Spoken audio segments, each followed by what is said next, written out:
Welcome to Randy's Old Time Radio Shows. Dust off your radios and step back in time. Tonight, the heroes, villains, and thrilling stories of radio's golden age come alive just for you. For the next 11 hours, CBS Radio Mystery Theater will draw you into suspenseful dramas where ordinary worlds intersect with the unknown, and the faintest whisper could signal danger. The fog thickens outside, and the air is heavy with anticipation. Somewhere in the hush of the night, a story stirs and waits for your attention. The first mystery emerges now, unfolding in the shadows. Today, the undisputed lord and master of the planet is man. Yet, in the fullness of time, every victor is finally vanquished. Will we, in our turn, also be conquered? Who waits to make of us what we have made of the animals? Jean? Yes, Monsieur de Maupassant. Do you want to save the world? I? Save the world, did you say? Yes, save the world, save the people, save every human being on the face of the earth. Well, sir, if I could be sure. Look out. Look out toward the harbor. There, at the pier. Do you see that ship? The white three-masted schooner? Yes, sir. You and I, we have to blow it up. But it is such a beautiful ship. Beautiful and deadly. Deadly enough all by itself to enslave the entire human race.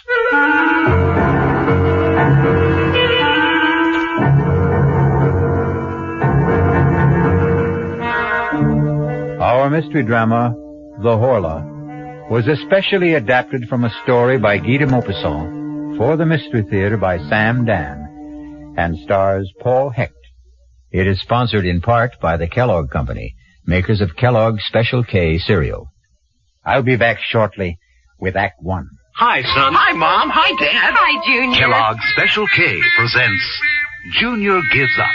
Junior, why aren't you eating your Special K? It's your favorite cereal. Oh, just 'cause. Just 'cause why, honey? Just 'cause Darla said some evil things about it. That's just 'cause why. Hi, Mom. Hi, Dad. Hi, Darla. Hi, Sis. Hi, Junior. Darla, what did you tell Junior about his Special K? Daddy, all I told him was that Special K is good for him. Yeah, and anything that's good for me never seems to taste good. But, Junior, you already know that Special K tastes good. Who do I believe? Darla or my taste buds? What's that, son? Oh, nothing, Dad. Son, Special K is America's favorite high-protein cereal. It's got minerals, vitamins, iron, and all those good, nutritious things. But it got to be so popular over the years because it tastes good, too. You mean it's good for me and tastes good, too? Right, son. Right, Dad. Right, Junior. Right, Mom. Right indeed. Start your balanced breakfast with Kellogg's Special K. It's nutritious and delicious. Right, Dad. People are staying more home these days and finding it to be a very pleasant experience. To make it even more pleasant, stop in at H&R Radio. This week, save $111 on an RCA quadraphonic 8-track tape player. Here's where you get Feel of Sound speakers all around you, 8 of them, in 4-speaker units to flood you, even overwhelm you with utterly beautiful music. This regularly $249 RCA is yours at H&R Radio now this week for only $138. That's right, only $138 for an RCA quadraphonic 8-track tape player, automatically using conventional or quadraphonic tapes. Your money goes far at H&R. It goes far on any radio, television, or appliance in the store. And so does your credit, because H&R gives you instant credit with no waiting. H&R Radio, television and appliance stores, 3 locations: Noble Manor Shopping Center, Crafton, Castee Village, Whitehall, and Lebanon Shops, Mount Lebanon.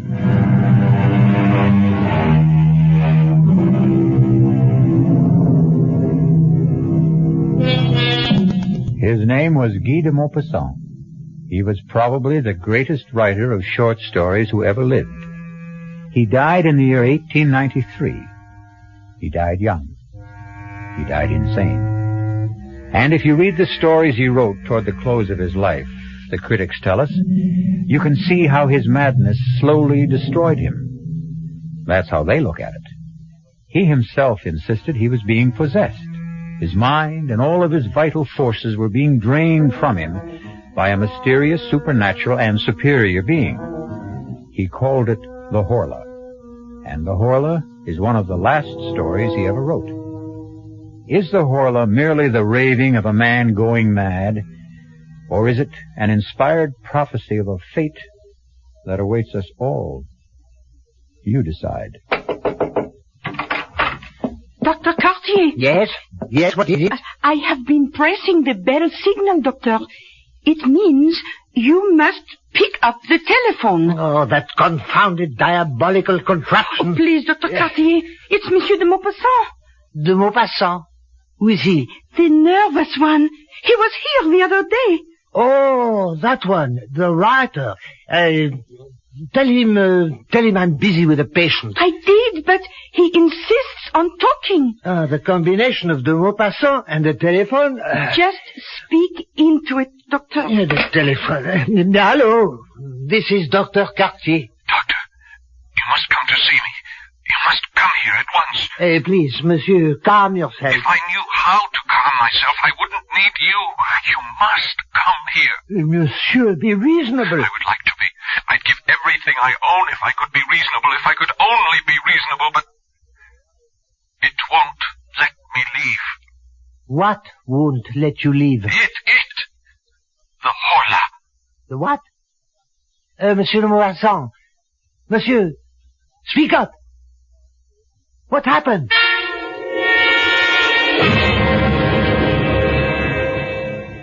You may put on your shirt, Monsieur de Maupassant. Ah, lovely place you have here. Breathtaking view of the harbor. What's wrong with me, Doctor? Oh, nothing. Then why do I... Say, that's a handsome ship out there, huh?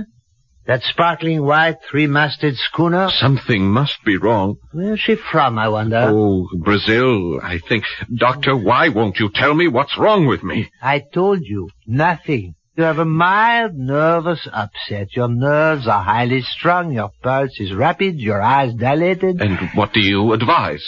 A course of shower baths. Cool shower baths. 2 in the morning, 2 in the afternoon, 2 in the evening. And send down to the chemist for some bromide of potassium. You haven't listened. I listened. I heard every word. Now, you go to sleep. Yes. You slumber deeply for 2-3 hours, correct? Yes. Then a nightmare lays hold of you, true? Yes, exactly. You feel someone is in the room with you, in the dark room. Someone is in the room. Am I stating the fact? Exactly. This someone or something is staring at you? Yes. I can't see it, but I know it's there. I know it's staring at me. And then it comes closer and closer to me. I feel it touching me. A cold, terrifying touch. And then I hear a sound. A low, vibrating sound. It's nothing human, nothing animal, nothing mechanical. And then I feel a weight, as if something kneels on my chest. A pressure, a terrible pressure. My neck is being squeezed and squeezed as something seems to be draining the breath from my body. Not only the breath, but my strength. Everything is being drawn from me. I want to struggle, but I can't move. I want to shout for help, but I can't utter a word. I try to fight, to resist, but I'm paralyzed and powerless. And then suddenly, I awake, bathed in perspiration, trembling.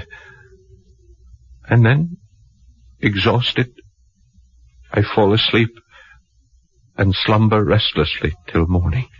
Yes, I heard. Well, what have you to say about this mysterious creature? He exists in your imagination. Are you sure? Try the treatment, then call me in a few days. No, doctor. No, you must give me an answer for the Horla. The Horla? This creature, this being, this whatever it is. Monsieur de Maupassant, I understand you're a writer. Is that so? Yes. Now then, Do I tell you how to write stories, do I? No. Then don't tell me how to practice medicine.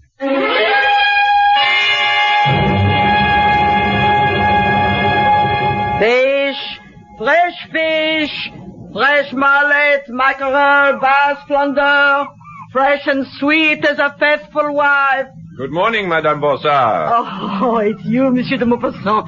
I hear you have been ill. It's because you have not been eating enough fish. I instructed my cook to buy some for dinner. Oh, yes, she has been here. Monsieur, you promised to put me in a story. Well, perhaps I will. Tell me, Madame Bossard, have any interesting new ships come in? Now that is a good question. Yes, it is. And I would say it's not what comes in that's interesting. It's what's not going out. If you get my drift, monsieur. No, I'm afraid I don't understand. The Brazilian. The Brazilian? The white three-master schooner at the end of the pier. Oh, you see? Oh, yes. Well, what about her? Oh, monsieur, she has been tied up here for 3 weeks. So? She hasn't unloaded a stick of cargo. Well, perhaps she's put in for repairs. She has not replaced so much as a rope. Supplies? Food? Water? Listen, Monsieur de Maupassant. No one is allowed to go aboard her. Her crew has not been given so much as 10 minutes of liberty. Strange, no? Every few days, her captain comes down to the dock to buy fresh fish, meat, some fruits. And that's all we ever see of them. What does the captain say? Not a word. He's a huge, surly ape of a fellow. He points to what he wants and pays. Comes in without a hello and leaves without a goodbye. Well, we seem to have a mystery. What is the name of the ship? The Horla. The what? The Horla. The Horla? But that's... What is it, monsieur? The Horla. I thought... Yes? I thought I had just made it up. Monsieur, what are you saying? Are you sure? Are you positive that that's the name? The Horla? Well, walk down the pier. You'll see it. It's printed on the bow. Yes. I think I will. Good day, Madame Bossard. Good day, monsieur.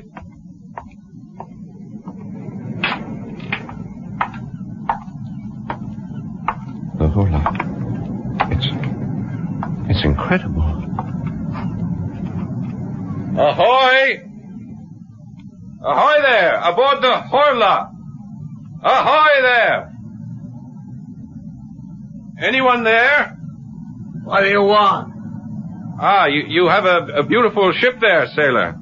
Listen, mister. Move on. All the other ships allow visitors. Captain's orders. Well, why... None of your business.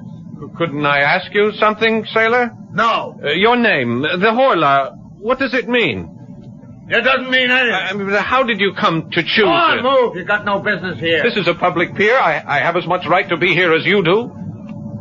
Perhaps more. Now, listen, mister. Please, for your own good, get out of here. Leave as fast as you can. Go away. Go away as far as you can before... Before what? Before the... Aha! No, please, I didn't say anything to him. Well, who are you talking to? No, please, don't do that to me. No! Sailor, what is it? No! Sailor!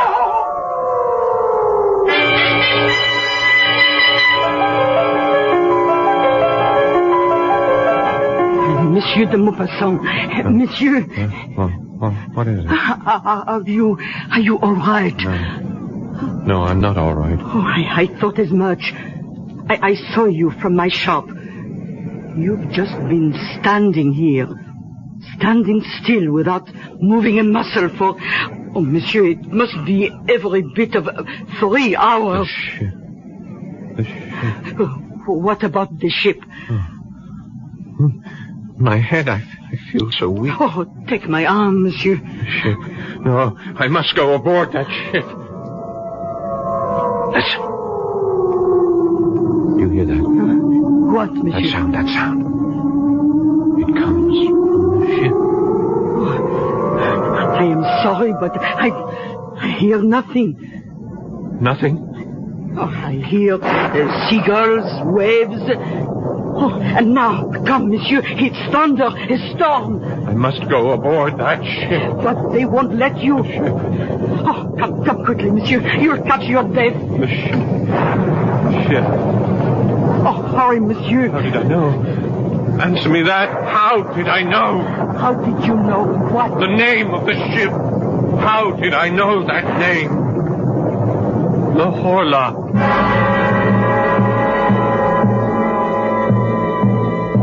How indeed? And as long as we're asking questions, here's a couple to keep the cauldron boiling. Who, or should we say what, is aboard the Horla? Or perhaps the most strategic question of all, what does the name Horla mean? I'll be back shortly with Act 2. Who knows how to help you solve your shopping problems? The Better Business Bureau knows. I swear I never saw so many mattresses in one store in my life. I just don't know what to look for. I'm so confused. I'm here to take care of your confusion, madam. You know, you could start by reading the labels on the mattresses. Oh, sir, who are you? I'm the man from the Better Business Bureau. You know, by law, every mattress must carry a label listing the materials used in the mattress. And don't forget, madam, that there's a new law that all mattresses must now be flame resistant. Oh, thank you, sir. And be sure to read the guarantee and find out what it covers and for how long. Just another consumer tip from your Better Business Bureau. From Oldsmobile comes Omega, the American-made Omega. It's the little Olds that's a lot of Olds, but a compact that's easy to handle. It's easy on gas, and now even easier to own because the Grand Olds gang has the 6-cylinder, 2-door Omega with full factory equipment for just $2,720 plus state and license taxes.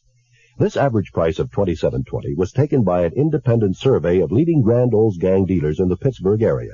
Some were priced slightly higher, some lower. And of course, the final price would be determined by the options you choose. The Grand Olds gang has great savings, too, on all the other Oldsmobiles, some of them still at the lower 1973 prices. And this month, if you test drive any Oldsmobile from a member of the Grand Olds gang, he'll give you a bicycle safety flag absolutely free. You don't have to buy a thing. So test drive an Olds now from your favorite Oldsmobile dealer, who's a member of the Grand Olds gang.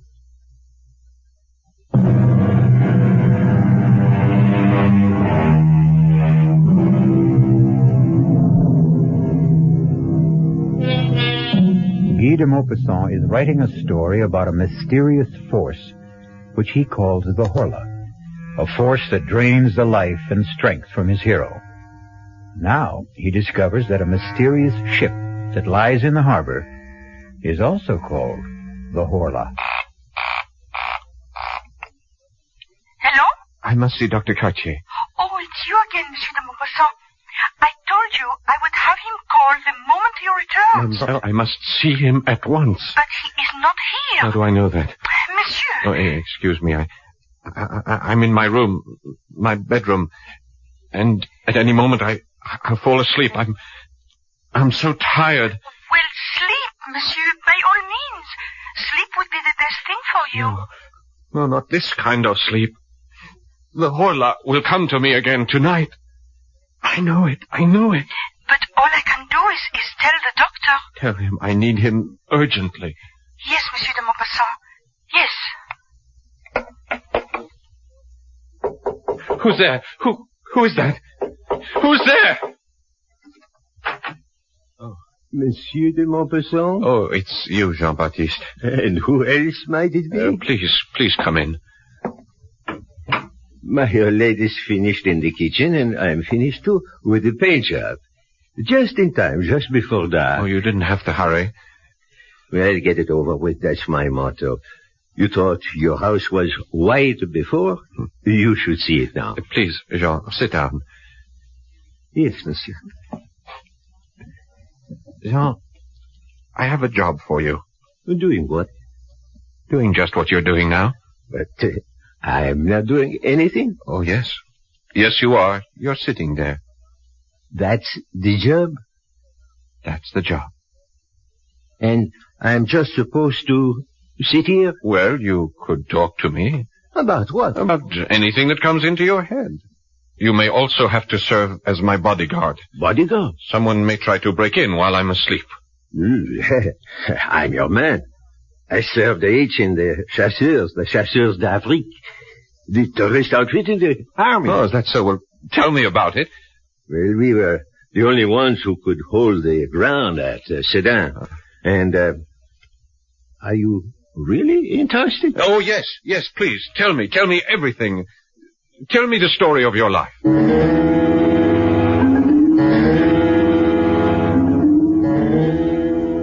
And so we advanced against the Prussian left flank, and we...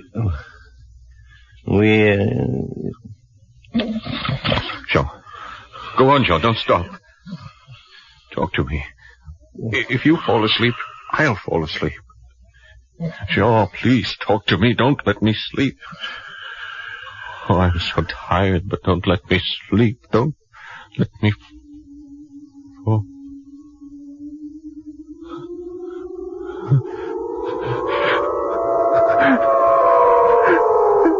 Help!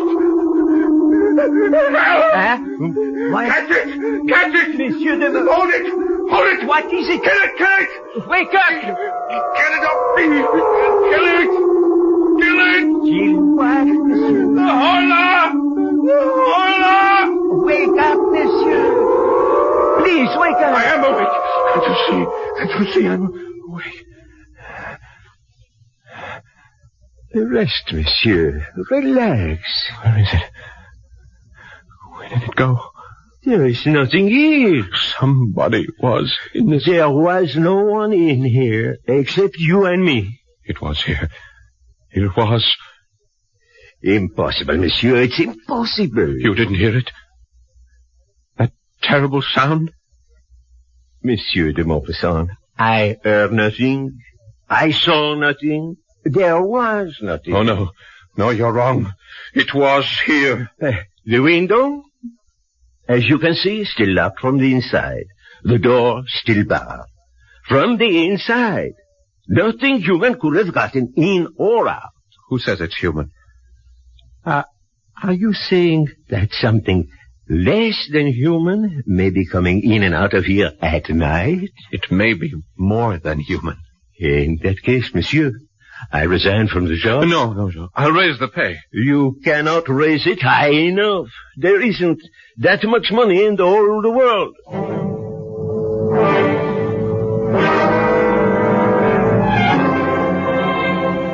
Dr. Cartier, I thought you'd never get here. You allow us no peace in the office. You ring that infernal telephone without mercy. The shower bath, the bromides, nothing works. You insist you still have this visitor? I know I do.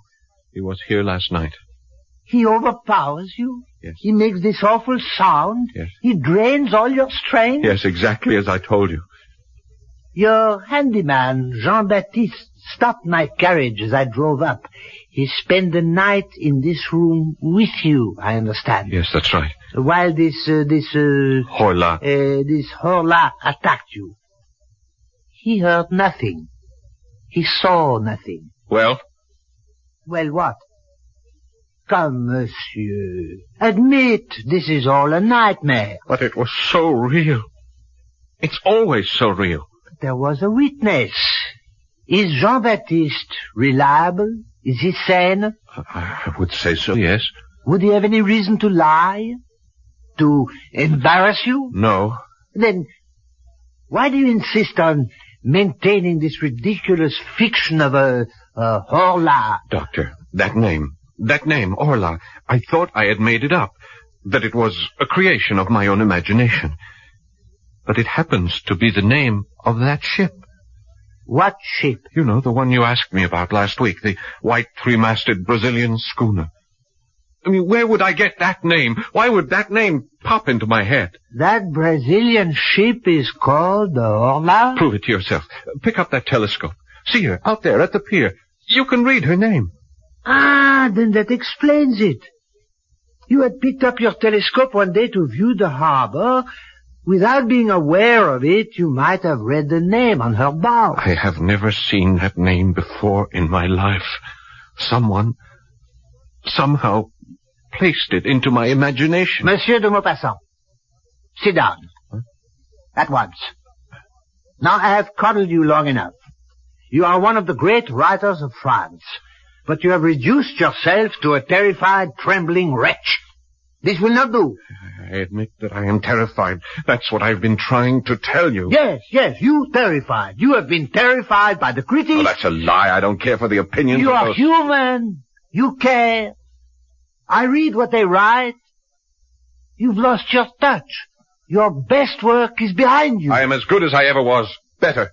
Sometimes genius becomes too heavy a burden to bear, and so you construct this fable in order to have an excuse not to work anymore, not to be judged anymore. That's not true. But the fact is, you're not writing. I am writing. What are you writing? I'm writing a story.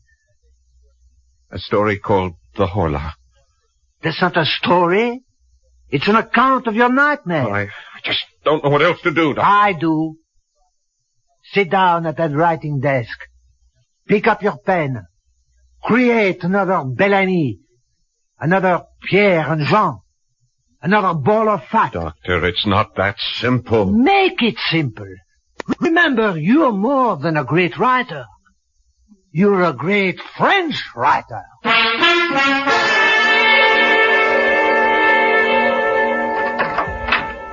May I come in, monsieur? Oh, Jean-Baptiste, yes, of course. I see your honor is working. That's good. It's good. Yes, I feel wonderful this afternoon. The old lady wants to know if you'd like to come down for tea. Oh, no, I'm in the middle of things here. I'll work through till supper. Well, I didn't mean to interrupt. I just brought you the paper from Paris. Thank you. Well, I'll see you later. I've got to put in the chrysanthemums. The old lady... Jean, listen. What is it, monsieur? You tell me. I can't tell you nothing. You don't hear anything? What? What am I supposed to hear? Just listen, Joe, listen. You're having that problem. The one you had last night. Yes, I'm afraid so. Well, you'd better see the doctor. I've just seen the doctor. Jean, please, would you mind sitting here with me? I don't mind, as long as it's the daytime. I just can't work anymore. I don't think I'll be able to concentrate. Well, why don't you take a little nap? No, I don't want to sleep.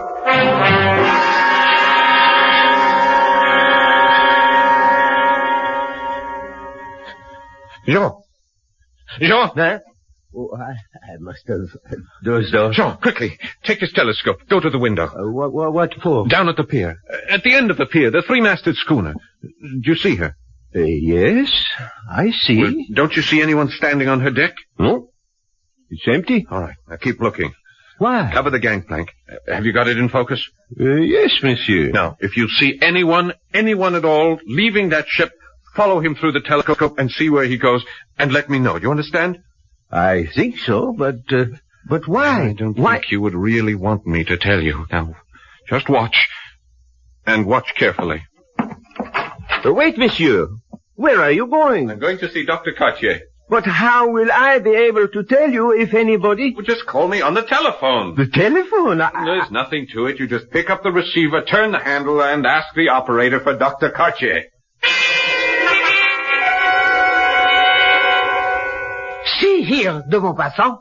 You simply can't barge into my surgery. I can if it's an emergency. I thought we had settled your problem this morning. Look, there is an article in the Paris newspaper, and I want to read it to you. I refuse to listen to anything that's in a Parisian paper. They're all filthy rags. Oh, come on, just listen to this article. I listen to nothing from Paris. It's a sewer of anarchy and atheism. This won't take a minute. Perhaps if you spent less time reading Parisian papers... Doctor, this time you sit down and listen. Now, the date is August the 19th.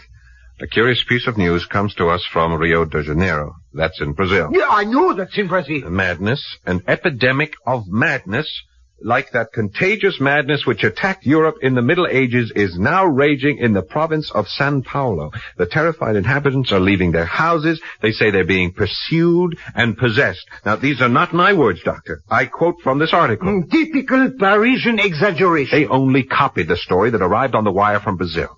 The people are quoted as saying that they are pursued and possessed, dominated as if they were human cattle by invisible, though tangible beings, like so many vampires which feed on their life while they're asleep. Now, what do you say, Doctor?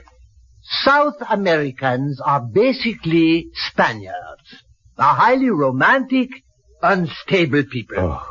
To continue, if I may, Professor Don Pedro Enriquez and several other medical experts have gone into the province to study this madness. Brazil. Doctor, Brazil.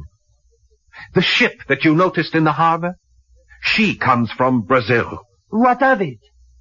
I say she brings this madness here with her. She has been tied up here the better part of a month. No one leaves her, no one visits her, she makes no repairs, she takes on no cargo. Now stop fighting me, think with me. Why is she here? What do you expect me to say? She is here to spread that madness, to capture our souls. Very well. I'll stop fighting you. I'll start to think with you. Assume she is here on the errand you mentioned. Yes. Then why is there no panic in the town, as there was in Brazil? Well, perhaps the conditions aren't the same here. So far, again, for the sake of argument, only you have been attacked. Why? Why you? Perhaps this Horla, perhaps it's selective. Perhaps only I have what it wants. Yes, that could be possible. Well, of course, it could be completely irrational. When I saw that ship sailing up the Seine, I thought she looked so pretty. So white. And this being, this Horla, it also saw me, and it saw my house, which was also a brilliant, sparkling, dazzling white, just like the color of its own ship. For that reason, it decided to take me. Monsieur de Maupassant, I recommend a journey for your health. No, thank you, Doctor. I am going to play this out. Listen to me. Does it matter if you're attacked by an outside force or by a weakness in your own body? The result is the same. Madness. Now, try a change of scene, of climate. Monsieur de Maupassant, the telephone for you. Oh, thank you. Yes? Monsieur, this is Jean-Baptiste. Hello? Yes, Jean. Is this really Monsieur de Maupassant? Yes, of course it is. What is it? It's the first time I ever spoke on the telephone, sir. Your voice sounds different somehow. Never mind that. What do you have to report? A man looks like a ship's officer. He just walked down the gangplank, you know, from the Brazilian. Where did he go? Into Madame Bonsard. Well, meet me there. I may need your help. Yes, sir. And bring a weapon.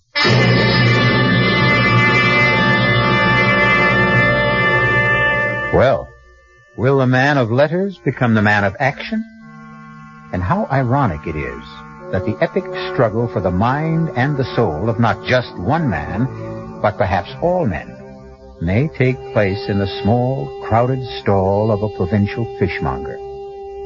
I shall return shortly with Act 3.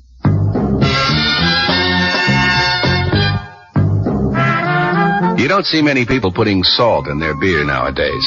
Not that there's anything wrong with salt on radishes or French fries, but man, not in the king of beers. Truth is, the only thing salt can do for Budweiser is make it salty.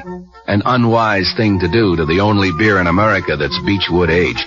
Unsalted Budweiser has become the most popular beer in the world. That's because in brewing Bud, the Budweiser brewmaster goes all the way for a taste, a smoothness, a drinkability you'll find in no other beer at any price.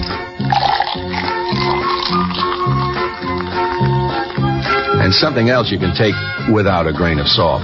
The fact that when you say Budweiser, you've said it all. Anheuser-Busch, St. Louis.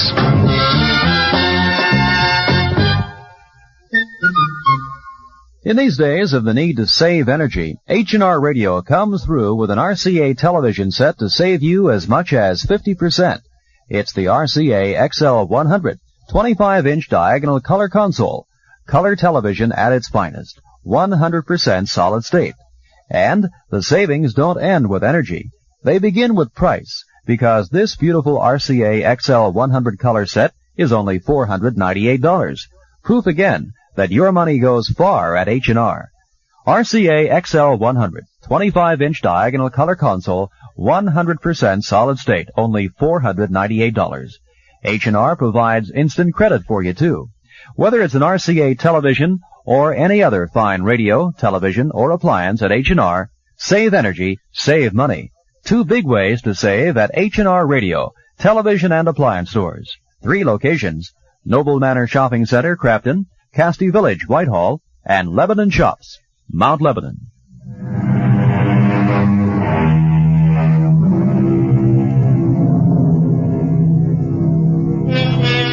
A beautiful white sailing ship is docked in the harbor near the mouth of the Seine River, and a famous French writer claims she carries aboard her a mysterious force that intends to destroy the world.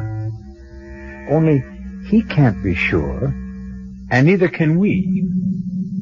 Is this just a story he is writing, or a nightmare he is living? What, fancied or real? A confrontation with the ship's captain awaits us. Jean, here I am. Yes, monsieur. Are you armed? Yes, I have my old service revolver loaded and ready. I'll keep it out of sight. Your man is inside the store buying fish from the Bonsard. All right, come along. Follow me. Yes, monsieur. And you'll have some mullet. Very good. Oh, good afternoon, Monsieur de Maupassant. I'll be with you as soon as I'm through with this customer. You know this, Jean? Yes. It's the mackerel. Huh? Look, he doesn't speak. Well, yeah, he points to the fish he wants and holds up his fingers for how many he'll take. No, sir. Very well. That'll be 27 francs, monsieur. René will bring it out to your ship. Bon appetit. One moment. Captain, I'd like a word with you. Stand aside. My name is Guy de Maupassant. Stand aside. I would like to talk to you about your ship. I said stand aside. Not until we learn what's happening here. Stand aside. No, help me with this fellow. Help me.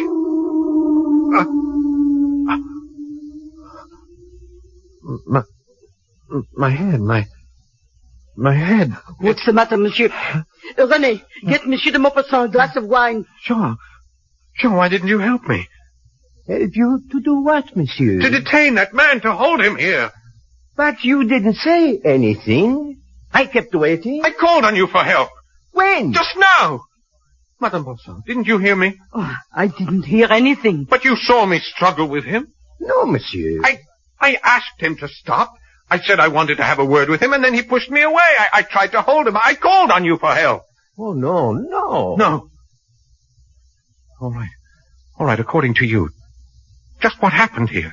He finished buying whatever it was. He paid Madame Bonsard. She gave him his change, and he walked out. Madame, is that true? Yes. I was waiting for you to stop him.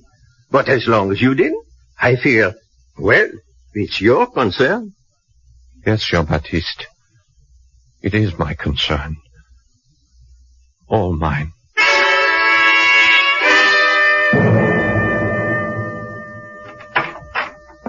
Good evening, de Maupassant. I didn't send for you, Doctor. No, you didn't. But I received a visit from your handyman and the Bonsard woman. They fear for your sanity. I can't fault them in that regard. I fear for it, too. I want to help you. What can you do? I tell you the problem, and you dismiss it as an aberration. Give it up. Give me up, Doctor. I can't. Surely you've lost a patient or two in your career, Doctor. Oh, yes. Well, then this should be no novelty. Why do you persist? Are you that fond of me? No. Actually, I dislike you heartily. Your ideas, your politics. But I am first a Frenchman and a patriot. Your writing brings honor to our country. You are one of our national resources. I must save you. How far would you be willing to go?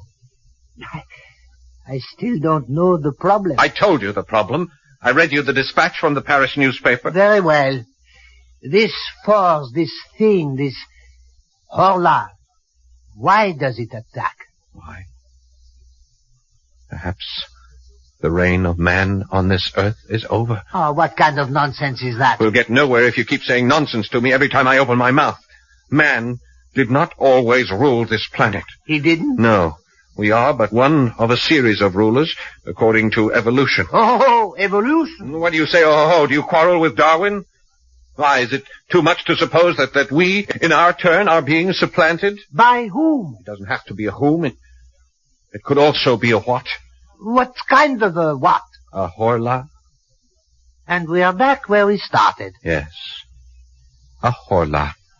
I would accept a vampire, a physical, tangible, visible creature, but your horla cannot be seen. That's true. Then how can he do damage? He can seize control of the brain. Never. The brain is inside the skull. It is safe. It cannot be tampered with. The horla has always tampered with it. Primitive man feared him, this unknown, unseen horror. Priests, magicians through the centuries have tried in vain to exorcise him. Yet he has stolen into our minds, captured our thoughts. Mesmer, he understood this power. He could even demonstrate it. And Mesmer was a Frenchman. I regret to say he was also a charlatan. The mind, that part of it we don't know. That dynamic, unconscious portion. The part discovered by Freud. Who? Freud, Sigmund Freud of Vienna. Oh, an Austrian. A brilliant psychologist. Freud, Mesmer, others, they show us glimpses of this awful mental power. Some call it magnetism, suggestion, hypnotism. But only the horla fully understands it, and he will use it to conquer. But why? Why did we conquer? Because our time had come. And I hear him.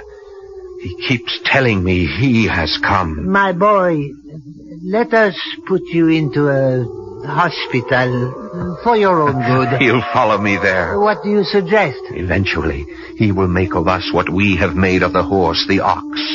His beast of burden and his food, just by the strength of his will. You need a complete rest, a change of scene. But you know, sometimes an animal turns on its master. Sometimes the slave rebels and kills the oppressor. And I know just the place. Get away from the sea. Breathe some good, crisp mountain air. And so I'll kill this horla. I'll have your servants pack some clothes. And if I kill him, perhaps all of us will be safe.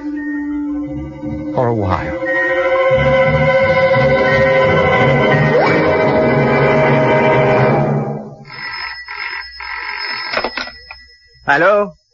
Hello? Jean-Baptiste here. Hello, this is Dr. Cartier. I called to make sure Monsieur de Maupassant is all right. Oh, he's all right, feeling fine. Is he back for the journey? Yes, we are all set here. You say he's feeling fine. Is he sleeping soundly? No, he's not sleeping at all. He felt so good he went out for a walk. You let him go out? Well, he said he felt so good. Where did he go? I guess he went to the harbor. We have to bring him home. Bring him home at once. Where do you think you're going? I'm coming aboard. What for? I'm delivering a special order of fish to the captain. All right. Go all the way aft.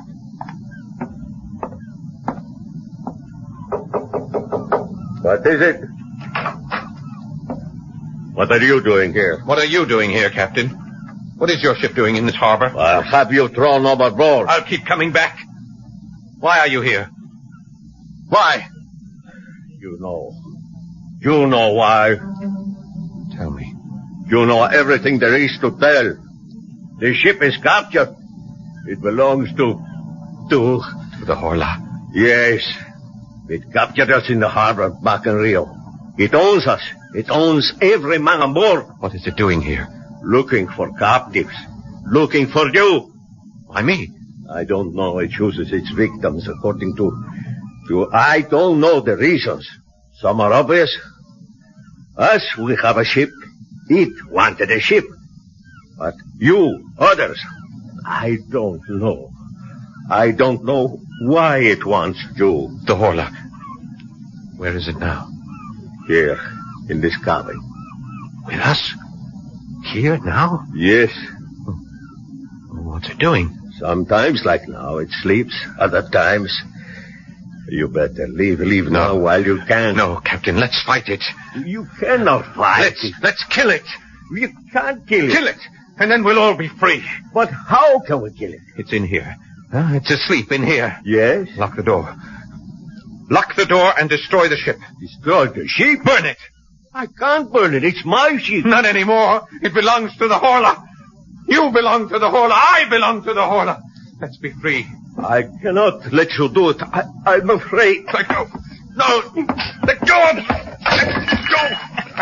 The floor. You knocked over the lamp. The floor is fire. Let's get out of here. We'll be burned to death.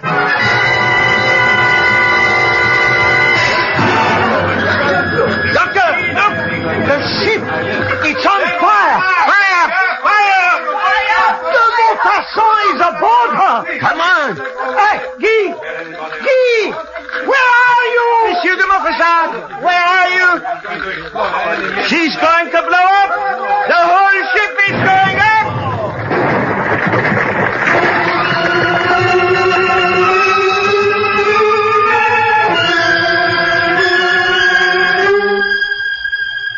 Comfortable, monsieur?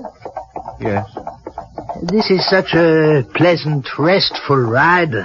We will be at the sanitarium in time for dinner. You won't regret it. You had a narrow escape last night. Yes. Yes, I know. Why did you go aboard that ship? Why? Yes, why? I told you. To strike a blow for freedom. To overthrow the slave master. To kill the oppressor. And, did you? Did I what? Did you kill the Horla? Did you prevail? For just a moment. I thought I did. But no. How can man prevail against the Horla? They say de Maupassant lost his mind. They also say, those whom the gods would destroy, they first make mad. Are there new gods? As we are absolute monarchs over the willing horse, the faithful dog, will someone soon force us to yield, spirit, soul, and body, to him? I'll be back shortly. We look down from the top of the evolutionary tree, and we consider ourselves the highest, the noblest, and the best. But there can be someone ready to take over. Someone more perfect. Maybe the only way we can survive is to beat this thing at its own game. Improve ourselves, shape up, and also show up regularly for the next adventure in the macabre. Our cast included Paul Hecht, Bryna Rayburn, Robert Dryden, and Dan Acco. The entire production was under the direction of Hyman Brown. Now, a preview of our next tale. I'd say it was a crush. Girls like Emily don't have crushes. She was in love with you, and you know it. Admit it. What is this, an inquisition? I don't have to put up with it. Of course you don't, but don't try my patience either. I'm doing this for your good. For my good? Make it difficult for me, and I'll wash my hands of the whole business. Why do you say for my good? If she fell in love with you of her own accord, well, that's a tragedy, but it's her tragedy. But if you made her fall in love with you, you're guilty of murder. Why? Because you knew it would kill her. The fact that you were only playing with her would kill her. The fact that you were only using her would kill her. All right. Maybe I did lead her to believe that I was in love with her. And it's murder in the first degree. Radio Mystery Theater was sponsored in part by Anheuser-Busch Incorporated, brewers of Budweiser. This is E.G. Marshall inviting you to return to our Mystery Theater for another adventure in the macabre. Until next time, pleasant dreams.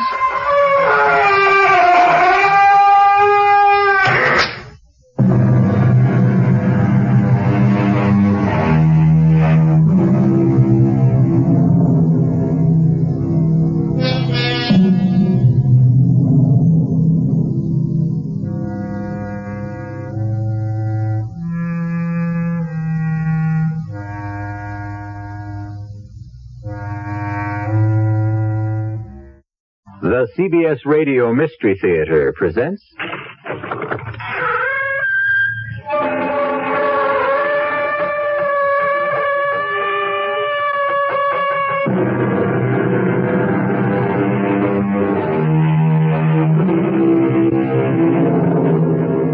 Come in.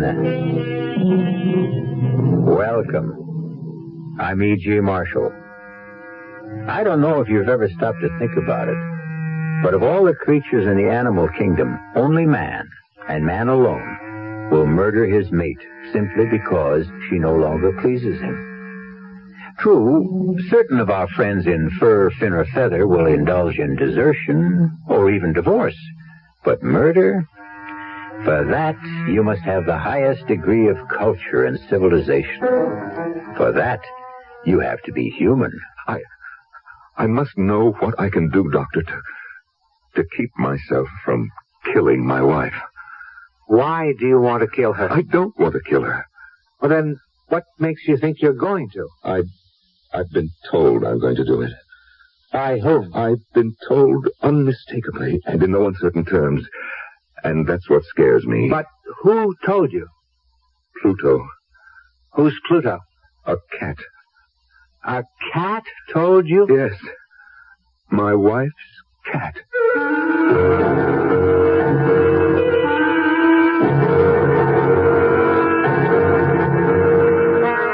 Our mystery drama, The Black Cat, was written especially for the Mystery Theater by Sam Dan and stars Norman Rose. It is sponsored in part by Anheuser-Busch Incorporated, brewers of Budweiser, and by the Kellogg Company, makers of Kellogg's Special K cereal. I'll be back shortly with Act One. Can you really tell the future by reading my palm, Madame Xanadu? Have faith, and let me have your left hand. Ah, yes, I see very clearly. What do you see, Madame Xanadu? Tell me what you see. You will meet a tall, good-looking man. I will?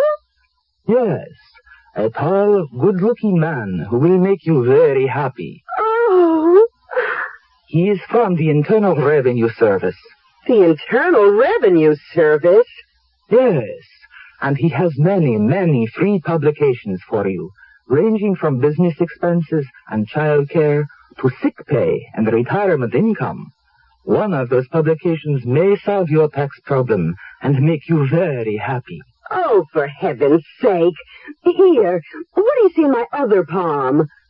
It says here you can get any of those free publications at your IRS district office. You know, when tax time rolls around, I need help. That's why I was really glad to hear about CIT's Income Tax Service. It's beautiful. For just a $5 minimum charge, they take care of all the headaches connected with taxes. CIT's tax service is fast, computerized, and accurate, and they'll figure out your biggest tax savings under the law. Not only that, if you need cash, you can check out a CIT Unilone at the same time. CIT's Income Tax Service. Why not go see them today? 'Cause whenever you need money, come in or telephone. Ask the man at CIT for a Unilone. CIT makes money happen. Takes care of your taxes, too.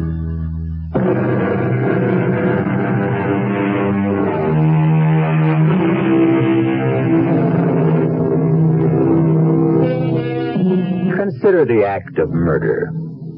Popular opinion has it the majority of killers are ruthless, cold-blooded, devoid of pity. But the facts tell a different tale. Statistics reveal most murderers are neither brutal nor savage. The record shows you don't have to be a devil or a demon or even a criminal. Experience teaches a killer could be any one of us. Given the time, the place, the provocation, it could be you. It could be I. And it could even be Philip Sterling. Sylvia says you want to see me, Mr. Fenris.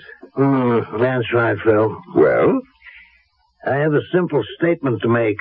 A brief 13-word announcement. I had no idea you measured out your words.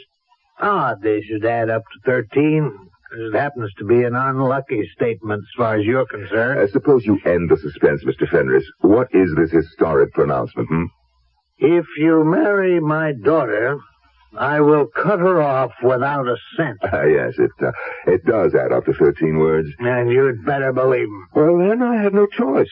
I'll break the engagement. I certainly can't marry Sylvia if she has no money. Why, you unprincipled scoundrel. Mr. Fenris, while I may be a scoundrel, I do have principles. You admit you want to marry Sylvia for her money? What other reason could I possibly have? Well, of all the don't sputter at me, Mr. Fenris. After all, it's your fault. What, my fault? Without question. Had you been a better father, more loving, more attentive, you would have raised a more attractive daughter. Well, I'll have you thrown out of here. Consider Sylvia calmly, objectively. She's immature. She's naive. She's hopelessly romantic. She's careless. That's my word. Others would say sloppy about her weight, about her appearance. It's your fault. Your fault, all of it. I'll have you know I gave my daughter everything. You gave her only what money could buy. And in addition to everything else, she has that damn black cat, that Pluto, and she pretends she can talk with it. But she's kind. She's gentle. Of course. Otherwise she'd be unbearable. Why am I even discussing this? Get out of here. Face the facts. You're 75 years old. 70. How much longer can you live? 10, 15 years? With Sylvia, she'll still be under 40. And the money, all of it hers, to squander as she sees fit. And you know she'll be the natural target of every sharp-shooting fortune hunter. I told you to get out! You say that one more time, and I will. Oh, be practical, Mr. Fenris. I'm the best hope you've got, because all I want to do with her money, your money, is enjoy it. I'm not burning to build empires. I only want to live comfortably, and on your money I can. And, well, I even happen to like Sylvia, just enough to put up with her. I think you must be the devil himself. Well, better the devil you know than the devil you might get. Oh, it's ironic, isn't it? 2 minutes ago you were scared stiff I'd marry Sylvia. Now you're absolutely petrified I won't. Daddy? Oh, please. Pluto and I simply couldn't wait any longer. Daddy, you do approve of Phil. You do, don't you? Sylvia, I have a 4-word statement to make. Bless you, my children.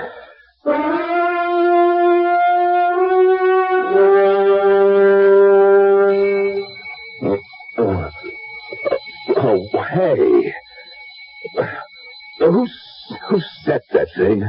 Good morning, Phil, darling. I did. You did? What for? We have to be up and about. Oh, at 5:45 in the morning? Oh, I intend to make your breakfast. I never ate breakfast. Oh, well, you should. Gets the day off to a glorious start. Well, it's not as if I'll be swinging a pick and shovel. Well, maybe you should. Oh, Pluto's up. Would you get out of bed, Phil, darling, and let him in? Yes, dear.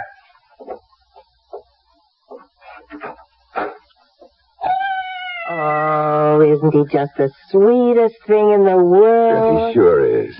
Now, what were we talking about? Picks and shovels and hearty breakfasts. A combination guaranteed to make me ill. Phil, you don't know a thing about the construction business. I never claimed I did.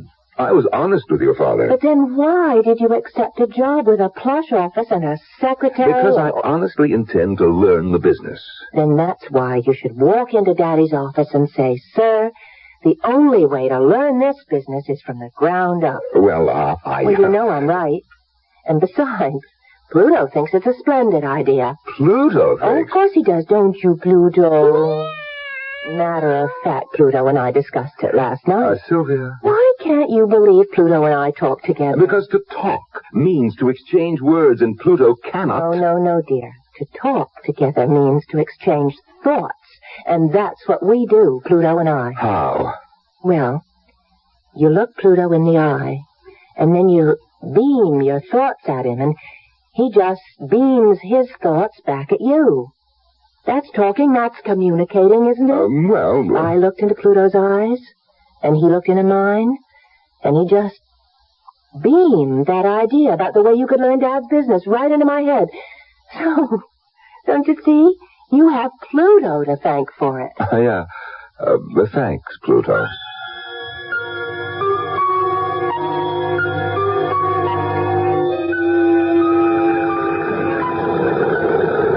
All my life, I hated work. Put in an August day on a road-building crew under a relentless sun that beats down. The heat shimmers off that concrete at about 115 degrees, and you will know what punishment is.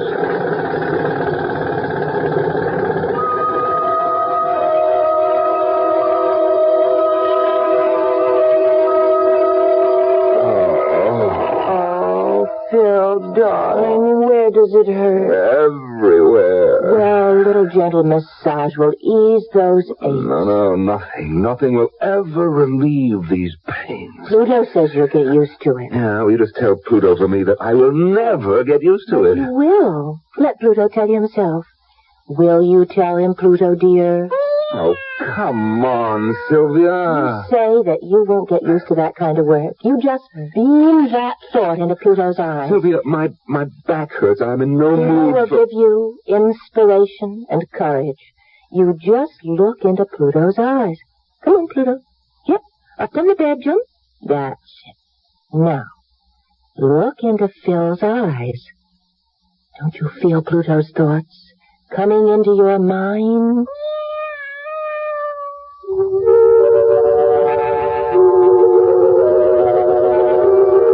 I don't know what color a cat's eye is supposed to be.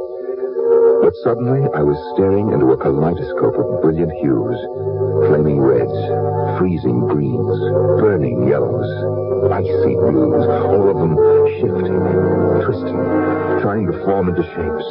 And there was this terribly taut feeling of tension, as if the entire kaleidoscope were trying to dissolve into a scene. And finally, the way a bubble bursts, all the colors blended into that one icy blue. That icy blue became two of the coldest, frostiest eyes I'd ever seen in my life. The eyes of a sharp-faced man in a black robe, and he was talking to me. Philip Frederick Sterling, have you anything to say before the sentence of this court is passed upon you? I didn't do it. I swear I didn't. I couldn't kill anyone. I'm not made that way. You must believe me. I'm not a killer. You shall be in prison at the state penitentiary. No, you can't do it. I'm innocent. Until the 3rd day of April. No, at no, this time, no. shall be...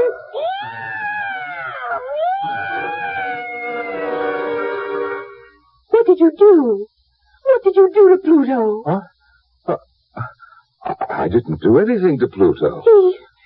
He saw something in your eyes. Oh, what could he have seen? The future. The future? Yes. He saw the future, and it frightened him. Oh, he's terrified. And so are you. Me? What are you talking about? I'm not... Well, why are you shaking all over? Who's... You are. Phil, what did you see in Pluto's eyes? Nothing. But Phil... I said I saw nothing.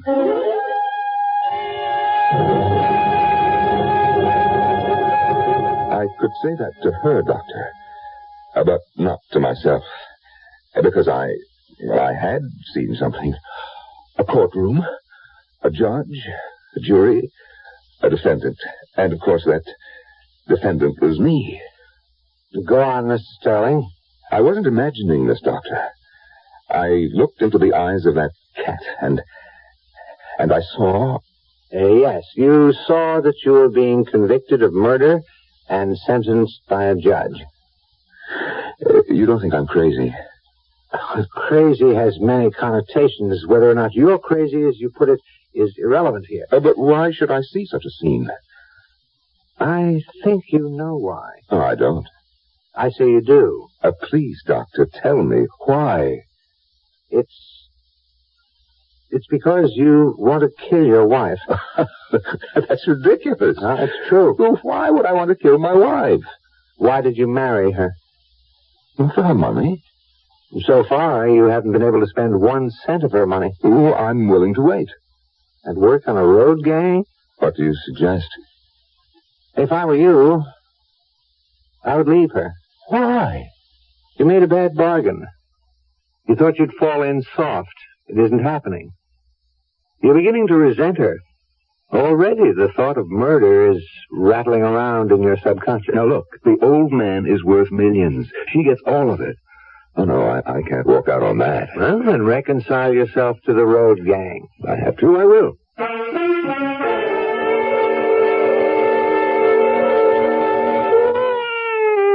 Oh, darling, reach down and pat Pluto's head. He's forgiven you. For what? For scaring him the other day. Oh, poor Pluto.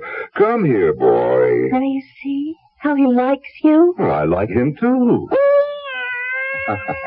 We're pals, aren't we, Pluto?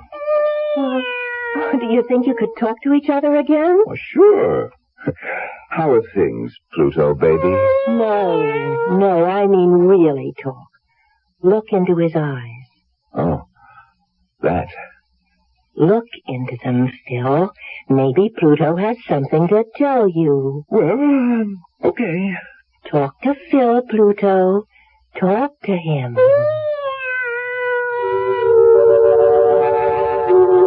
Once again, I looked into Pluto's eyes.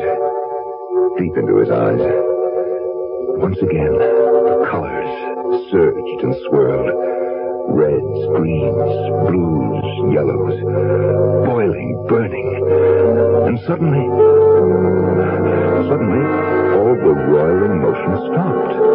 As if it were frozen. And the icy blue predominated. And once again I was staring into those 2 icy blue eyes. The eyes that belonged to the sharp-faced man in the jet-black robe. In all my years on the bench, I've never encountered murder so foul. I didn't do it. I must warn the prisoner. If he insists on interrupting, I didn't do it. The fiendishness of this act. I couldn't do it. Only a month. No.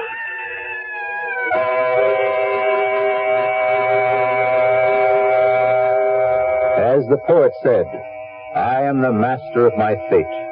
I am the captain of my soul. He might have added, I am the ruler of my mind. It's an interesting project Phil Sterling has set up for himself. Talk out the bad, talk in the good. Drive murder out of his brain and coax love into his heart. If such a thing can be done, it will happen when I return shortly with Act 2.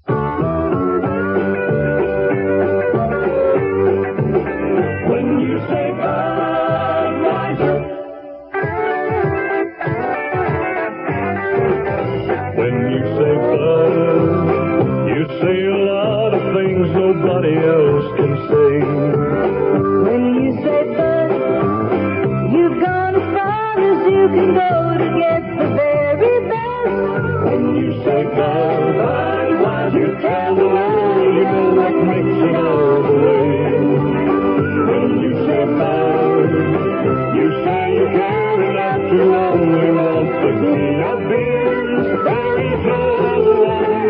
There's only such a man, because the king of beers is the another end.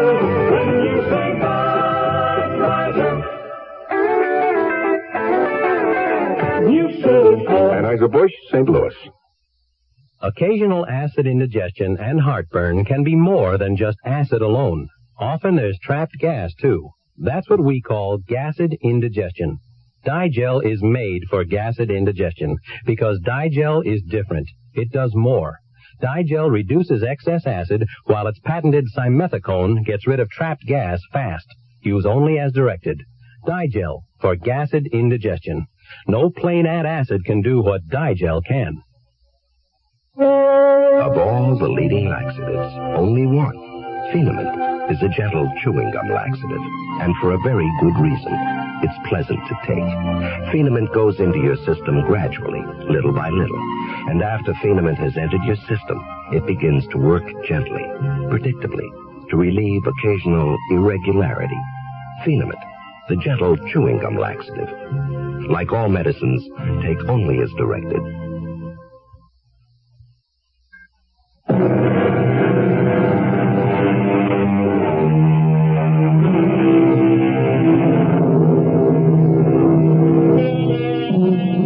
If, as they say, you can see the entire universe in a single drop of water, why is it unreasonable to suppose that Philip Sterling can see the future in the eyes of a cat? Phil is not only convinced he can see his future, he is also certain he can change it. For the better, naturally. Sylvia, call Pluto in here. Oh, darling, he's very frightened. Call him in. Well, I'm not sure that I should. I need him. You what? Sylvia, you're the one who insisted on having the word obey in the marriage ceremony. Call Pluto in here. Pluto. Pluto. It's all right, baby. Yes. Here, Pluto. Oh, up on Phil's lap. Oh. That's it. Yes. I want to look into his eyes. Oh, I don't think it's wise. Well, I have my reasons. All right. Pluto, Phil wants to talk to you. Pluto, talk to Phil. Once again, I looked into Pluto's eyes, and I saw nothing. Absolutely nothing at all. What do you say to that, Dr. Myers? Murder? If it was ever in there, I drove it out of my mind. I drove all thoughts of murder out of my mind. Look, Pluto's smiling. Of course. And you. You're smiling, too. I'm smiling because I love you. Oh, Phil, what's got into you lately? Oh, nothing. Nothing at all.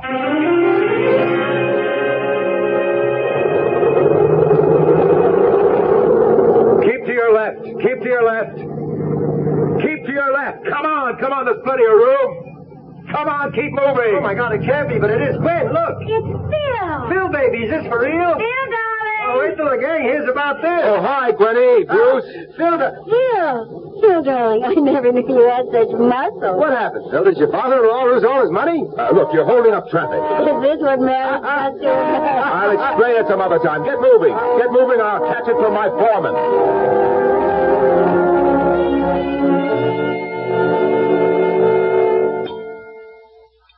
Everything go all right today? Oh, sure. You haven't said a word all during dinner. Well, I'm just tired. Well, I know you're not used to hard work, but you'll see. You'll find it so rewarding. Oh, sure. I have a surprise for you. Aren't you going to ask me what it is? Okay. It's Dad's wedding gift. You know what he wants to give us? A house. A house? A house of our very own. He wants to give us the house on Rogers Cove. The big one? Yep, the big one with the boat landing, the tennis court. Ah, well, that is a gift. I turned it down. You what? I turned it down. But Sylvia, why? Because we can't afford it. We can't afford it. Not on your salary. You don't know how hard I had to work to restrain my father. From doing what? Well, he wants to give us everything right away. Now, think of that, what it would do to you. It would absolutely rob you of your initiative. Sylvia, we shouldn't insult your father by, All in good time, darling. Our first home should be a modest ranch house, or would you prefer a split level? In a development with other young couples like ourselves. But, darling... Well, Phil, I had a long talk about it with Pluto. With Pluto? He'll show you the wisdom of it. Pluto, go to Phil. No, wait a minute. Wait a minute, Sylvia. Sylvia, I must tell you, I love you. Of course you do. I love you. My only desire is to protect you, to keep you from harm. Now, Pluto, Phil wants to talk with you.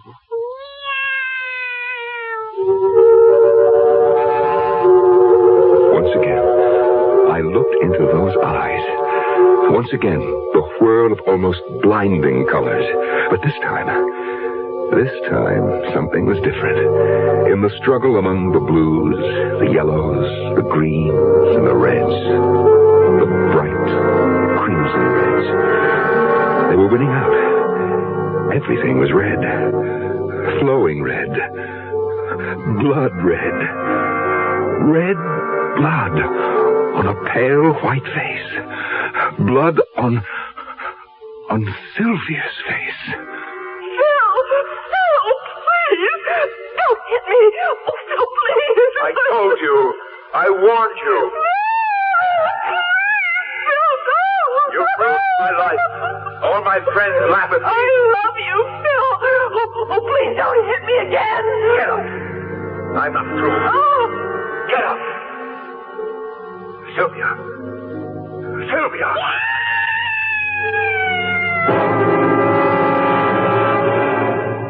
Phil, honestly, you have the most violent conversations with Pluto. Oh, no, Pluto. Everything's all right. Phil, what were you and Pluto talking about? Nothing at all. Where are you going? Out. Oh, I'll come with you. No. Oh. Sylvia, can't you understand?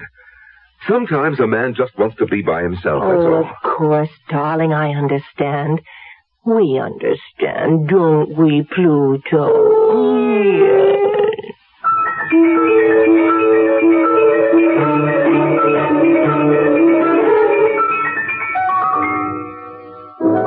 You want to go back to the party?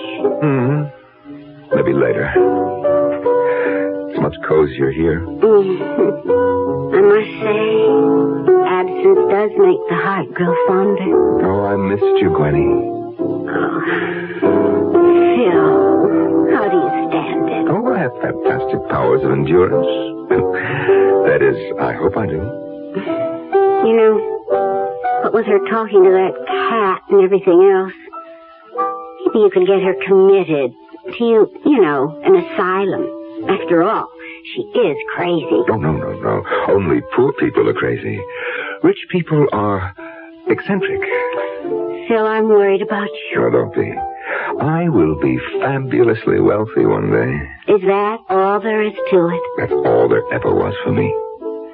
I don't like what it's doing to you. Oh, come on, Gwen. What's it doing to me? Well, you're not the same. You were always so happy-go-lucky. Well, that might have been just a pose. No, there's something new inside of you. Really? What? Kind of violence. Violence? I'm allergic to violence. You think so? You know what I always say. I'm a lover, not a fighter. Violence? Why, I can't even... Don't protest so much, Phil. It shows. How? When we ran into you on the road, Bruce and I, we started to kid you. You turned livid. I don't remember. You were trembling with rage. That's your imagination. You tried to hide it. Well, maybe you're right. There are times when I could just... When you could just what? Kill her. You know, it scares me. I never felt that way before. About anybody. If I stay with her, I know that I'll kill her. And then... Then, what good is the money?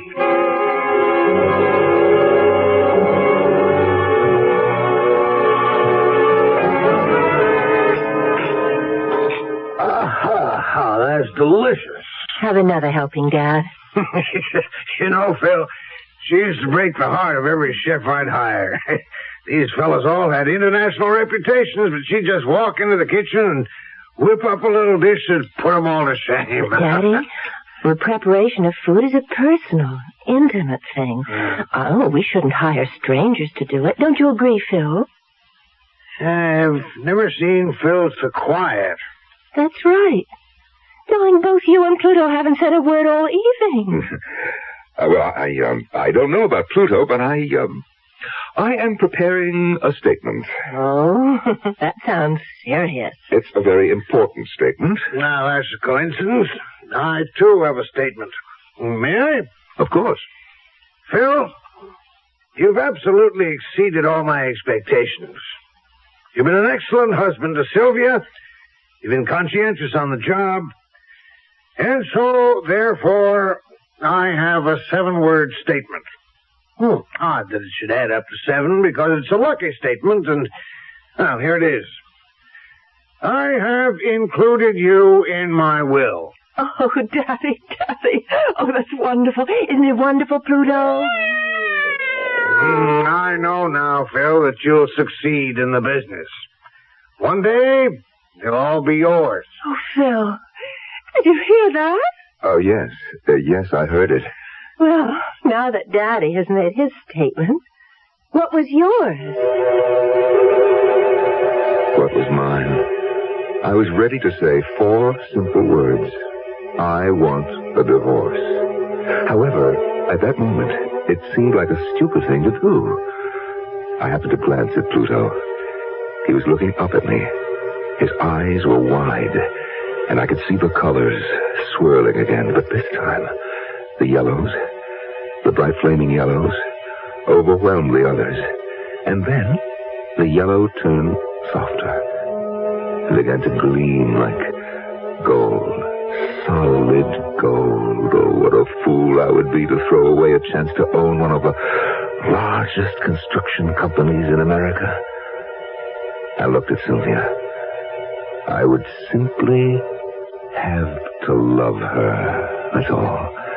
Love her so earnestly, so devotedly that I wouldn't have the inclination to kill her. Huh? The problem was solved. Aren't you going to make your statement, Phil? Well, as it turns out, I really don't have one.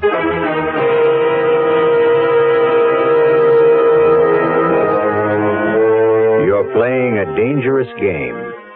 All your instincts tell you to get out. But suddenly, the stakes are raised to dizzying heights. What do you do? Phil Sterling has decided to stand pat. But how strong is his hand? Losers and winners in this game of life and death will be determined when I return shortly with Act 3. And now another tale of the ball and chain.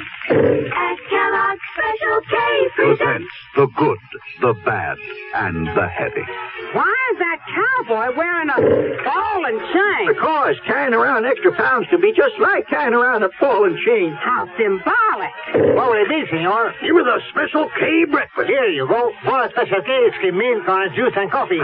Say, don't I know you from someplace? You probably don't recognize me with my ball and chain. I used to be 10 pounds lighter, but I'm getting back that way by exercising and eating smart at every meal. Starting with this here Special K breakfast. What's so special? It's less than 240 calories, 99% fat-free, and delicious. It's going to help me get rid of this here ball and chain. I bet your horse will be glad to hear that. another ball and chain. Fight but gust. Your happy ending could begin with the Kellogg's Special K breakfast. That's Kellogg's Special K. That's right. Good night. When you put out good money for a homeowner's policy, you're buying the service that agent's going to give you the first time that you have a claim. State Farm agent Gabe Franco, Fort Collins, Colorado, talks about homeowners insurance. State Farm has always been synonymous with good service. But the amazing thing is that you get that kind of service without a big price. State Farm has a reputation for low rates. Nowadays, when a guy has a budget to watch, that's more important than ever. You have to make sure that you get the best deal for your dollar. And so you see, you get the kind of service you need for a homeowner's policy. And some real financial advantages, too, and that's hard to beat. State Farm Fire and Casualty is #1 in homeowners insurance because of low rates and outstanding service. Good reasons to see your nearby State Farm agent now. And like a good neighbor, State Farm is there.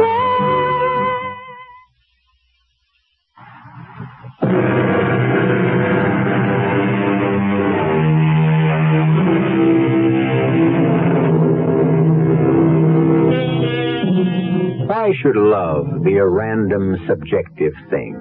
completely beyond our conscious control. Why can't we say, she is the logical person for me to love?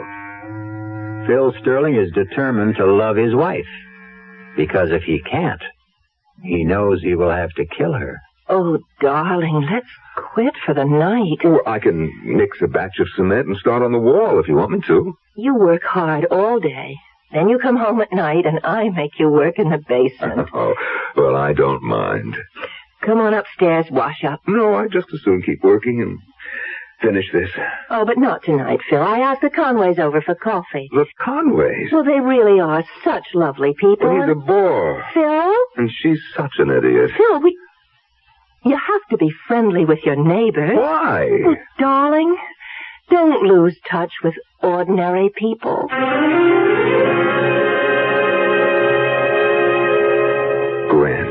Gwen, I don't know what I'd do without you. Well, that's what friends are for. I just have nobody else to talk to. On the job, at home, the neighbors. I think I'm about ready to flip. Well, Phil, you could always leave. I can't. You know, you hear people say, I wouldn't do this or that for $1 million. But it's academic. Nobody ever offered them the $1 million. With me. Gwen, with me, the money is there. It's not quite there. It's mine. I just have to wait it out. I am in the will. I am in it for 50%. Gwen, you know how much that is? Mm-hmm. Besides, he's very old. How much longer can he live? Oh, Phil, you always were a genius when it came to figuring things. I wish I knew how to figure this. Well, you know you can't stay, and you don't have the nerve to leave. That isn't true. Been getting any readings from Pluto lately? Cut it out, Gwen. I bet you're afraid to look.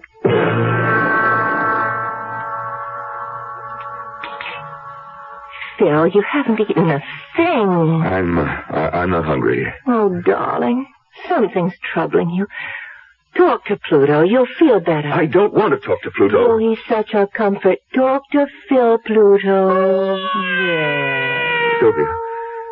Sylvia, I love you. Well, I love you, and Pluto loves you, too.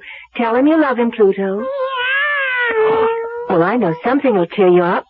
Daddy's got the results from his physical today, and he's in the best shape of his life. He is? And you deserve all the credit. Because he doesn't have to worry about me anymore. The doctor said Daddy will probably live forever. Oh, that's great. Phil, I can tell you're not feeling... I'm fine. You're out of sorts. Come on, let Pluto comfort you. Keep that cat away from me. Pluto is not that cat. Oh, now you see, you've hurt his feelings. Oh, for crying out loud. Tell him you're sorry. Phil wants to apologize, Pluto. Tell him you forgive him. Go. Once again, I was staring into Pluto's eyes. And into that boiling maelstrom of colors, all I could see now was brown. And it was the brown of the cement in the basement. And on this brown cement was a sharp and pointed mason's trowel. And suddenly, the trowel was in my hand. You killed Pluto! That's right. Get out of my way! Oh, no! He's driving me crazy! I have to kill him!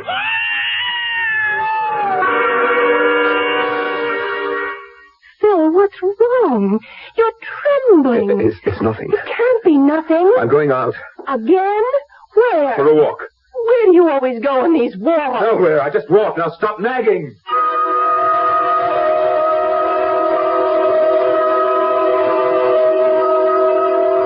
I don't know what I would do without you, Gwen. Good old Gwen. Comfy as a pair of old shoes. Ready as a candlestick, reliable, dependable, there when you need me. Well, it's true. Well, congratulate me, I'm getting married. Huh? Married? Why? Why? Has it occurred to you I might want a life of my own? Bruce asked me to marry him. Oh, Bruce. He may not be much, but he's all mine. And at least he asked me. Gwen, listen. In just a couple of years, I'll really be rich. And I hope you'll be very happy. I'll make it up to you. As they say in the movies, I guess this is goodbye. But, Gwen, if I can't see you... No, Philip.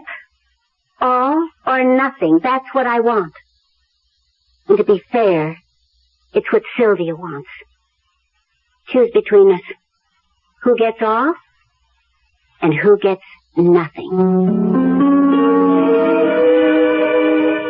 Well, maybe I would miss Gwen.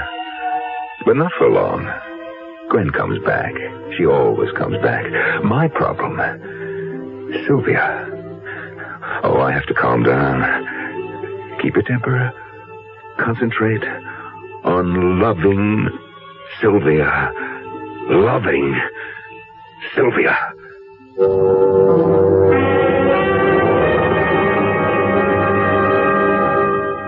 Phil. Yes, dear. Pluto and I have a question to ask you. Oh, what is it? Who is Gwen? What did you say? I think you heard me. He heard me, didn't he, Pluto? Meow. Who is Gwen? Well, Gwen is a girl I used to know. When did you last see her? Now, look, what is I'd this? like an answer. Sylvia, who told you about Gwen? Who do you think? Pluto. What does Pluto know? Everything. You're in love with her, aren't you? No. Don't lie to me. I am telling you the truth. You can lie to me, but you can't lie to Pluto. Sylvia! Sylvia, now listen to me. I am telling you the truth. I love you. Oh, tell that to Pluto. I dare you to tell that to Pluto. Pluto, that mangy cat. Hey, where are you going? Home. You're home now. No, going home to my father. I never want to see you again. That damn cat, I'll kill him. Pluto, please don't. Run, Pluto! Run! Oh, that stupid cat. Look, he ran down to the basement, Sylvia. He can't get away now. I've got you cornered, you stupid cat. Dodge him! Pluto, dodge him! You can't get away. You won't get away. Phil, you're mad. Put down that trowel. Stand still. Stand still, you stupid beast. You've got nowhere to go. Here, Pluto. Here, come to me. Come, I'll protect you. Sylvia, let go of that cat. You give me Pluto. No! I won't have any peace. I won't have any sanity until I kill him. No, Phil, no! Let go of him. No!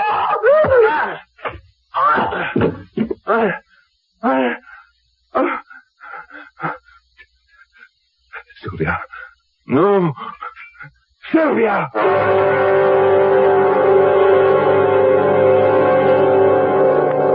They were both dead. I had killed them both. My temper had gotten the best of me. Yes. I had to think fast. Think. Oh, think. First, I built a wall of cinder blocks and cement. I had everything there to do it. And then I placed her and Pluto behind it. And finally, I painted the wall and the entire basement, so there were no signs of fresh construction. I washed away every blood stain from the floor, and from my hands, from my clothes. The place was absolutely spotless. And then I assumed a new role, and I played it to perfection. The worried husband.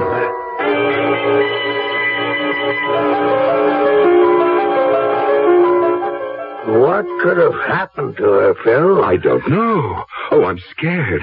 How could she just disappear? You two weren't quarreling, were you? What, Sylvia and I? Yeah, I know. The lovebirds. Well, I'll tell you what I'm scared of.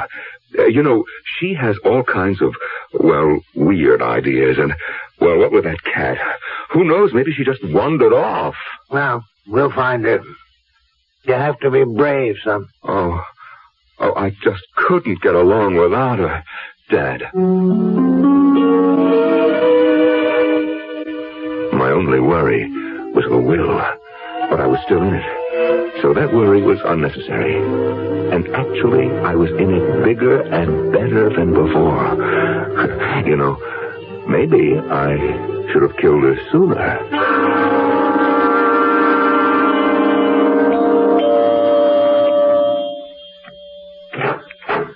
Yes? This Mr. Sterling? I'm Mr. Sterling. We're police officers. Oh? May we come in? I'm Lieutenant Haley. Sergeant Miller. Yes. Detective Krause. Oh, well, what can I do for you, gentlemen? Your wife has been reported missing. Yes, that's right. I'd like to ask you a few questions. Well, my father-in-law and I wrote out a deposition. He's Frank J. Fenris, a very influential man. So I've heard. Your wife disappeared last Tuesday night. Oh, yes. Mr. and Mrs. Conway, your next-door neighbors, report they heard sounds of arguing. Did they?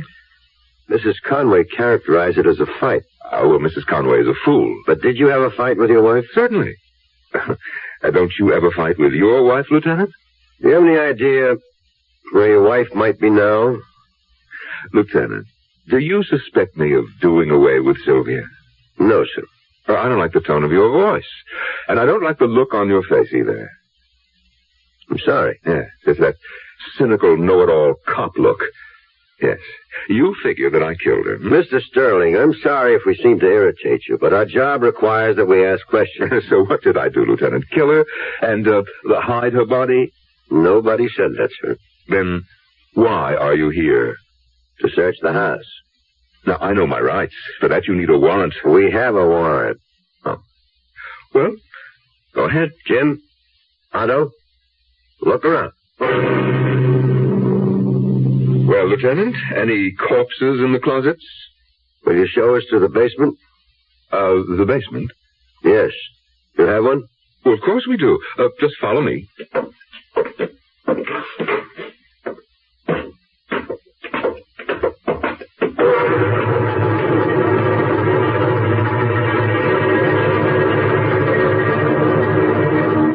Jim? Anything? Otto? Mr. Sterling, I'm sorry we put you to so much trouble. Something the matter, Mr. Sterling? Mr. Sterling? Huh? No, I'm all right. Are you ill? You look so pale. Now, I know this must be a difficult time for you, Mr. Sterling. Yes, it is. Well, we're through here. Are you sure you're all right? Oh, yes, I'm just fine. Well, goodbye, sir. Oh, goodbye. You know, it's funny. I hear a cat. He must be right in this room, but I don't see him. A cat? A cat? What cat? You mean you don't hear that cat? Why, he's behind that wall. He has to be behind that wall. Pluto. Oh, no. It can't be Pluto. He's dead. Otto, Jim, get some tools. We're going to break down that wall. He's dead. I killed him. Why isn't he dead?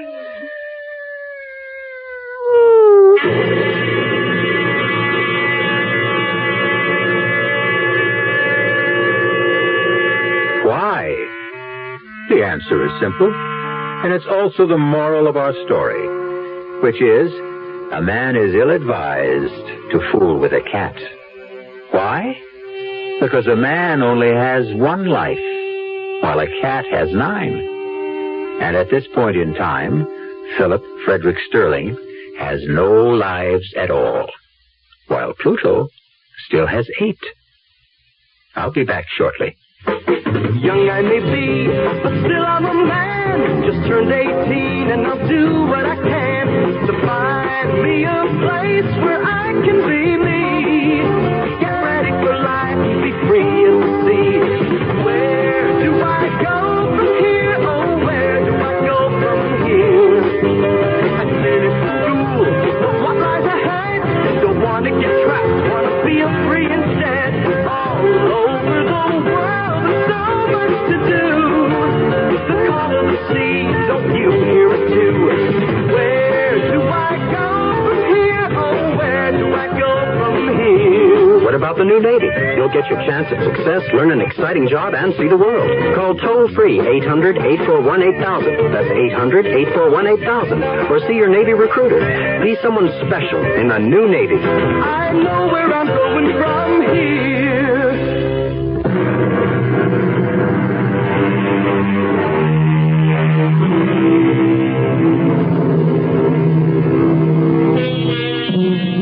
we're doing on this show is bringing back some of the best of the good old days.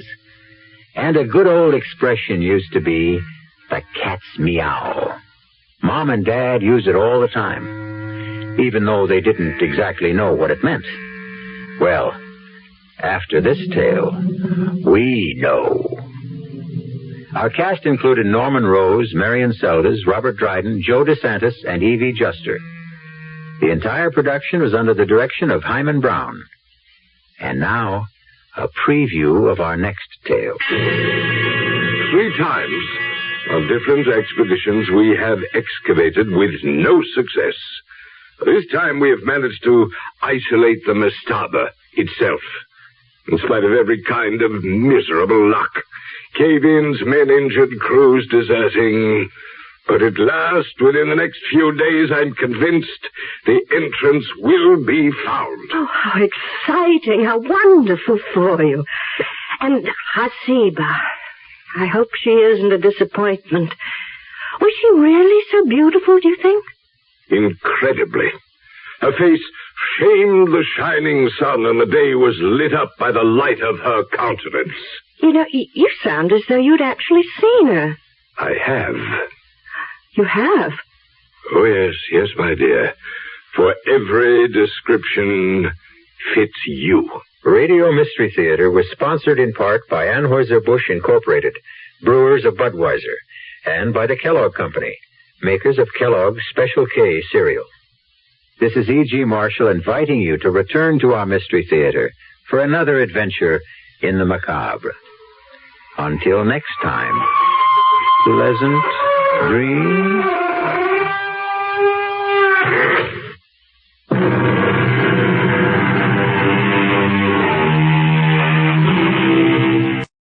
The CBS Radio Mystery Theater presents...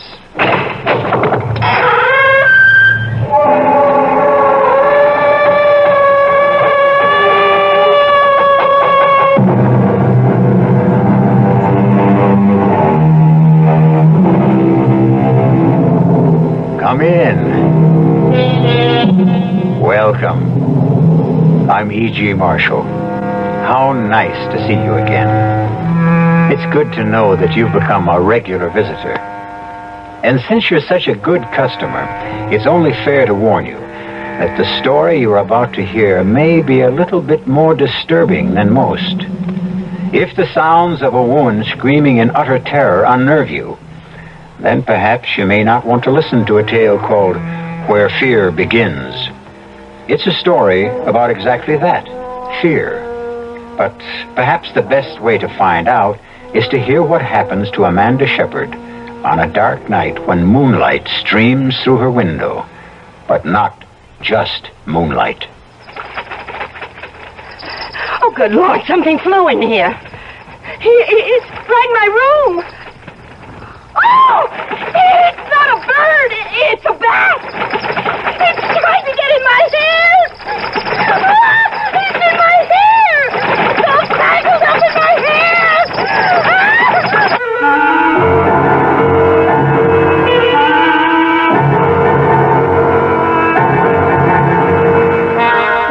Our mystery drama, Where Fear Begins, was written especially for the Mystery Theater by Henry Slessor and stars Kim Hunter. It is sponsored in part by the Kellogg Company, makers of Kellogg's Special K cereal and new sugar-free Diet 7-Up. I'll be back shortly with Act 1.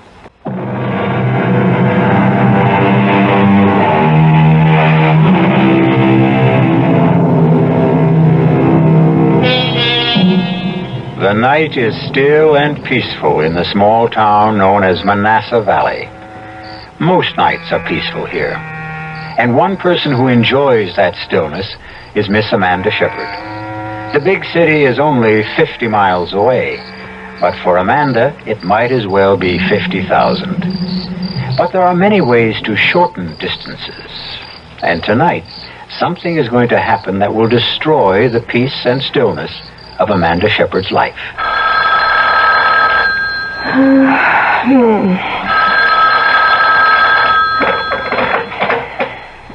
Yes. Hello. Amanda, Yes, who's this? It's Vera. Vera? Oh, for heaven's sake, what's the matter with you? Don't you know what time it is? Amanda, I need help.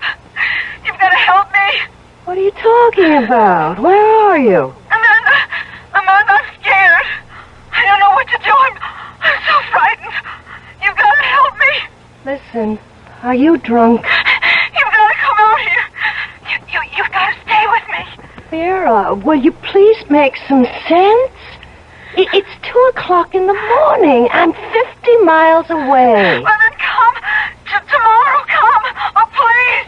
Please come as soon as you can. Oh, for heaven's sake, Vera, I've got a class to teach tomorrow. Come to think of it, it's even worse than that. I have a faculty meeting. Amanda, don't you understand? I need you. Don't make me explain. Just come. All right. Look, I can't promise when I'll be there exactly. Where are you staying? Vera? Vera, what's the address? Did you hear me? Vera, are you still there? Vera!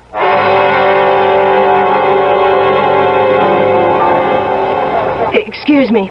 Yes, ma'am. What can I get you? Nothing, thanks. I was looking for the manager. So are his creditors. Well, maybe you can help me. Have you worked here long? Truth is, I don't work here now. I'm what you might call a guest bartender. Oh, I see. Tell me anyway. Well, I'm trying to find someone. I know she no longer works here. She told me she quit her job about 2 months ago, but it's the last bit of information I have about her. Who is her exactly? Her name is Vera Shepherd. Do you know her by any chance? Nope, I can't say I do. Well, she called me last night and sounded as if she was in trouble. I'm almost tempted to call the police, but knowing Vera, it could just be some of her melodramatics. Well, thank you anyway. It's okay. Hey, wait a minute. Yes? This Vera Shepherd, is she blonde, pretty, about your height? Yes. There's a girl I met in an encounter group last month. Her last name was Shepherd, but her first name was Roxanne. Roxanne? Well, that could be her. She always hated the name Vera. She was always threatening to change it. Look, have you any idea where she might be living? Sure. She lives with me. What? In the same rooming house. Upstairs. In indescribable squalor, I might add. What's a nice lady like you doing with a friend like Roxy? She's my sister. Ouch. Well, excuse me, I think I'll go see if I can pry my foot out of my mouth. Wait a minute. Where's this squalid rooming house of yours? Number 9 Hudson Street, near the river. If you see a bum sleeping in the doorway, that's the place. Hey, you weren't thinking of going there now. Of course. It's not a good idea. Now, you can't go into a neighborhood like that looking the way you do. What's wrong with the way I look? Wait a minute. My friend Tony will be back here in 5 minutes to take over the bar. I'll go with you. Well, I'm sure I can find it alone. There's some pretty bad customers around there. Well, they don't look any better here. You can trust me. Underneath this dirty shirt beats a heart of pure soap. Well, all right.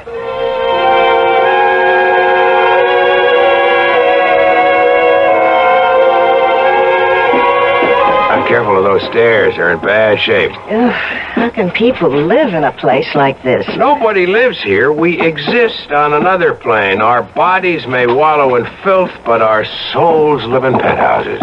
Is that what you learned in your encounter group? Well, here's her door. The grand portal of the Princess Roxanne. She has a radio on. I hope that isn't all she has on. Princess is a little hard of hearing. She must be home. Let me try. Vera? Vera, are you in there? Might be asleep or stoned. Maybe she just went out and left the radio on. Look, I'm terribly worried about her. She really sounded dreadful. She said she was frightened about something. I could always break the door in. It's pretty flimsy. Do you think we should? Just say the word. All right. Please. That's the word. By the way, what did you say your name was? Amanda Shepherd. My name is Kurt Davies. Pleased to meet you. That was easy. Come on in. Ooh, what an awful place. I told you, indescribable squalor. The bedroom must be in here. Vera? Vera, it's me. It's Amanda. Oh, my... Vera! Oh, my God! What is it? Is she sick? Look at her. Look at her eyes. Easy, take it easy. I don't think she's breathing. She's dead. Oh, my God, my poor sister is dead.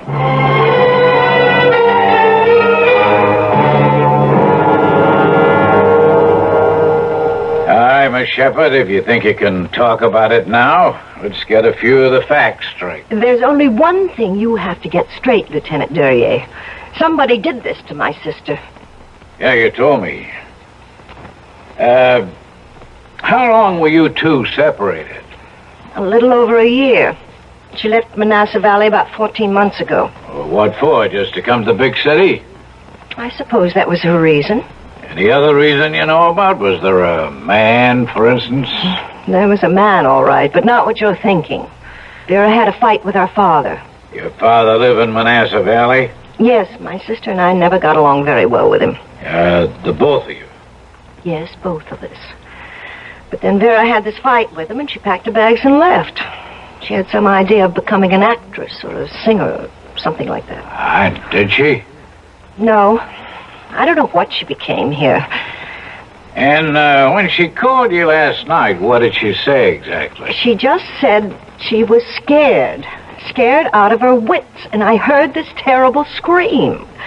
Lieutenant, there's only one explanation. Somebody was after her. Somebody was in her apartment last night and killed her. I'm sorry, Miss Shepherd, but this is no murder case. But you saw her eyes. You saw the way she looked, as if she'd been frightened to death. There's just no such thing, Miss Shepherd. At least not in the law books. Your sister suffered a cardiac arrest. That's a heart attack. I can't believe that. That look on her face. It was just a death agony. That's all you saw. Somebody was after her. Some man, probably. I'm sure of it. Maybe she was scared because she was sick. There was nothing wrong with her health. Look, the medical examiner knows his business, miss. Of course, if you want to insist on an autopsy, that's your privilege. An autopsy? That means cutting her open. That's what it means. And if it proved you were wrong? That she didn't die of natural causes? Oh, we'd be the first to admit it. All right, then. I want an autopsy. Look, I'm sure that something horrible happened to Vera. Okay, whatever you say, Miss Shepherd. I'll be in touch with you. Oh, where will you be staying? I'll be staying right here.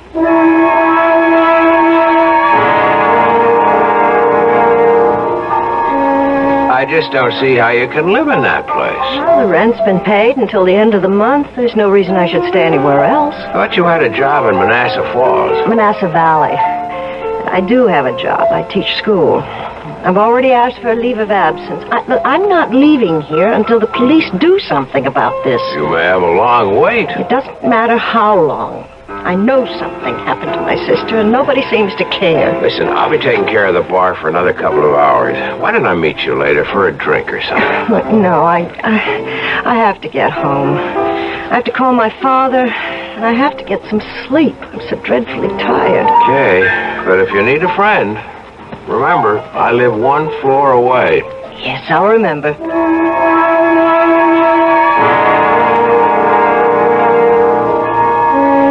Dad, there was no way I could make the funeral arrangements yet. Why not? Because the police are performing an autopsy on Vera's body to determine the exact cause of death. Well, I thought you told me she had a heart attack. Yes, but I still thought it'd be wise to learn more about it. Dad, she was only 26 years old. Yeah, but she wasn't a well girl, Amanda. You know that. She had rheumatic fever when she was a child. It always seemed perfectly well to me. Look, Dad, I'm just not satisfied about this. That's all there is to it. That's why I'm not coming home until I find out more. You're a stubborn woman, Amanda. You're just as stubborn as your mother was. All right, Dad. I'll try to speak to you again tomorrow. Oh, what's the hurry? You haven't talked 3 minutes with yet. I'm exhausted. I've got to get some sleep. Goodbye, Dad. How can I sleep? How can I? I know I'm just going to lie awake all night. Just thinking about Vera. Oh, Lord, why did I decide to stay in this horrible place? I have to clean it up tomorrow. It's so filthy. At least that'll give me something to do. Oh, if only I could sleep. I wonder if Vera has anything in the medicine cabinet. Won't hurt to look. Yeah, what a mess of bottles. Half of them are empty. Oh, what's this one? Aspirin. Oh, wait a minute. This one's marked. For sleep, thank God. It's the only way I'll get to close my eyes tonight.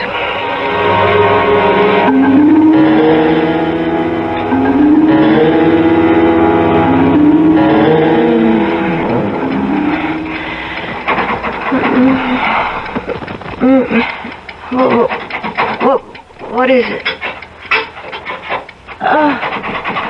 What is it? It sounds like someone at the door. At the front door. 1 minute. All right, I'm coming. I just find my slippers. Who is it? Oh, my God, who's out there? Who is it? Who's out there? Go away! Go away! Whoever you are, go away! Oh, the door! The lock's broken! It's coming in here! Oh, God, it's coming in! Ah! Oh, dear Lord, help me! Help me, somebody!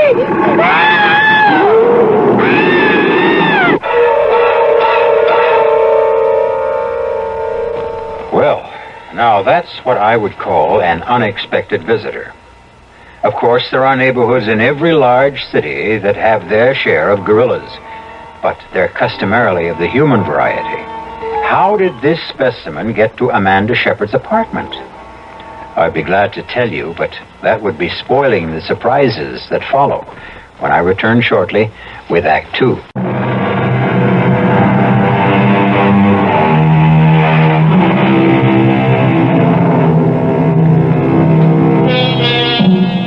And now, here's the second act of Where Fear Begins. Well, it appears that no harm has come to our friend Amanda Shepard, unless you call a good case of hysteria harm. But now there's another visitor to the apartment, Kurt Davies, who quickly raced up the stairs when he heard her cries for help. I saw it. I saw it. So help me. I saw a gorilla.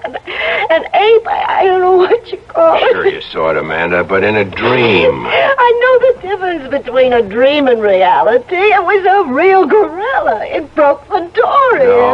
No, honey. I'm the one who busted in the door, remember? And first thing tomorrow, you got to get a lock on it. Kurt, please, listen to me. This was real. I know it was. This animal tried to get in here and kill me. When I started to scream, it went away. Amanda, I didn't see any gorilla coming out of this place. I mean, wouldn't I have seen it, too? Well, maybe it's hiding somewhere in the building. Maybe it has a hiding place. This is really crazy. Look, maybe that's what Vera saw. Maybe that's what she was horribly frightened about. Amanda, have you ever searched this apartment? Searched it? What for? Well, maybe you'd find something. Letters, a diary, maybe. Oh, Vera never kept a diary. It's worth a try, isn't it? Come on, let's look right now. I'll help you. Why? Why should you want to help me? Why not? You don't really care what happened to my sister. You hardly knew her. Maybe I didn't want to know her. Why not? What's the point of knocking the dead? No, tell me, please. Why didn't you like Vera? I didn't like Roxanne because she called herself Roxanne when her name was Vera. I didn't like the way she spent her time looking for one kick after the other, even if it meant kicking somebody else in the teeth. Was she really like that? Look, it's late. Maybe you should go back to bed. We'll search the place another time. No, you're right. I should have done this before. Yeah, I remember seeing something in the bedroom, as a matter of fact. See what? It looked like an address book. Wait, I'll get it. Maybe it is a diary. A record of all the kicks she got out of life. No, it's an address book. Not too many names in it. Let me see if I'm in it. No, guess I didn't make that much of an impression. Do you recognize anybody's name? Let's see. Here's Tony's. That's the place where I work. I thought you were only a guest bartender. It's only temporary. Till my rich uncle in Argentina dies. That is, if I have a rich uncle. Wait a minute. What'd you find? Are you sure your sister was healthy? Well, my father doesn't agree, but I think she was, yes. I mean healthy in the head. Ever occur to you that the call she made to you that night was just, well, that she might have been wigging out? Oh, no. Look, I'm sure Vera wasn't crazy. Well, the reason I ask is she has Dr. Swaley's number in her book. Who? Dr. Raymond Swaley. I've heard of him. What kind of a doctor is he? I suppose you could call him a shrink, but I think he calls himself a psychologist. If your sister Vera was all that together, would she be seeing someone like that? I don't know. How would you like me to see Dr. Swaley and ask him?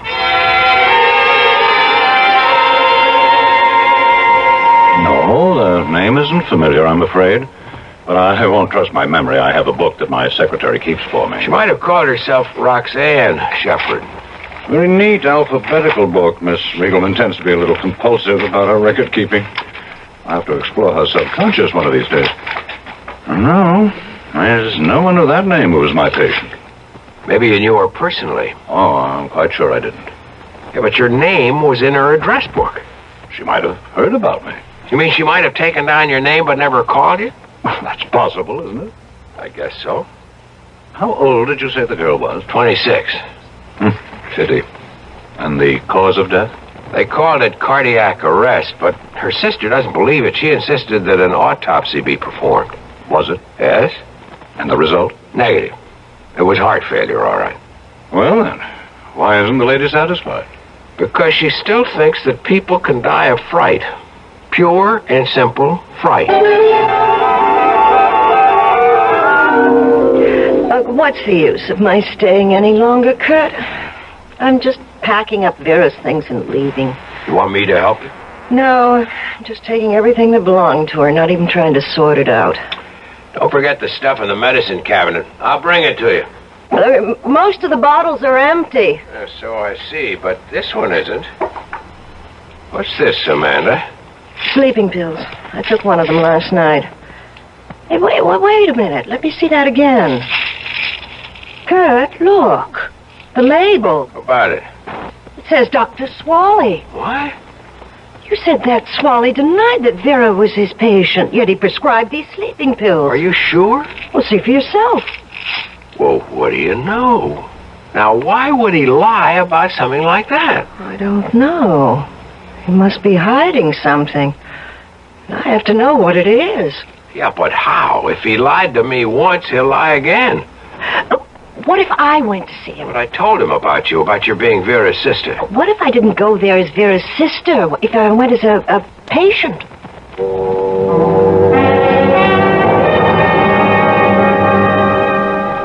I'm so miserable all the time, Doctor. So depressed and nervous. I don't want to wake up in the morning. I want to go right on sleeping, hibernating from the world.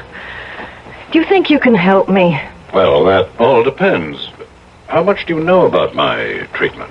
Well, not really very much. Just that I've heard you've been able to help people.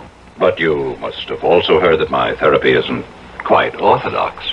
Well, no, I guess I've never heard that. Oh, don't be alarmed. Basically, I'm a Freudian. I believe in the theory of the subconscious, but I look at it slightly differently.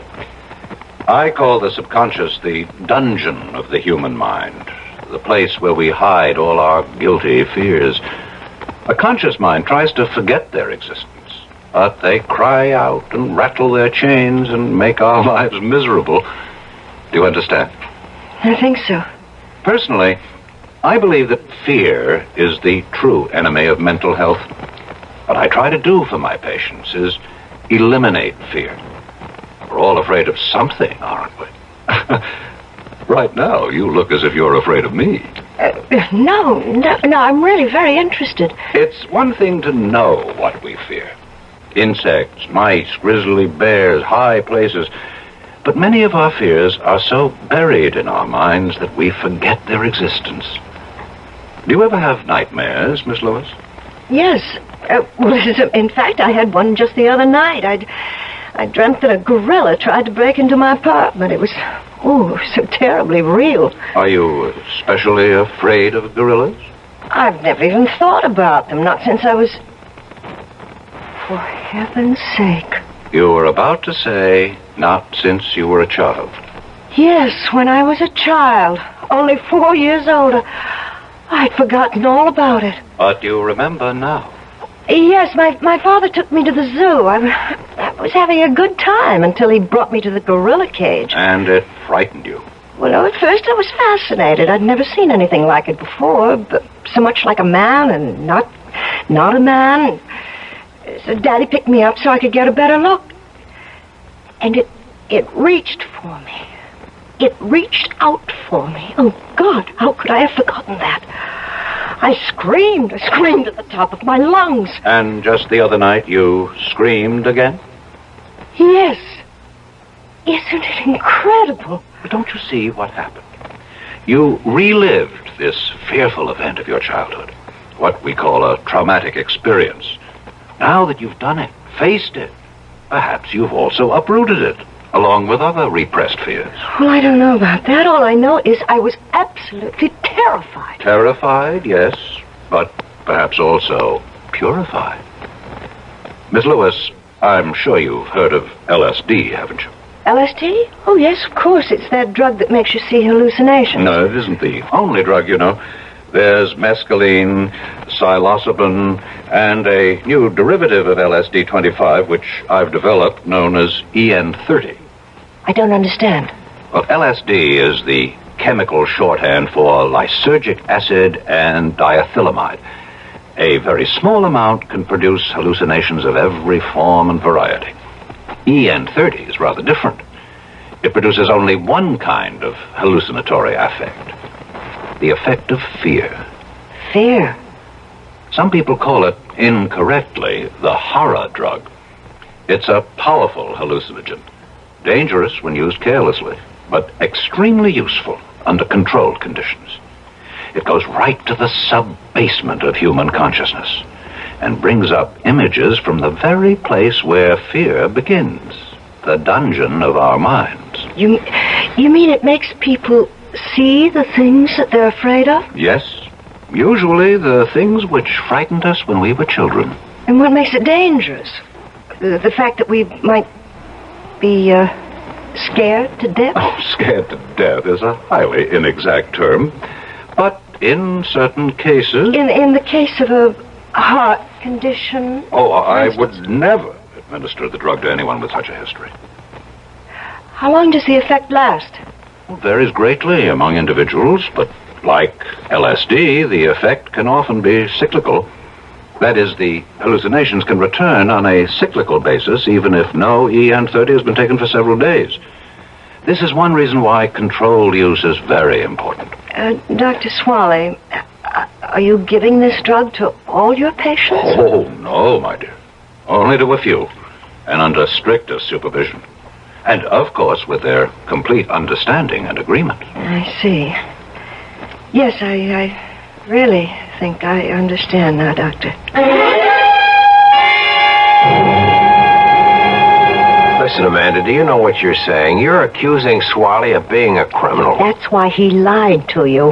He was afraid to admit that Vera was his patient because he gave her this horror pill of his. And she died. Well, you don't know that for sure, Amanda. I don't know it. He says he never gave anyone the pill except under controlled conditions. But he lied. He said he'd never give one of those things to someone with heart trouble, but he gave one to Vera. Look, you're all worn out. You better get to sleep, and we'll talk about it in the morning. I'm going to the police in the morning, Kurt. Will you go with me? Amanda, I've already been to the police. What? I saw Lieutenant Duryea. But why? I've been worried about this undercover game you've been playing. So I talked to Duryea, told him about what you were doing and what you suspected. And? Duryea made a check of Swally's records, Amanda. He made it part of the routine police inquiry into your sister's death. What are you trying to say? Swally wasn't lying about it. What? He wasn't lying about your sister. She was never his patient. But the sleeping They pills... must have belonged to one of your sister's roommates, or maybe she just swiped them from somebody else's house. Didn't you tell me that Vera was always swiping things? Oh, Kurt. Then I'm wrong. It wasn't his fault. That's the way it looks. If your sister was having nightmares, she was having them on her own.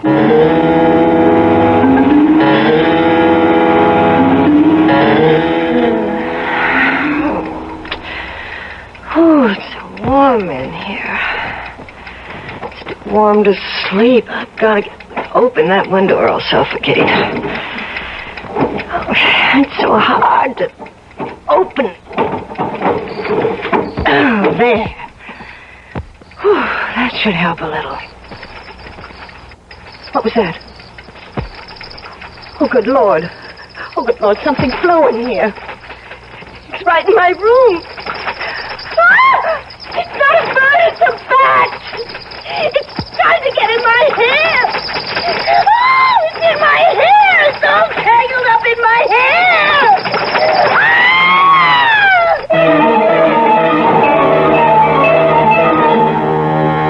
What is there about a bat which fills almost all of us with dread? Is it the cape-like wings, the rat-like face, the raking claws, the terrifying screech of their voices? Can anyone blame Amanda Shepard for the cry of horror she emits when that winged monster comes flapping into her room? Or was there really a bat? Was it only a creature of her imagination? We'll learn the answer when we return shortly with Act 3.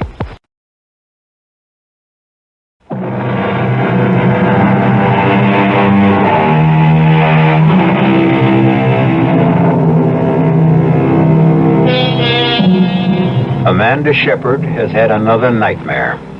A dream so vivid that she lies in her bed this morning in a state of shock, still unable to believe that the bat which flew into her room the night before isn't still entangled in her hair. It may have been the heat, Amanda. This building is a real hot box when the weather turns warm. Yes, I don't know, maybe that's all it was. Maybe I had some kind of a heat stroke. If you ask me, you ought to get out of this apartment right now. Maybe that's another reason you have bad dreams. This place is depressing you. Yes, you're right. There's no point in my staying here anymore. The police have proved that, haven't they? You just have to accept the truth. Your sister died because she died. I guess that means I should go back. Doesn't mean you have to go back to Manassas Valley. Listen, have you ever thought of teaching right here in the city? We've got an awful lot of kids here who No, Kurt. No, it's time for me to go home.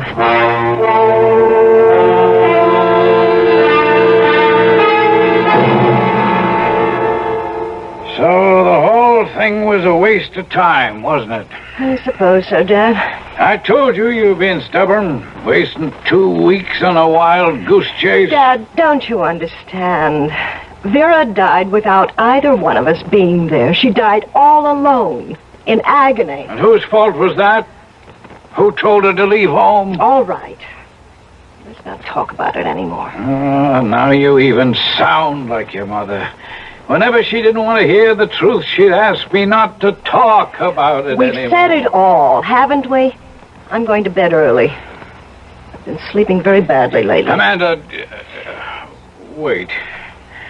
Yes, Dad?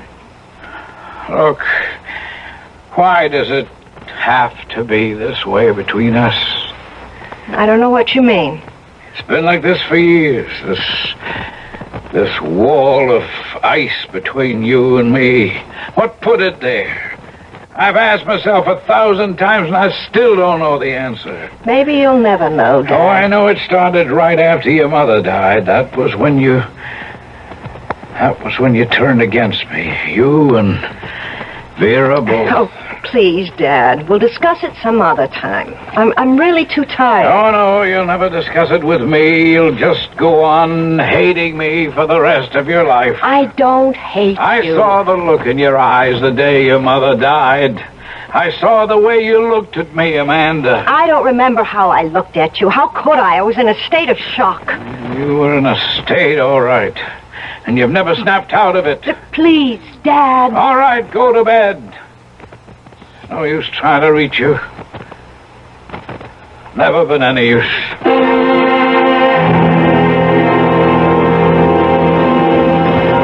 Hi, handsome. Hey, this is turning into a permanent job for you, isn't it? I guess I'm just a natural-born bartender, that's all. What can I get you tonight? Well, how about a Manhattan? Did you learn how to make one of those? I'll give it a try. Hey, how's your blonde friend these days? Which one? I know a half a dozen blondes. You know the one I mean. The one who looks like a school teacher. She is a school teacher. No kidding. And where is she now? Going back to teaching school, I guess. Hey, you really liked her, didn't you? That's what I heard around. I liked her. But she's strictly a small-town girl. Is it true that she was Roxy's sister? That's right. It's hard to believe, isn't it? That Roxy Shepherd would have a sister like that. Hey, did you know that I was her last roommate? What? That's right. I paid half the rent on that filthy pad of hers. I couldn't stand it more than 1 week. She was stoned all the time, you know. Yeah, I figured she hit the stuff pretty hard. That girl would take anything, as long as there was a kick in it. She even went to some doctor just to get some kind of pill he was handing out. What'd you say? She heard about some nutty kind of LSD that a shrink was using on his patients. She told me she was going to see him and get some... Hold it a second. Do you know the shrink's name? No. Was it Swally? Dr. Raymond Swally? Well, how should I know? Well, I've got to know.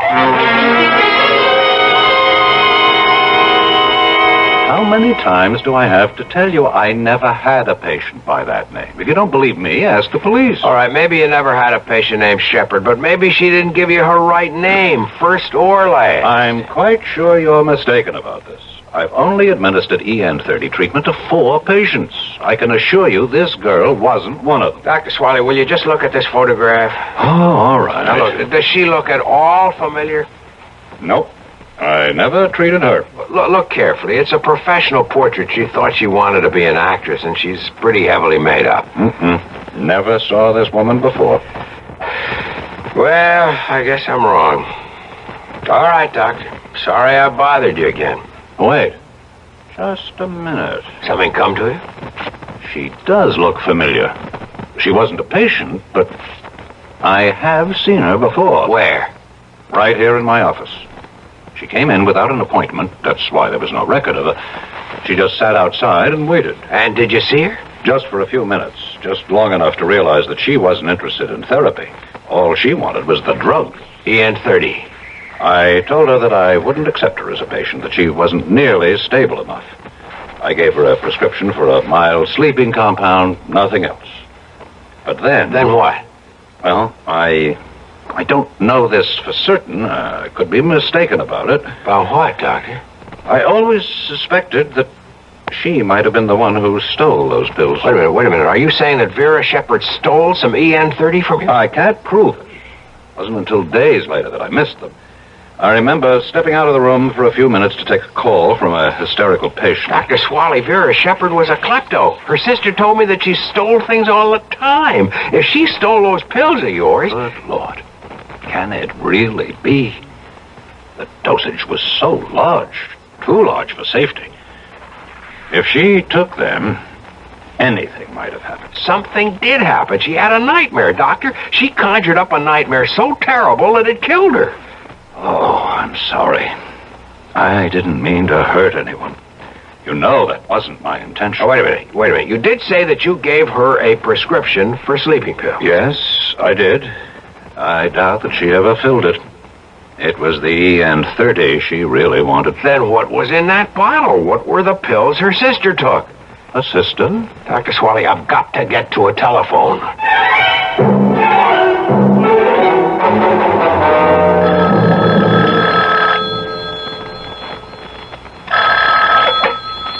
Hello? Hello, is Amanda Shepard there? Oh, yes, she's here, but she's asleep right now. Who is this? Is this Mr. Shepard? Oh, that's right. Can I take a message? Mr. Shepard, you don't know me. I met your daughter in the city, but it's very important that I speak to her right away. Well, I'm sorry, but I told you she's fast asleep. Would you know if she's taken anything to help her sleep?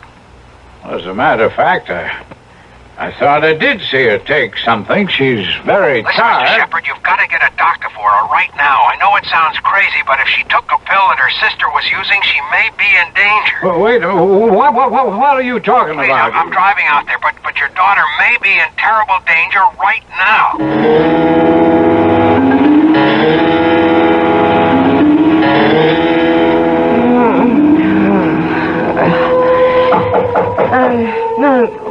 Who is it? Who's there? It's your father, Amanda.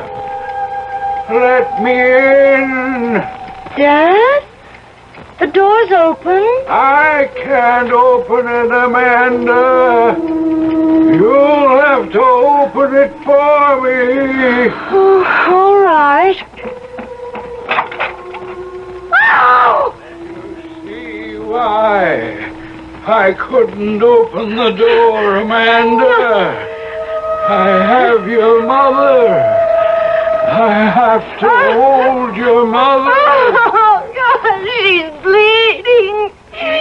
She's covered with blood. I warned her, Amanda. I said I would kill her one day, and now I've done it. I've killed your mother.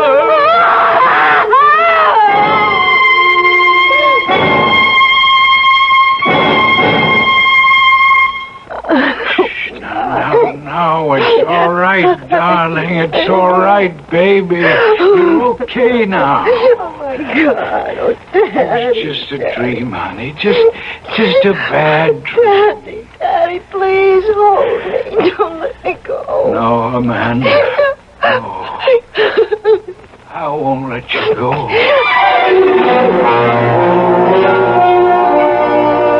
That's what Dr. Swally told me himself, Amanda. He's discontinuing the use of EN30. Says it's far too dangerous to take any more chances with. Frankly, I think he's right. Kurt, do you know what my hallucination was? What?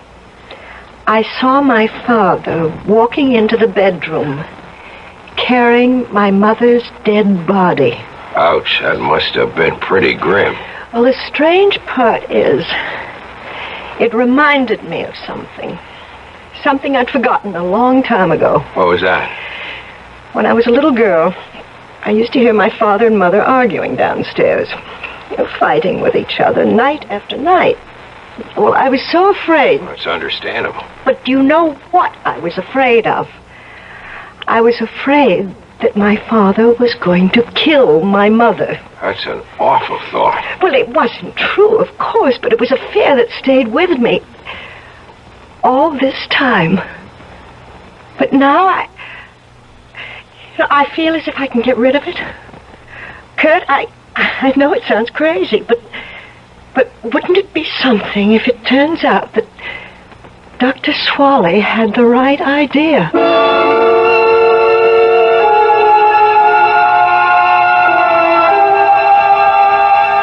Well, personally, I don't think I would care very much for that kind of shock treatment.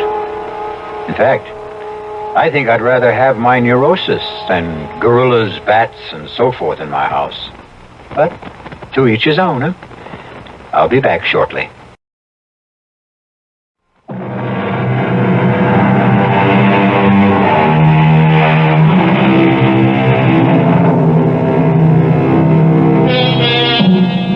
In case you're wondering, all characters, events, and wonder drugs in this drama are purely fictitious.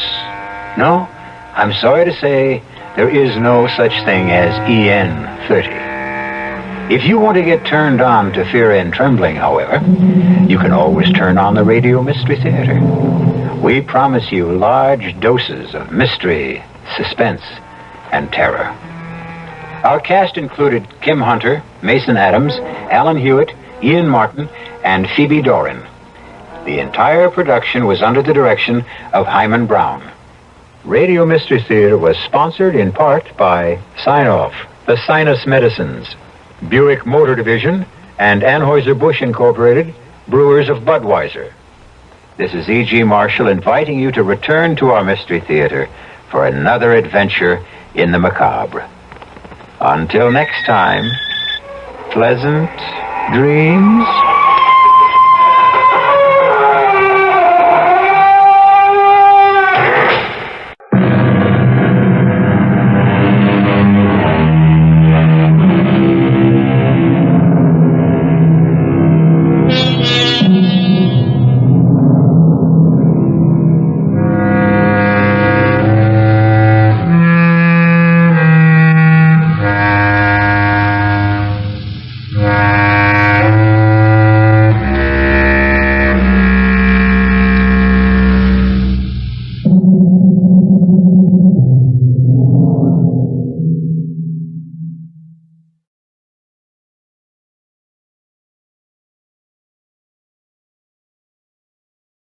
The CBS Radio Mystery Theater presents...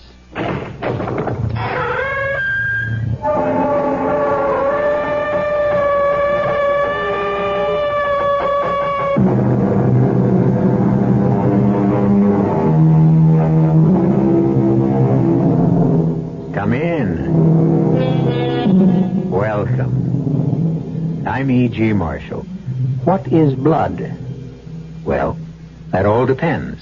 To some, blood is a cause for pride.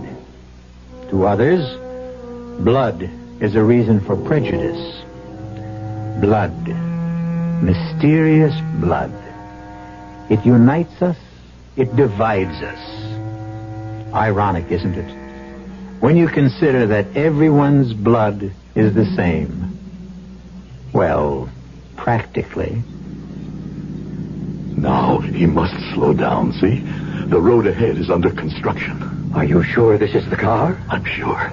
Hand me the rifle. Are you sure? I can see him sitting next to his driver. I swore I'd kill him. Now he belongs to me. Now! I missed him. How could I miss? You didn't miss. Couldn't you see the shells bounce off? His car is plated with armor. His glass is bulletproof. It's impossible, Anthony. You'll never be able to get him. I'll kill him, Vincent. Somewhere, somehow, I'll kill him.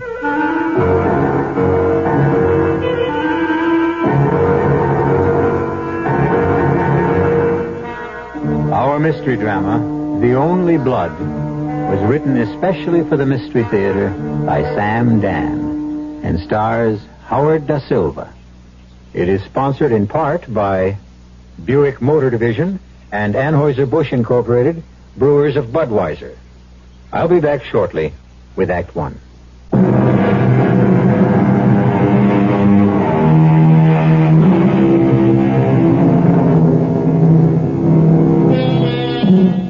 They came by the millions to America. They came wearing a rainbow of costumes and speaking a babble of tongues. Frightened by the strangeness of marvelous, mysterious America, they huddled together for security in clusters of kinfolk, Landsleit Goombas, to begin the often slow and sometimes painful process of becoming Americans. And this is a story of one of them, a man named Anthony Boda. And it happened some 40 years ago in a large East Coast city. You're not hungry tonight, Anthony. Oh, yes, I'm really very hungry. You haven't eaten a bite. I was thinking. Oh, about what? Well, I'm not sure.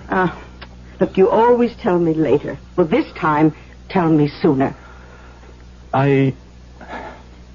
$10 is missing. $10? Yes. How is that possible?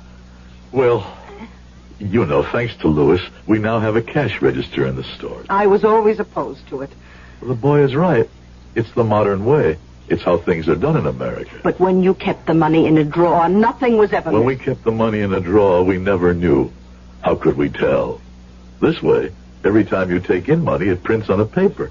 At the end of the day, the paper tells you how much money you should have. Oh, well then, perhaps... Perhaps what? Perhaps the paper is wrong. Impossible. No, what troubles me is it's always $10. What do you mean, always? Well, not only is it always $10, but it's always missing on a Friday night. I tell you, it's that machine. Oh, for the last 6 weeks. Could it be that Louis... Oh, no. Your own son? Your only son? I don't know what to think. Throw out that machine.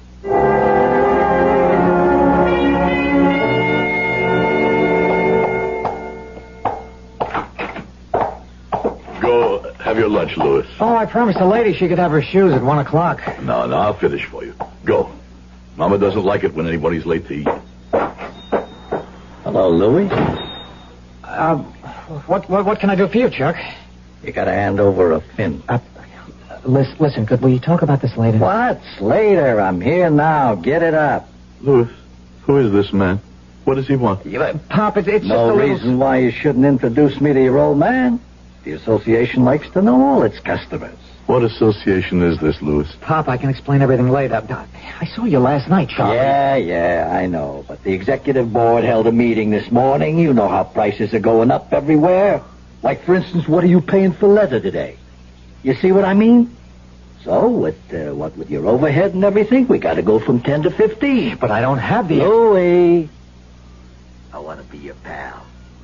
But you know how it is. All right. Here you are. Louis, what are you doing? Papa, please. Keep smiling, Pop. Everybody smiles today. Look at this fiver here. Even Lincoln's smiling. Shows you've done a good thing. See you next week. Same time, same station. So, this is what happens to the $10. I was hoping you wouldn't find out. You were hoping what? That maybe I can't add? Count? I used to pay for my own pocket, but lately So, we belong to the association. For what reason? Because we have to. We have to? Everybody belongs. Every shop in the street. My son, it is quite possible that you have forgotten who you are. Let me remind you. You are not a sheep who follows. You are a man who leads. Papa, you don't understand. I understand quite well. We had these bandits in the old country, too. When several rode up to our farm, my father shot them. No, Papa, you don't understand. I understand this, my son. I didn't come to this country to live on my knees.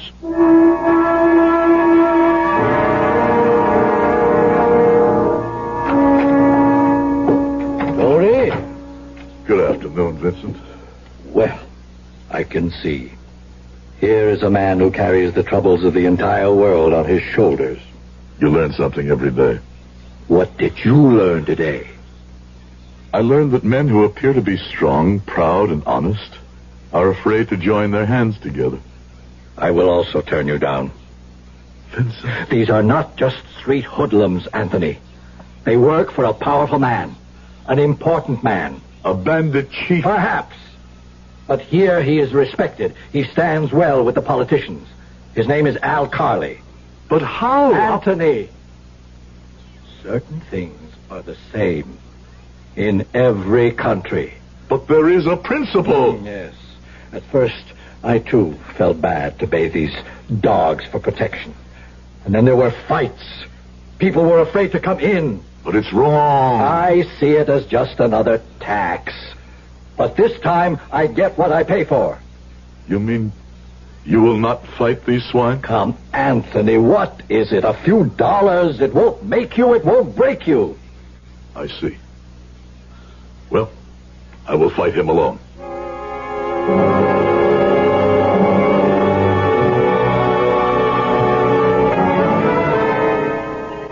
Anthony, I must say the chicken is the finest you ever made. I wanted this to be the best supper in your life.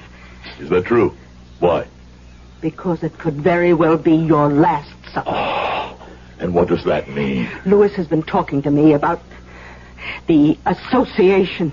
And what right does our Louis have to worry his mother with business matters? Since when is a woman to be concerned? Louis is frightened. Why?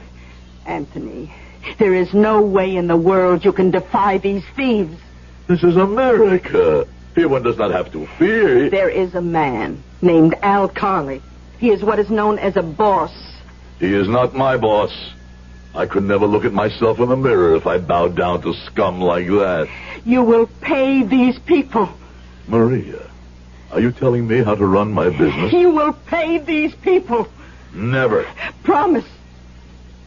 I'll think about it. Promise. Very well, I promise.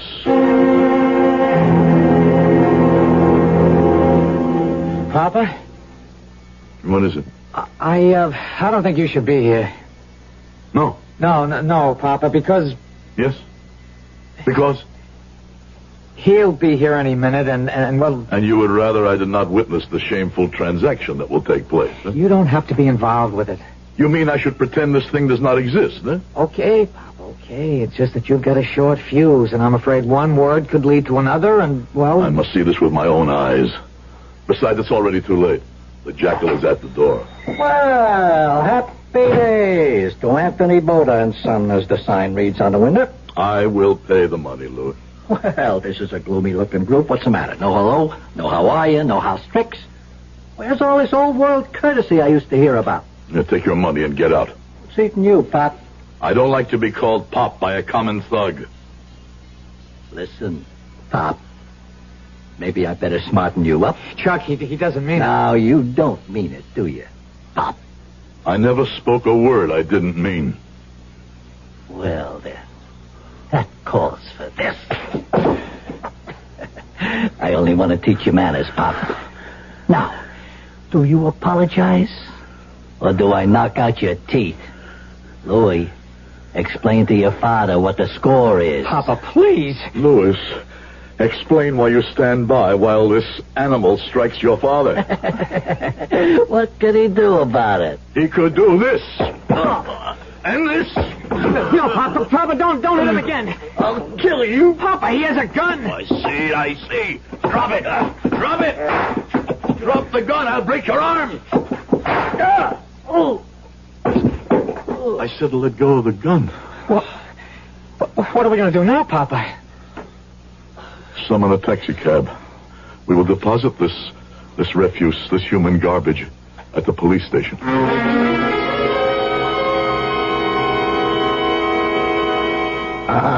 Mr. Boda, I'd like to talk to you in private, okay? About what, officer? Well, that's why we better talk in private. This way, huh?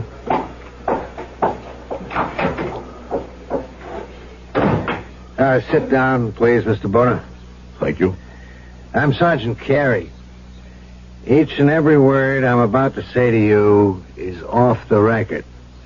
If you ever quote me, I'll swear I never said it. Understand? What is there to understand? Here's the situation. I'm on duty at the desk. You come in with this badly beat-up hoodlum. You know he's a hoodlum. Yeah. He's got a small reputation. But that's all I know. And you say you want to press charges. By all means. We only have your word that he tried to shake you down. And the word of my son and all the shopkeepers in the neighborhood. We can have this... Suppose all the neighbors dummy up. Suppose they don't want to get involved. You? An officer of the police? Are you telling me I must submit to this? No. I'm just trying to give an honest man the same break we give a criminal. When a crook is brought in, we inform him of his rights. But I still don't see why. I must listen. Al Carley is your enemy. Not that small-time hood. Al Carley's got judges, politicians, businessmen in his hip pocket. And policemen, too? I wouldn't doubt it. Then it's time that pocket was slashed open. And those vermin were exposed to the light of day. If you bring charges, you'll have the best lawyers money can buy. Sergeant, Thank you for your kindness, but we're wasting time. Okay. Do this. You say the man you brought in is the collection guy for the neighborhood? Yes. Call some of your friends. See if they'll come down and identify him. See if they'll sign affidavits. Of course they will. All it required was one man to lead the way. How can they refuse me now? Do it as required, Sergeant. Place this animal behind bars.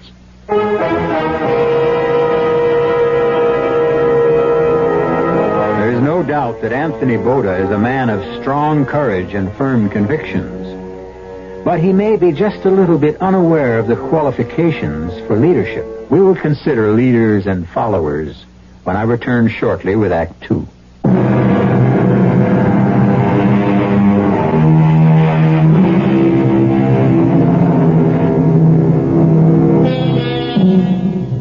When a hoodlum tried to shake down Anthony Boda, an immigrant shoemaker, Anthony, who believes what he has read about law and justice, promptly disarmed the thug and delivered him to the police station.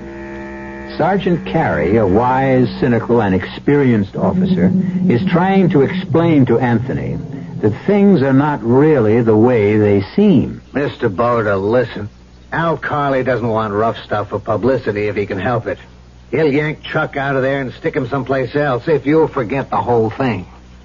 He told you all this? I don't want you to get hurt. You are a man with heart, Sergeant. But it is more important for me to discover something. Discover what? If I made the right choice when I decided to come to America.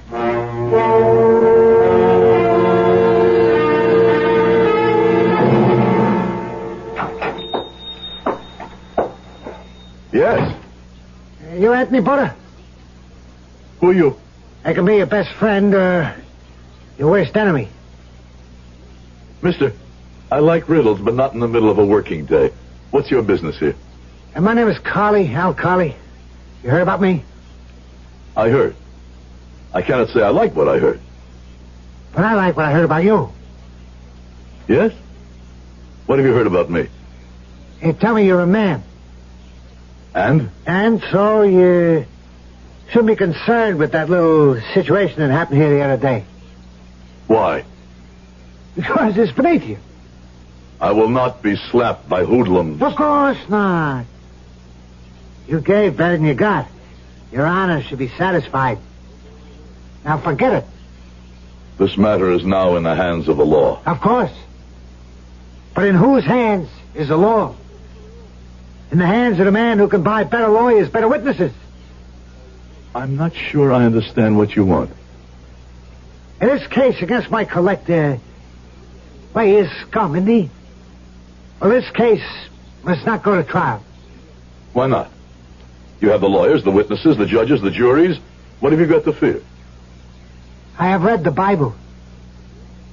A pity you don't take it seriously. Back then, when the fight was arranged, who could have believed that David would kill Goliath, huh? Drop the charges. No. Anthony, I want to get away from this rough stuff. I got a kid, she's going to college. American society girls go to that college. This daughter of yours, she knows, of course, what her father does. Really does. I see. Anthony, I need a guy like you. To do what? What, to help me run my organization? You don't want me. Plenty of guys got guts, Anthony, and plenty of guys got brains. But you're one of very few guys who got both. Why are you killing yourself in a shoe repair store, huh? You don't want me, Mr. Carley. If I ever decide to become what you are, there wouldn't be room for us both in the same organization. Do you understand me? I came here because I like to avoid bloodshed. You're a chump. You'll never know what hit you.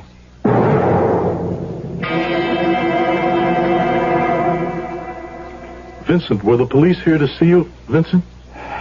Well? Yes. Someone from the district attorney. I received another visitor, too. Who? This gentleman explained certain facts. Facts? Yes. This gentleman explained that in order to run my business here, I need a license. You always knew that, Vincent. Yes. But he explained that when I apply to renew my license, there might be difficulties. You get your license from the government, not from these hoodlums. But you see, this gentleman is with the government. That part of the government that sees to these things. I don't believe it. I spoke with the lawyers in the district attorney's office. I believe them to be honest and sincere men. They said they would protect me. They will protect you, too. Come, Vincent, talk to them. I'll think about it. What's there to think about? Tony, things are not so simple. I see. You have already thought about it, and you have decided.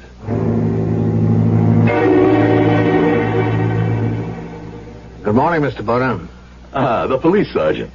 Now that you're going through with it, we'll protect you as much as we can. Thank you. No, we should thank you. You're doing something no one has done before. You're a man of courage. What chance do we have? It'd be better if we could have more witnesses, but maybe they'll come around. The newspapers have caught hold of it. I brought you a copy. Here, see what it says. Shoemaker defies mob. This is about me. Mm-hmm. That man who spoke to me in the police station, he was a reporter. That's right. Well, then, we have won. No. We have to win in court. But the newspapers say For the papers, you're today's sensation. Tomorrow it'll be somebody else. Don't go anywhere without telling us. And we'll have a man watching the store day and night.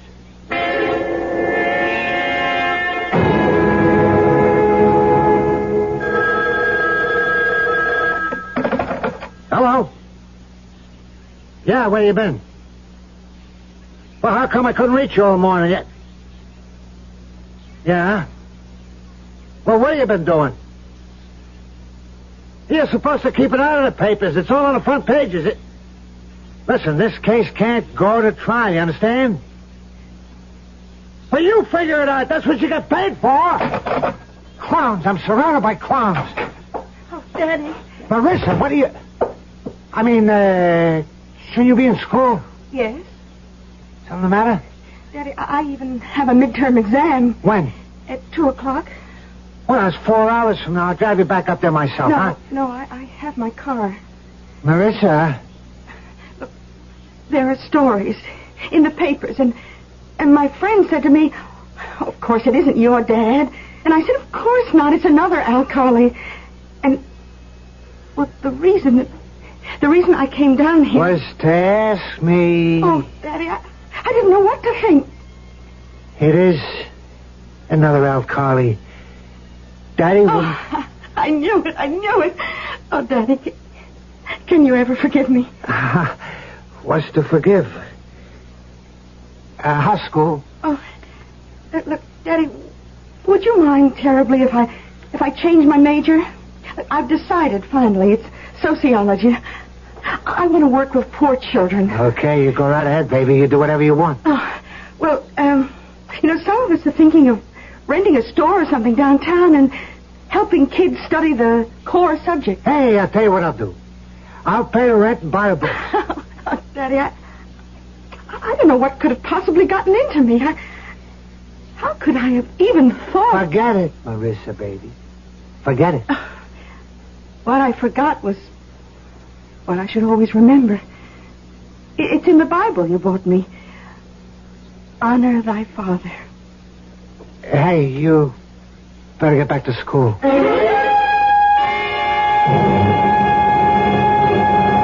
See, Louis. See what it says in the newspapers. Papa, I just wish I were like you. You're my own son. You're just like me. No, Papa. Very few people are just like you. You were born at the wrong time. What? How can a man be born at the wrong time? No. You should have been born when there were great kings and heroes and fighters. My son, every age needs fighters. I know I failed you, Papa. I'm frightened. There's nothing to be frightened of. Yes, Papa, there is. What? Everything. But I'll stand by you, Papa. I know you will. Mama. Maria, what do you have there? A package. The letterman brought it to the house. What kind of package? Read here. Let's see. It says, from the leather company. Why would the leather company send a package to the house? Here, let me see it. Yes. It's from the leather company. It's their label. Must be those special strips I wanted. Papa? What is it, Louis? That package. What about the package? I don't know. It must be my imagination. Listen, Louis, your trouble is you live too much in your imagination. Open up the package. All right. Well, I'll go shopping. What would you like for supper? Why do you ask? You're now a famous man. Papa, this doesn't look like... Like what? Like the leather company package. Look out, it's a bomb!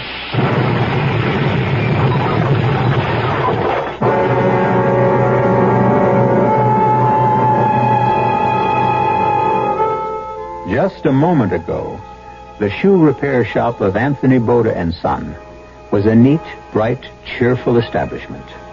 A mother, a father, a son. A close-knit, loving family stood together, talking, laughing. Now the place has become a mass of twisted, smoking wreckage, and 3 bodies lie motionless in the ruin. I shall return shortly with Act 3.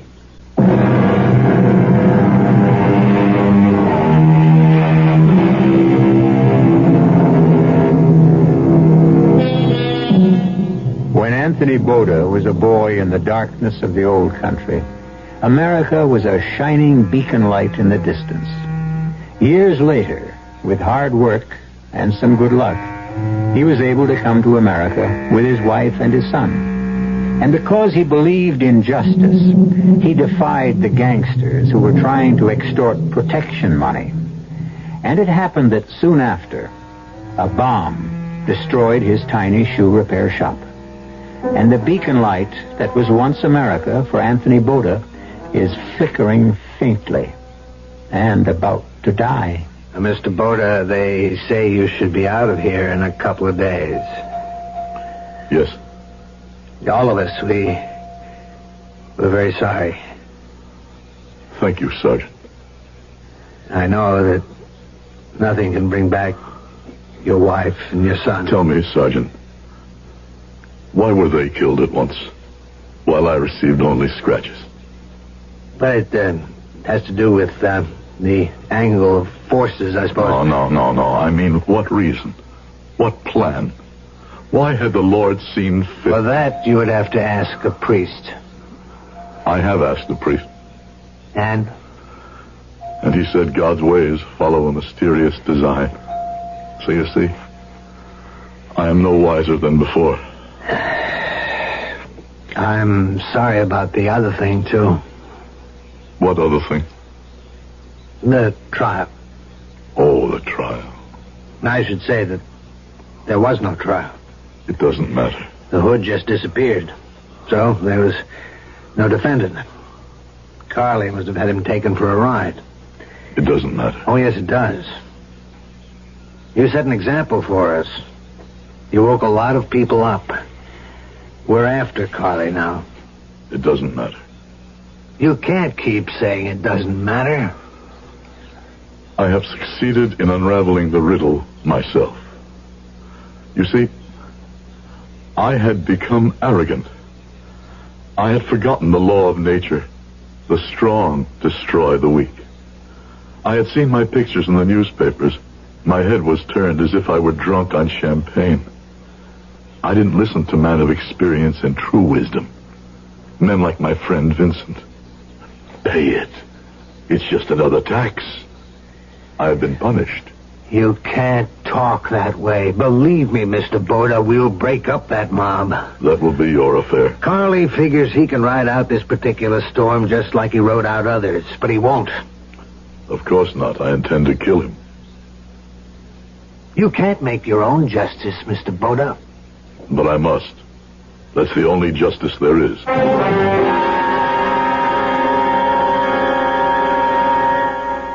I didn't think you would ever speak to me again, Anthony. We've been friends too long, Vincent. I forgot that. I should have agreed to be a witness, not because it was right or wrong, but because a friend asked me. Maria and Louis. I'm so sorry, Tony. They must be avenged. What are you saying? I must kill this animal. Kill him personally. This Al Carley. Tony, this kind of thing, it's not done in America. I'm sick and tired of being told what is and what is not done in America. I don't want you to get into trouble, Tony. I come to you as a friend. Will you help me? Well, the answer is yes or the answer is no. The answer is not well. The answer is yes. The hunting rifle, the one your father made. Tony. There's no better, no more accurate weapon in all the world. But what can you... It gives me 2 barrels, the over and the under. I need only 2 shots. One for Mr. Carley, the other for his bodyguard. Well, you can't walk around the streets with a rifle. No, there is no way to get him here in the city. But I have learned something. On a Friday night, he slips away. He takes the turnpike north. He drives alone, except for this bodyguard. Tony. There is a place where the road is being fixed. So one must slow down. That's where I will be in ambush. Well, the rifle. Can I talk you out of this, Tony? No. I knew that. Well, when do we go there? We. What is a friend, Tony? A friend is another gun to stand beside you.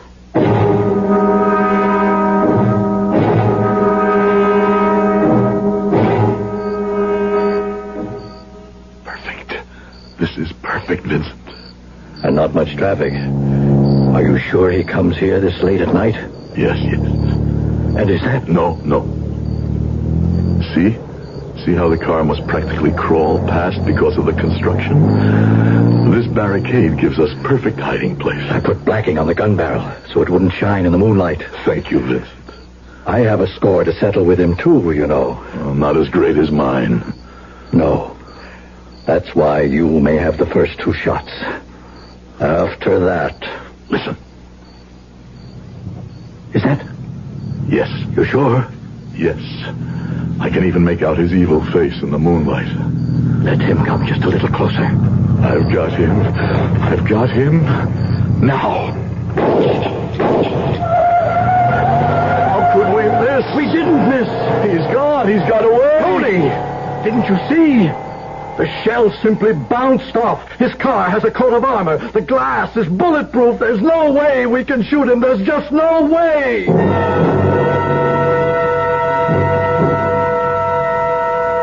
Hello, Mr. Boda. Good evening, Sergeant Carey. I figured I'd find you here in Vincent's. You are looking for me? Hmm. I hear you and Vincent went hunting last night. Hunting? Yeah. You did some shooting up around South Chester. I don't know where you receive your information, Sergeant.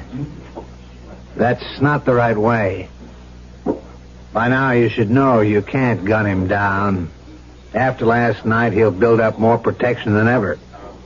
That's true. There is no way I can get to him. I'm glad you realize that before you get into a lot of trouble. But there is a way I can make him come to me. What are you saying? Yes. I can make him come to me himself. With blood in his eye. Burning with hatred. Obsessed with a desire to murder me with his own hand. Mr. Boda. And then, of course, I will have every right to kill him. Because, you see, I will be compelled to kill him in self-defense.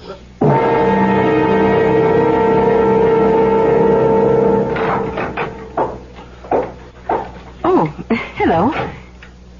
Good evening. Well, I'm afraid school's over for the night. I'm just closing up. You have a child you want us to tutor? No. Oh, well, then, what can I do for you, Mr. Boda. Anthony Boda. Is the name familiar? Well, I don't know. I seem to remember seeing it somewhere, but I can't recall. What do you want, Mr. Boda? Your father, among 1,000 other crimes, killed my wife and son. What? What are you saying? You know what I'm saying. But you must be mad. I'll call the police. You call the police? But why? I've done nothing wrong. I have merely stated a fact. Look, you get out of here. Will that change the fact? My father, he's good, he's kind, he's the most decent man in the world. How does your father earn his money? Huh? Well, Where is his factory? What goods does he handle? In what does he trade? I'm a shoemaker. I smell of leather. Your father, he smells of death because his business is death. I don't know what you're talking. Were you about to say you don't know, you don't wish to know? You read, you think? Look, get out of here. Get out, get out! Good evening, Miss Carley.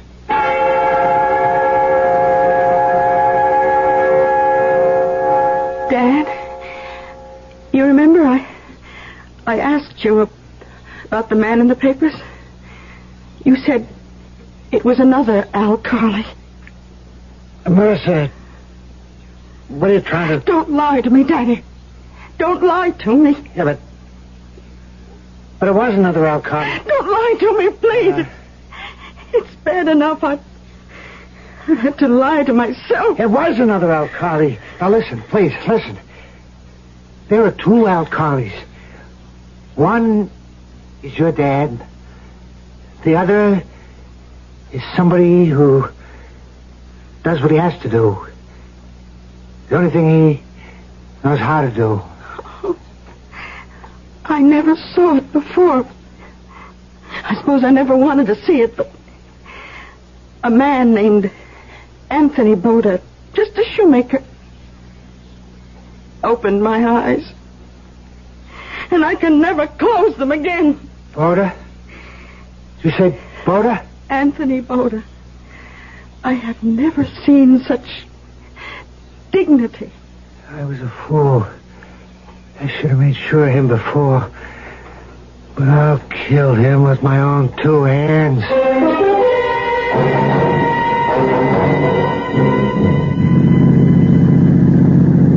I'll kill him. I'll cut his heart out. Benji, can't you get more speed out of this heap? Come on, faster.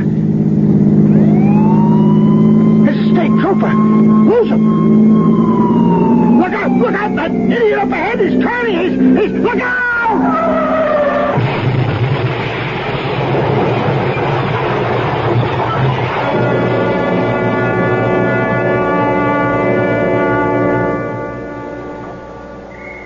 Mr. Boda.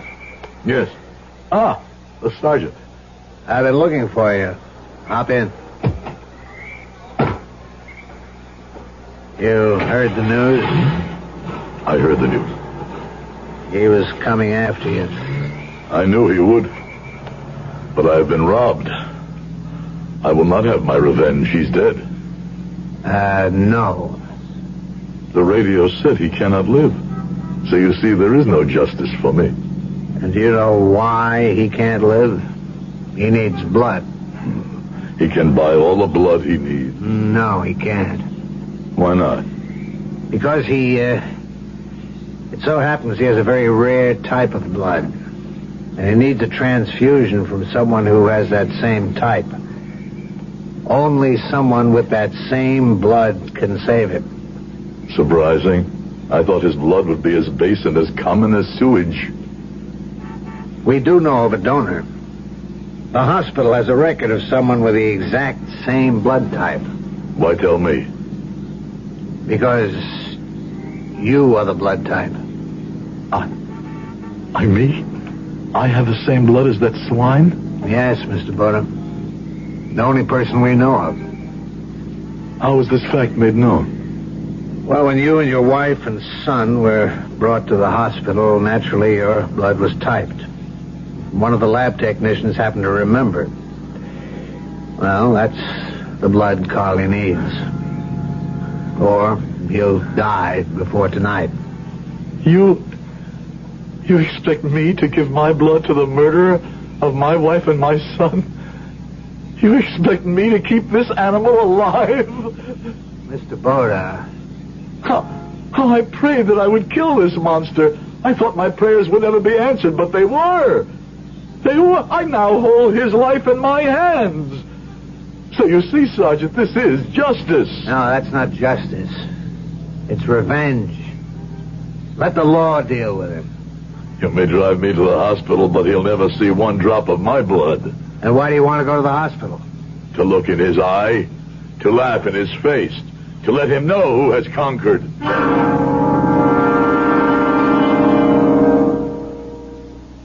Carly. Al Carly, can you hear me? Do you know who I am? Yes. Do you know why I'm here? To torture me. I was in this hospital. You killed my wife, my son. I swore I would kill you with my own hands. Boda, please. Please, don't let me die. What do you say? Please. You beg me, your enemy, your sworn enemy, for your life? Please, let me live. This is what makes us tremble? This is who owns judges, lawyers, politicians? This is what we fear? You cowardly animal! Can't you even die decently? Mr. Boda, you came. I knew you would come. You see, Daddy, I told you. Mr. Boda is a man. Well, does the doctor know? Have they been told to prepare for the transfusion? The transfusion? That's why you came, isn't it? To give Daddy the blood? Daddy said you would never do it. Daddy said you would drain every drop of blood from your own body and die first before you... A young girl should not talk like that in front of her father. Now, you must say no more. Carly. Al Carly, can you hear me? Yes. Yes, Al Carly, you are very close to eternity. Speak the truth. For the very first time in your life, the truth. Look into my eyes, Al Carly, and tell me. Tell me. If it were the other way and I lay dying, would you give me your blood? Answer. And remember, God is listening. The truth, Al Carly. Would you give me your blood? Would you? No. Daddy. This is between your father and me. You would not give me your blood, Al Carly? No. No. Then this is the difference between us. I will give you mine.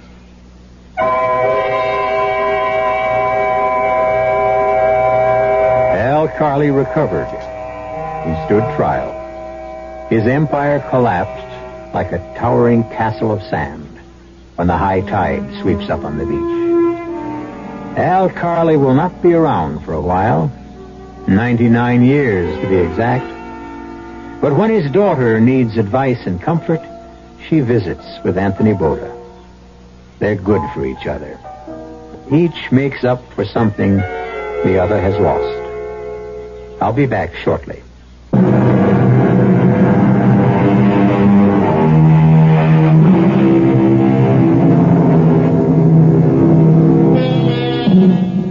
The Anthony Bodas, the Al Carleys, each brought the same blood to the melting pot of America. But the melting pot is a crucible where men, like steel, may either be hardened or destroyed. Our cast included Howard Da Silva, Ken Harvey, Robert Dryden, Bryna Rayburn, and Jack Grimes. The entire production was under the direction of Hyman Brown. The CBS Radio Mystery Theater presents...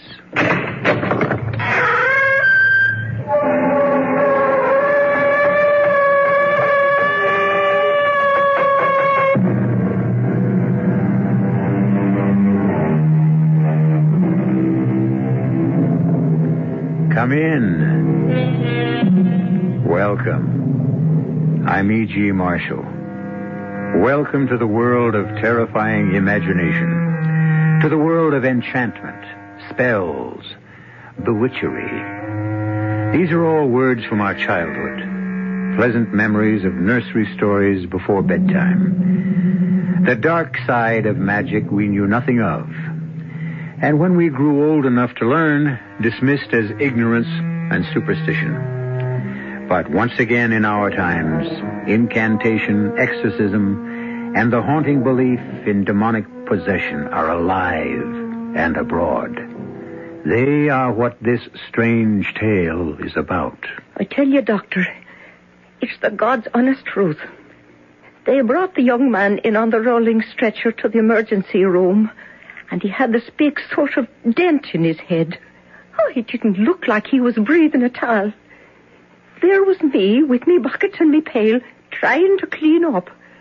Just me and the young man on the stretcher and the old wino repeater we call PJ they brought in earlier, snoring and dribbling. And that's when it happened. Came right out of old PJ's mouth and across the room and right up the young man's nose like that. With a burny, cindery smell like the old scissor grinder stone wheel used to make. Oh, a great black cloud with red eyes in the middle and a long forked tail. Oh, I'd take an oath of it on me mother's grave. It was the devil himself.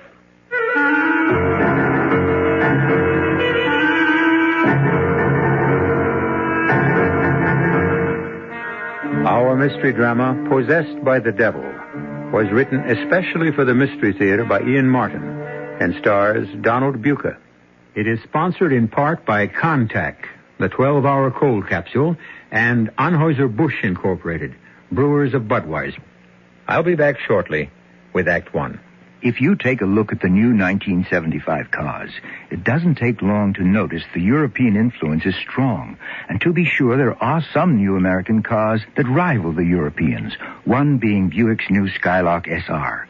But don't consider a Skylark SR because of its touring car interior or its rather rakish profile. Consider it because it's a Buick, possessing many of Buick's nicer innovations, like the new Buick V6, a peppery little engine that spits out a plentiful amount of torque while sipping a surprisingly small amount of gasoline. And if you wish, Skylark SR can abound with creature comforts seldom found on cars this size, with available items like Cruise Master speed control, AM/FM stereo. But you've heard enough. Now you need to see and drive a Skylark SR. And try to remember, it's not a European touring car. It's a Buick. Buick, dedicated to the free spirit in just about everyone. Who knows how to help you solve your shopping problems? Your Better Business Bureau knows. Oh, dear. All of this furniture is so beautiful. Look at this beautiful leather chair and this gorgeous oak table. And the prices are so low, I don't know which one to buy first. I'll help you, madam. But who are you? I'm the man from the Better Business Bureau. Listen carefully. New federal regulations require that furniture be properly labeled, describing what it's made of, plastic, wood, veneer, and so forth. Be sure to read the labels on the furniture. They'll help you.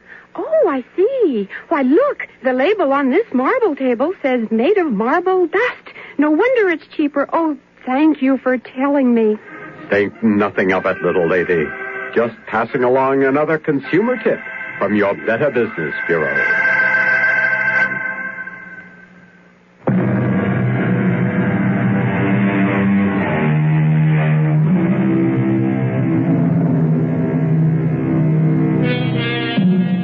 From the beginnings of history, it is there in some form. Possession. The incubus who ravishes maidens while asleep. The succubus who tempts man into seduction in his dreams.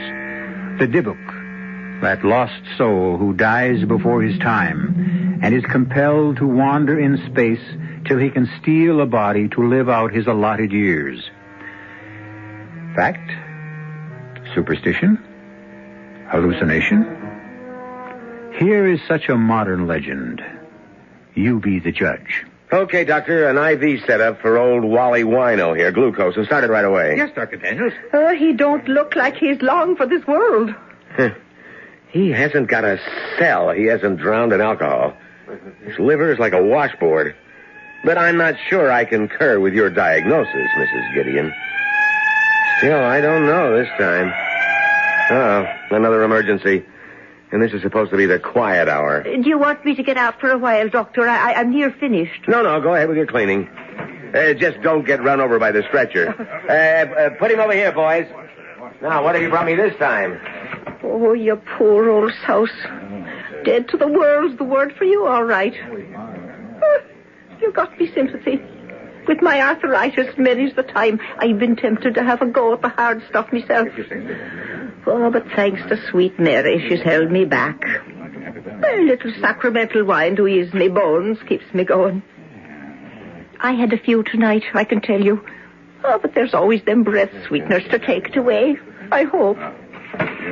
Well, how's your patient, Mrs. Gideon? Oh, Doctor, I hope he's not a Catholic. The father might never make it in time. How's yours? Oh, mine's out of my league. What I need is a brain surgeon. Huh.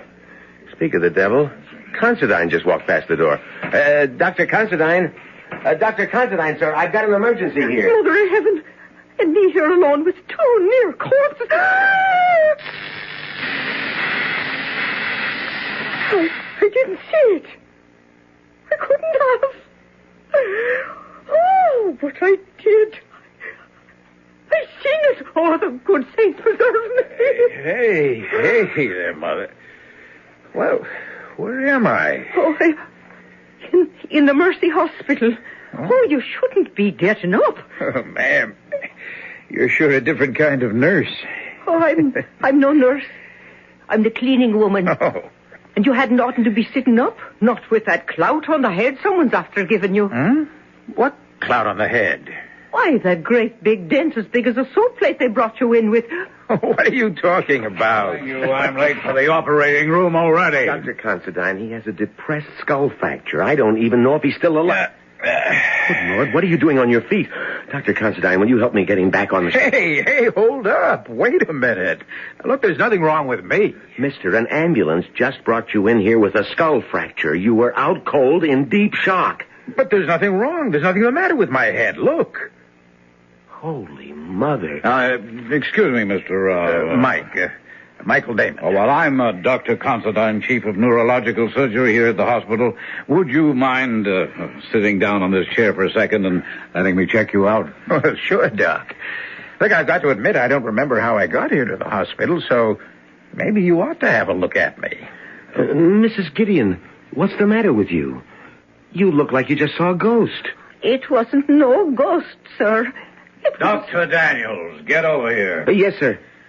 Would you mind casting your eagle eye over the back of this young man's head and show me one scintilla of evidence of skull fracture or concussion? Doctor, all I know is Jake Bronstein brought him in on the wagon and he had a decompressed area you could have laid your hand in. That's right, sir. I saw it myself. Someone here has been drinking.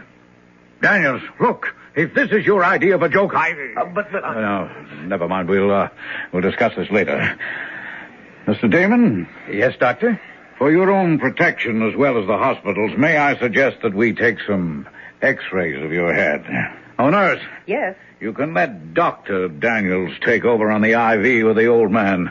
And wheel Mr. Damon straight to x-ray. I want a full set of head plates. Yes, Doctor. Now, Mr. Damon, there are a couple of questions I'd like to ask you. Excuse me, sir. Dad? Mike, are you all right, son? Oh, I feel fine, Dad, except for a headache. Oh, Dr. Considine, this is my father, Reverend Damon. Oh, how do you do? Nurse, can we get going? Yes, Dad, what happened? How did I get here? Well, perhaps you can explain, Reverend, as we walk along. I want to get to X-ray. Well, I wish someone could explain to me what happened. I can, sir. Let me check the IV on old PJ. Wait a minute. What is it, Doctor? PJ here. He's bought it this time. Oh, this is not my night. We might have pulled him through. Oh, there's going to be the devil to pay around here. Oh, you can say that again. It's the God's truth, Dr. Considine. Came right out of the old man's mouth and across the room and up the young man's nose like that. With a burning, cindery smell like the old scissor grinder's wheel used to make. A great black cloud with red eyes in the middle and a long forked tail. Oh, I'd taken off on me mother's grave. 'Twas the devil himself. Yes, Mrs. Gideon. I think you can leave the medical discussion to us, and I'm sure you have important work waiting. Oh, bless us. I left me pail and mop there. I hope nobody's been after stealing that mop. It had a brand new head on it. Well, at least I know now where the smell of alcohol came from. I can't blame you for that, Daniels. Sure. But I just can't accept it. In an emergency room, you concentrate on a seemingly healthy patient while you lose a really sick old man. PJ was a repeater, Doc. He's long overdue for uremic poisoning or cardiac arrest. But this young guy, Damon... Well, complete your sentence. I was just thinking... That magnificent body, physically way above par, and the injury I thought I saw, well, would have left him a vegetable for the rest of a long life if we'd pulled him through. What injury? That depressed fracture. Most of the brain should have been injured beyond repair. You say what you thought you saw. Apparently you didn't see anything. You heard Mrs. Gideon back me up, Doctor. Come in. Oh, it's the wet plates, Doctor, from X-ray. Light up the viewing fields, Daniels, and let's have a good look.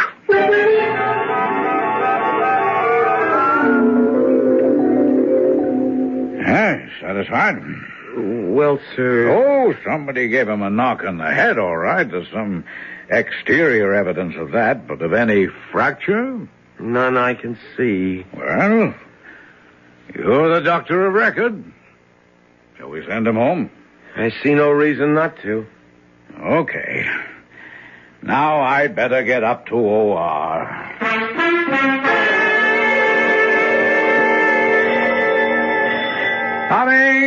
Coming!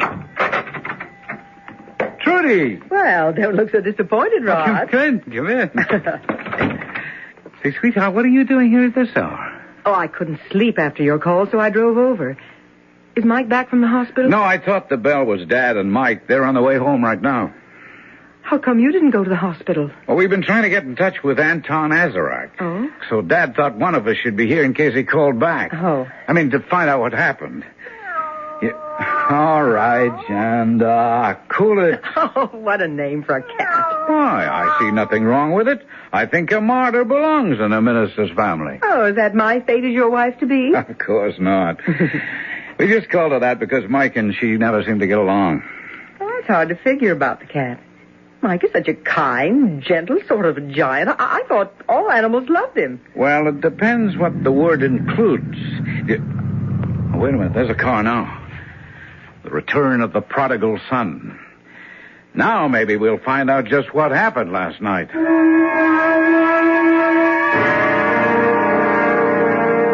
And that's honestly all I can tell any of you. You were making a fresh fire in the fireplace at 5:30 in the morning and straightened up too fast and knocked yourself cold on the underside of the mantelpiece? Well, what other explanation is there, Rod? Well, it is solid oak, and that big round ornamental sphere is a menace. I've regretted it every time I've bumped my own head on it. Yeah, but Dad, you never hit your head hard enough to knock yourself cold. Mike, why were you making a fire at that time in the morning? Well, I wasn't actually making one. I was replacing one. Professor Azarak was with me last night, coaching me for an exam I have coming up, and, well, he got cold. Oh, come on. It wasn't cold enough for a fire last night. Well, maybe when you went to bed, but we were up all night. And the professor's a pretty old man. What were you doing up at that hour in the morning, Dad?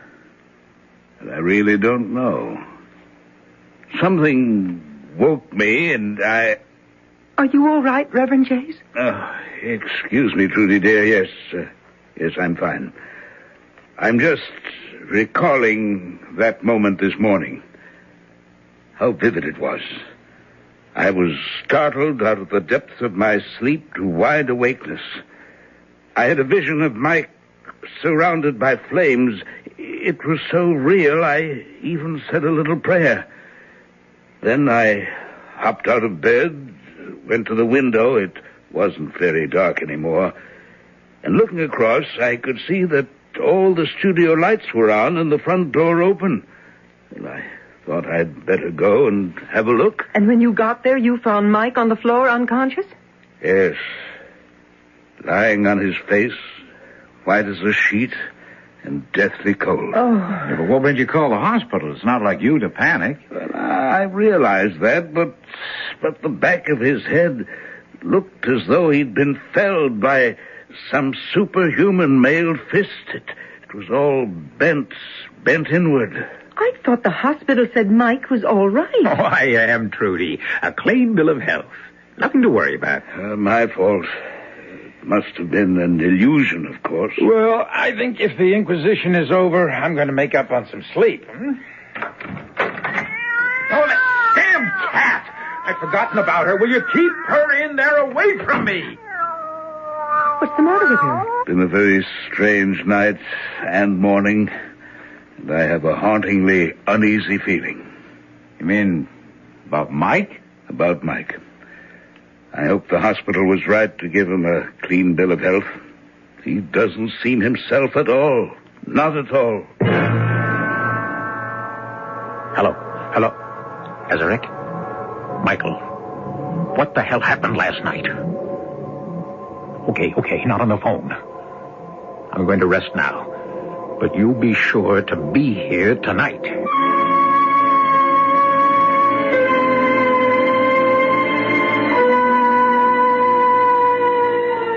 So far in our modern legend, we have caught up with superstition, witches, magic, both black and white, enchantment, spells, abracadabra.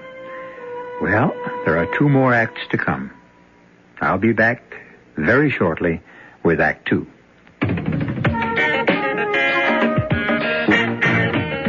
When you say Budweiser,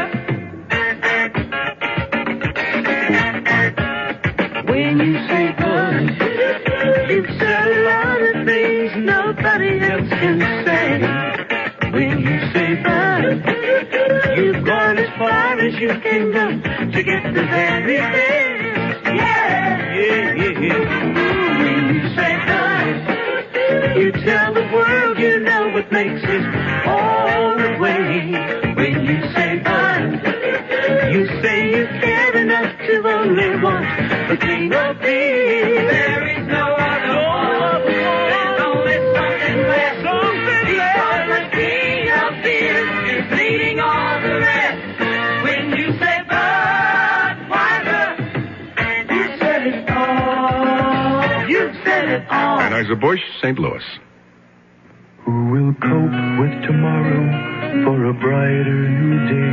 There's one hope for tomorrow, the children of today.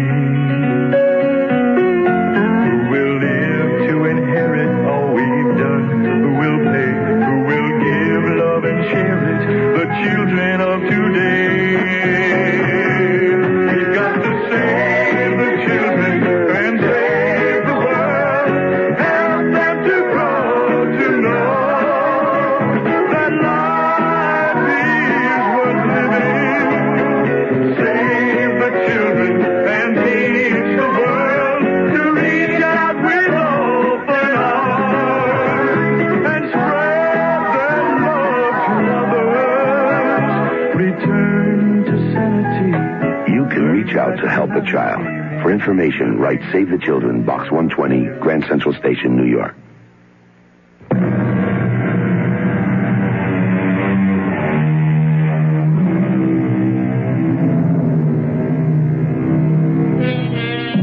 A young man rushed to the hospital with a depressed fracture of the skull, which should have mangled his brain.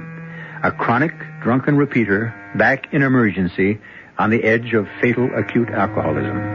And an aging cleaning woman who thought she saw a malign spirit pass from the drunk to the young man. Now, apparently in full health, we'll be able to appraise just how healthy the young man who made his remarkable recovery is. Be right there. Professor Azarek, please come in. must you be so formal? After last night and today, I'm taking no chances. Maybe with your superior intelligence, you have no worries about our abortive attempt at Satanism. But I have. Look, I was the victim, and since a crack on the head denied me any knowledge of what happened, I'm only hoping you can give me the straight goods. The straight goods. A peculiarly inept term for what we are engaged in, my brother in Satan. Damn it, it's not a deal in semantics, Anton. Now, what happened after I summoned up the fiend? I mean, how did you escape, and how could I have been harmed? As long as I was safe in the magic triangle within the circle. I warned you to keep your feet still. If you touch any part of the circle itself or the triangle within it, you are at the mercy of all the devils in hell. And if I'd known what I was getting into when I picked your philosophy course, I'd have quit. You made the mistake of not realizing how vulnerable your soul was as the son of a minister. All right. I'm not crying over what happened. I just want to know what it was. Now, where was I? By the fireplace, lying prostrate. The way you fell after he hit you. Who hit me? The devil you summoned. But where did he appear? Outside the circle here. The inner or the outer? Beyond the outer, of course. There was water scattered between the circles, and wolfsbane scattered through it. And within the circle you had the brazier burning. Everything as you ordered it and arranged it. Yes, but... But what went wrong? Your ego. My ego? What does that mean? You lost your head. Or at least almost did. This was a simple experiment by someone who seemed a true psychic to raise a minor antichrist. The motive was strong enough to create belief. Or at least the hope of belief. You wanted a familiar to procure your brother's woman for you. Beshal, you were to call forth. Why did you call on Ashtaroth, a giantess beyond your control? I don't know. Look, do I have to explain? No. Ever since you became my disciple, you told me that you have lusted after the woman your brother brought home as his bride. The only thing I've never been able to take from Rod whenever I wanted. When you finished the incantation and summoned Ashtaroth, I thought the house would come down about our ears. The earth rocked like the San Francisco quake. And suddenly she stood without the circle, a huge figure in chainmail and medieval armor. Meddler and slave, she said, how dare you summon me for your petty desires? Learn this lesson once, if not for all. Turn your face from me in shame.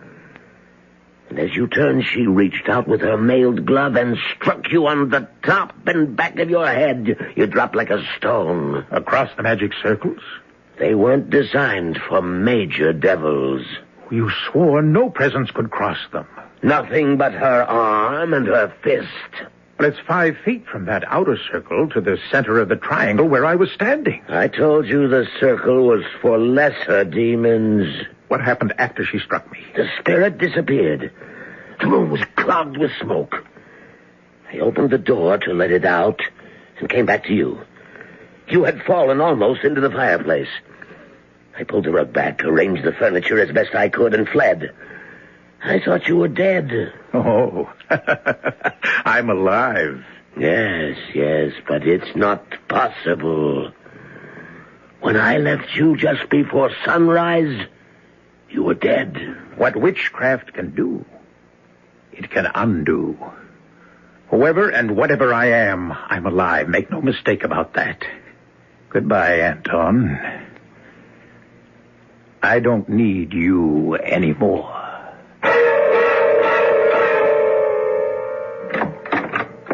Oh, hi, Trudy. I thought you'd gone with Rod and Dad. Hello, Mike. I thought you were over in the studio. We ran out of beer. Ah, you're out of luck. Rod's bringing some home.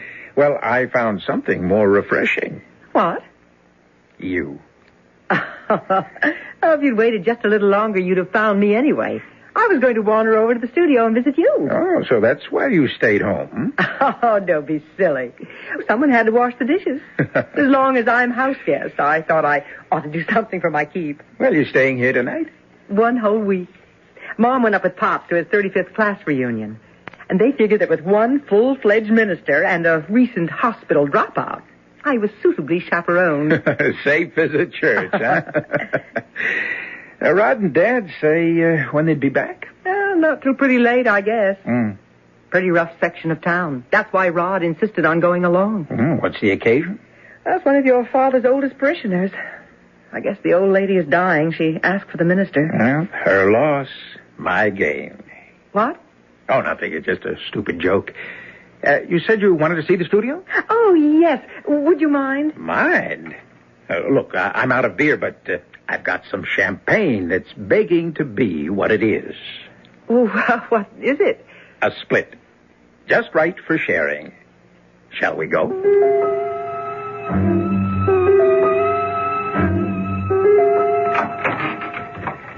Well, won't you walk into my parlor, said Beelzebub to the flies. Oh, no, what's that supposed to mean? That is the advantage of a classical education. Uh-huh. Beelzebub, god of the Philistine city of Ekron. You know, he was known as the Lord of the Flies.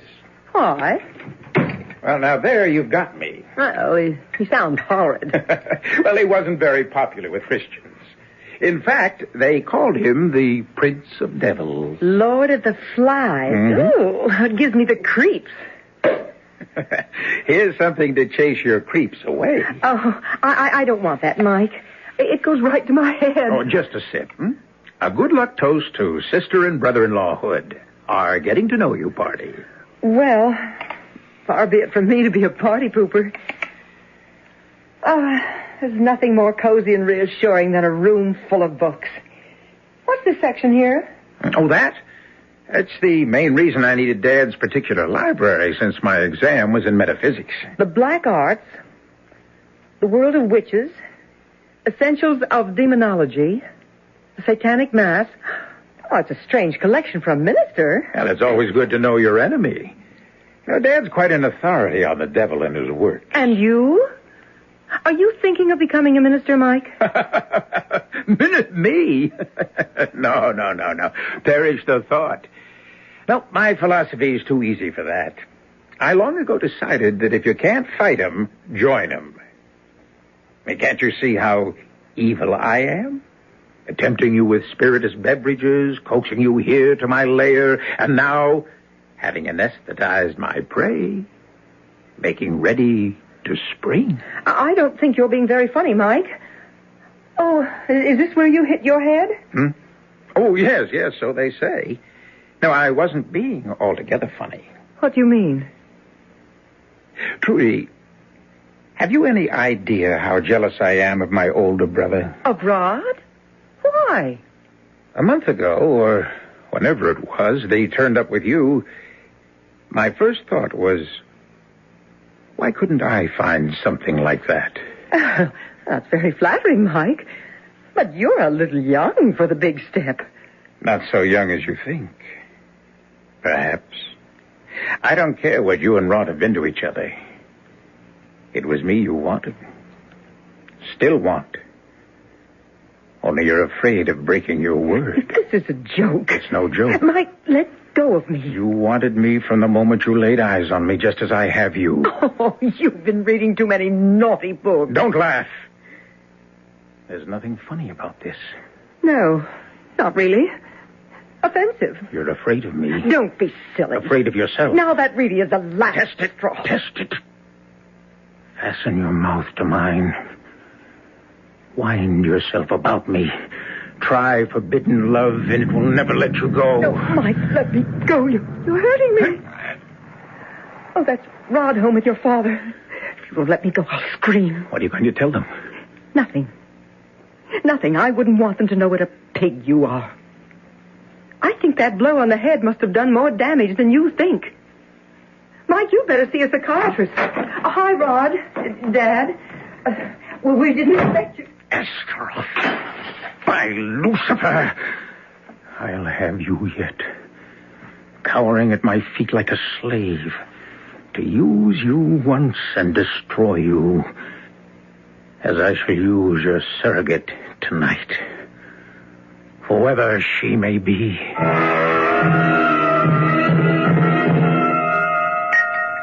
Oh, dear.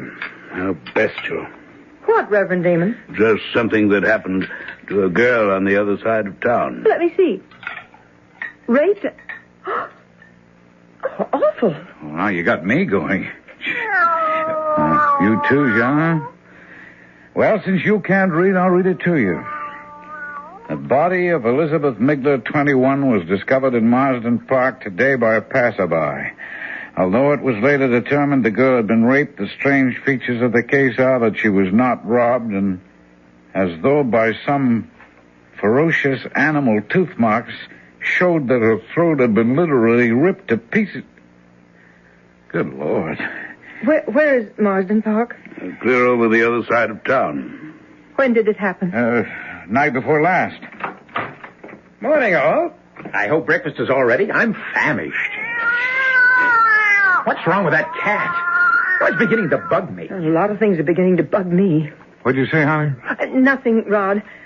I don't think I'll have any breakfast this morning. I don't feel like eating. No, Rod, please, don't come with me. I'd rather be alone. Lovers' quarrel? Look, will you just take out, brother mine?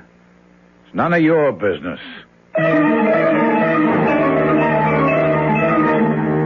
For Trudy's sake, for everyone's sake, would that it were. But unfortunately, we know better.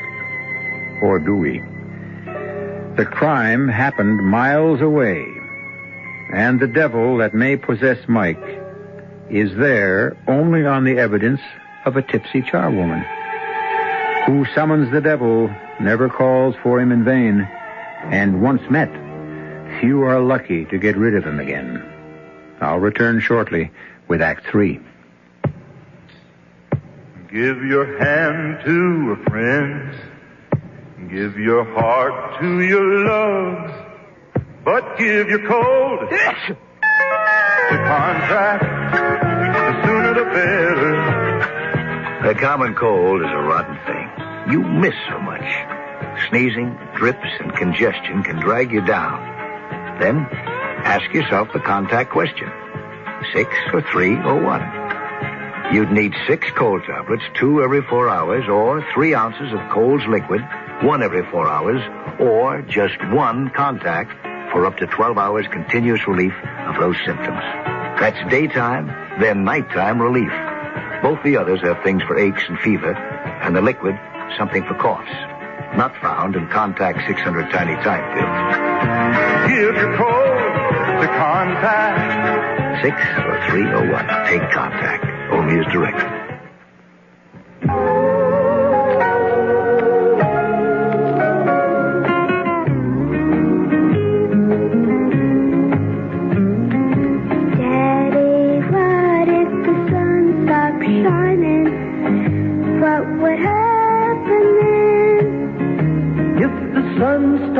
Shining, why, you'd be so surprised. You'd stare up at the heavens with those big blue eyes, and the wind would carry all of your light up to the skies, and the sun would start shining again.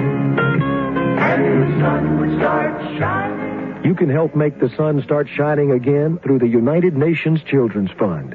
This is Bill Anderson, asking you to be generous when the neighborhood youngsters come to your door to trick or treat for UNICEF this Halloween. Please drop a few coins in their little orange boxes and help UNICEF bring better food, medical care, and education to millions of needy children.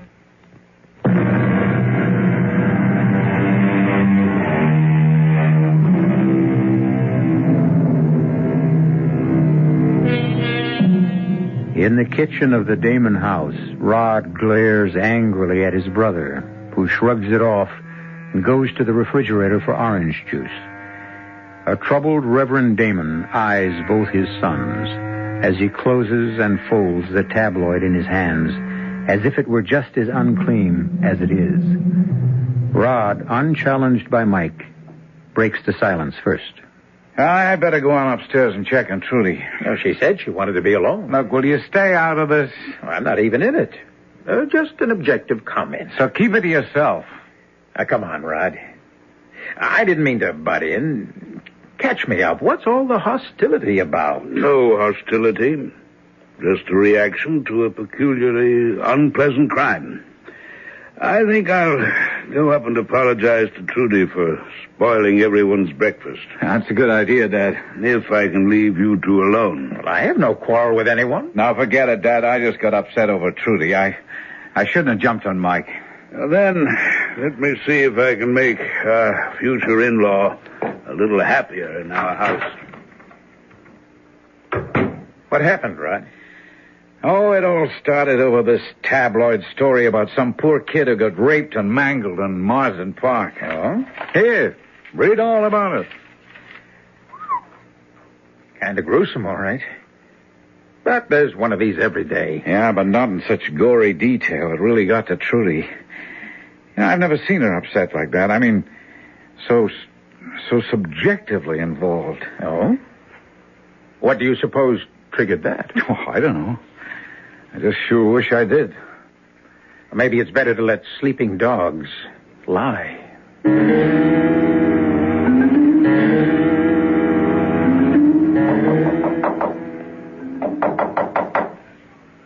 is it?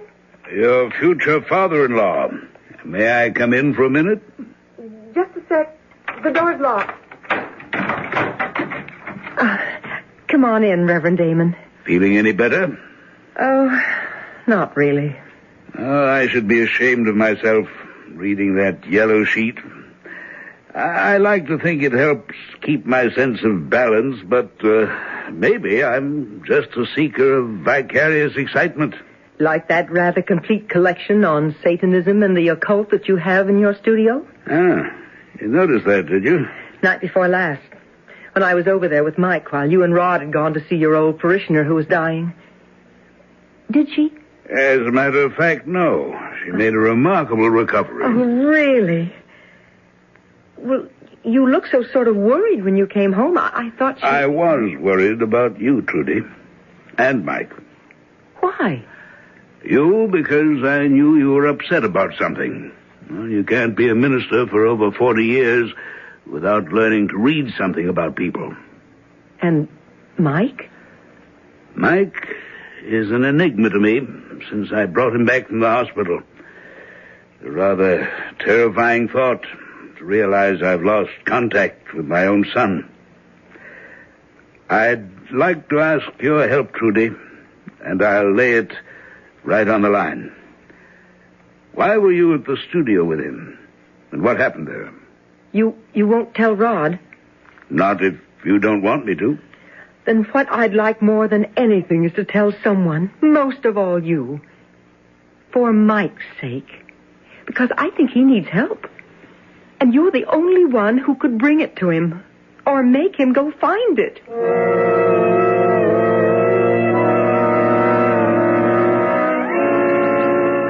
Well, Reverend Damon, this is a pleasure. I'm on my way to a class. Can we talk as we cross campus? Yes. Just, what is the name of your course that Mike is taking? Philosophy. Perhaps more specifically, metaphysics. Rather freewheeling. I mean, it's advanced, and we spend more time on the perimeters than we do on the core subjects. Just what were you and Mike up to that long night before his injury? I was coaching him for an examination. An examination in what? On what subject? Why, the class I teach, general philosophy. And you left before Michael was hurt? Good Lord, yes. Would I have left the boy if he were injured? Would you have fled the scene unless you were up to something dark and vile enough to stain your reputation? I am sorry your boy was hurt. I had no part in it. And I resent your holier-than-thou accusations. If you'll excuse me, I have a class waiting for me.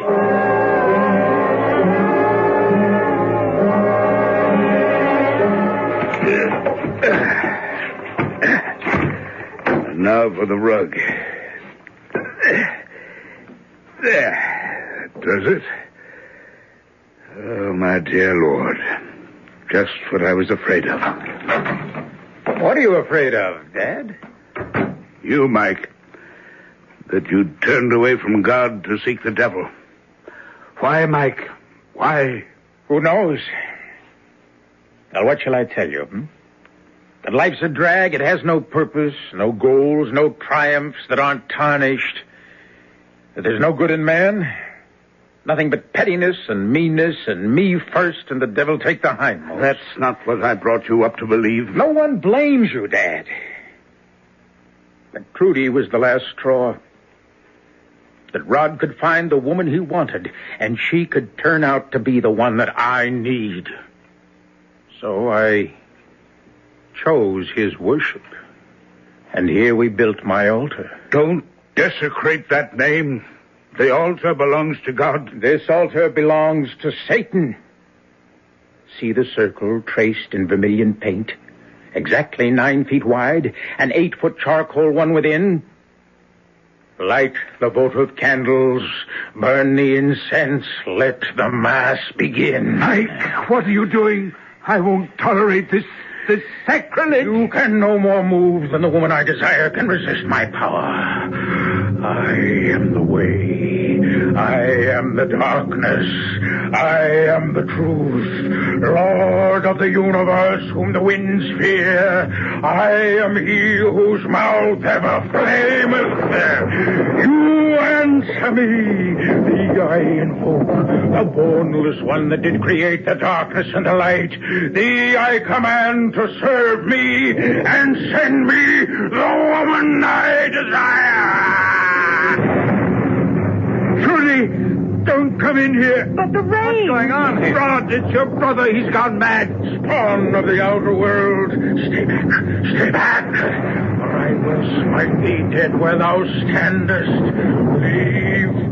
Leave except the woman who is mine. What's going on? Look out. He's going for Trudy. Now look, next Oh, he hasn't died. Would you murder your own brother? Okay, that's enough fooling around. Don't you know I could always take you? Oh, Rod, I hope you haven't hurt him too much. Oh, don't worry, baby. He always had a glass jaw. He had something more perishable than that. Call the hospital. And better tell them to bring a straitjacket.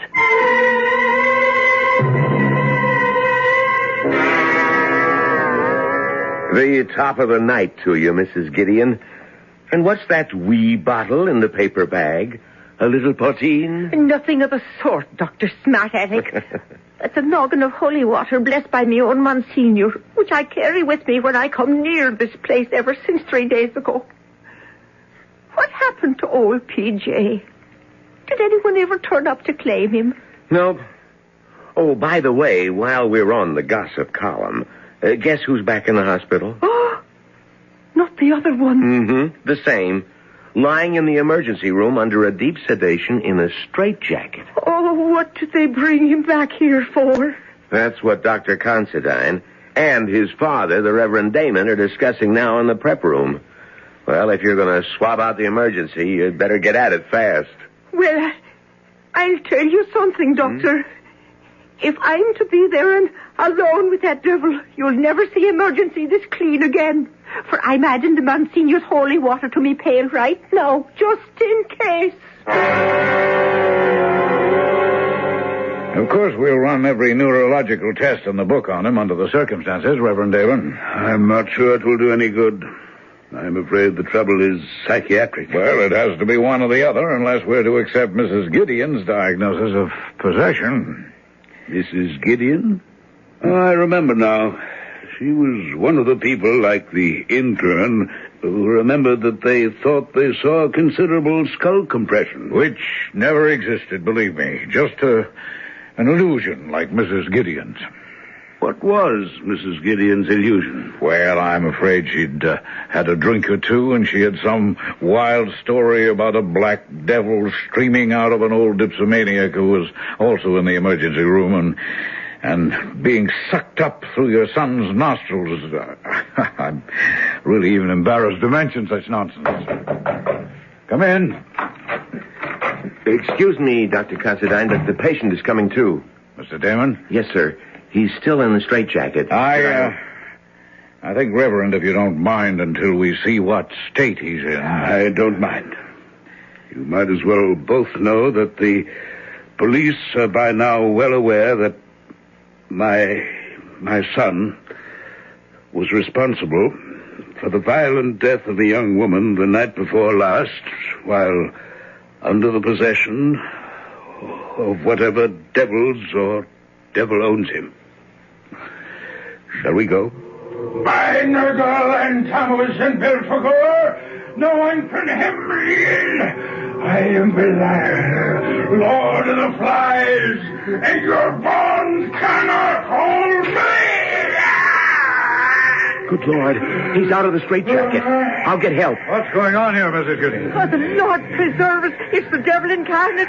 Oh, stay away from him, Doctor. He'll burn you to a crisp with his fiery breath. All of you, stay away from him. Leave him to me. Michael, my son. Call me not by that filthy angel's name. Stay away, old man, for I carry death in my hand as a sword. Michael, I warned you. Oh, you administer man of the cloth. Get back! Get back! What happened? Oh, sure, 'twas the Monsignor's holy water. It's as strong as life. Michael, no. All right, boys. All right, Daniels, you're too late. What? Excuse me, Reverend. Let me see. Daniels, come here. Yes, sir? Was that the depression you were talking about when this man was first brought in? Yes, sir. That's what I thought I saw. Well, at least it's what we all see now. But how? I haven't any answers. I only know... I'm sorry, Reverend Damon, but your son is dead. He hasn't been my son since his first visit here. The mercy of God is that whatever possessed him died with him. Thanks to this lady here. Oh, if I hadn't had the holy water, Oh, the Lord does move in mysterious ways. Don't he, Reverend Sir?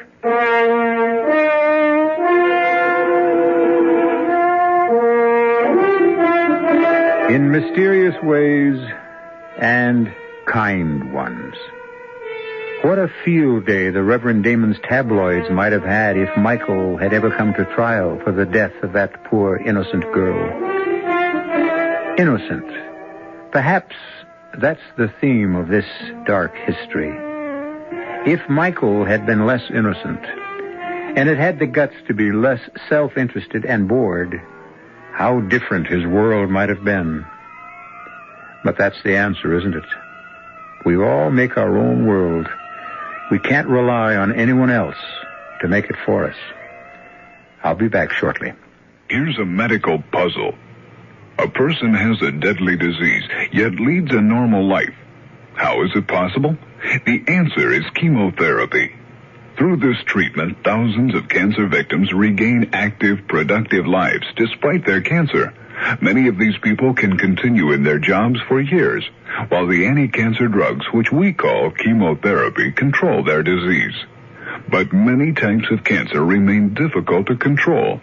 Through research, the Chemotherapy Foundation is stimulating the development of new drugs. More types of cancers will someday be controlled. The question is not if, but when. You can help by contributing to the Chemotherapy, that's Chemo, C-H-E-M-O, Therapy Foundation, Box 8, New York, New York, 128. That's the Chemotherapy Foundation, Box 8, New York, New York, 128. This is a public service message from the Chemotherapy Foundation.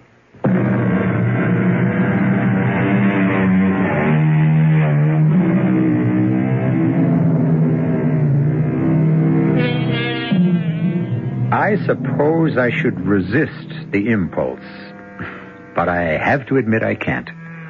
It's one of the rewards for being host, particularly with guests who can't answer back, at least directly.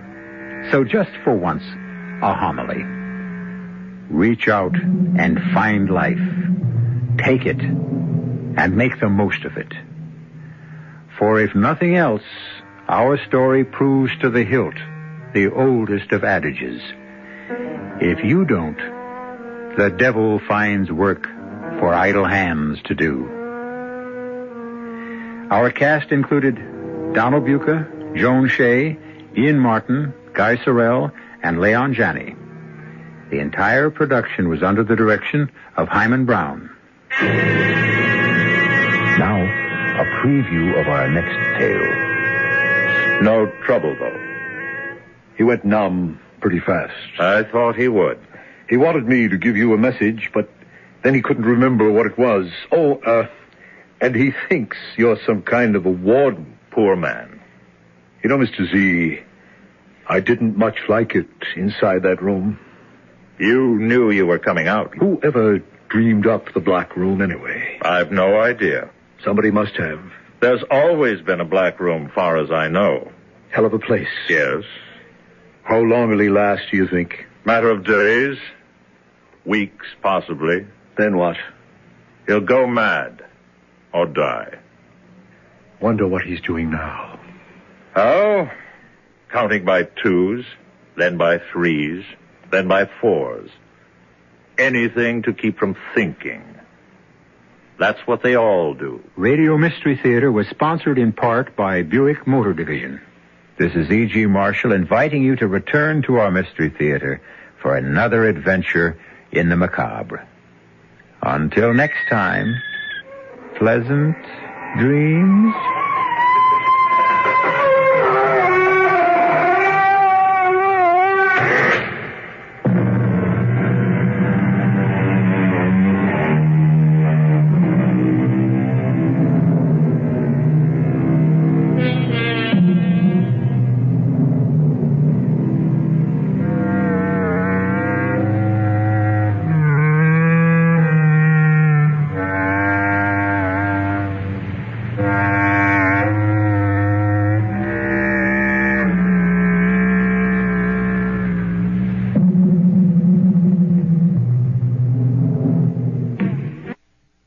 Hello everyone, and thank you for watching my channel. If you like what I'm doing here, please consider subscribing, liking, and commenting. It would really help the channel out quite a bit. Thank you very much. And now, Mystery Theater.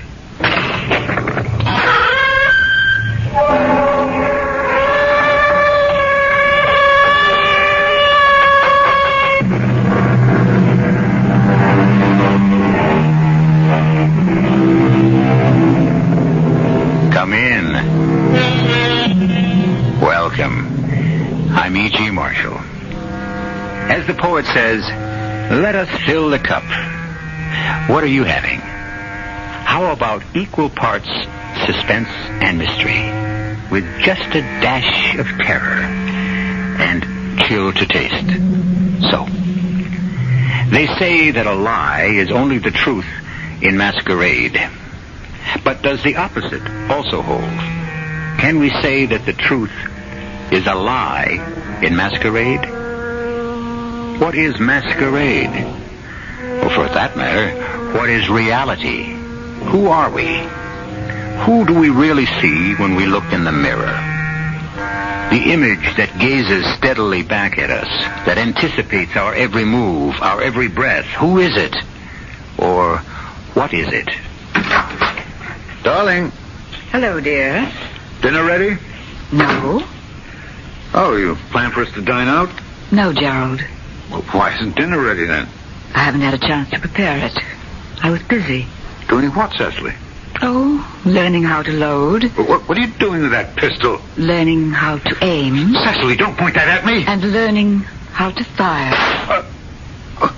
Why, Cecily? What?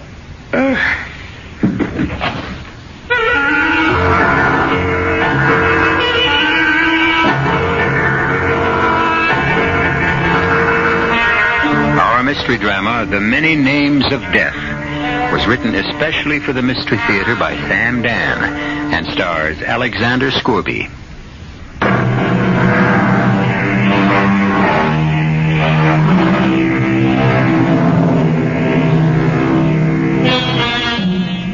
You know how it is with some people. They go along for years, in a groove, a routine, or a rut. Characterize it any way you like. 10, 20 years, the same job, the same apartment, same wife. It might just occur to a man to ask himself, is this all I have to look forward to? There are those men who ask this question and keep asking it. But these are the men who rarely do anything about it. It's the men who don't ask, who seemingly plod along contentedly and quietly. Oh, yes. Look out.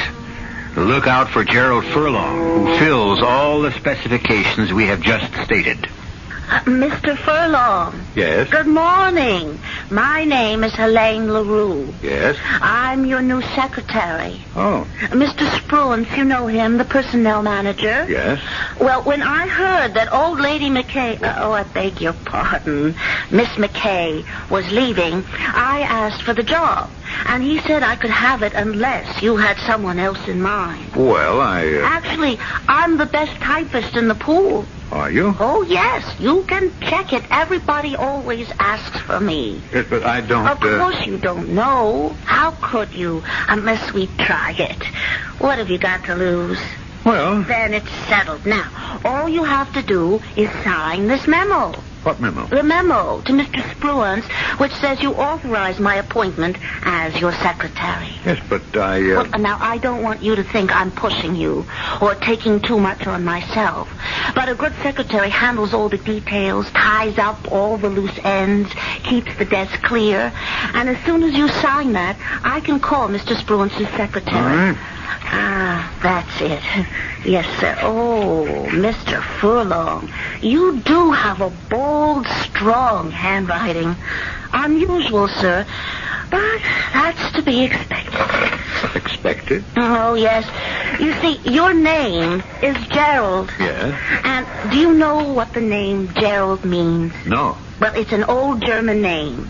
It means strong leader of an army. Hello? Hello, this is Helene LaRue.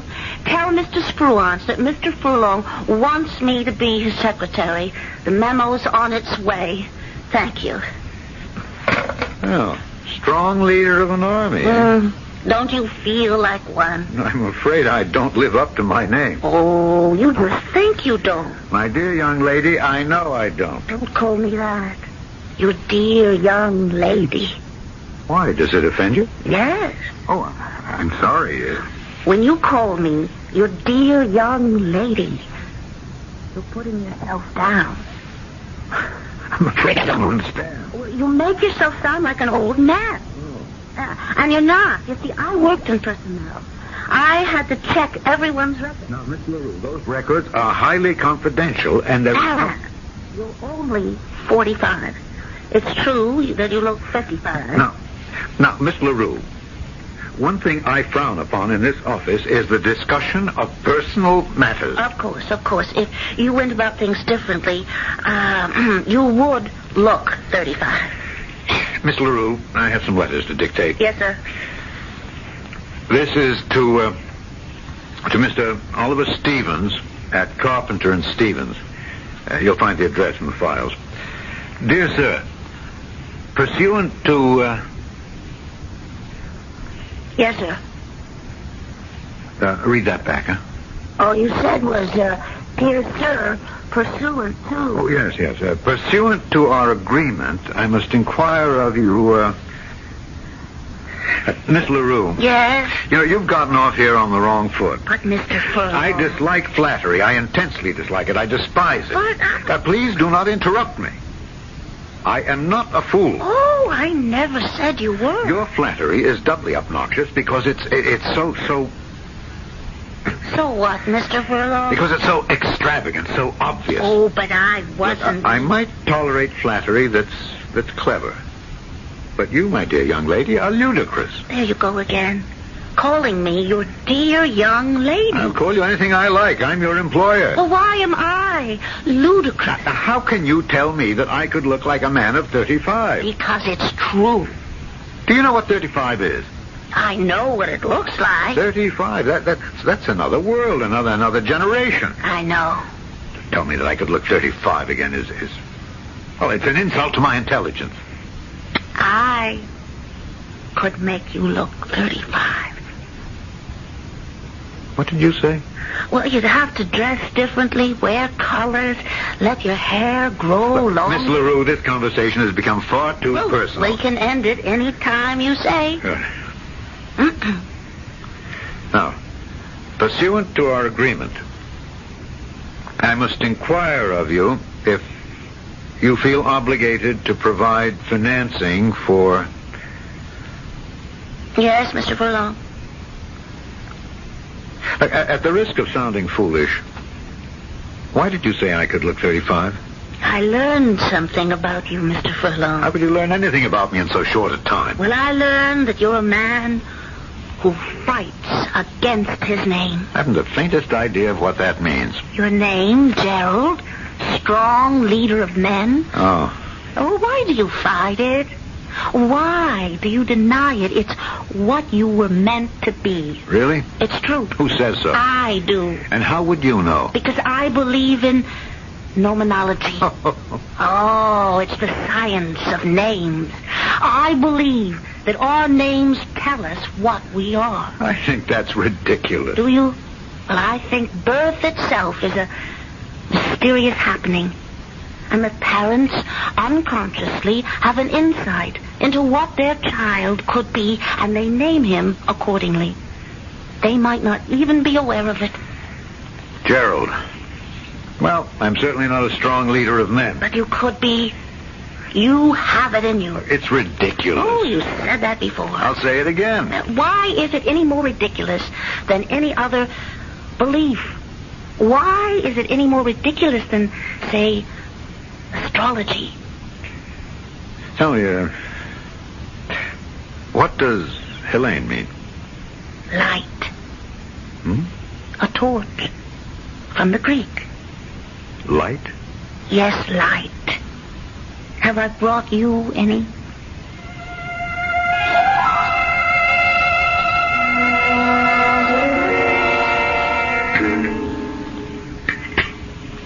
How's the fish, dear? Oh, a bit bland. Bland? Huh? That's odd. It's been prepared exactly as usual, and you never complained before. Well, it just happens to lack taste. But you have to watch your intake of salt. Why? Why? Well, it's just the prudent thing, isn't it? That's what you always say. Yes, I suppose so. Did they replace Miss McKay? Yes. I hope they gave you a mature woman. You can't stand those flighty young girls. What's your new one like? Well, I really haven't noticed yet. Oh? How is that possible? Oh, look, Cecily, my dear, I have too much to do. I simply can't bother to note those things that have nothing to do with business. You are overworked, dear. That's true. I'm aware that I have a secretary, that I dictate letters to her, that she has a name, in this case. What she looks like? Well, I simply couldn't remember. Poor dear. Cecily, tell me something. How old do I look to you? Why? Oh, just curious. I hadn't thought about it. Well, you don't have to think about it. Just tell me. Well, darling, you look your age. Do I? If anything, a bit older. Really? And that's been responsible for your success. A man who heads up a trust department, who's responsible for other people's money, can only inspire confidence if he looks mature and... And, settled, huh? Oh, yes, dear, and you certainly do. Is it possible that... Is it possible that anyone could ever take me for, say, 35? 35? Oh, darling, I don't see how. Why do you ask? Oh, no reason. Are you sure? No, please, forget it. I simply can't imagine why you'd even ask such a strange question. Especially... Especially what? Especially since you're not in the habit of asking idle questions. Coffee? No, darling. If you'll excuse me, I'll go to the library. I have some work. Well, Gerald, this goes against everything you ever... Why, you made it almost a religion not to bring work home from the office. Yes, dear, I know, but every religion encounters a bit of heresy now and then. Don't stay up too late. No, dear. I just have a few things to check out.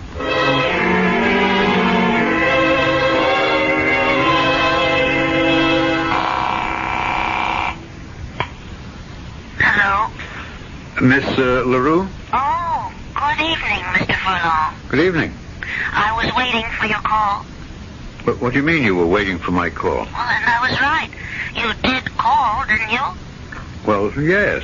However, my secretary has to expect to work all hours, and if you object, then perhaps you'd better resign. Oh, I don't mind. I don't mind at all. You have such a fascinating voice. Now, see here, Miss LaRue, this is a business call. Of course it is. Look, I had so many things to do today that I can't recall if I sent a letter to Mr. Oliver Stevens. Mr. Oliver Stevens of Carpenter and Stevens. That's right.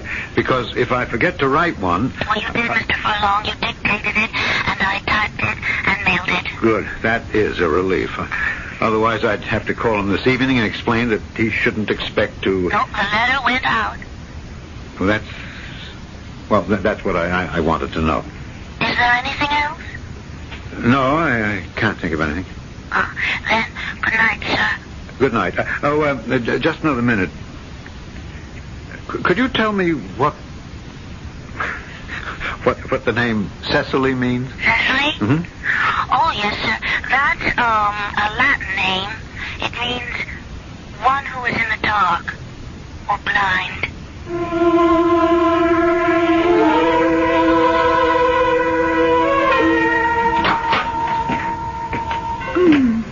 Gerald? Yes, dear. Did I wake you? I'm sorry. Oh, working at night's the worst thing in the world for your nervous system. Yes, dear. I'll just brush my teeth and get right to bed.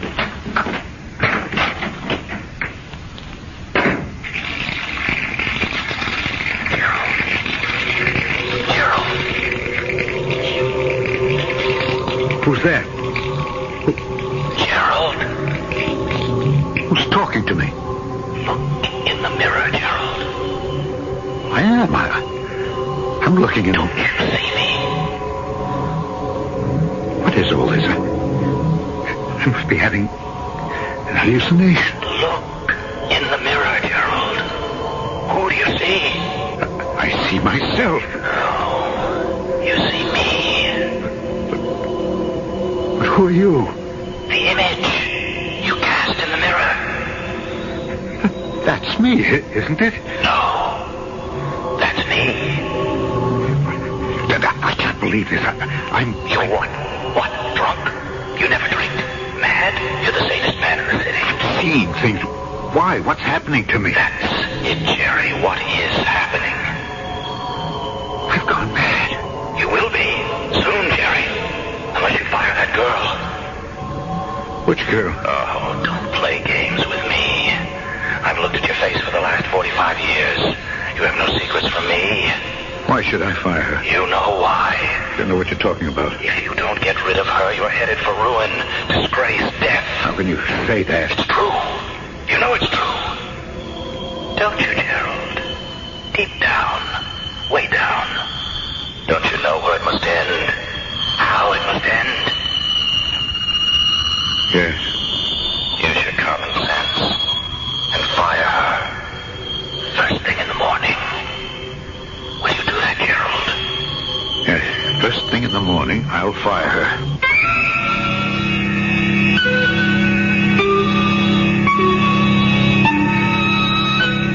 You look in the mirror, and a perfect stranger starts to talk to you. He wears your face, but you know he isn't you. He knows every thought in your head and every emotion in your heart, but you know he isn't you. Who is he? We shall acquire some new insights when I return shortly with Act 2.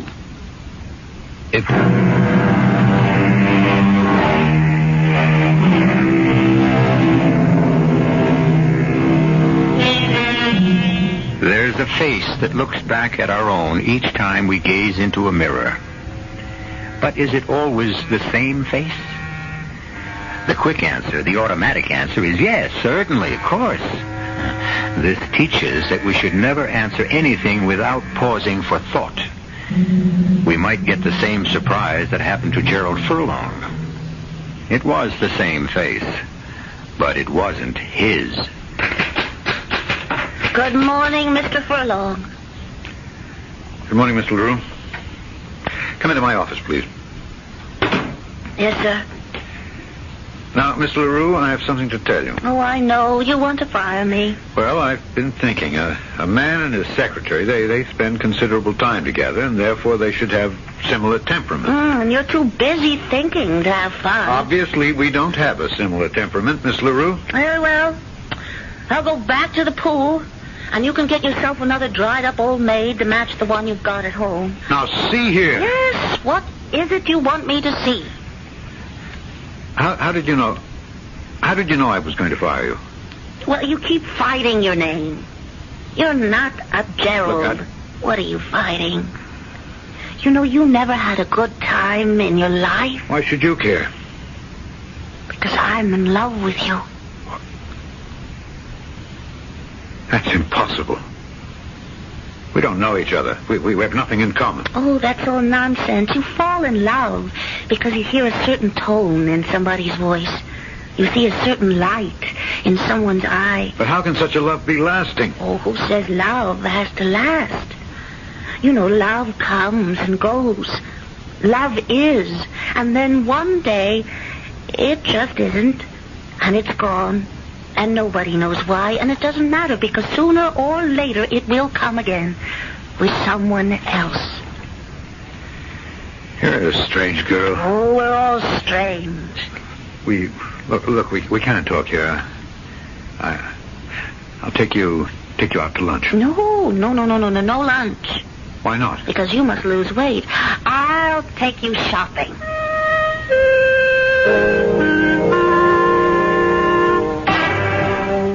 Oh, I like that jacket. And with the aqua shirt. Oh, but I only wear white shirts. Oh, that's all in the past, darling. Now look at yourself in the mirror. No. No? Absolutely not. But how can you tell Look, I just don't want to. I insist now. Come on. Look in the mirror. Have you ever seen anything so... Well, it's... It's a work of art. Gerald. No. Gerald. This face, you see, it isn't my face anymore. Gerald, don't kill me. I'm not killing you. What are you saying, darling? Darling. Already? Look, darling, You can't do away with me, Gerald. We've been together too long. We've built up our whole world together. You just can't get rid of me and get another image. Well, what do you think, darling? Fire her, you fool. Get rid of her. Walk out of here before it's too late. Save yourself. I think... What's there to think about? He'll take it. And now for some sportswear.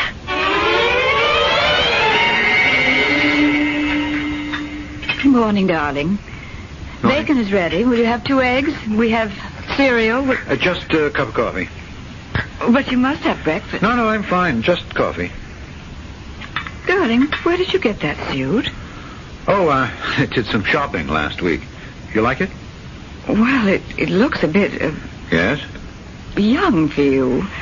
Young? And that shirt and the tie...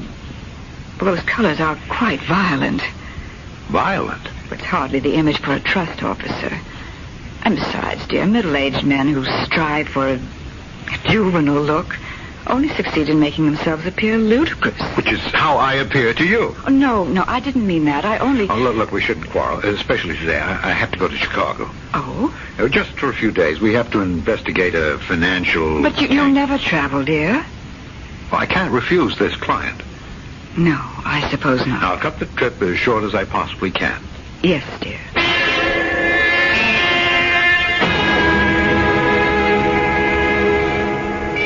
Well, how do you like it?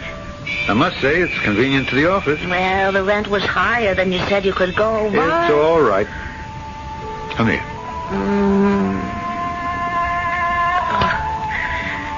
I must say, you learn fast. I didn't have to learn. I always knew it. I was just out of practice, that's all. Let me show you what I bought me this afternoon. Look, I hope your account isn't overdrawn again. Oh, it was a steal. My first mink cape. Oh. Was it necessary? No, that's not my Gerald. The king of the army. It's the old trust officer speaking. Oh, I just asked. Don't you want me to keep warm? Of course. That's better. What would you like to do tonight? Oh, what are we supposed to be doing? I'm supposed to be taking a client to a long and involved business dinner. Oh, well then let's go to the High Hat Club. I think I heard of that place. What'd you hear? I don't think it's the kind of establishment I should be seen at. Then what are we waiting for?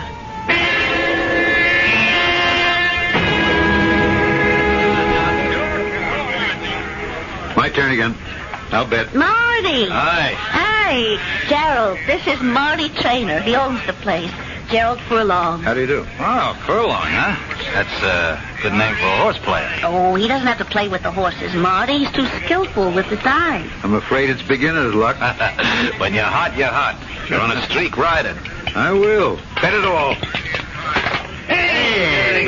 You won, darling. You won. You won. Let it ride.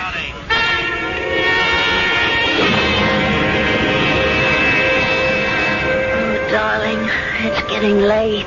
Yes, I know. You should be getting home.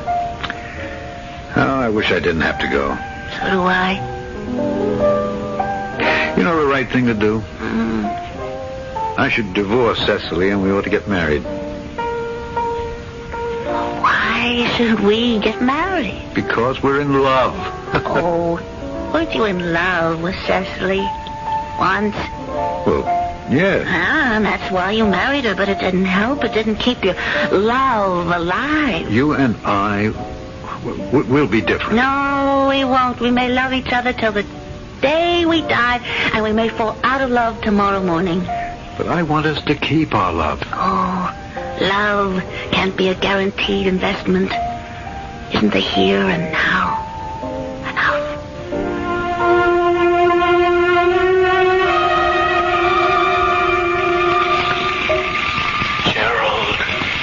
Huh? Gerald, please don't kill me. Oh. I better take a pill or see a doctor. Why? I'm the one who's sick. You're killing me. No, don't turn your face away. Look in the mirror. Look at me. I'm looking. Don't you see how I've changed?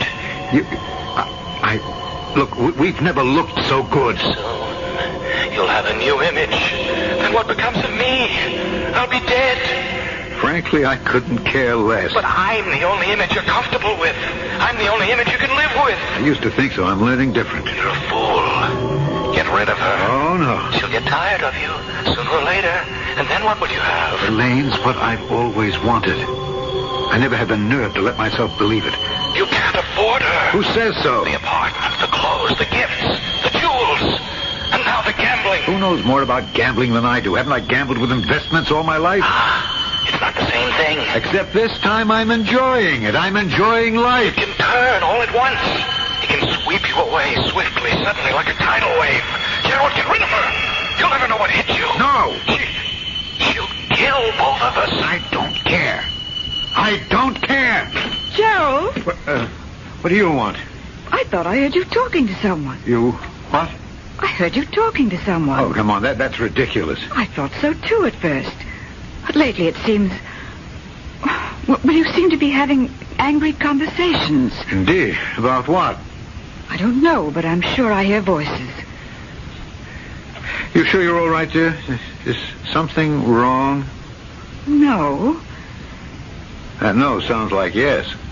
Oh, I suppose I'm a little bit lonesome these days. I see so little of you. Look, darling, things are becoming impossible at the office. You know, the way the market is behaving. I know. There are terrible pressures on you. Why don't you quit? Quit? Yes, dear, quit. Find something else. It isn't easy to get a new job at 45. But you don't look 45. You look at least 10 years younger. Well, how would we make out while I was looking around? Well, you've been very judicious with our money. We should have quite a bit put by. Cecily, we don't have. In the present market, our holdings have, well, they haven't done well. They've lost considerable value. Oh. It's my fault. I'm sorry. Well, there's my inheritance. Oh, no. We couldn't... It's $50,000. No. We must never touch It that. could help ease us along. Cecily. Oh, Cecily. You're too good to me. Don't say that. I love you. Let's start life all over. Is it something to think about? Yes, it is something to think about.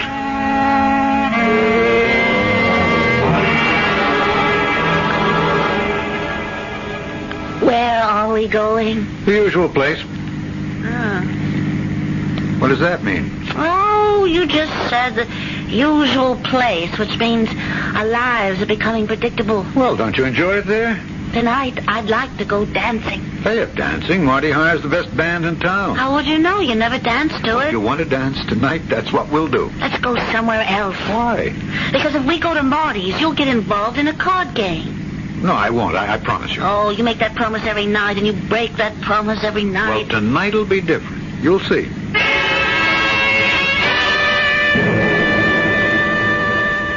Gerald, I want to go home. Darling, we can't go just yet. I see no reason why we can't do anything we please anytime we want to do it. I've lost too much money. So what? It's only money. I can't quit now. Oh, this place is becoming a bore. I can't afford to. And you're becoming a bore, too. Don't say that. But I love you. Do you understand? Well, I love you, too. Just another half hour. Mr. Furlong. Yes, Marty? Do we deal you in? No, Gerald, no. Don't play with him, please. You can't beat him. What are you talking about? The cards are going to come my way. I can feel You it. can't beat him. His name is Martin. What? After Mars, the god of war. He's a child of Mars. Gerald, let's leave now. Sure. Look, all I need is just one good pot. Gerald, don't play with him. You go get your coat and meet me here.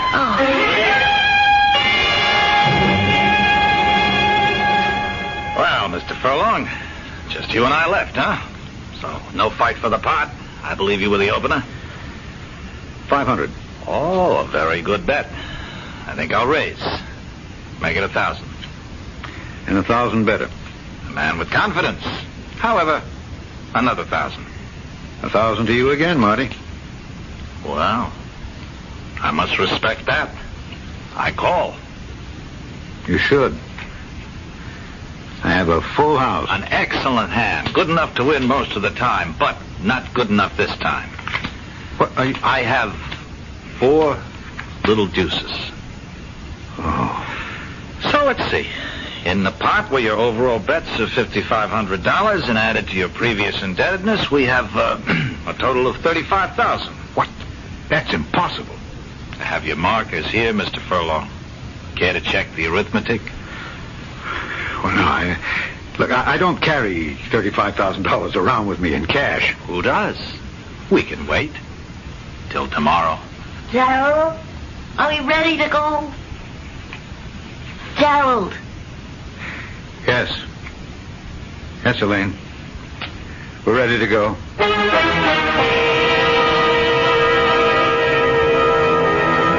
He says he's ready to go, but the question is, where? Where do you go when you've just lost $35,000 that you don't have? Where do you go? And what do you do? Well, this could be as good a time as any for Gerald to find out if he can live up to his name, strong leader of men. We'll know everything when I return shortly with Act 3.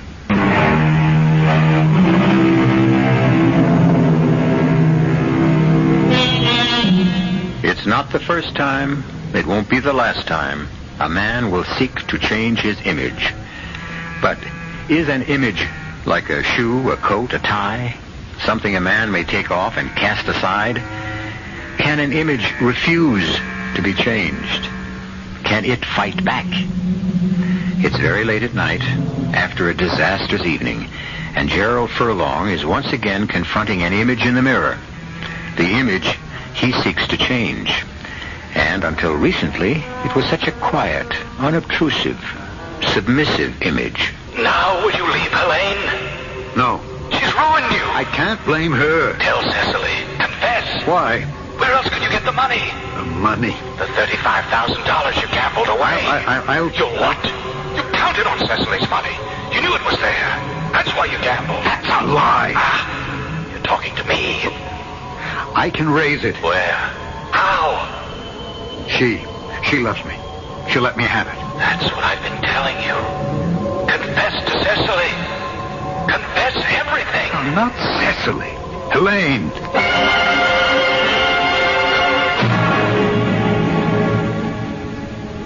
Elaine, I'm in over my head. Please help me. Of course. I knew you would. That's what love is. Now, your necklace, your bracelet, and the furs. You want me to sell them? We can raise quite a bit of money. Maybe not all of it, but enough to give me breathing room. I see. I'll make it up to you later. Darling, I won't do it. But we're in love. Yes? You said you'd help me. Help you in the right way. The way you should be helped. What do you mean? The way a man named Gerald should be helped. I don't understand. Gerald, strong leader of the army. Are you going to bow down before the demands of a cheap gambler? I lost the money. Well, how do you know you lost it? Honestly. How do you know the cards weren't fixed? I don't. Well, stand up to him. Refuse to pay him. What? But he'll... He'll what? Gambling's against the law here. His club is illegal. He has no claims on you. He can't go to court about it. Yes, but still... Still? Are you going to hold still? Be Gerald. This is how I love you. This is how I help you. Yes. Yes, he has no legal claim. You're right. Yeah, you're right, Mr. Furlong. Absolutely right. I have no legal recourse. Then I shall say good day to you, sir. But I have other alternatives. Yes, I can imagine.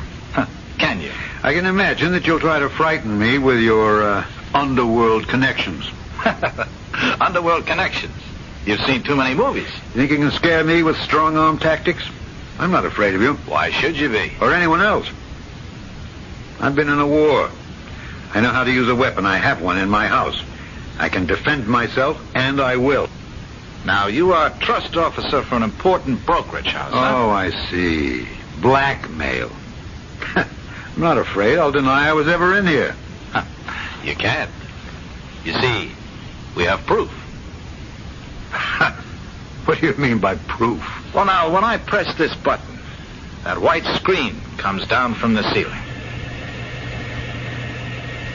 And another button, and we have a projector. And now we have a motion picture, and look who the hero is. Oh, why, it's you. I don't believe it. Ah, Mr. Furlong, isn't it true? One picture is worth 1,000 words. How well you photograph. I mean, there you are, betting, raking in the money. Oh, you are a gambler, sir. That's obvious. How you relish what you're doing, huh?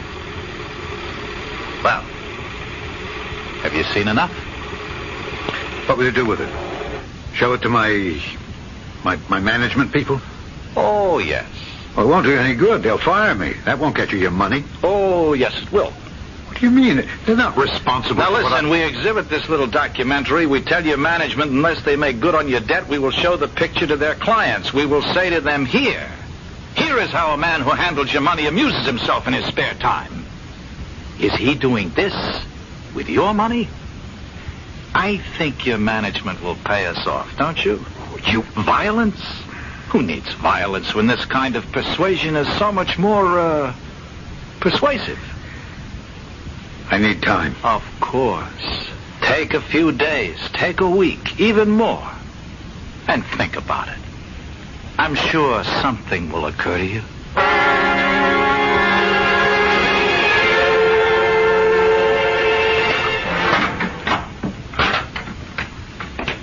Elaine? Elaine? What the place? It's empty. What happened? She's gone. She's disappeared and she took everything. What's this? Darling, love comes, love goes. And for us, it's over. Think about me as I shall think about you. And remember always, remember your name is Gerald, strong leader of a host. She's gone. gone. She's gone. Of course she's gone.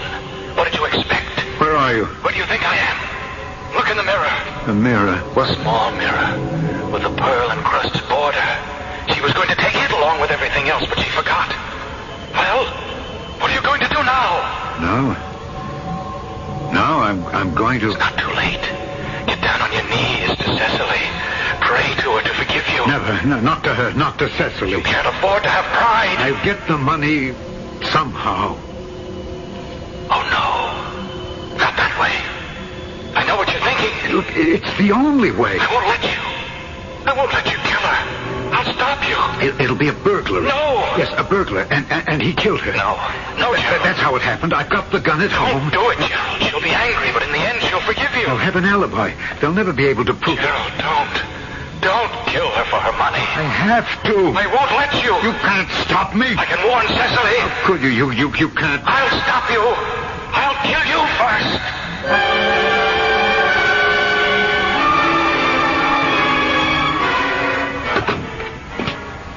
Cecily?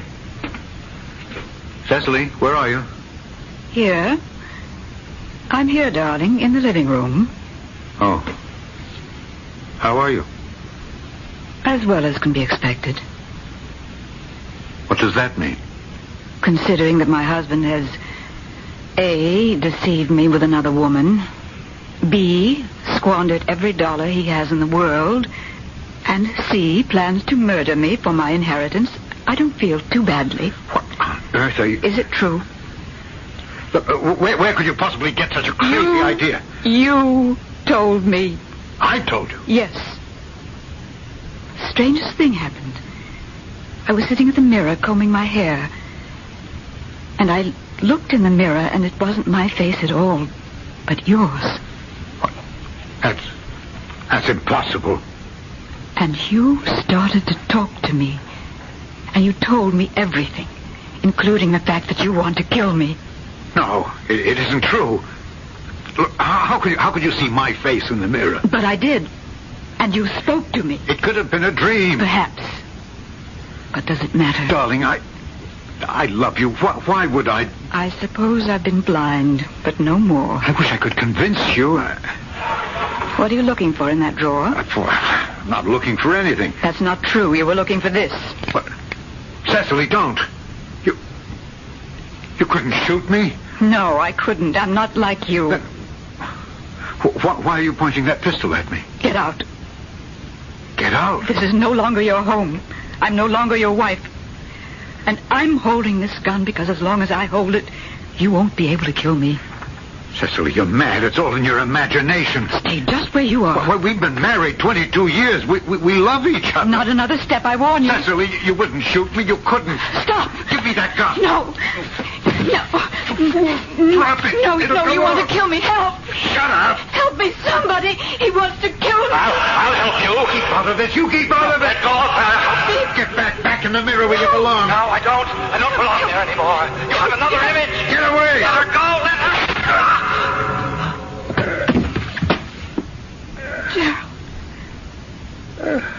Gerald. He saved you, Cecily. He saved you. Gerald. He's a better man than I am. Who? Look in the mirror. Let me get a doctor. Look in the mirror, Do you see him? Him? I don't see him.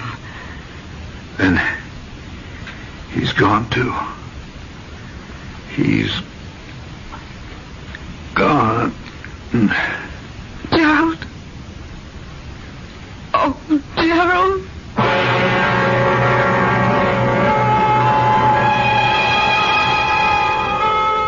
They're both gone, Gerald and the image. I know we have the realists in the house and the psychologists who will tell us that they can reduce it all to a matter of the inner self. Split personality, guilty conscience. Well, to each his own. It could have been an image acting independently. Proof, absolute proof, is missing for both sides. I'll return in a few minutes.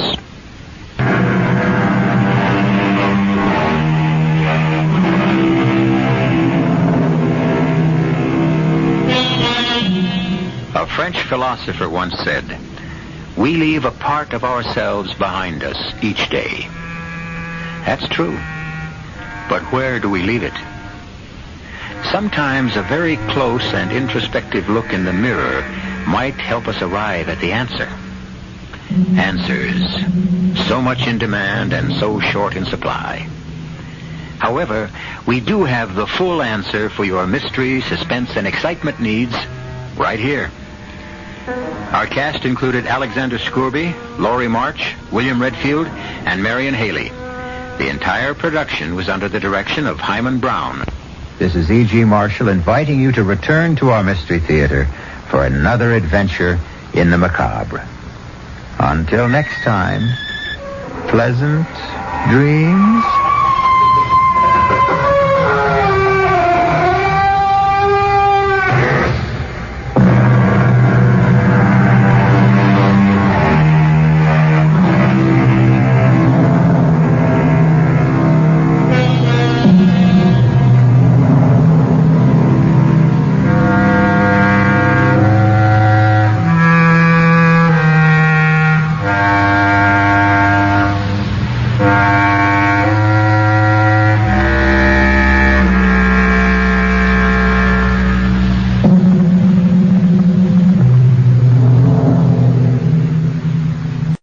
Hello everyone, and thank you for watching my channel. If you like what I'm doing here, please consider subscribing, liking, and commenting. It would really help the channel out quite a bit. Thank you very much.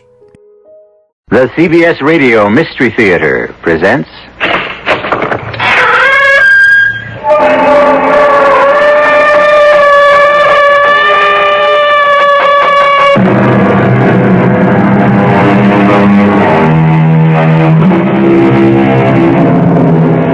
Come in.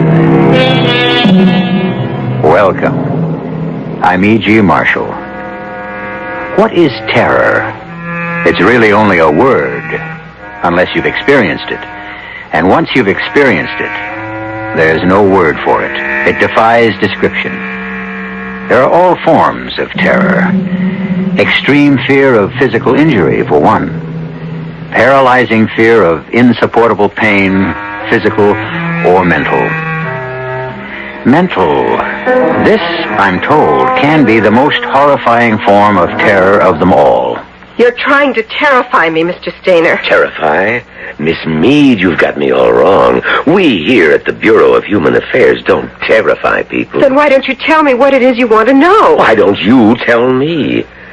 After all, you're the one who knows. But I know nothing. That's what's terrifying. You want me to tell you something, but I don't know what it is. But you do. You simply haven't thought about it enough. I have thought and thought. No, you only think you've thought. Go home now. Go home, Miss Meade.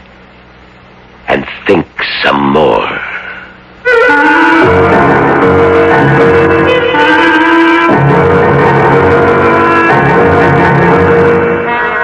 Our mystery drama, A Small Question of Terror, was written especially for the Mystery Theater by George Lothar and stars Terry Keane. It is sponsored in part by Buick Motor Division and Uncle Ben's Long Grain and Wild Rice. I'll be back shortly with Act One.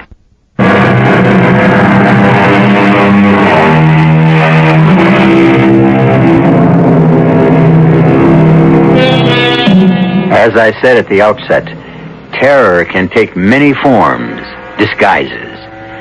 Consider the case of Alexis Meade, a young woman, intelligent, attractive, occupation, sales clerk, engaged to be married, lives with her widowed mother Emily, whom she supports. The place? An apartment in, a city. A city in, a country. Time? Could be today, could be tomorrow. Not important. What's important is, it happened.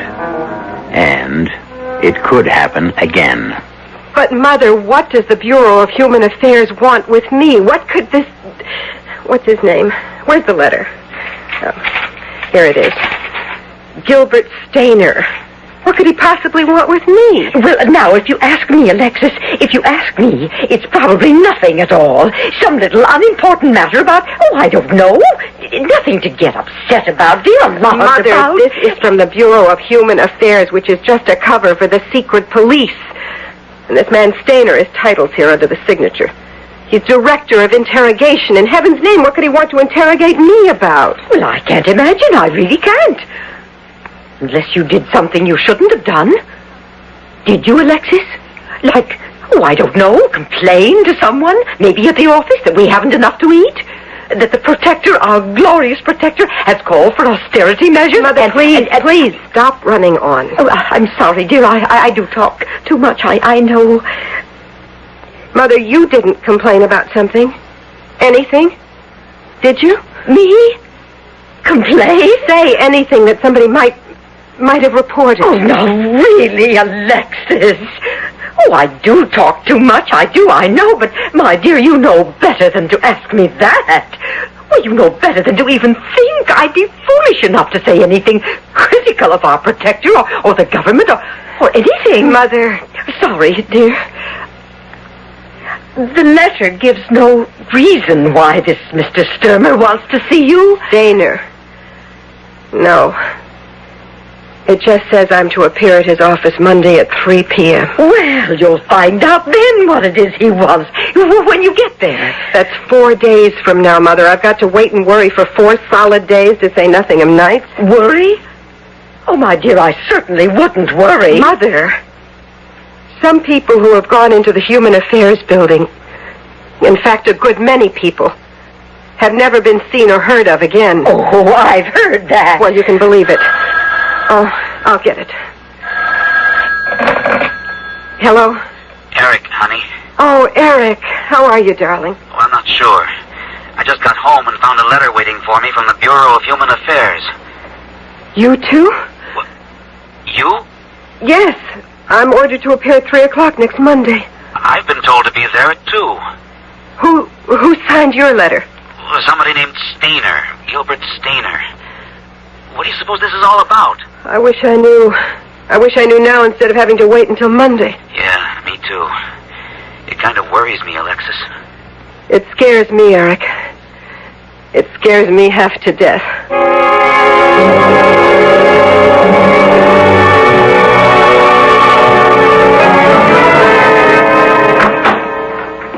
Yes? My name is Alexis Meade, and I... Oh, yes. You're here to see Mr. Stainer at 3 o'clock. Yes. You're early. Oh, I was afraid of being late. Afraid? What would you be afraid of, Miss Meade? Well, I didn't mean afraid, except... But that's what you said. There's nothing to be afraid of, Miss Meade, if you have nothing to fear. I haven't. Well, then. Eric. Alexis. What did he want? Stainer, what did he ask you? You're next, Miss Meade. I'll see you later, Alexis. Come to dinner tonight? Okay. Miss Meade is here, Mr. Stainer. Thank you, Miss Peters.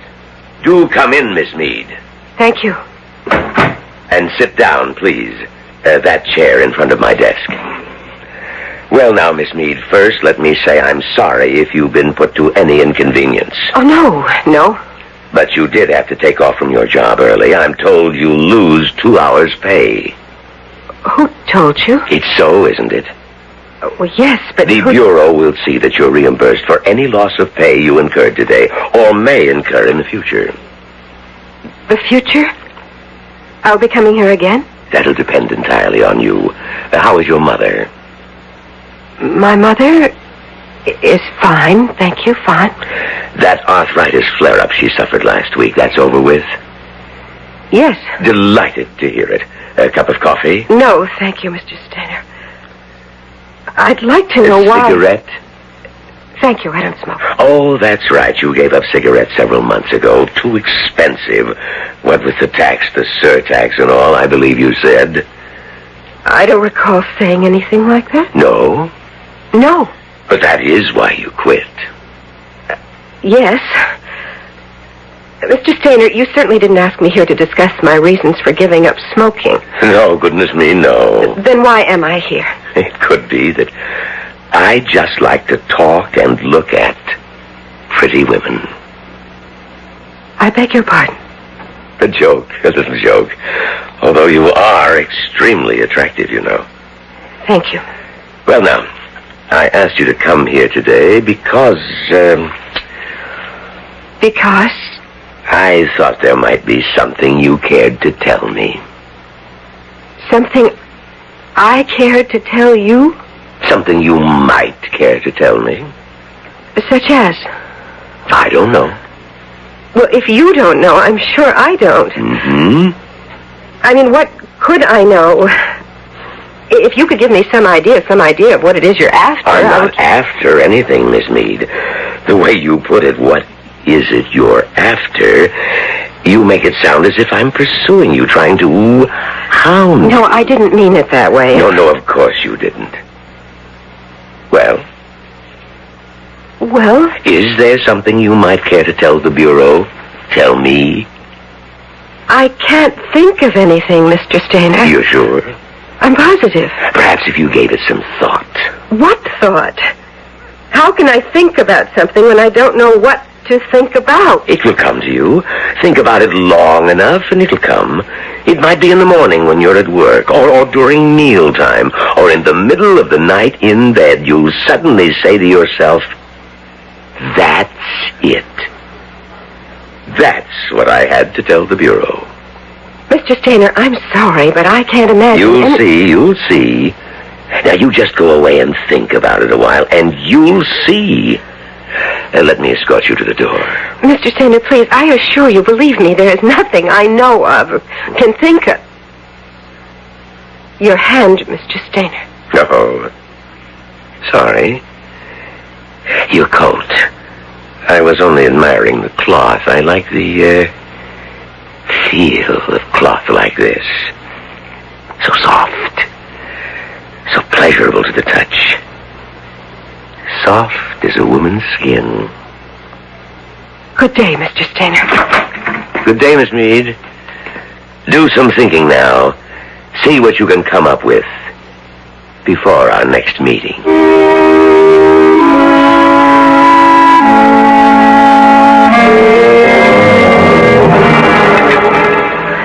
Before our next meeting.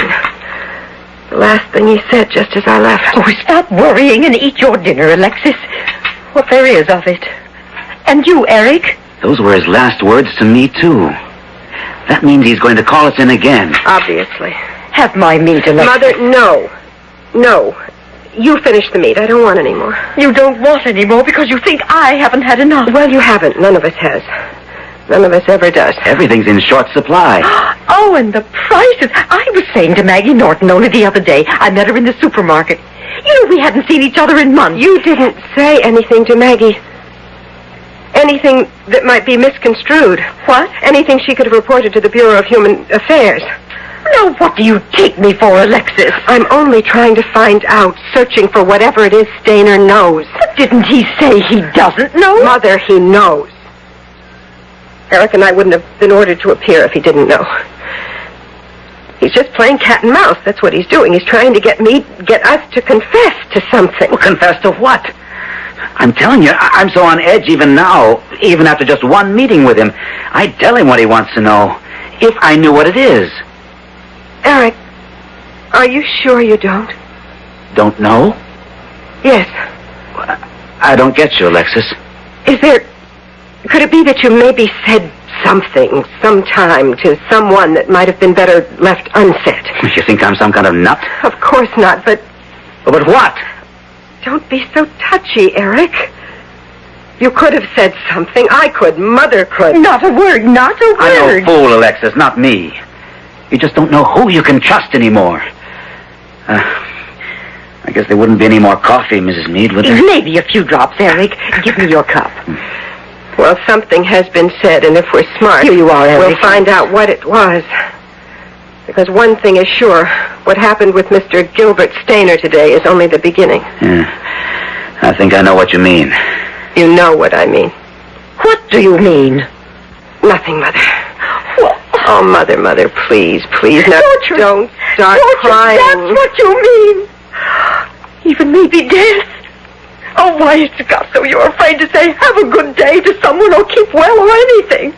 Well, I said to Maggie Norton, we hadn't seen each other in months, and we were talking about the scarcities and the high prices, and she said not to worry because the protector would take care of things eventually. And I said, I could have bit my tongue. I said, you know, joking. I said, someday he'll protect us to death. Eric, you dropped your cup. I'm sorry. Mother, you didn't say that to Maggie Norton. Oh, I could have bit my tongue. But I told you. You said it to me once, and I told you then to never say it again. Eric, what is it? It's nothing. Why did you drop the cup? Was it what Mother just said? No, honestly. Is that what Stainer is after? Is it? Well, how do I know what Stainer is after? You do know. What Mother said about the protector protecting us to death. Is that it? Eric, for heaven's sake, tell me. I can't stand not knowing. I can't stand it.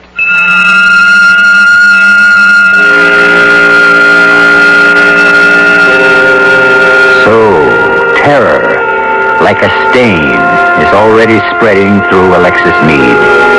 To know the truth will be bad, but not knowing is even worse. As Gilbert Stainer is well aware, a human being can face what he knows, but fear of the unknown is the most corrosive destroyer of the human spirit yet discovered. I'll return shortly with Act 2.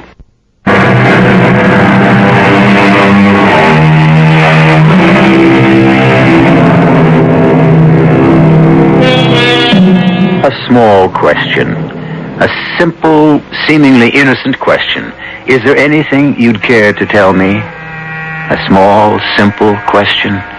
Yes, but one fraught with terror for those who are asked by Gilbert Stainer of the Bureau of Human Affairs. For Alexis Meade, of whom he has asked it. In the apartment she shares with her mother, Alexis faces her fiancé, Eric, and cries. Eric, you know. You do know. For heaven's sake, tell me. I can't stand not knowing. All right.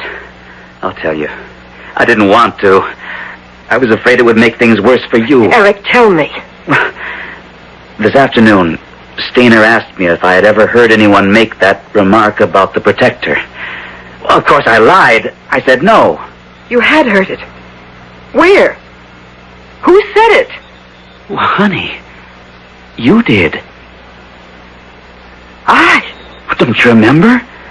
We were sitting in the park, and you said, well, I don't remember the exact words, but something like, Mother said the funniest thing today. Could be a dangerous thing if she ever repeated it, and I warned her not to, but you just had to tell me, you said. And you told me. You don't remember? Yes. I'd forgotten about it. It didn't seem important then. There was no one around. No one could have overheard. Was there? I don't remember. You know, we had a little laugh over it, and then I guess we both forgot it. And he did ask you, Stainer.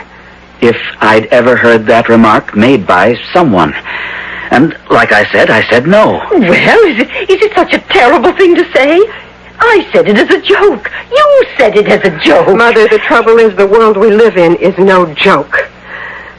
I meant nothing, you meant nothing when you said what you said about protecting us to death. That they can take a thing like that and build it, and build it. Alexis. I'm sorry. So that's what he's after. He wants me to say, perhaps you mean a remark my mother once made about the protector protecting us to death. Would they torture me then? Kill me? They'll never torture you, Mother, because they're never going to find out. Eric didn't tell Stainer where he'd heard it. And I'll certainly never tell him. Under torture? Not under the worst torture they can think of. Eric? Don't worry, Mrs. Meade. They'll get nothing out of me. I promise you that. Oh, thank you, Eric, thank you. I'll make a little more coffee. Not much. We can have a little. Eric, Yes? keep that promise. My mother, she's old and she's sick. And I love her. Keep your promise, Eric.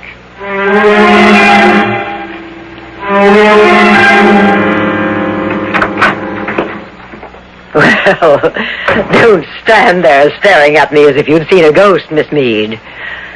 Sit down. Is there something wrong? I was asked to come and see Mr. Stainer again. I didn't expect to find you behind his desk, Miss... Or is it Mrs.? Miss Peters. Miss Peters. Mr. Stainer was called away unexpectedly. I'm taking over for him temporarily. I am his assistant, you know. I didn't know. Yes. And perhaps it's just as well, his being needed elsewhere at the moment.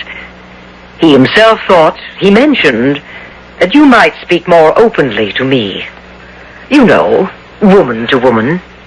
Miss Peters, let's get something straight. I didn't know then, and I don't know now what it is he wanted me to tell him. But of course you do. I do not. Oh, my. What was that? What was what? That scream. Scream? You heard a scream. You know I heard a scream. It came from the torture chambers in the cellar. Now, don't tell me you believe the stories you've heard, Miss Meade. You know about the hideous tortures that go on in this place. Oh, we are not in the habit of torturing people here. Now, don't look so frightened, my dear. My goodness, the color has drained out of your face. Here, let me... Ow! What are you doing? My dear, I'm sorry. Did I hurt you? I only pinched your cheeks. Just a little to bring the color back. Oh, I am sorry if I hurt you. I didn't really, did I? No. Well, I'm glad to hear that. My good heavens, I wouldn't hurt you for the world, my dear. None of us would. Gilbert Stainer, there isn't a gentler, more sympathetic man on this earth. Any woman will tell you that. Any woman who gets to know him, that is. Yes. Yes, I'm sure.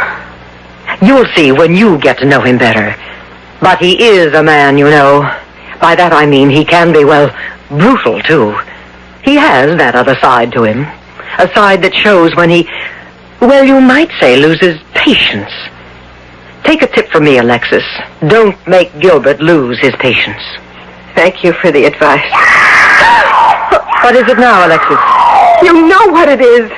That scream. You're letting your imagination run away with you. And don't you start imagining things like frightful tortures and slow deaths. All you have to do, my dear, is tell us if there's anything you would care to tell us. If you would tell me what it is you want to know. But how could we know what it is you'd care to tell us? Oh, this is impossible. This is just plain simply impossible. No, you're tired, my dear. And those screams you thought you heard are still bothering you. I tell you what. You go home and think things over. I don't have to. But you do. Gilbert and I have been through this many times before, Alexis. Believe me, we have. And always, people come back and say, is this what you wanted to know? And it always is. You'll remember. I know you will. You'll remember.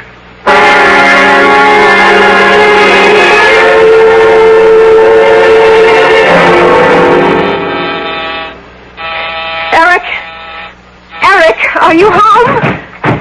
Eric! What took you so long? I was KFH. Asleep for 3 days and nights. The music I telephoned you again and again. You haven't come to see me. Eric! What's happened? Nothing. I've been very busy. Tied up. Is that why you're limping? Well, I hurt my back. You did? Or they did? They? You know who I mean. He had you tortured, didn't he? Stainer. What gave you that idea? The way you're limping, and your jaw still swollen. Eric! They tortured me. Oh. Yes. Oh, my darling, my poor Don't, darling. Alexis, don't. What? Don't touch me. Don't even come near me. Oh, my God. Eric, darling, what? I told them. I couldn't help myself. The pain. Impossible not to tell. Not to scream it out as loud as I could. What? What did you tell them? You know. Tell me anyhow. I must be sure. I told them, yes, I'd heard someone make that remark. Our protector will protect us to death. And then I told them, Alexis, forgive me. Forgive me. I told them it was you. It's all right. It's going to be all right. The first thing we must do is keep our heads, not panic. But you don't understand. I'm in no danger. You are. I saved my own neck by sacrificing yours. Don't you realize you're in as much danger as I? How can I be? You are involved now. You're an accessory to the crime. Crime? What crime? A harmless remark? Eric, don't you understand? It's what the stainers of this world feed on, turning the innocent into the guilty. It's their business. It's what they live for. But what can we do? The first thing I must do is protect Mother. Or did you tell them that, too? That Mother was the first to... No. All right, then at least she's safe. But they'll question me again now, and torture is more than likely. Oh, what I've let you in for. I could kill myself. None of that now. We've got to keep our heads. Think. Let me see. Luke Stevens. Luke Stevens. What about him? That place of his in the mountains. It's not too far from the border. What are you talking about, the border? We've got to escape, leave the country. There's no other way. Now, if we could get to Luke's place, we could hide there for a few days, then slip over the border. Oh, that's impossible. I'm being watched now. You're being watched. We must be. I'm sure of it, but we've got to try. We can't be any worse off than we are now, so listen to me. Yes? I'm going to go home. I'll get Mother. In an hour, let's say an hour, you go down, get in your car, and drive to that favorite spot of ours in the park. Mother and I will meet you there, and then we'll get in your car and head for Luke's place in the mountains. But if we're being watched? We'll have to take the only chance we've got. Try to give them the slip. Not much chance of that. No. But it is the only chance we've got.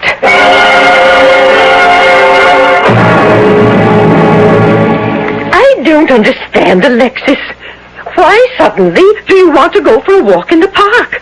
I don't feel like going for a walk. Mother, please don't argue. I want to go for a walk, and I want you to come with me. Well, you're acting very strangely, Alexis. And here, what are you stuffing in your handbag? Mother, please, Toothbrushes? Half a candy bar? The candy we've been saving for a special treat?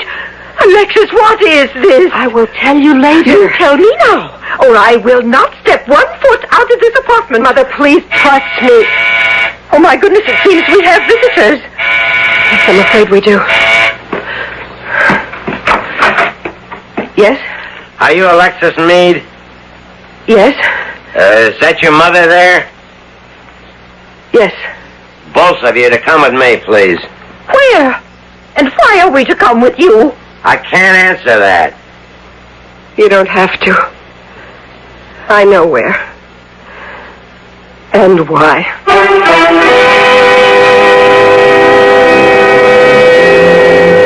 Alexis Meade fights the terror that tries to surge through her as she and her mother go with the agent from the secret police. To what? Torture? Death? We'll find out when I return shortly with Act 3.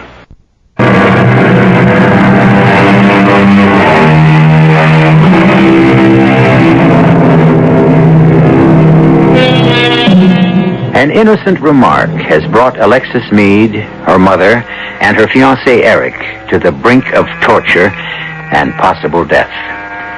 Eric, breaking under the torture's exquisite pain, revealed he'd heard the remark from Alexis. But Alexis has not yet divulged that her mother, Emily, first made the remark to her. Not yet. Now, as all three sit and wait in a small room at the Bureau of Human Affairs, a fourth presence waits with them. An invisible but palpable presence whose name is Terror. 2 hours. They've kept us waiting 2 hours. Why? Why? For the same reason they picked you up and brought you here with Mother and me. So we could break each other down with our personal fears and tensions. Alexis, I want you to be honest with me. All this, it's because of that remark, that silly, joking remark I made. No. I'm sure it is. What else could it be? I don't know what remark you're talking about, Mother. You never made any remark to me that I know of. Did. The one about the Alexis. What are you doing to me? I am trying to silence you, Mother. But I might have known that's impossible. Room could be bugged. Bugs? Bugs? Hidden microphones, Mother. Now, please don't say another word. You, come with me. Me? Where are you taking her? Come along. But I... No. I... Wait a minute, please. My mother is old. She's old and she's sick. Wait, please, wait. Eric. What are they going to do to her? I don't like to think. I can't stand it. Not to know what they're going to do to her. They're doing this to break me down. They know what my mother means to me. They're using fear, my fear, of what they may do to her to break me. You can't be sure of that. You, this way. What for? Just come along, please. They're going to torture me again. I won't be able to stand it. Alexis! Come along now. Alexis! Alexis! Oh, my God. Oh, God. Yes. Yes, God. Oh, I go on my knees and I beg you to help me. I've never asked help of you in the past, but I need you now. Be with me, I beg you. If there's a way out, a way to escape, show it to me, not for my sake, but theirs, Mother's and Eric's. I'm not begging for myself, but for them, because I love them. Why, Miss Meade, what on earth are you doing on your knees? I'm praying, Miss Peters. Oh, come now. You don't really believe in God, do you? I don't know. Come along. Gilbert, Mr. Stainer is ready to see you now. I've told him all I know. Which was that you knew nothing. A lie, of course, but never mind. He has something to tell you. What? Come along, my dear. Find out for yourself.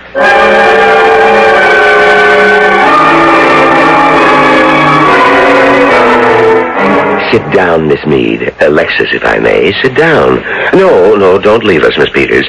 Alexis won't mind if you stay, I'm sure. We're all friends by this time. Though you certainly don't look very friendly, Alexis. Mr. Stainer. Gilbert, please.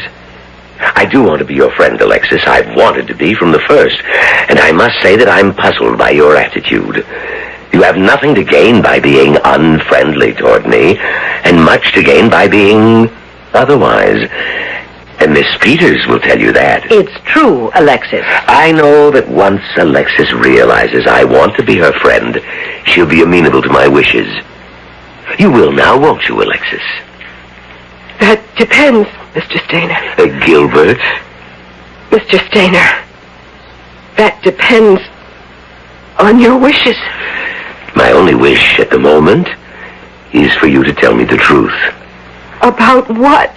When I first asked you here, I made clear to you that I simply wanted you to tell me anything you thought the Bureau ought to know. And I made it clear to you that I knew of nothing, could think of nothing. But of course you know now that you were wrong. I know nothing of the sort. Very well, Alexis. Miss Meade, I'll be plain with you. I first ordered you to come and see me because I'd learned of a remark that had been made. A treasonous remark. When I asked you to tell me about it, you denied all knowledge of it. You never asked me about a treasonous remark. You asked me if there was anything I cared to tell you. Certainly a treasonous remark, a remark punishable by death, my dear, slow death, as you know, would be something you cared to tell. If I'd known about the remark, I didn't, and I don't. Curious. After all, you made it. I made it? Your fiancé, Eric, didn't tell you when you visited him late this afternoon? I can have him brought here to this office in minutes. He didn't tell you? He said something about... My having said something about our protector. And what did you say about our protector? It was said jokingly. I meant nothing by it. Perhaps, but what did you say? I said, if things kept on, our protector would protect us to death. Well, at last, Peters, she has admitted it. Well, of course, we knew she would, Gilbert. You never fail. You always have a way with women. Thank you. So then, Miss Meade, you admit you said this to your fiancé? Yes. Knowing that treason is punishable by death? I told you it was said as a joke. A joke. Unfortunately, I fail to see the joke. If there is something funny in the thought that our protector will protect us to death, no, I simply don't see it. Perhaps you would explain it, Miss Meade. If it has to be explained. Yes? Jokes can't be explained. I've admitted I said it.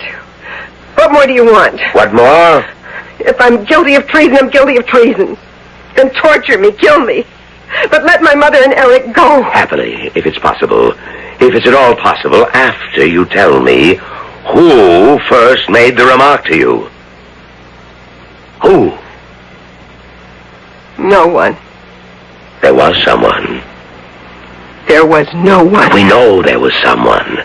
Who was it? If you know, why do you ask me? Oh, first we're unfriendly, now we're arrogant. I'm not being arrogant. You are what I say you are. Now let me tell you something, my independent, arrogant little wench. And you will be my wench before I'm through with you. Now, you can make it easy on yourself or hard. Which shall it be? The easy way is to admit to me here and now who made the remark to you. The hard way, I shall simply hand you over to Miss Peters. Well, the easy way, the hard way, which?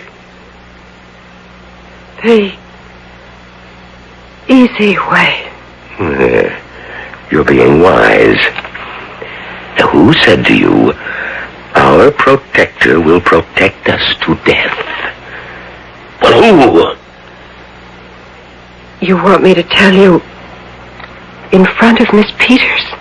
What? You don't, do you? Why shouldn't you? Oh, I guess I said the wrong thing. What wrong thing? What are you saying?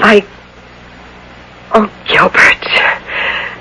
Gilbert, darling, I can't tell you with her here. What the devil is she saying? What the devil is she saying, Gilbert? I don't know. I don't know. What, Miss Meade? I can't tell you that. Gilbert, please ask her to leave. Ask her to... Oh, I see. I see a little game. You're trying some little game. You're trying to suggest in front of Miss Peters, trying to suggest that somehow, in some way, there's something between us, between you and me. No. There's nothing between you and me. Nothing. One moment. If there is something... There's nothing. There is nothing. Now, don't look at me like that, Peters. There is nothing. Now, you answer me. In front of Peters, answer me. Who said it to you first? Who? All right, Gilbert. I see you trust Miss Peters, though I certainly wouldn't. Not if she was my assistant. I mean, not with all the suspicion, the mistrust, the doubt we all live with these days. Why, she could have your job 10 minutes after you were executed. She'd snap it up, too. You know that. For the last time, who told you? Well, if you insist. You did, of course. I? Gilbert, have you forgotten that night? Oh, that first night together, that gloriously rapturous night.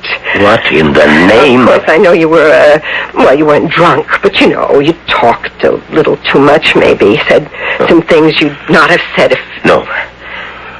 No, she's lying, Peters. I swear she's lying. If you say so, I suppose she is, but... But what? It's well known, Gilbert.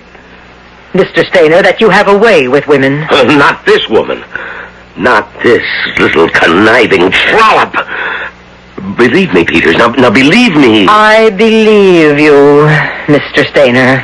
And I'm sure our protector will, too. What do you mean, our protector will? He'll believe that everything I say in my letter is a lie. Nothing but a lie. Say what's in your letter? What letter? Gilbert, darling, I'm sorry. I'm really sorry. But we do live in an age of terrible mistrust and suspicion, and, well, a girl has to protect herself, and so I wrote a letter to our protector telling him all about us. There is nothing to tell about us. If you said there was, you lied. You lied! No, darling, but let's hope he thinks so.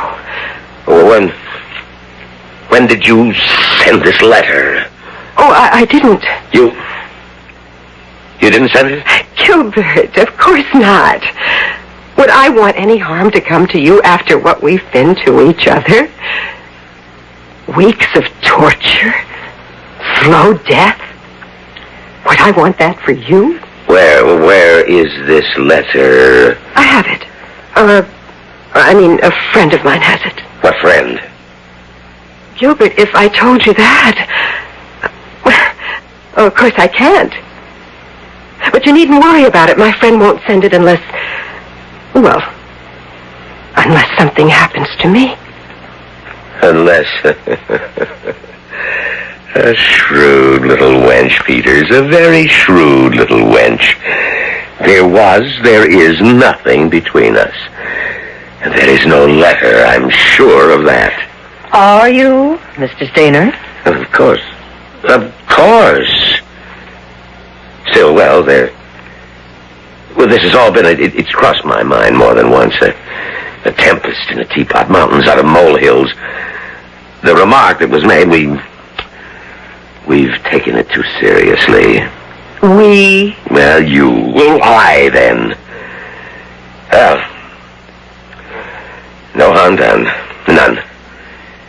You may go, Miss Meade. And my mother? And my fiancé? They can go, too.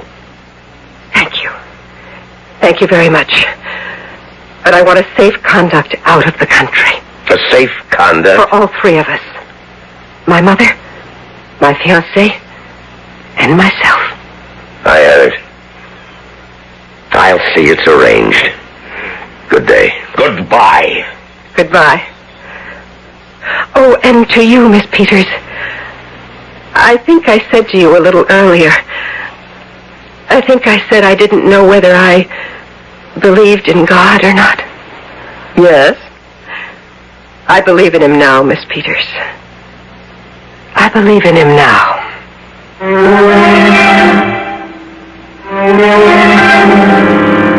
I don't recall Alexis writing a letter, do you? Could have, though. Not important. I mean, whether there was a letter or wasn't. What strikes me as important is that she called on God for help, only in extremity. Seems to me we all of us make that same mistake. Sure, call on him when you need help, but call on him when you don't need anything. Just call. Doors always open, 24 hours a day. I'll be back shortly.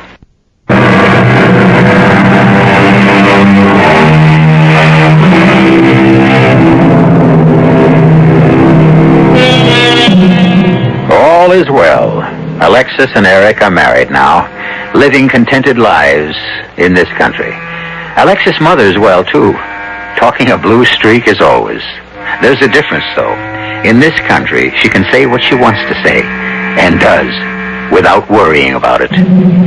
Our cast included Terry Keane, Gordon Gould, Joan Shea, and Leon Janney. The entire production was under the direction of Hyman Brown. And now, a preview of our next tale. I stepped out just before sunset, choosing my footing carefully, watching the setting sun and thinking of Anne. And suddenly, yes, standing in front of me, beyond the battlements in midair,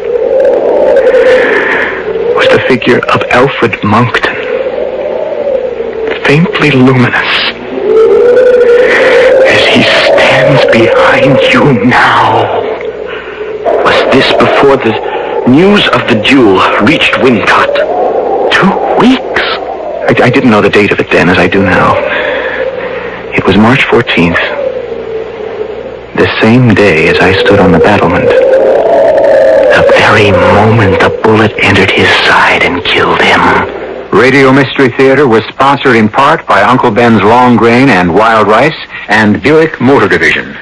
This is E.G. Marshall inviting you to return to our Mystery Theater for another adventure in the macabre. Hello everyone, and thank you for watching my channel. If you like what I'm doing here, please consider subscribing, liking, and commenting. It would really help the channel out quite a bit. Thank you very much. The CBS Radio Mystery presents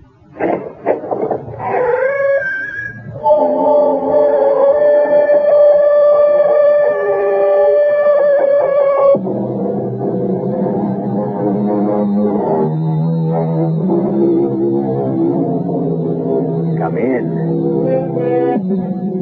Welcome. I'm E.G. Marshall. And what is your pleasure this time? Let me fill your cup. 2 icy fingers of terror, add equal parts of mystery and suspense, and top with a dash of the unknown. Settle back and sip. We shall consider the wisdom of the ancient Tibetan sage, Aho Chan. One day a disciple asked, Master, is the book of each man's life written by himself or by the immortal God? And the Holy One replied, by both. The gods write only 2 pages, the first and the last. Man writes all the others himself. And if the Master has spoken truly, perhaps each of us might stop to consider what he has written now and then. Our story this time deals with the page before the last in the book of a young lady's life. One moment, Sergeant. Yes, what is it? I intend to kill you. What? Put down that pistol. Well, certainly. After I fired it. You can't kill a police officer in broad daylight and hope to get away with it. What? I'm sure I can. Just a minute. Now, it won't do you any good to rush me. I can squeeze this trigger faster than you can move. Stop!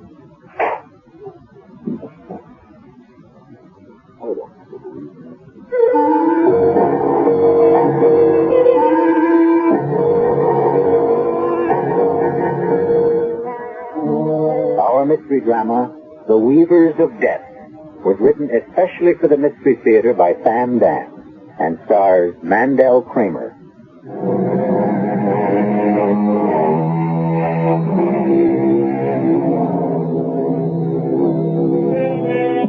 Here is Eleanor Brody walking down the street on a quiet, sunny Saturday morning, on her way to Frank's Market to buy a packet of special British breakfast tea.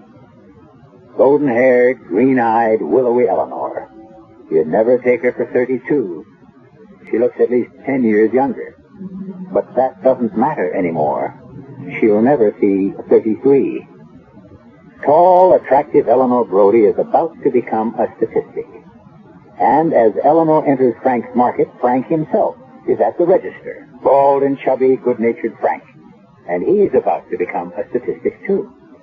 And, waiting to pay for her purchases, elderly Mrs. Augusta Stuyvesant. Soon she will also be a statistic. Look through the window. A car has just pulled up. A thin, very pale young man steps out. His right hand is in his jacket pocket. He is headed for the store. For lack of a better name, let us call him a maker of statistics. Where's it all going to end, Frank? I was talking to the Mr. just last night. He said you'll have to learn how to live on air. For the second Frank I forgot some chocolate for my little granddaughter. I'll go get it. All right, hold it. Hold it now. Don't move. It's a cigar. Shut up. Step over to the register there, Boldy. And you, Blondie. Blondie, stand next to her. Don't say that, please. Shut up. I have children. I told you to shut your mouth. He's going to kill us. I can see it in his eyes. Martha, I'm dying. Oh, this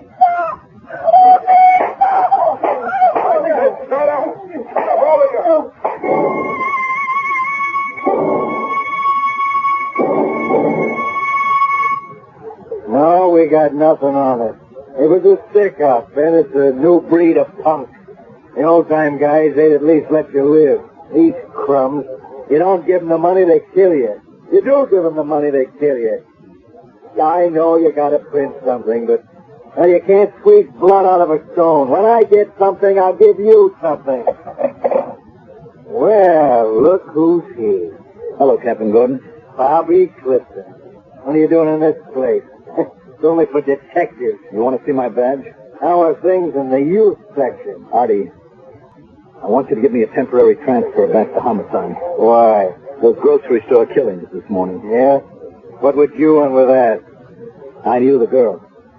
I knew Eleanor Brody. Yeah? We went to school together. It was 10 years ago. We were, well, sort of engaged. What does that mean, sort of? It didn't work out. Oh, why? Why? I wanted to be a cop, and she couldn't see it. I've been married 25 years, and my wife still can't. Anyway, we decided to break up. You mean she did? Mm-hmm. And I never saw her again. But it was yesterday, Friday. I got a phone call. She called me just like that. Just like that? It was as if we'd seen each other the day before. She said, Bobby, I must talk to you. Come over to my place tomorrow morning and we'll have breakfast. That would have been this morning. Yeah. So?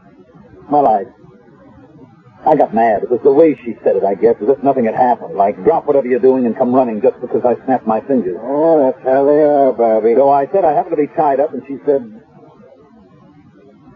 never mind, forget it. I'm sorry, Bobby. It took me nearly all this time to get over her. And I wasn't going to start. Well, I guess I never really got over her. Anyhow, this morning I set out for her apartment. And there on the corner I saw the squad cars. Artie, I want to work on this case. What's to work on, Bobby? Some nervous punk gets trigger happy. Where do you find it? You don't. And one day some hood who faces a rap makes a deal for himself by blowing the whistle on a pal. I want to work on the case, Artie. I know. You figured if you'd gone there when she asked you, she'd be alive now. And so it's a whole guilty thing. I should have gone to see her when she called me. Bobby, it's not going to help. I keep thinking about that phone call. She sounded scared. You're building it up in your head. She was scared of something. She said, I must talk to you. Not I want to or I'd like to, but I must. Now, why did she say must? Because she figures she overlooked a good bet 10 years ago. Artie, I failed her. You have got to let me work on the case. Work on what? There's nothing to go on. No witnesses, nothing. Why do you insist that it was an ordinary pickup? What else could it be? Suppose it was something else. Like what? Artie, let me work on it. All right, but don't get in anybody's way. The old lady, Mrs. Olga Safio. I understand she's still alive. Just about. All right. I'll go to the hospital and see her. Nobody can see her. She's in intensive care. I'll see her.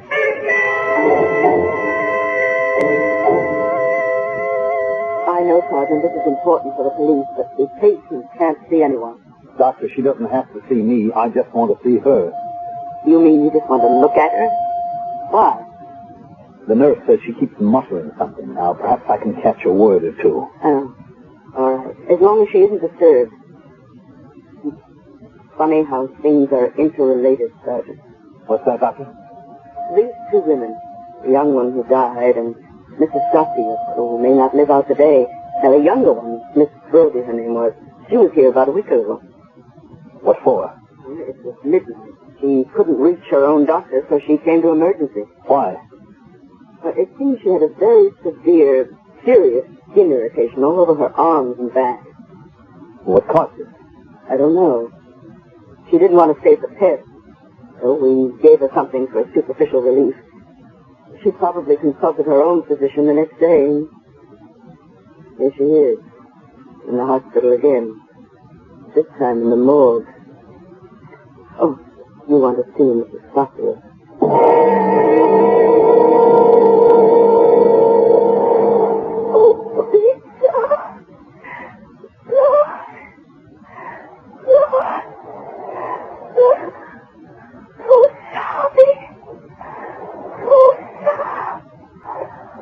Oh,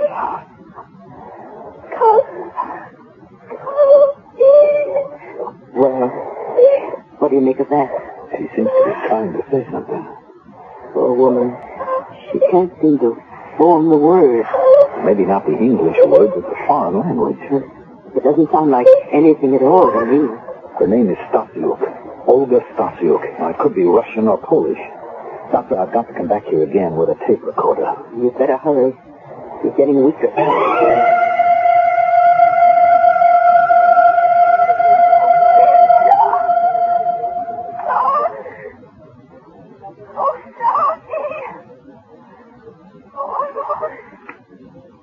So, what does all that give you? It's Russian, Artie. Russian. What does that mean? Look, there's an Orthodox church around the corner. Turns out to be her church.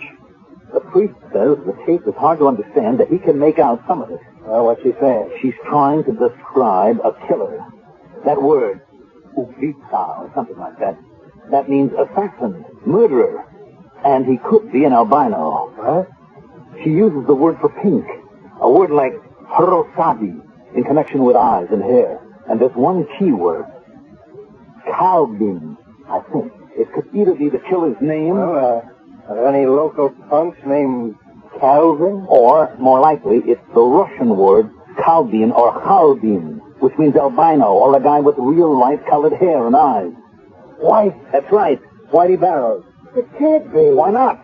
Because, as far as we know, Whitey's a hitman for some of the biggest mobs. He gets 20, 30 grand a contract. This holdup could have been a contract. Oh, a little grocery store keeper, your ex-girlfriend, this elderly Russian lady, to whom are they worth 20, 30 grand? Look, if it wasn't a contract, what was Whitey doing in on it? You know the terrible thing is, this Whitey, this $1 million killer, he can just be walking along the street. He needs some loose change. Maybe he's left his money home, so he walks into the first store he sees. And what's he going to get? $100? Look at how easy he is to describe. He knows he'll have to kill every living soul in the place, all that for $100? Yeah, Bobby, he would do all that for just $100. That's what we're dealing with. We better pick him up. Eleanor was in trouble. That's why she called me. But you don't know that. Whitey was paid to kill her and to make it look as if she's the accidental victim of an ordinary stick-up. He works it that way. And just kills 2 other people. Okay, so now you tell me why she was marked and by who? I don't know.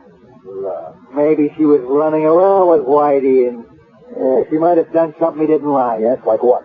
I don't know, like what. Maybe like phoning you, for instance.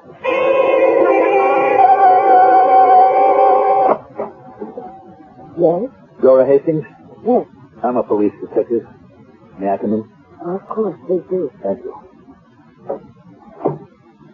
It's about Eleanor, isn't it? I've already talked to some other officers. You were her roommate? Yes, I still can't believe it. I mean, here was a girl with everything to live for. The breaks were really starting to come her way. What breaks? You name it, all of them. She'd finally broken into the design field. She got that great consulting job with Wainwright. Yes? And she was getting married. Yeah, she grew up at last. She figured it was time to put out the torch. The torch? Oh, some fellow she'd gone to school with years ago. They had an argument over something or other, and that was it. For years, maybe she thought he might call her, but he didn't. Can you believe a thing like that? Yes. So she settled for the boss's nephew at Wainwright. Can you imagine settle for Lester Crane? Settle for a guy who has either $30 or $40 million? But that's how she put it. She was one of a kind, that girl. Tell me, recently, did she seem upset about anything? Well, yes, I would say so. Can you tell me what it was? I don't know. I asked her, and she said it was just nerves. What reason would there be for nerves, as she put it? That's what I could never understand. She was sitting on top of the world, yet she was terrified. Terrified? Pretty strong word. It is. She was terrified. Well, weren't you concerned? I was. But if she made up her mind not to tell you anything, you couldn't shake her. Yes, I know. You know? How would you know that? Oh, I know girls like that. Now, you have no idea what could have caused her to be so frightened. No. Besides, does it matter anymore? She's dead. Try to remember everything you can about her being frightened. Just how bad was it? You want to know? Last week, she got up in the middle of the night. She couldn't sleep. She was irritated. Irritated by what? Her body was irritated. What? You know, you can get skin rashes from nervousness and tension. She called for a cab and went right to the hospital. And then? She came back the next morning. She was better. Anyhow, she seemed different. In what way? Quiet. She was quieter, calmer. Actually, she would keep muttering the same thing. What same thing? I have no idea. It sounded like EL-77. EL-77? What's that? I can't figure it out. She just keeps saying it the way people do when something bothers her. Well, didn't you ask her what it meant? Well, yes. And she told me right off to forget it. EL-77? Well, I don't even know if that's right. It just sounded something like that. Well, yesterday she said, there's only one man in the world who can help me. She was going to call this fellow and ask him to come see her. Did she say who? No, I was in the other room when she called him. And I guess he must have turned her down because she said later, it doesn't matter now. And then this morning. Well, I hope I was able to help you. Help? Yes. What I told you. Did it help you? No, Jason. I'm afraid it doesn't help me at all. How can it help when you know that if you had accepted an old friend's invitation to breakfast, she might still be alive? How does it help to know when it's too late that both your lives might have been different? Was that stick-up merely a covering device for her deliberate murder? I'll return shortly with Act 2.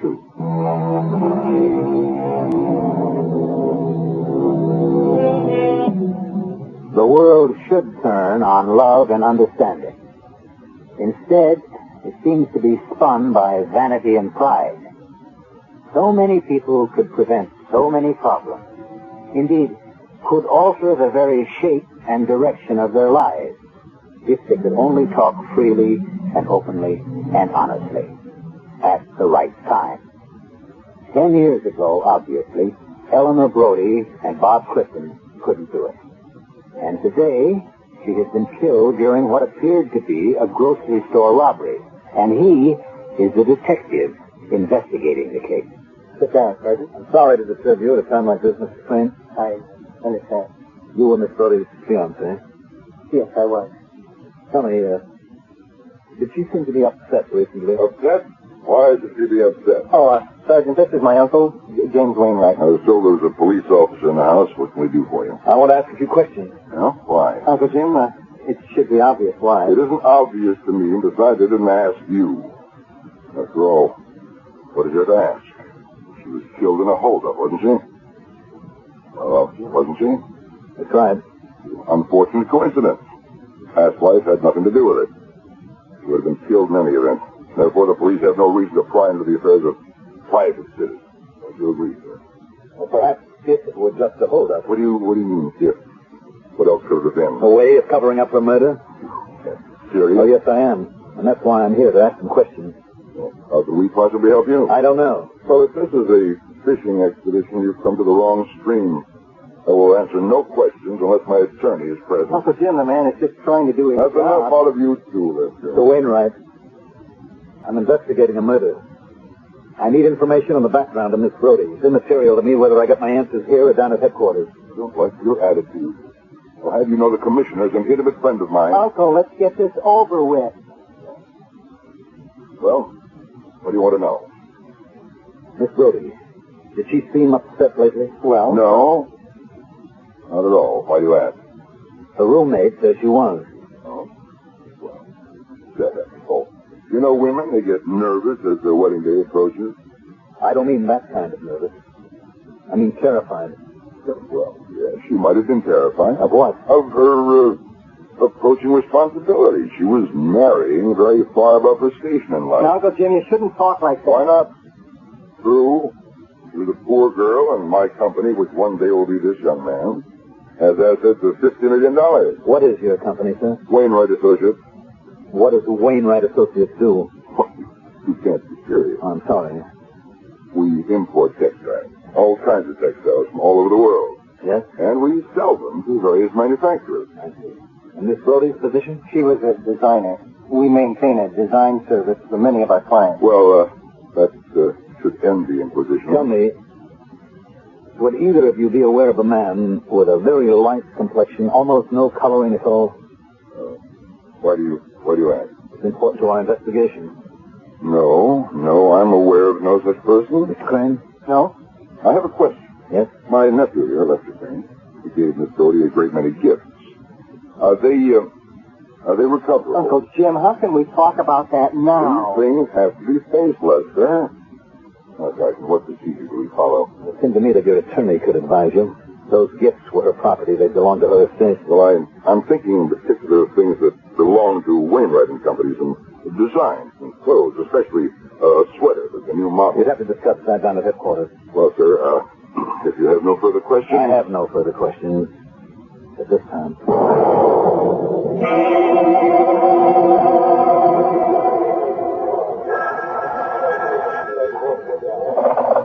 Yeah, Captain Gordon.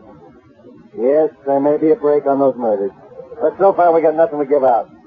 Look, Charlie, things are rough all over. Bobby, what have you got? Sore feet, Captain. Well, you did want to investigate some murders. Where are we? The roommate says she was scared stiff. Yeah, we had that yesterday. And old Wainwright says she was just normally nervous about getting married. And nobody cares what young Lester says because he doesn't count. Is that how it still adds up? So far. How about Whitey? Whitey is safe and snug and warm in a rat hole somewhere. Well, he can't hide forever. I'll get him if it takes the rest of my life. That's no way for a smart cop to work. There can't be anything personal in it. This whole thing is personal. If I'd had breakfast with her, she'd still be alive. But what does that do to your theory? If she was marked, they would have gotten her another kind. Yeah, homicide, Captain Gordon. Oh, Captain, this is Justice Sparrow. There's a detective with you who's investigating that grocery store holdup. Yeah, Sergeant Clifton. Hold on, Doctor. Bobby, it's Dr. Sparrow at General Hospital. Sergeant Clifton. Oh, Sergeant, I know you people are very busy, and this is probably nothing. Well, let me judge that, Doctor. Well, I mean, on the face of it, I wouldn't even think that there's any evidence. Well, you must have some reason for calling me. Well, you remember, Sergeant, when you were in the hospital and we were listening to the poor old Russian lady? She's no better than her. Sorry to hear that. Well, I remember we were saying how things were interrelated. Yes? And that Miss Brody had been in here a week before she died and was killed because of a severe skin irritation. Yes, I remember. Well, she has a roommate, Miss Dora Hastings. Miss Hastings is here now with the same skin irritation. But does it mean anything? I mean, from a police point of view, or am I wasting your time? I'll be right there.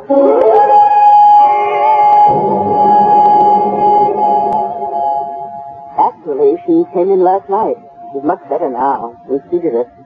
She can go home tomorrow. What caused it, Doctor? Well, it's a sweater. A sweater? Probably the most beautiful sweater I've ever seen. Such brilliant color, lovely design, but... But what? Well, there must be something in the dye. It seems to have a very strong alkali base. It can give a lot of trouble, especially to people with sensitive skin. Hello, Miss Hastings. Oh, am I in trouble with the law? Why should you be in trouble with the law? For taking the sweater. I don't know anything about that. I've been punished enough. Take it back. Put it with all her things. I don't want it. Why don't you tell me about it? I knew something would happen to me. What? I never stole anything in my life. So the first time I weakened. Well, what did I take? I didn't try to steal any of her jewelry or anything that was really valuable. I just took the sweater. The sweater? Well, who'd miss it or know anything about it? I couldn't resist it. It's so pretty. So look at what happened. My arms. Certain people, and I'm one of them, should never steal. Please, take it back to the apartment. All right, now you decided to take the sweater. I wore it when I went shopping and out to dinner.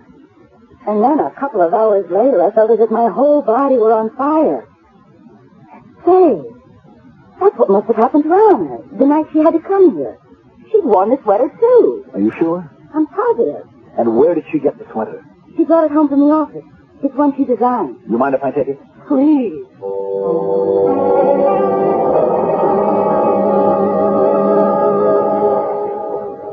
Hey, Bobby. There was a phone call for you. From whom?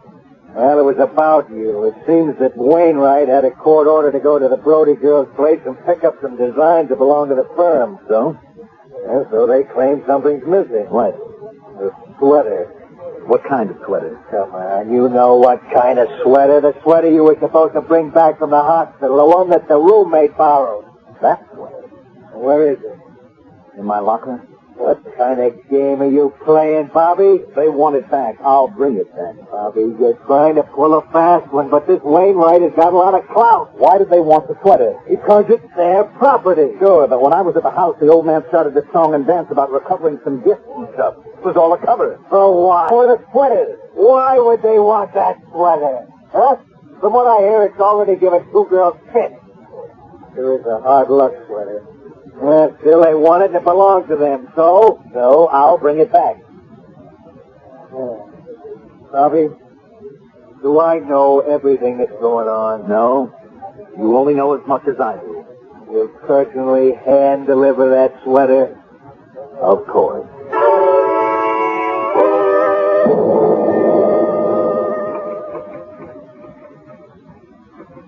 Yes? I'd like to see Mr. Lester Crane. Police? Oh, wow. You don't look like a cop. No, why not? You're cute. Did you know Eleanor Brody, Miss, Carter. Melba Carter. Miss Carter? Oh, sure.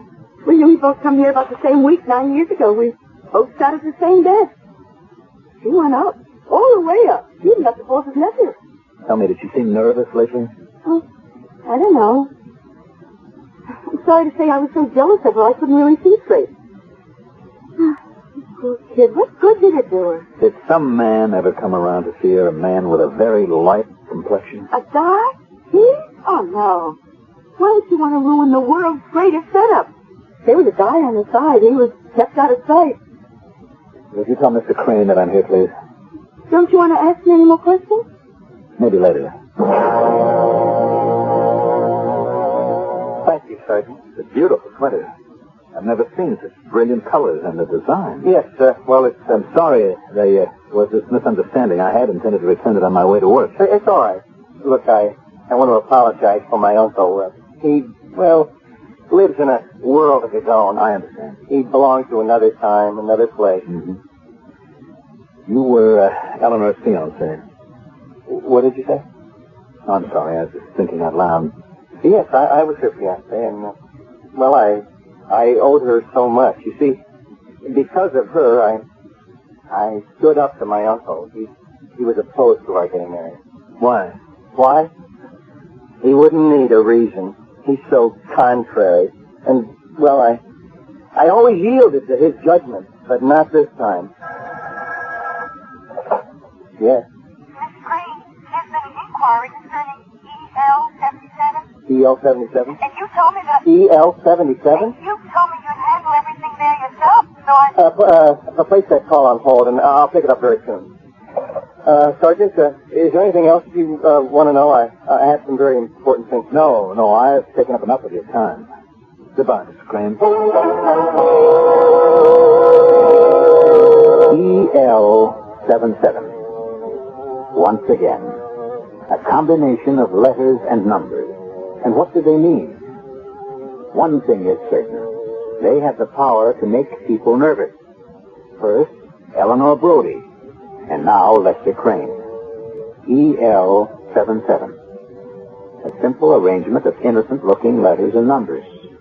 Well, any arrangement of letters and numbers can look innocent. Consider E equals MC squared. I'll be back, hopefully in just a few moments with Act 2.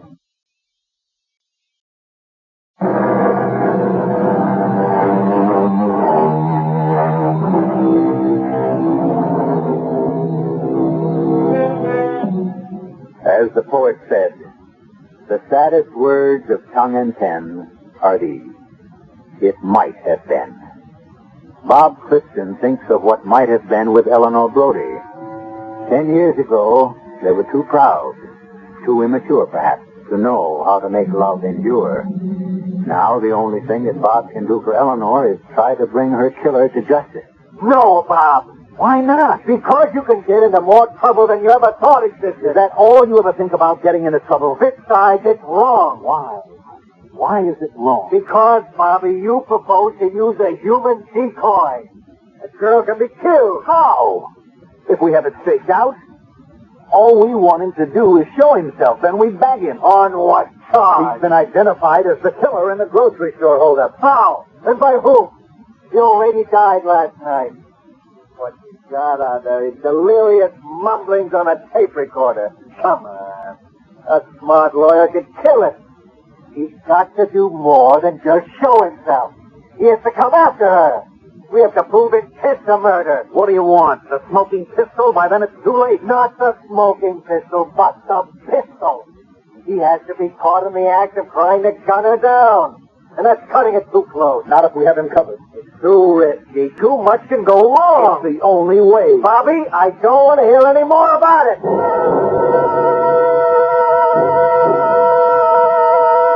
You don't have to do it, Miss Hastings. But I want to. It could be very dangerous. I don't care. It's the least I can do for Eleanor. I shouldn't ask you to do it either. It's just that I have to get that killer. I understand. Let me make a confession, Miss Hastings. You don't have to. I'm the man Eleanor spoke to last Friday. I knew that. You knew? How? Oh, woman's intuition, maybe. But you had to be the man. Do you want me to make that call now? Yes. And say exactly what I told you.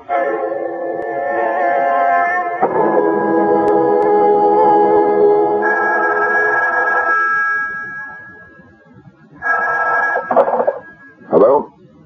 Mr. Wainwright? Yes? Mr. Wainwright, I'm talking. Who are you? I have certain information What is this? concerning EL-77. What? What did you think? You heard what I said. Well, what do you want to talk about? I don't know. Make me an offer. Offer? To do what? Well, not to go to the police, for instance. Oh, I see. Is that how it is? Yes, that's how it is. Well, let me think about it. You don't have any time. I'm leaving the country tonight. I'd like to travel first class, you know what I mean. See you in an hour? Could you make that 2 hours? But no longer. And, the address? 18 Stevens Court. Sounds familiar. It should. I'm her roommate.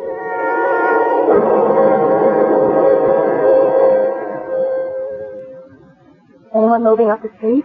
Not yet. Are you sure this is the only entrance to the building? Yes, he couldn't get in any other way. All right. You have to come up the street. Walk in the front door. Come up the stairs, knock on your door. Now, don't stand near the doorway. He might shoot through it. Leave the door unlocked. When he knocks, you say, "Come in, it's open." When he walks in, I'll be ready for him, and keep out of sight. Look, down the street. Is that someone coming? Stand by the side of the window. If that's our boy, don't let him see you. I know Mr. Wainwright. It isn't him. No, it wouldn't be Mr. Wainwright. It would be an employee of his. Can't see too well in this dark, but I'm sure that it's... It's who? The man who killed Eleanor. So quiet. You can almost hear his footsteps. Wait. There are men getting out of those cars. Look. Hold it, lady! Freeze!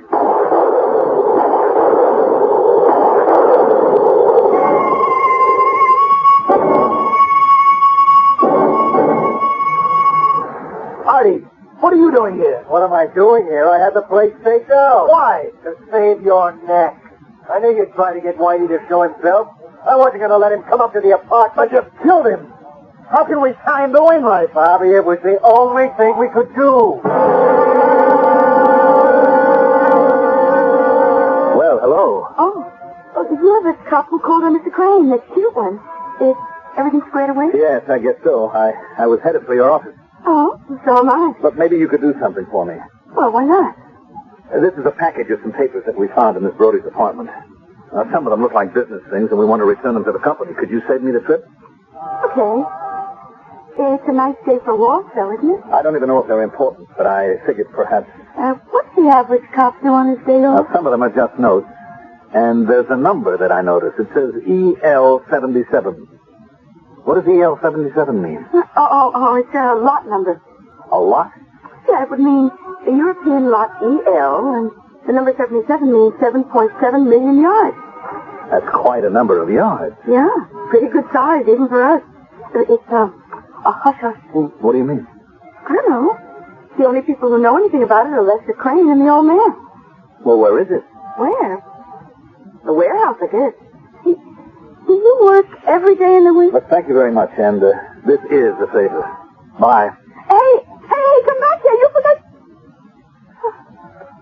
He wants me to deliver a package, and he forgets to give me the package. Some cop. Cute, son.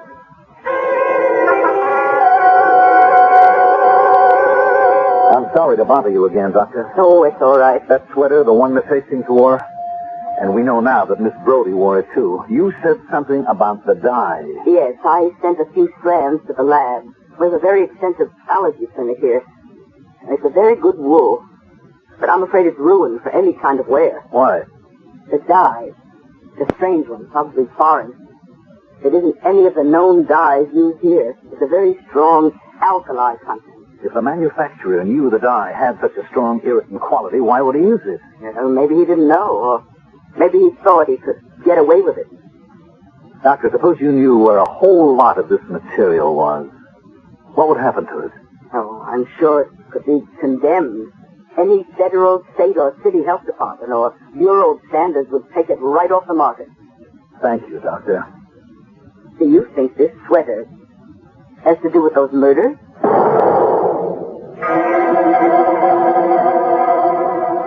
I don't mind telling you, Sergeant, I'm not in the habit of receiving the police at this hour of the night. I'm here on official business, Mr. Wainwright. Indeed. Well, then why not conduct it during business hours? I have here a few strands of a wool material. Where did you get that? From a certain sweater. Oh, what's that to me? This sweater was a sample. It was to be duplicated and sent out to Wainwright customers to show the brilliant colors that were a part of a certain imported lot. How dare you pry into the business of my company? European lot 77. The dye in it makes the material unfit for human clothing. That is a lie. Is it? If inspectors were to examine lot number 77 in your warehouse, Mr. Wainwright, what would happen? Excuse me, I have a document here in my desk which will explain everything. See now. Yes, here it is. All right, put up your hands. No, don't reach for your gun. You can't get away with it. Well, I'll just have to. Uncle Jim, what do you do? Fletcher, he has a gun in his belt holster. Reach around. Get it. I warn you, Sergeant. Don't try anything. But just do as I tell you. Want to go bankrupt and in jail? Just remove it. Now hold on to that gun. Oh, what are you going to do with him? Kill him. Oh, no! I just explained the alternative. That's right, Lester. He has to kill me just as he killed Eleanor. What? What are you talking about? Oh, he didn't kill her. He hired a thug to do it. No, she was killed in a holdup. In what looked like a holdup. You see, she knew about EL77, too, and she wanted you to destroy it. I know, but how often we do that, huh? We would have lost millions. She said she'd go to the police, didn't she? No, she only said she'd break the engagement. But your uncle could have trusted her. Lester, we're wasting time. You can't keep killing people, Mr. Wainwright. Uncle Jim, there can't be any killing. There's already been killing. Your uncle had Eleanor murdered. Don't listen to him. Sergeant, look, we have to get rid of that cloth. It's wrong, I know, but if we don't, we'll go broke. Eleanor couldn't understand that. So she walked out on me. But she would have come back afterward, except that she was killed in that store. No. Wainwright killed her. He knew she'd turn you in. Don't you see what he's trying to do? What? Why do we have to kill him? What else is there? Why can't we have an understanding? Sergeant, there's a way out of this. There must be. No. The only way is for me to take Mr. Wainwright and book him for the murder of Eleanor Brody. And you're going to let him do that? I can. Go ahead, Lester. Ask him. Ask him if he killed her. Uncle, did you? What else could be done, you fool? We'd have all gone to the jailhouse first and the poorhouse second. Did you kill her? Yes, I killed her. I hired a man to kill her. I had to. You weren't man enough to kill her yourself. You killed her! Lester!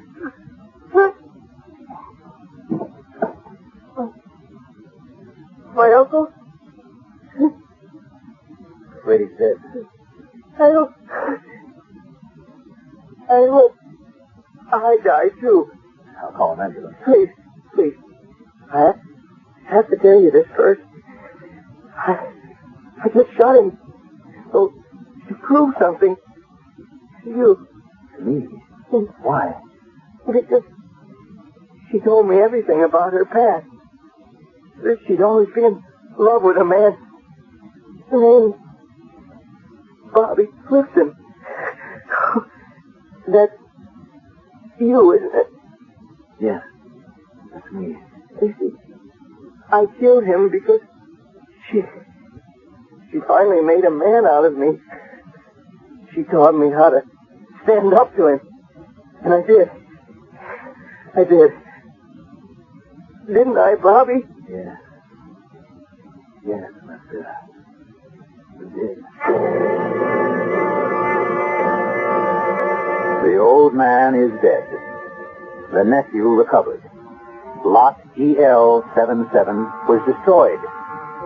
It would be nice to report that Bobby married Dora Hastings and Lester married Melba, but we're not in business to tie up neat little packages. All we have done is open up the book of someone's life, glanced at a page, and returned it to the shelf, as I shall be returned to you in just a few moments.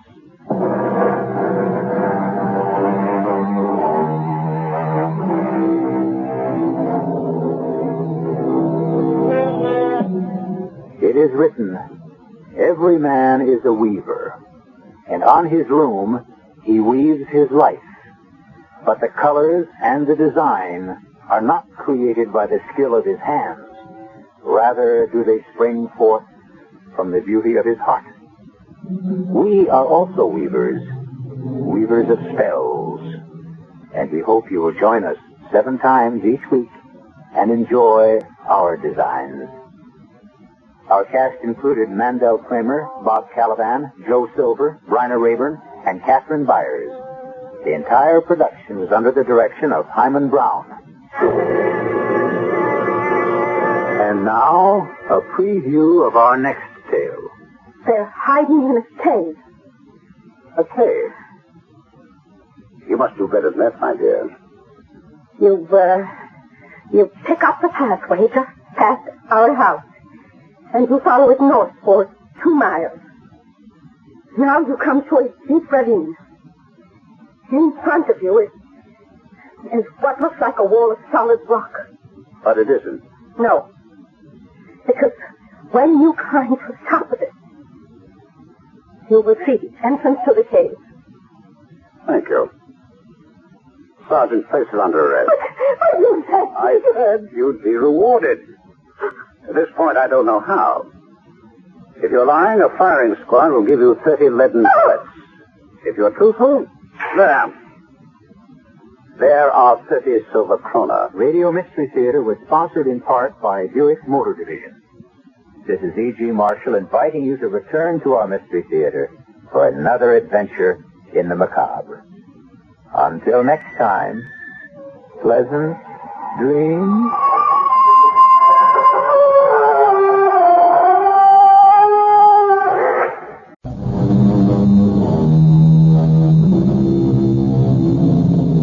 Come in.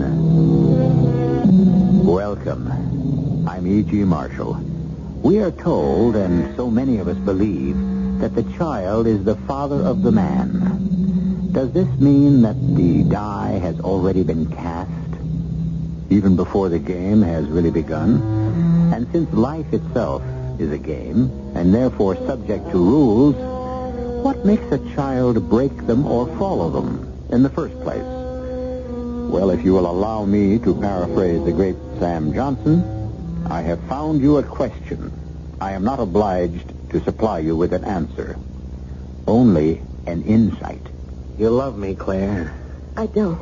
You always loved me. Please, I want to go home. Go right ahead. But I won't ask you again. Mike. I don't want a cheap, quick affair. Please, Mike. I want a marriage. I'm already married. We agreed that was a mistake. But I am married. You have to pay for it the rest of your life? I don't believe in divorce. It's the only way. I was brought up not to believe. It's against my convictions.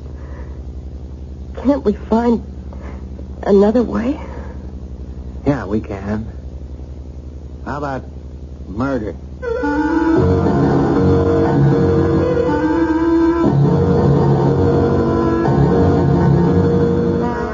Our mystery drama, A Challenge for the Dead, was written especially for the Mystery Theater by Sam Dan and stars Howard Da Silva.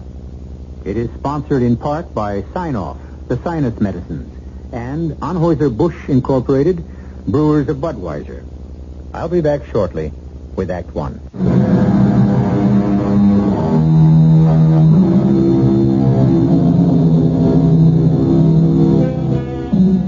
Breakfast is always a very special meal for Claire Gordon. At least it has been during the 20 years she's been married. Claire and Johnny don't talk about it, but there is one basic fact that is always present. This can be their last breakfast together. Johnny is a cop, and like a lightning bolt in a clear blue sky, trouble can explode at any time, anywhere, without the slightest warning. And so Claire and Johnny deal with it by seemingly not dealing with it at all. Hey, that's a pretty big breakfast. I'll get to work on it while it's hot. How do you expect me to lose weight? You don't gain weight on what you eat here. Go easy on those lunches at Pop. Where's the paper? The paper? The newspaper, the publication, the Gazette, the press. Oh, the paper. That's a smart girl. I don't think we got it this morning. We didn't? Really, Johnny, it didn't come. Look, you're dealing with a detective here. Look at your finger.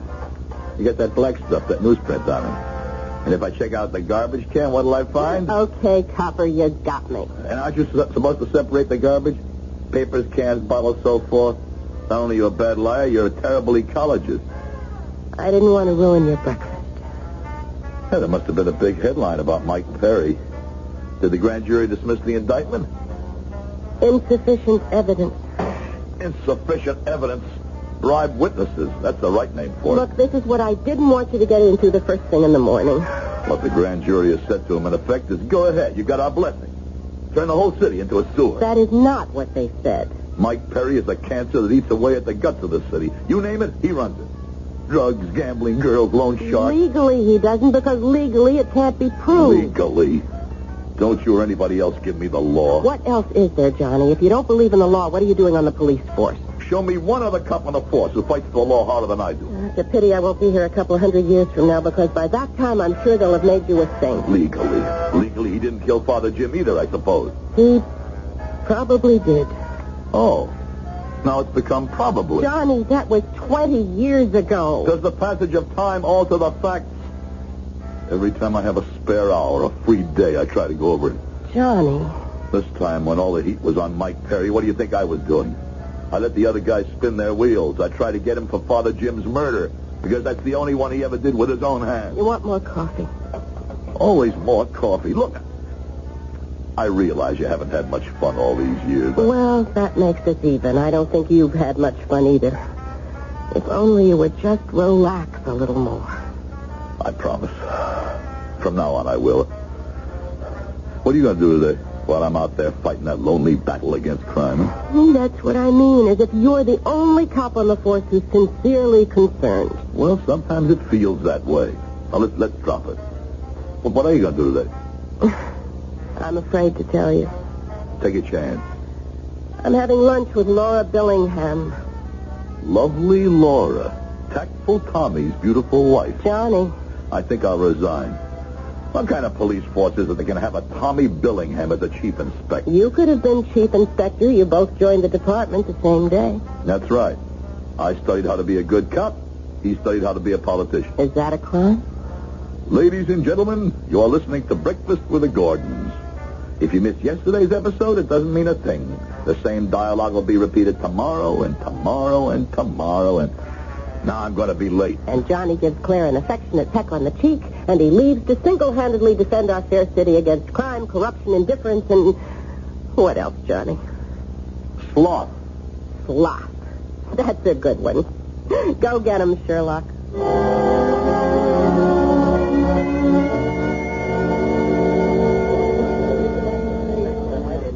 Enjoy lunch, Johnny? New girl's a pretty good waitress, Pop. I try to train him right. Well, be sure you train her to give me the check the next time I come in. Look, Johnny. Look, I had the veal, salad, pie, and coffee. That's $2.90. Johnny, I wish you'd let me do something for you. I'd like to show my appreciation. You mean you'd like to ease your guilty conscience? Oh, Johnny, I did my time. I paid my dues. No, Pop. You still owe society. What do I owe society? Information. It's your duty to tell us everything you know about Mike Perry, and you know plenty.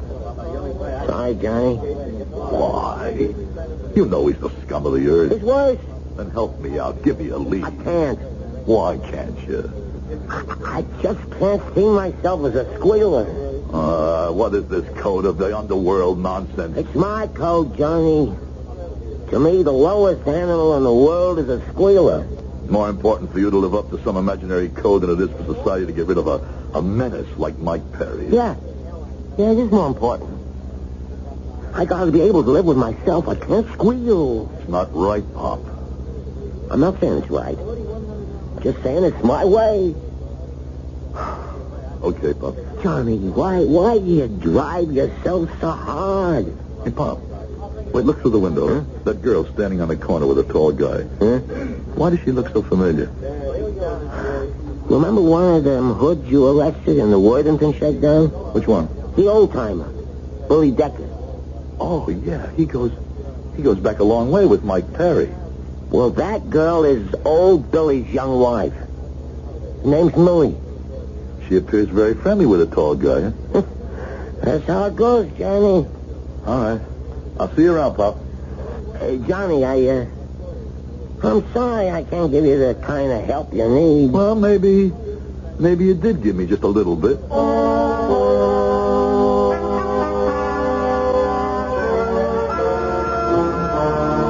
You wanted to see me, Inspector? Yeah, Johnny. How you coming on the Mike Perry thing? Well, I'm short of manpower, Johnny. Oh, does that mean we're supposed to lay off? Now, wait a minute, Johnny. Is that the latest from upstairs? There are two endearing things about you, Johnny. A, you like to push people, and B, you don't know when to stop. Now, just understand one thing. Nobody tells me how to assign my men. Well, why say that to me, Tom? I know what you think of me. Why should you care what I think of you? Because you're the best detective in the department. Now, I'll give you the basic fact about Mike Perry, the bottom line. We are not going to get him. We're not, huh? In the end, it's going to be the Federals. They have the best angles, interstate violations, taxes, and so forth. It's basically their show. All of which is your way of telling me what? We'll always maintain surveillance, of course, but I don't need you for that. You say the feds have all the good angles, but I'm working on the best one of all. Murder. Johnny, that's 20 years old. You can't use that badge as a means of exercising your own personal... My own personal what? Vendetta. You and Mike Perry, kids from the same neighborhood. You went one way, he chose another. Well, that wouldn't have mattered, but you believe he killed the one man everyone loved, Father Jim. And you don't believe it? You don't believe he was robbing the church and Father Jim discovered him? Sometimes I think the reason you became a cop was because Mike became a crook. Law and order. Who you kidding? All you ever really wanted, all you still want, is to bag Mike Perry. Say, you didn't have to become a cop, Tommy. Well, you could have been a psychiatrist. You let Mike Perry run your life. He turned you into a crusader, a zealot. But what's wrong with crusaders and zealots? They're hard to live with because they become fanatics. And they get passed over at promotion time. Look, I know we have to pull in our horns on this Perry thing, but I may have a lead. Okay, stay with it a couple of days.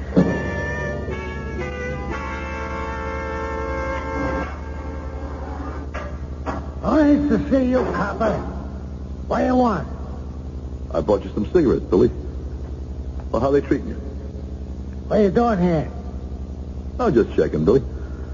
After all, I was a cop who collared you. I feel responsible for your welfare. You know what I mean? Look, I didn't open my mouth back then. And I ain't gonna open it up now. No, you got me all wrong, Billy. I just wanted to make sure they're treating you okay. Oh, first rate. We got maid service, a butler. Oh, I can't play golf today because of the rain, but this weekend we got a cruise Great, going. all right, great. Guard. Well, I got to get back to that cold, cruel world out there. Oh, I forgot to tell you. Your wife looks great. Yeah? Yeah, I thought you might want to know. I understand she hasn't been around to visit lately. You're wasting your time. You won't get a rise out of me. I guess the reason is she must be busy. I keep running into her. She's always with that tall guy. Jerry. Yeah, Jerry, that's his name. You're lying. Jerry. He's young and he's good looking and he's there. She wouldn't. That's the way it goes, Billy. You know what the French say? The one who's absent is the one who's wrong. Hey, wait a minute. Come back here.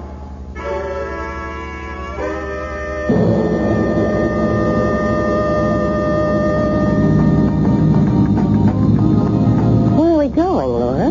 Downtown? All the way downtown just for lunch? Oh, we're breaking bread at the Ambassador. The Ambassador, Laura. Laura, what? In the first place, I am not dressed for the Ambassador. There. Honey, you could punch 3 holes in a burlap bag, 1 for your head and 2 for your arms, and still make the 10 best-dressed women's list. Still make? I never made it. Well, that's because your light's been kept hidden under a bushel. Look, let's not start that today. In the second place, I can't afford Ambassador prices. Ah, but you don't have to pay for it. I'm not going to let you. Nor am I. Honey, we are guests. Really? Of the 100 Committee. You know, that high-class group made up of all the city's social and political and other large-wheel leaders? And this is the biggest luncheon of the year. Don't you read the papers? The flower and chivalry of our fair city will be in attendance. How do we rate an invitation? Oh, well, the occasion? To celebrate the arrival of the Rembrandt collection from the Rijksmuseum in Holland. Really? But you still haven't explained... Well, you know how I love art. So I said to Tommy, pull some wires and get me in there. One word to Tommy and it's fireworks.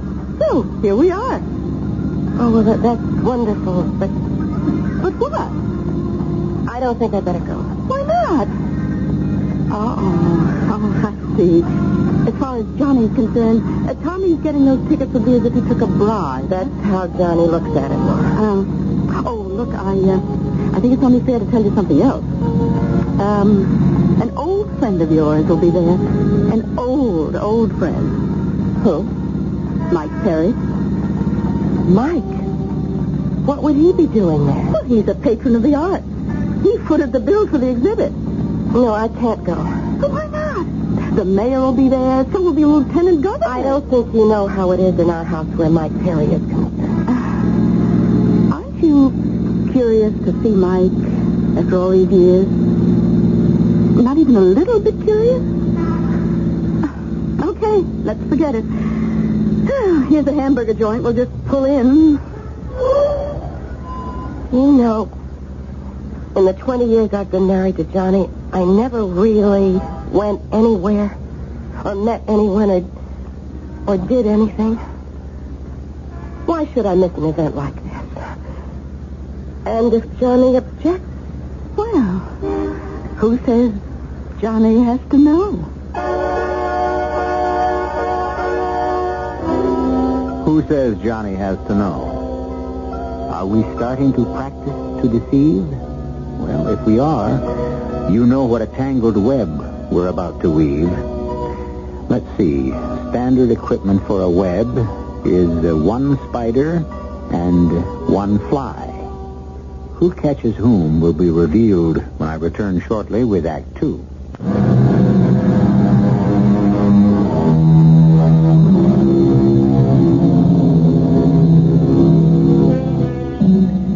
Some people see the moral issues of the day as all black or all white. Others perceive them in varying shades of gray. Does this mean that evil, like beauty, is determined by the eye of the beholder? Who knows? Should there be absolute standards? If so, who sets them? And who shall interpret them? Difficult and perplexing questions which each of us is called upon to provide an answer for every day we live. What happens now? Well, now that lunch is just over, we will all drift into the presidential gallery and be treated to a premiere showing of the Rembrandt. Have you seen, you know who? No, I guess he didn't show up. Which makes you feel what? Happy or disappointed? Relieved. Why? Because I wouldn't have the faintest idea of what to say to him. We would have absolutely nothing to talk about. Hello, Claire. Hello. It's Mike. Mike. Perry. You embarrassed, Claire? I don't know what I am. Oh, I'm sorry. Laura Billingham, Mike Perry. How do you do? Oh, you must be Chief Inspector Billingham's wife. The inspector's a close personal friend of mine. Is he? Well, no, not really. I was introduced to him once at a civic function. Oh, look, would you excuse me? There's someone standing near the door who I simply must say hello to. But, Laura... This won't take a minute.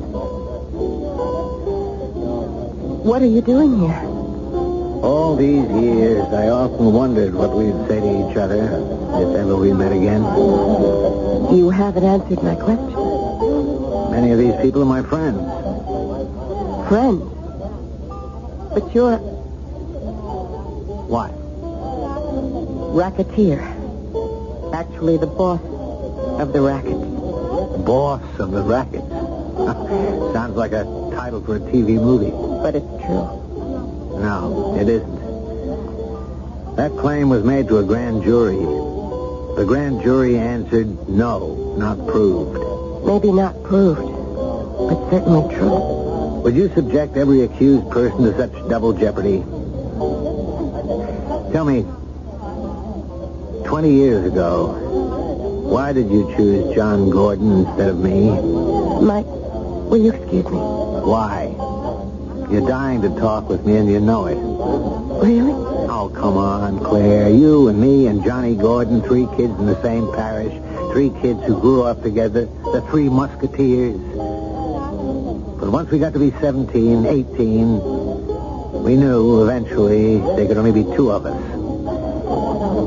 You know, the smart money in the neighborhood was betting on me. Mike, you like to shock people. Let me throw you a curve. Did you murder Father Jim? Why do you ask? The answer is either yes or no. It isn't. Why do you ask? But why do you ask? It's important. Because everybody says you did. That's the good old everybody says syndrome. You know who started that rumor, don't you? Johnny. Why would Johnny start such a rumor? You believed it. And that's all he wanted. The story is you were trying to rob the rectory when Father Jim surprised you. You slugged him. Yes, that's the story. But Goldilocks is also a story. So is Cinderella. Father Jim was delirious. Take the chalice. You don't have to kill for it. He kept repeating and repeating before he died. Does that make me guilty? Someone stole the gold cup. The beautiful gold cup we kids gave him for a present. Why me? It was the only valuable thing he owned in all the world. And you and I and Johnny are the only ones who knew where he kept it. Then you and I and Johnny should equally share the suspicion. You know who I just waved at? The lieutenant governor. He wants to see me. Then why don't you go to him? Oh, no, that's not the way it works. I don't go to him. He comes to me. He needs my money, my influence. A good thing he doesn't need modesty. That's one commodity you could never supply.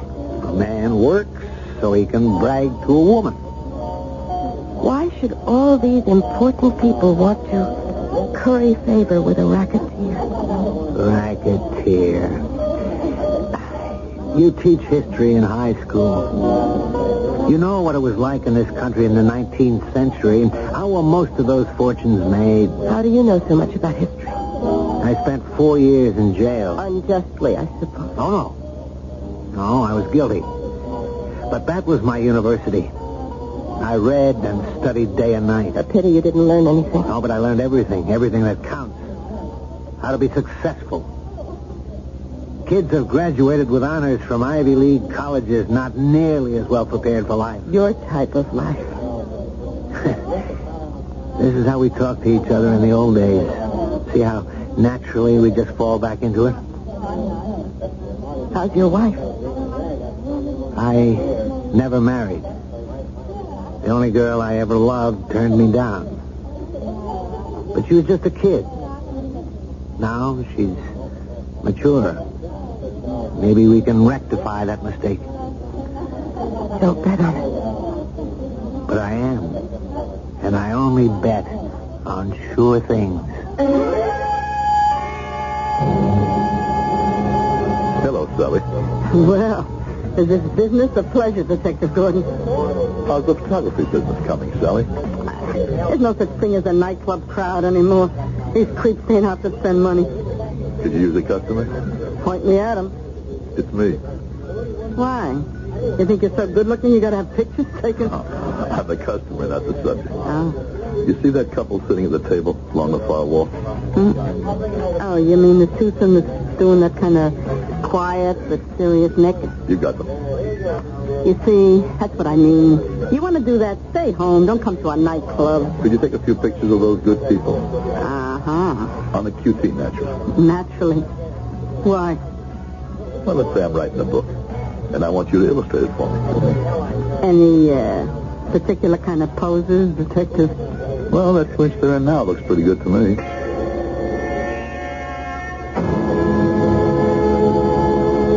How many times I gotta tell you? I don't know nothing. But I know something. You're trying to tell me stories about Millie that don't go. She's crazy about me. You're taking a rap from Mike Perry. But it's okay with you. That's your job, to take the rap.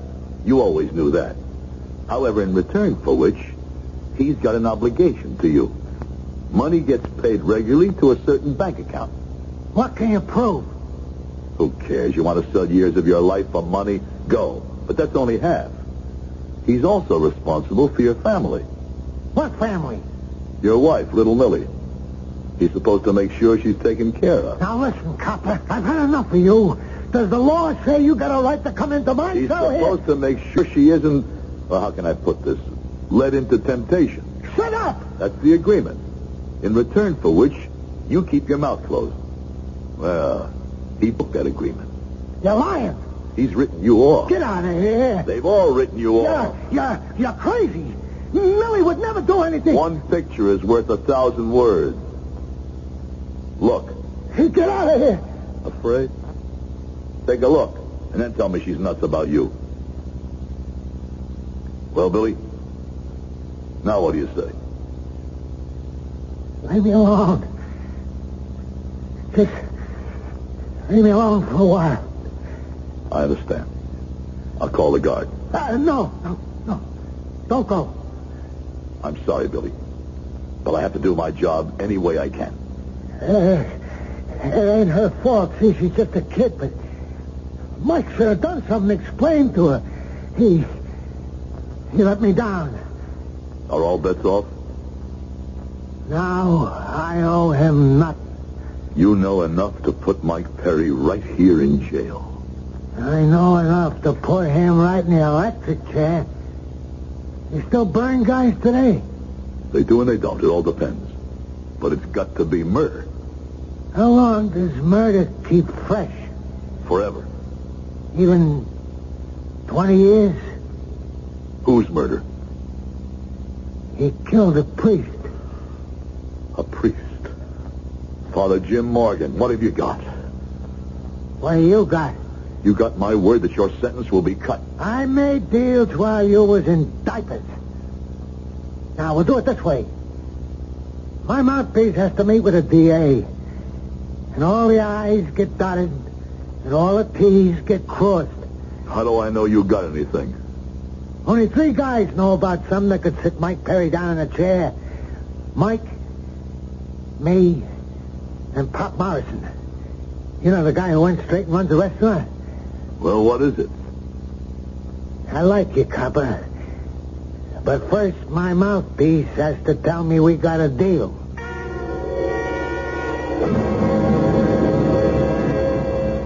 Johnny?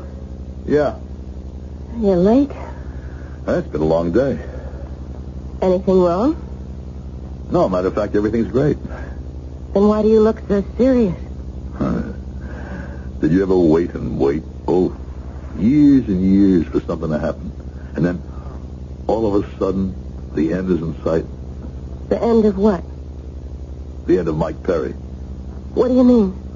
I think we're going to find the evidence that ties into the murder of Father Jim. What do you mean, find the evidence? Just what I said, honey. Find the evidence. After all these years?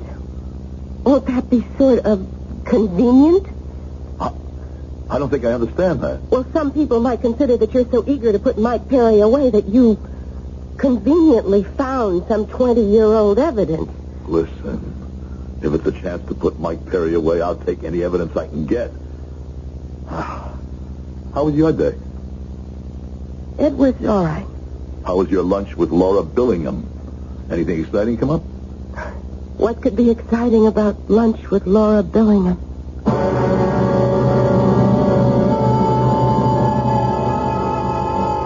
Remember the questions we used to put to children?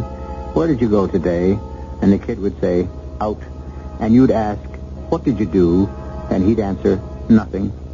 We have the same situation here. After all, she only had lunch with the man her husband is trying to arrest for murder. Well, there will be more lunches, perhaps even a breakfast or two, when I return shortly with Act 3.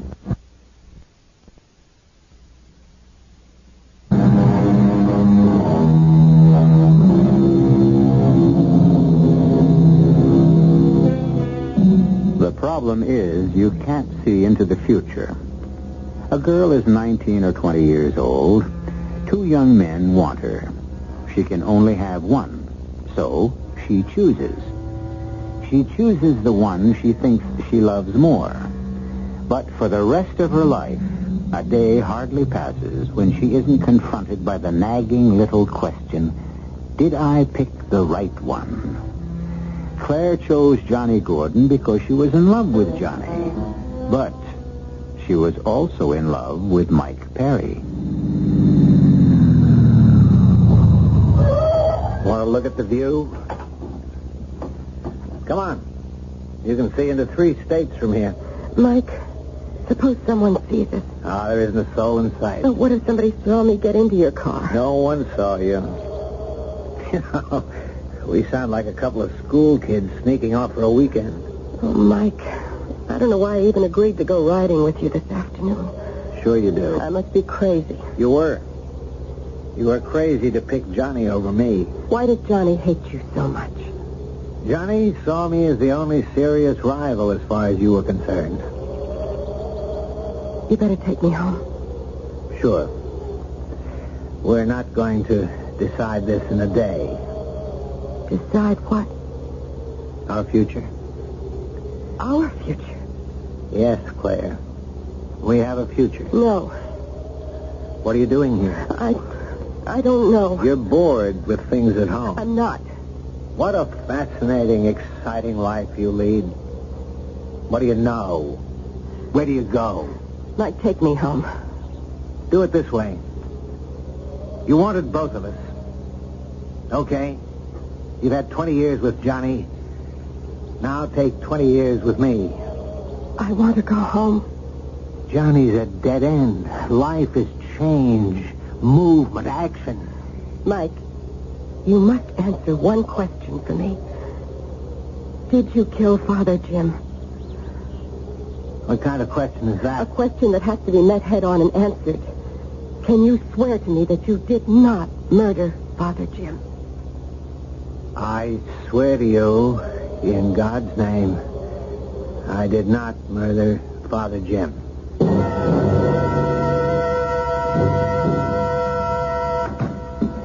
I was about to send for you, Johnny. There's been a murder down at the Merchandise Plaza. I simply have to take you off the Mike Perry thing, but you can go back to it afterwards. The Mike Perry thing, as you call it, is all over. What do you mean? I mean, we've got him. Got him for what? Homicide. I know you don't kid, not about Mike Perry. How have we got him? Billy Decker, been with Johnny all these years. Billy wants to sing. What kind of song? The story of how Mike killed Father Jim. You're sure? It depends on the deal. He can give us a homicide rap on Mike Perry. We'll give him the keys to the city. The DA has to meet with his lawyer to work it out. To get the evidence on Mike Perry, the DA would be willing to walk barefoot in the snow. No, I don't know how you worked it, Johnny, but you've done a tremendous job. Yeah, I'm calling Spinelli's office. Congratulations. Hello, Inspector Billingham. I must talk with the DA. Huh? Well, break in on it. Nothing's more important than this. Johnny, you want to pick up my other phone? You're right.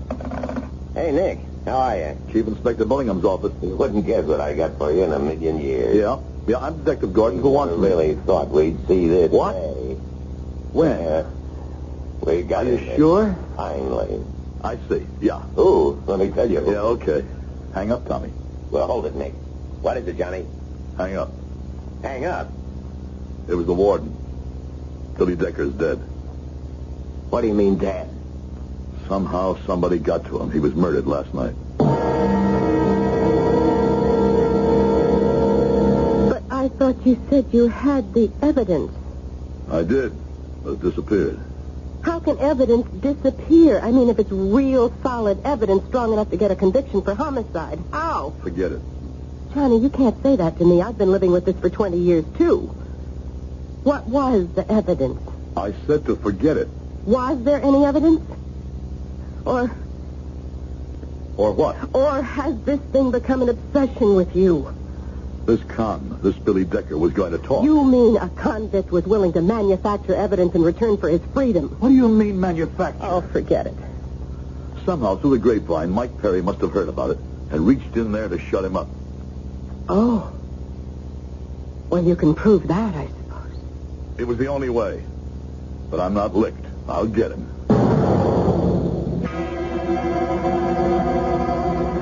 I don't know what you're talking about, Johnny. I'm talking about you and Billy Decker and Mike Perry and Father Jim. So just before he died, or let's say before he was murdered, Billy said that you also knew. I want what you know, Pop. I'm not a squealer, you know that. I want that evidence. I'm sorry, Johnny. I'm sorry, too, because this is war. You may find that there are violations in this joint. You mean you'd close me up? Yeah, I'd close you up, and I'd be right. Because according to the law, no one of questionable background is permitted to run an eating and drinking place. Johnny, you know I'm straight. You can't have it both ways. You can't be a respectable member of society and live by the code of the underworld. You have to choose. Close me up. Oh, come on, Pop. We're both of us talking like kids. Sure, I'm emotional about Mike Perry, and you're the same way about some non-existent code. It exists for me. Well, let's talk like two guys who've been around. First off, if we get him for the murder of Father Jim, you're an accessory. You've had information which you've withheld. Well, I'll take whatever rap that is. But I don't think you'll live that long. As a matter of fact, I'm surprised you're still alive. Oh, come on, Johnny. What are you handing me? The only loose end in Mike Perry's career is the murder of Father Jim. But he always thought he was in the clear. For years, it hasn't even entered his mind. Okay. All of a sudden, he gets a tip from some stoolie in the jail. Billy Decker is going to talk. So he takes care of Billy. Now he has to think. Who else knows about it? If you were in Mike's shoes, what would you do, Pop? Listen, Johnny. It's him or you, Pop.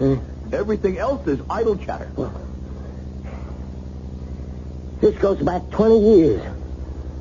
Billy Decker and me, we, the two of us, owned the neighborhood action. There was a punk kid. He thought he was tough. He wanted to join up, and we kept telling him to go peddle his papers. So, on this particular night... Hey, punk, how'd you get in here? I got something for you guys. Well, all you can have for us is 2 words. Goodbye. Say 'em and beat it. I want to know if I can fence this. What do you got? This? Hey, that ain't bad. Pretty good-looking cup. Solid gold. You hold it. What's written on it? To Father Jim with all our love. That was the priest who got killed yesterday. I didn't even think he was in the house. I heard somebody coming. I hid behind the door. When he walked in, I hit him on the head. I didn't know it was the father. This is the hottest Gold Cup in town. Listen, there's two things you don't do. You don't kill a cop. You don't kill a priest. Listen, you stupid kid, lose that cup. You're crazy. It's worth a couple of $100. It's worth your life. Bury it, melt it down, lose it. What happened to the cup? He never got rid of it. There's your evidence. What do you mean he never got rid of it? I don't know. For some years, he just couldn't. I saw it again when Billy and me had to go back to Mike's office to pick up some stuff. He's got a little antique mahogany cabinet. Inside, we seen the cup. Thanks, Pop. He's squeezed out of a lot of tight spots. Let's see him account for that cup.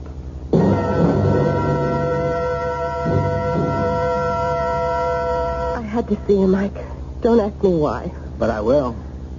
Why? Because everything inside me keeps going around and around. I don't know where I am. I don't know what to do. What is it? I don't know that either.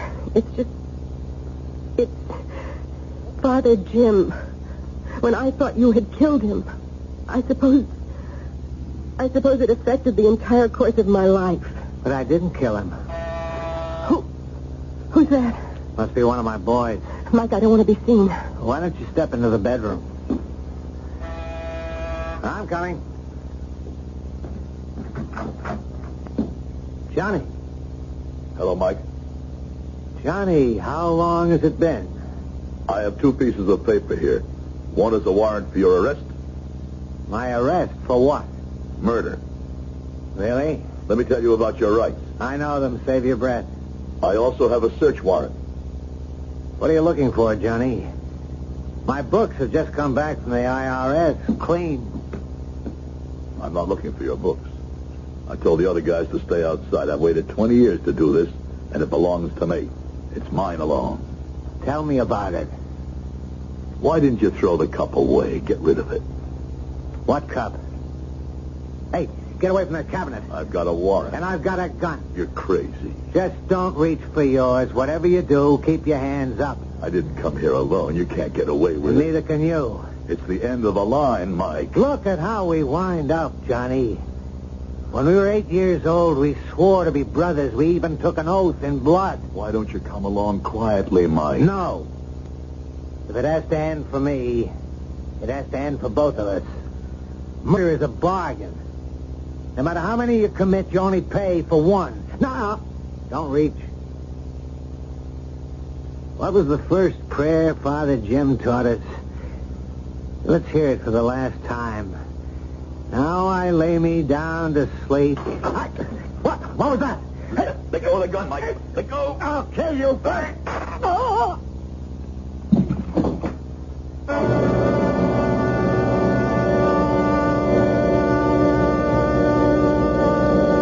I'm home. I heard it on the news. Then you know. I would have called you, but I didn't think it was the kind of thing you should hear on the phone. Is he dead? Oh, he'll recover and stand trial. What happened? I don't know. I went up there to make the arrest, and I was careless.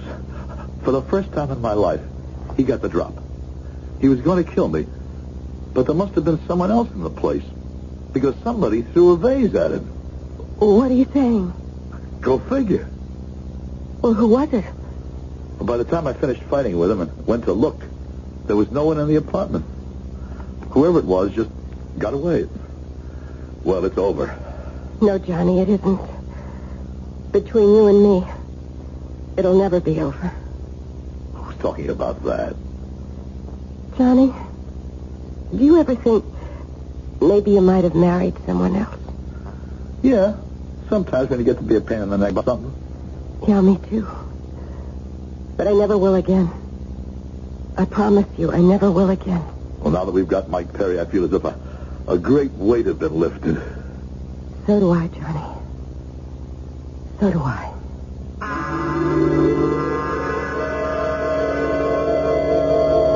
Obviously, Claire Gordon is a woman who doesn't think her husband should know everything. And before you venture to disagree, consider that despite a few perfectly normal intervals of doubt, she does enjoy a happy marriage. I'll be back shortly.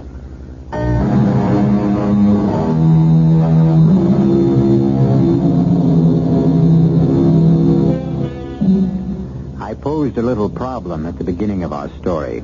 How is the child molded? What makes him the man? Two youngsters. Why does one become a ruthless killer and the other a dedicated cop? Our modern wise men study, analyze, experiment, but their answers leave us no wiser. On the other hand, the ancient wise men dismissed the problem by saying that all of us are playthings of the whimsical gods. Why isn't that as good an answer as any? Our cast included Howard Da Silva, Terry Keane, Robert Dryden, Leon Janney, and Bryna Rayburn. The entire production was under the direction of Hyman Brown. And now, Marshall inviting you to return to our Mystery Theater for another adventure in the macabre. Until next time, pleasant dreams.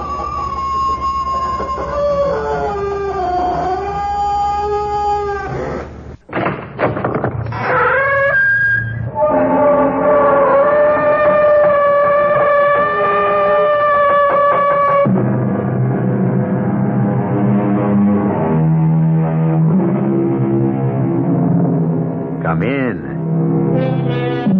Welcome. I'm E.G. Marshall, curator, as it were, of this Museum of the Macabre.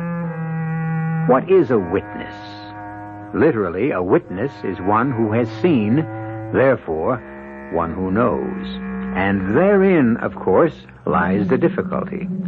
If our knowledge is based on what we have seen, how well may we trust the evidence of our eyes? This is a problem that confronts all of us every day. Reasonable people may solve it peaceably. Quarrelsome folk may settle it violently. And then we have those particular situations that seem to have no solution at all. Junior, you've got to help me out. Sure. Who is it this time? Mr. Hoffman. You got to take care of him. But I already took care of him. Mr. Hoffman's dead. I can't believe you go back on your promise. Hoffman was buried a month ago. He's back in the store. But the store's been closed, shut down. He's there now. He can't be. He's waiting on customers. No, it's hard to believe this, Mr. Gearhart. I'm telling you what I saw, what's happening. Now will you believe me and take care of him? Yes, sir. The customer's always right.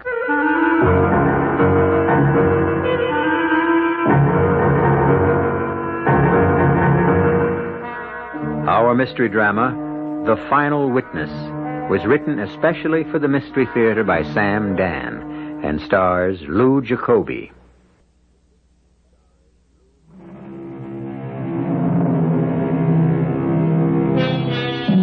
For many of us, life follows familiar, even routine pathways. Occasionally, we may be temporarily dislocated by a war or some natural or man-made disaster. But all in all, life takes on the rhythm and tempo of the oceans. After the most violent storm, the sea becomes quiet and the air is calm. The key word for so many of us is predictable. There is no ecstasy, but merely amusement, and no tragedy, just irritation. Meet the Gearharts, a married couple approaching middle age. Oliver and Cassandra Gearhart. It is after dinner, or as they would call it, supper. They are sitting in their living room. Ollie, will you turn that stupid thing down? It's a good picture.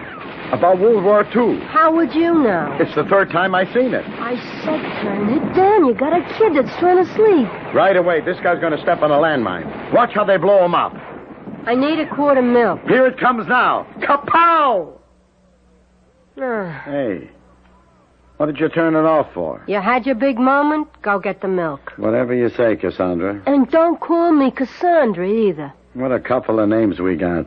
Oliver, Cassandra. Just go down for the milk, huh? I hate it when people call me Ollie. On the other hand, you want to be called Cassie. Go down to South Main where they got a milk machine. But Hoffman is closer. Hoffman charges a nickel more. Is a nickel going to break us? A nickel here, a nickel there. Anyhow, you go to Hoffman's, you hang around for hours and chew the fat. Mr. Hoffman is an intelligent man. He's a funny duck. Besides, he's a foreigner. Everybody in this country's a foreigner. Except maybe the Indians. You know what I mean by a foreigner. Go get the milk. Okay, Cassandra. And don't call me Cassandra.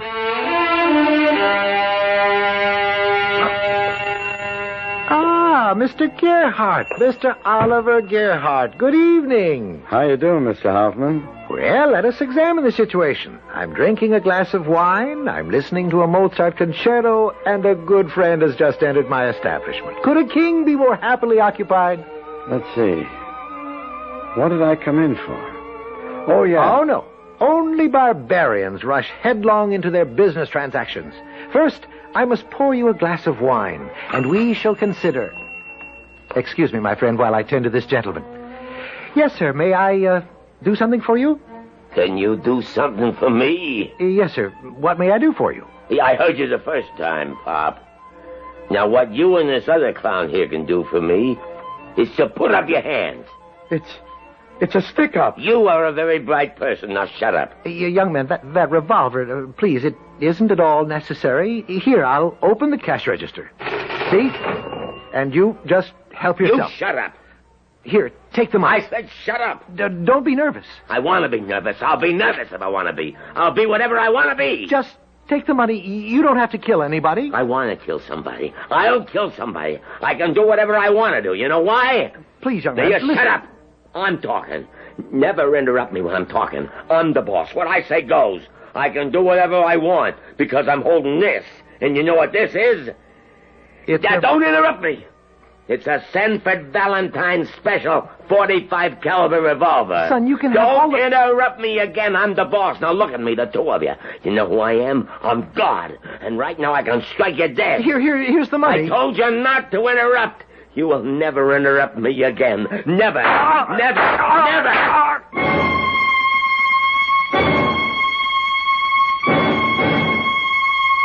I told you, don't go to Hoffman's. But no, don't listen to me. I'll never understand why I wasn't killed. Why did you have to go to Hoffman's?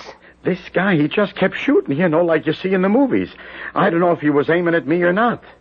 But poor old Mr. Hoffman, he's dead. I kept telling you not to go. The cops come in. This detective says to me, "Can you describe him, Mr. Gerhardt?" Well, did you? Well, sure, to a T. Oh, that was smart. That was brilliant. If there's a stupid thing that needs doing, you can always be trusted to do it. What did I do that was stupid? You shut your mouth off. All I did was describe the guy. All you did was stick your neck out. I was there. I saw the guy. Am I supposed to say I don't remember what he looked like? Yeah, that's what you're supposed to say. How could I say that? You were scared to death. You were in a state of shock. The whole thing, it's gone from your mind. What's the matter with you, Cassandra? What's the matter with you?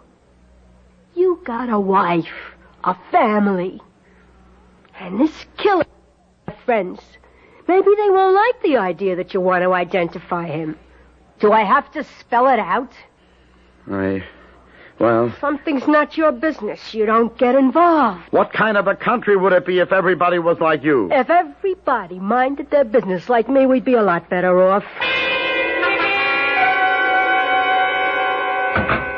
Mr. Gerhardt, I'm Edward Spurlock, the district attorney. Yes, sir, Mr. Spurlock. Thank you for your excellent description of the killer. Well, about that, maybe... In my 20 years, I have never seen a more accurate, a more detailed delineation. Yeah?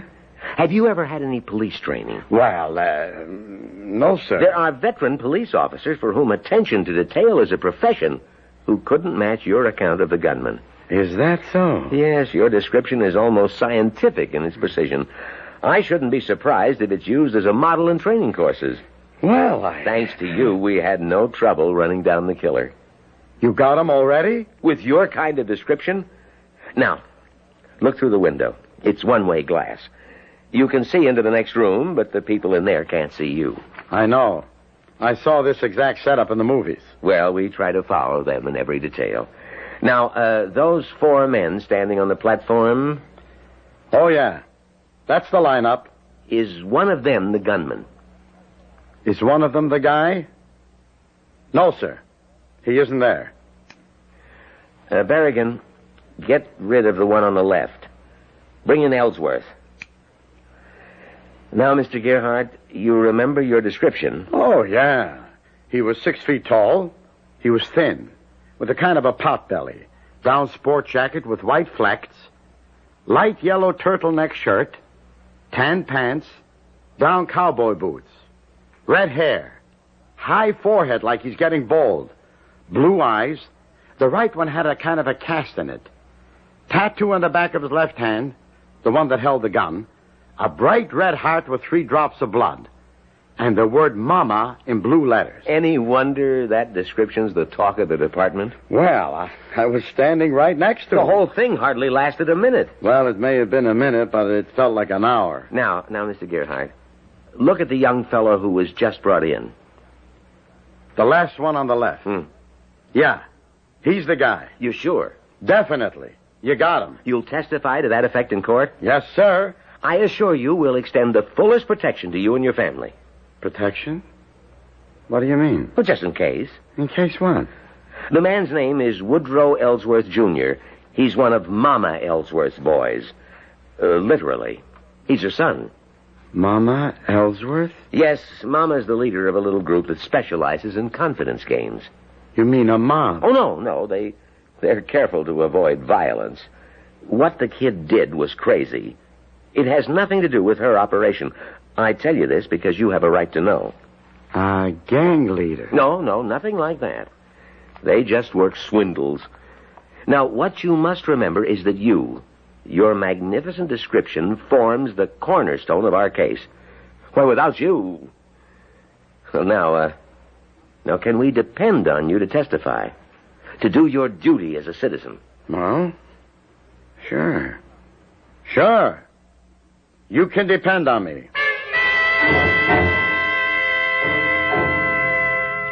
It's my duty as a citizen, Cassandra. How about your duty as a husband and a father? Hey, it's almost time for the 11 o'clock news. Who cares? I'm on it. Can you imagine? Me on the news.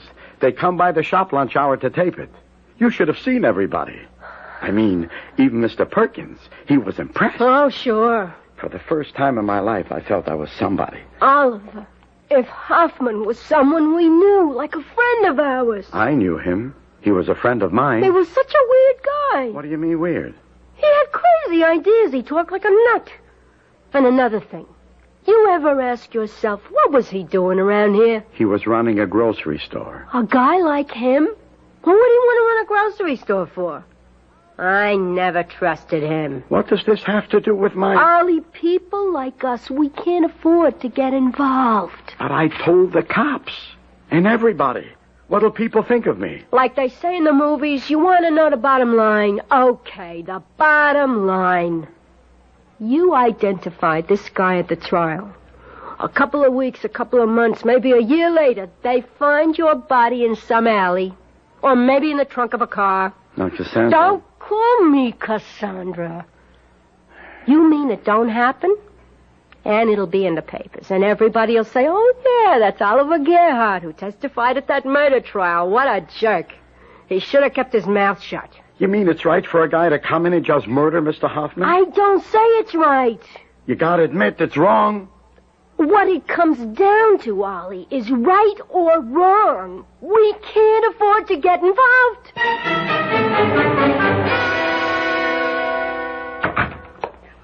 Rocky, what a pleasant surprise. My boss sent me over, Mama. Professional courtesy. Oh, well, I'm deeply touched, Rocky. My boss wants to know if there's anything he can do for you in this hour of your, what was the word he used?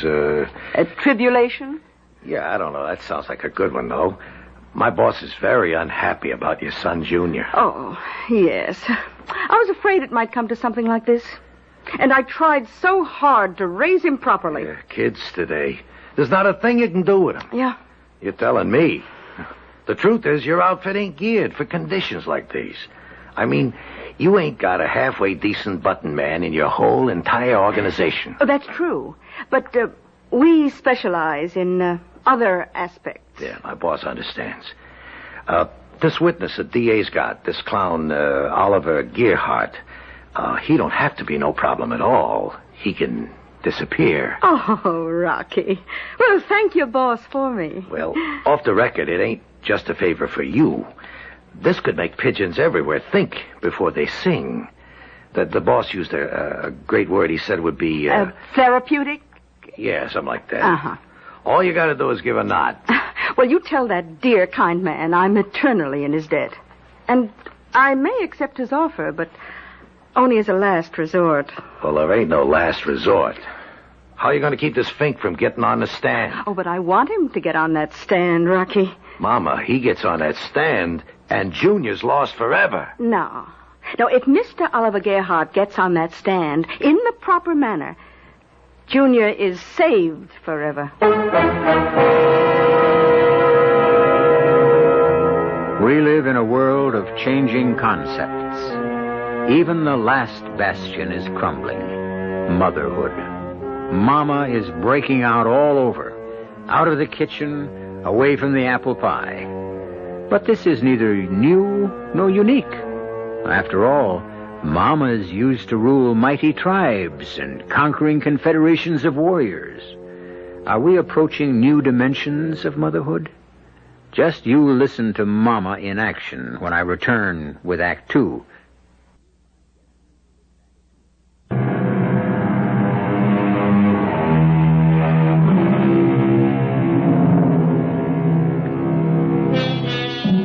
It isn't easy. It was never easy to be a witness for the truth. As a group, people who bore such witness found their reward in personal satisfaction, because other rewards have traditionally been quite scanty, to say the least. Indeed, speaking out for the truth can be one of the most hazardous and least remunerative of all occupations. However, from time to time, fate points the finger, and the selection or the election to witness can happen to anyone at all, even to Oliver Gearhart. Oh, excuse me, sir. Do you mind if I share your table? Help yourself. I had no idea this cafeteria would be so crowded. Well, it's lunch hour. If it ain't going to be crowded now, when is the guy going to do business? Oh, that's a very sage observation. But then again, your powers of observation are legendary, Mr. Gerhardt.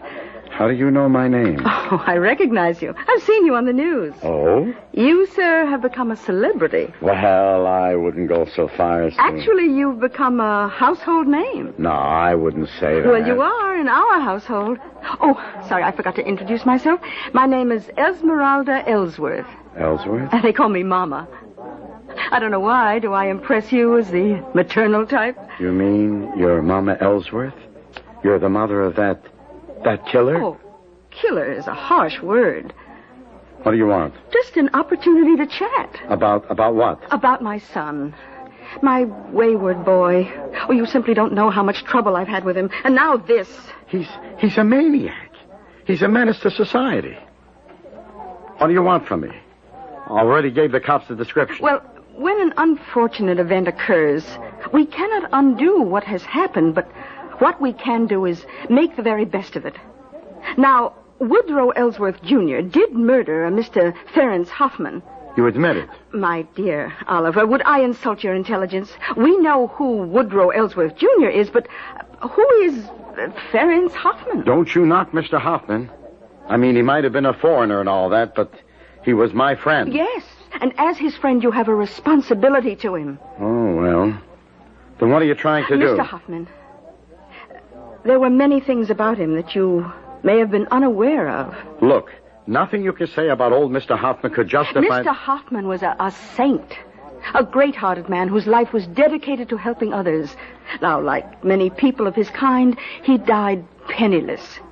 His widow will try to support herself and an invalid daughter on a meager Social Security pension. Now, doesn't Mr. Hoffman deserve better? Well, sure, Now, but... probing further into the affairs of our good Mr. Hoffman, did you know that he was practically in the terminal stages of an incurable disease? What are you saying? At most, he had 3 or 4 months to live. Now, suppose my son had not shot him. Look, You're going too fast for me. Life is going too fast for you, Oliver. You must catch up with it. Now, had death claimed him due to natural causes, his unfortunate family would be forced to exist in penury. I never knew he had a family. Instead, my poor boy, Junior, can now literally become their savior. I don't follow you. Well, I would be willing to compensate for Junior's rash action. I would guarantee the Hoffman family a comfortable monthly income. What's the catch? Oh, no catch. A condition. Yeah? Now, I would expect you to forget the description of the gunman at the trial. Oh, I get it. You would be doing this as a favor to your dear departed friend. A favor? I do him a favor when I don't describe the killer? A favor by achieving what would be precious to him above all else, the security of his family. Now, Oliver, once we probe beneath the surface of any action, we begin to learn that things are not at all what they seem. Oh, yes, on the face of it, a senseless, brutal killing, but who died? A man whose life would have died in the midst of horrible suffering. Perhaps what Junior did may have been for the best, after all. But Mr. Hoffman, he didn't want to die. Who does? Oliver, she forgives him. She forgives Junior. Who? Mrs. Hoffman. I've spoken to her. She says there has been misery enough. Huh? Well, what do you want me to do? But before you do anything, just talk to Mrs. Hoffman.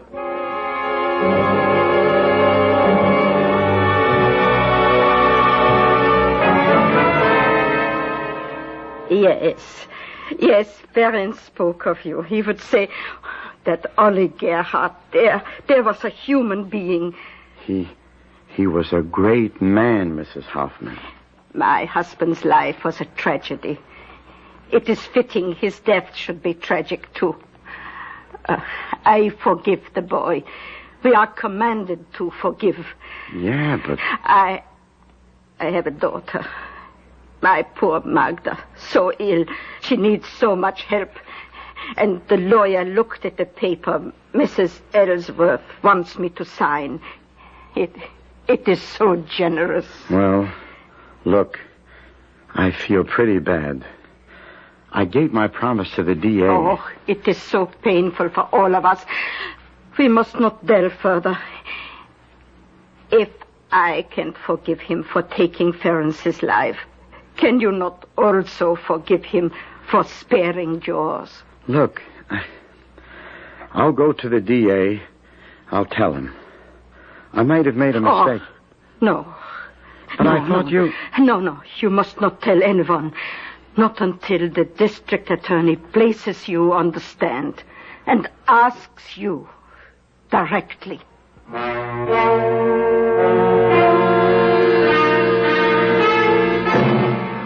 Now, Mr. Gerhardt, at approximately 10 p.m. on the night of January 3rd this year, you were in Mr. Hoffman's grocery store? I was. The door opened, a man entered. He held a .45 caliber Sanford Valentine special revolver with which he shot Mr. Hoffman dead. Is that what happened? Yes. Now, that man who wantonly killed poor Mr. Hoffman, did you see him? Yes. You got a good detailed look? Yes. You could identify that man if you saw him again? Yes. Beyond all shadow of a doubt? Yes. The defendant in this trial, who was sitting at the table, is he that man? No. Mr. Gerhardt? No. But you positively identified that man. I was wrong. I made a mistake. Oliver, I gotta talk to you. Where's the money? What money? The money you took to forget what the killer looked like. What are you saying? I'm only saying what everybody else is saying. Yeah, that's what everybody keeps saying, all right, but... But what? It ain't true. You had the identification down cold. What made you change your mind? Oliver, you were paid off. How much did you get? I didn't get anything. Do you expect me to believe that? Yes. Then you're a fool. You're the one. You're the one who kept saying, don't get involved, don't identify him, think of the safety of your family. You also had a duty as a citizen. Now you're hopping on that bandwagon. What bandwagon? Before the trial, you were saying to me, Ollie, you're crazy. They're going to fish your carcass out of the river. What are you getting mixed up in it for? Okay, so I backed off. And now everybody said, on account of guys like you, crime's going to take over the country. How much did they pay you to keep your mouth shut? That's what I want to know. How much? Nothing. I told you. Nothing. Then why did you do it? Okay. Somebody has to believe me. Somebody should know why I did it. And it wasn't for any money. What was it for? Come on. I'll show you.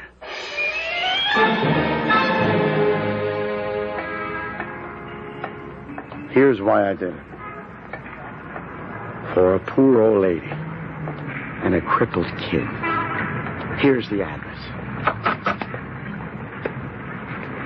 It's just a little 2-room cold water flat right on the ground floor. I want you to meet them. Nobody home. There has to be somebody home. The kid is sick. She can't move. The door's open. I hope nothing's wrong. Mrs. Hoffman? Mrs. Hoffman? There's nobody here. Maybe they had to go out for something. I mean, there's nobody here. Nobody lives here anymore. But I was here the other day just before I had to go on the stand. There's no furniture. This place is empty. Mrs. Hoffman? Mrs. Hoffman? What kind of trick are you trying to pull on me, Oliver? But I tell you, this is the place. Apartment 1B, 4800 South Jefferson. Mrs. Hoffman? Ollie, there is no Mrs. Hoffman, so save your breath. Now, how about the money? I tell you, there is no money. Mr. Gerhardt, so kind of you to come calling. Listen, Mrs. Ellsworth. Everybody thinks I took money to forget what the killer looked like. Regrettable that people should always imply sinister motives to generous actions. Miss, I was worried about Mrs. Hoffman. I went there with my wife, and the place was empty. Oh? I went back again later, and I spoke to the janitor, and he said no such person ever lived there with a crippled daughter, and that some lady had rented the place, gave him a month's rent, moved in and out in one day. He couldn't understand it. Well, Oliver, what can I tell you? You tricked me. There is no Mrs. Hoffman. There will always be a Mrs. Hoffman. She will live forever in our imagination, yours and mine. What's going to become of me? Like I say, everybody thinks I got paid off. Oh, it will all blow over. Tomorrow another crime will take center stage. Hey, Mama, you said I could buy a new car. Junior, say hello to an old friend, Mr. Gerhardt. Oh, yeah. Hey, Mr. Gerhardt, you're a terrific guy. Wow. You did a job on that DA in the courtroom. You killed him. I couldn't have killed him deader with a gun. And Mr. Gerhardt is leaving. Oh, yeah? Well, look, Mr. Gerhardt, come around, huh? Anytime you need something done, like a guy gives you a flat. Goodbye, Mr. Gerhardt, and don't do anything rash. Just think about it, huh? You owe me quite a bit. For what? For the lesson. After all, you may be sadder, but just think. You are so much wiser.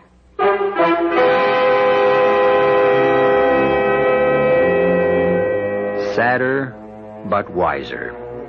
A pity that many of us must know sadness before we may acquire wisdom. I wish I could say that we have seen the end of poor Oliver Gerhardt's troubles.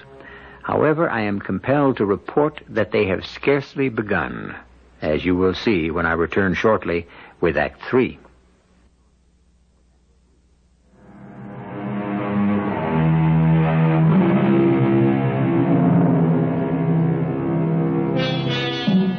If the road to hell is paved, as they say, with good intentions, then much of the concrete for that highway has certainly been poured by our friend Oliver Gerhardt. A brutal killer has gone free, cleared forever of a vicious, wanton murder, simply because of Oliver's refusal to identify him. But Oliver was convinced he was performing a noble act. However, a cynical world has other ideas, including Oliver's loving wife. Who is she? Who's who? The other woman. What other woman? The one you're gonna run away with. What are you saying? I figure you have to be planning on running away because you haven't asked me for a divorce. What are you talking about? That's what you're gonna use the money for. Another woman. There ain't no other woman. Don't lie. You never thought of running off with another woman. Sure, I thought about it. And you admit it. Every man thinks about it. That don't mean I got one. If you're thinking about it, then you're holding on to the money until you find one to run away with. I give up. I quit. Ollie, I'm entitled to some of that money. I mean, look, you were all ready to be a hero. I'm the one who made you think twice, wasn't I? I'm the one who made you see the light. Won't you even try to understand something? Besides, I'm your wife. There's no money. I'm warning you, Ollie. You're not going to pull a fast one on me. Hey, where are you going? Out.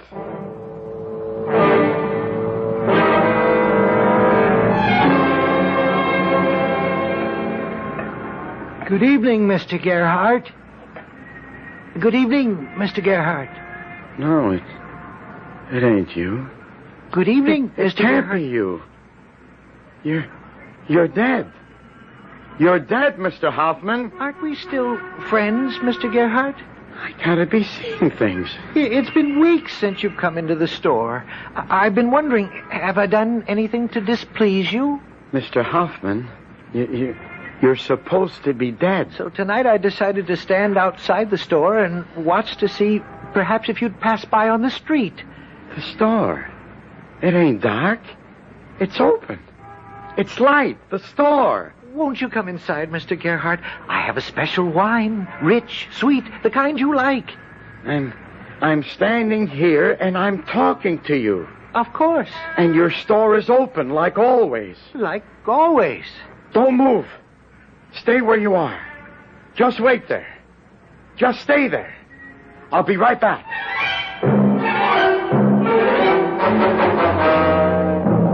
What do you mean, dragging me out on the street this hour of the night? I saw him. Oh, sure. I saw him. I spoke to him. Like you saw and spoke to his wife. I'm not crazy. And I wasn't dreaming. He was in the front of the store. The place was open for business. The man is dead. See for yourself. It's just around the corner, and that'll prove...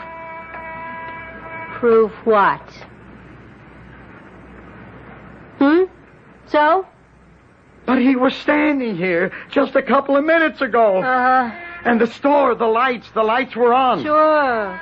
Believe me, you've got to believe me. I believe what I see, and what do I see? I see an empty store. Been that way for weeks. There's a lock on the door. The windows are smeared with grime, dirty. I can look inside. On the counter, nothing on the shelves. No, Ollie, there is nothing but... Let me... Only way it makes sense is you're sitting on a nice pile of money. For the millionth time, there is no money. As I was saying, you're sitting on a nice bundle. You want to ditch me. You figure if you can get me to nuts, I'll work on you. Will you listen? No. You've been building it up. First Mrs. Hoffman, and now Mr. Hoffman. But, Ollie, none of it can work. I'm not letting you off the hook.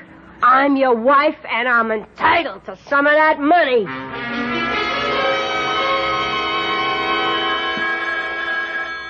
Holly? What? The phone. The phone? Can't you hear the phone? Who would be calling me at this hour of the night? You better answer it. Hello? Mr. Gerhardt? Yeah? Good evening. This is... No. Well, I'm sorry if I'm calling so late, but you must forgive me. I'm an old man and very lonely, and I do miss our interesting talks. Who is it? It's him. It's Hoffman. You're crazy. It's Hoffman. It's you, Mr. Hoffman, ain't it? But of course. Who else would it be? Get me off the hook, will you? Tell my wife. Tell her. Here, Cassandra, you talk to him. Hello? Hello? There's no one there. I just spoke to him. There's no one on the phone. Now, look, I know what I heard. I know what I heard, too. I heard nothing. I ain't crazy. It won't work. I mean, you get somebody to ring the number 3, 4 o'clock in the morning so you can answer it and put on this act. It's not an act. Who'd you get to dial the number, your girlfriend? I don't have a girlfriend. Ollie, what's wrong with you? There's nothing wrong with me. I mean, you were never like this about money before.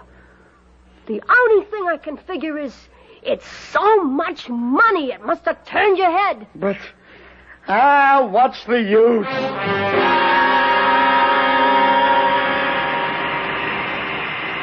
Hello, Mr. Gerhardt. What's that? I said, hello, Mr. Gerhardt. You? How did you get in here? You really don't know a man until you see him engaged in his profession, don't you think? Look, nobody's supposed to be in here unless he's authorized personnel. You're a machinist, a skilled craftsman. Mr. Hoffman, are you standing here? You see me. You speak to me. But why? You're supposed to be dead. What does that mean? All it means is that other people cannot see me. But why do you come around to me? I like you. I miss our talks. You never come around in the evening anymore. How can I when you're... I'm open. I keep the store open late, as usual. Promise me you'll come to see me tonight. Well, I do miss our little talks. Promise? Yeah, I promise.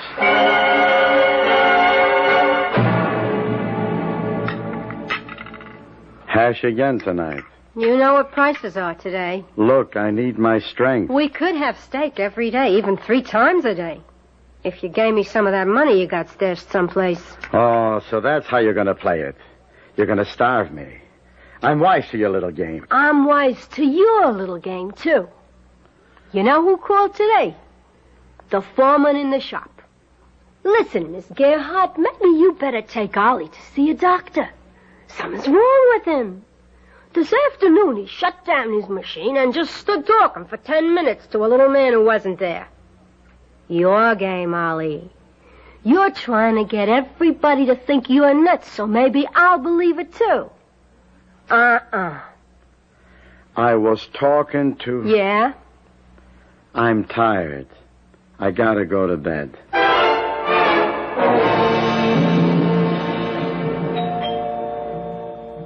Ollie? It's the door. Somebody's at the door. Huh? I said somebody's at the door, and it's after midnight. Who is it this time?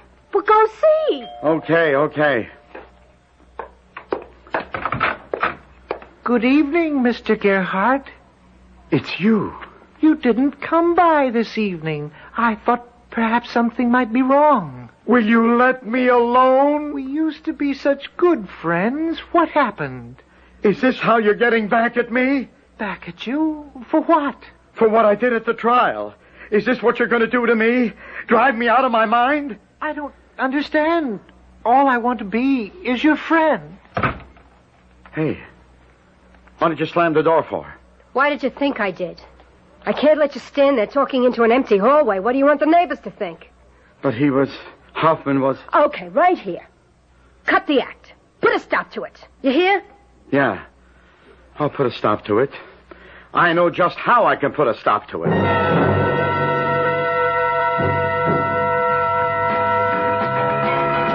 Hello, Junior. Hey, it's Mr. Gerhardt. My best buddy in all the whole wide world. Have a drink. No, I better not. And you better not either. No, why? Remember, Junior, you said if I ever needed anything done, if some guy was giving me the flack... You mean you want me to take care of a guy for you?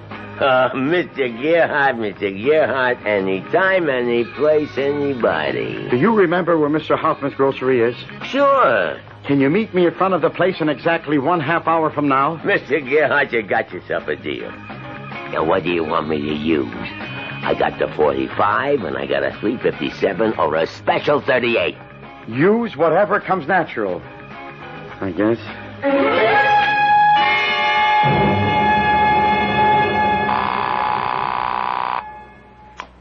Hello? Is this the district attorney? Yes, this is Mr. Spurlock. Who are you? I want to report there's going to be a murder at exactly 10:30. Wait, You sound familiar. And this time you can get him. Get who? The killer. You be at 899 South Adams at exactly 10:30.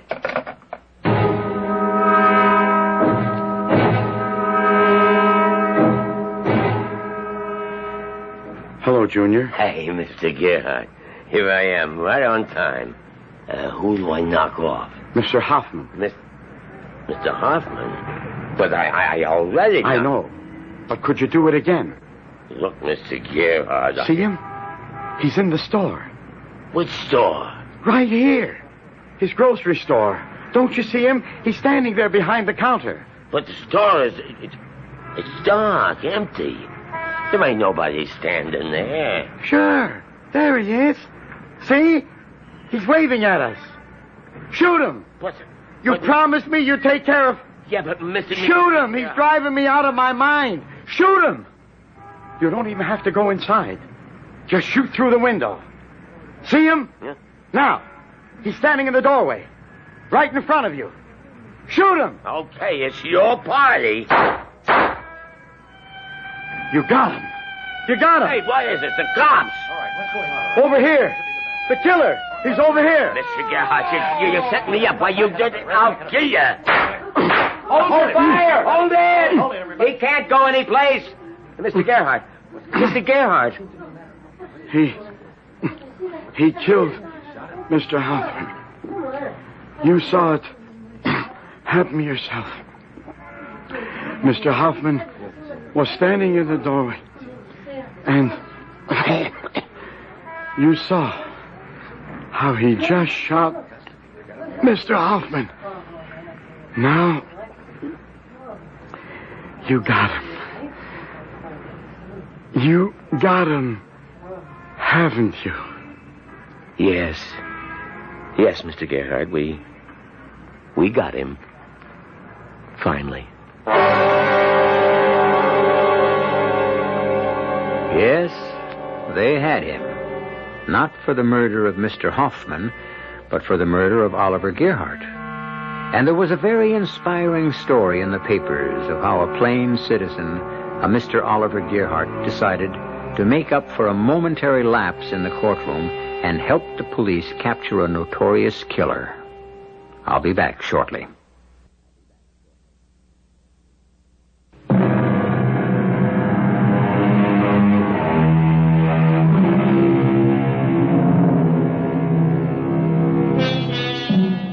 It's easy to condemn poor Oliver Gerhardt, and yet how many people step fearlessly forward to perform the duties of citizenship in the face of danger? How easy it is to look the other way, and how many millions have done it, and still do it. For it is said, we turn away from our fellow man because, too often, when we look at his face, we see our own. Our cast included Lou Jacoby, Joan Loring, Bryna Rayburn, Robert Maxwell, and Leon Janney. The entire production was under the direction of Hyman Brown. This is E.G. Marshall inviting you to return to our Mystery Theater for another adventure in the macabre. Until next time, pleasant dreams.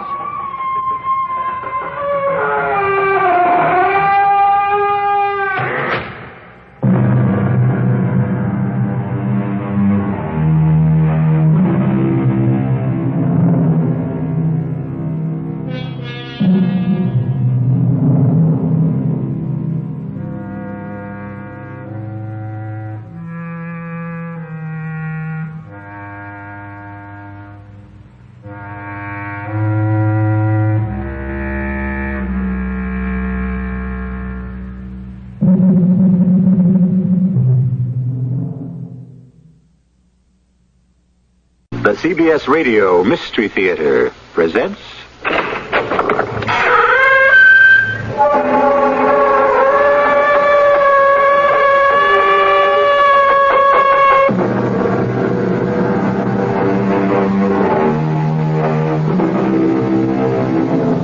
Come in.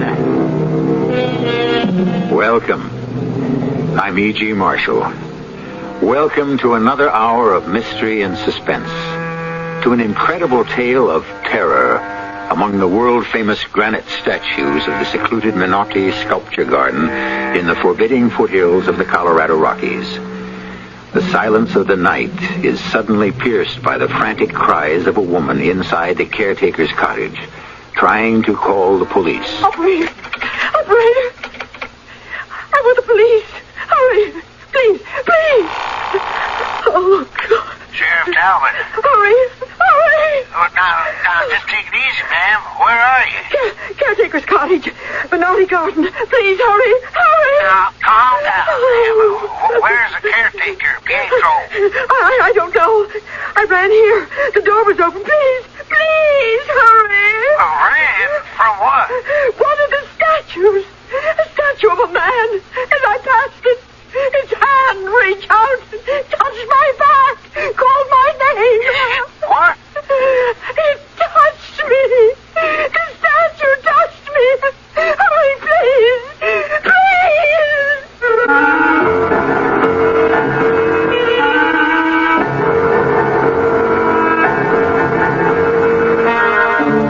Our mystery drama, Taken for Granite, was written especially for the Mystery Theater by Hank Warner and stars Howard Da Silva.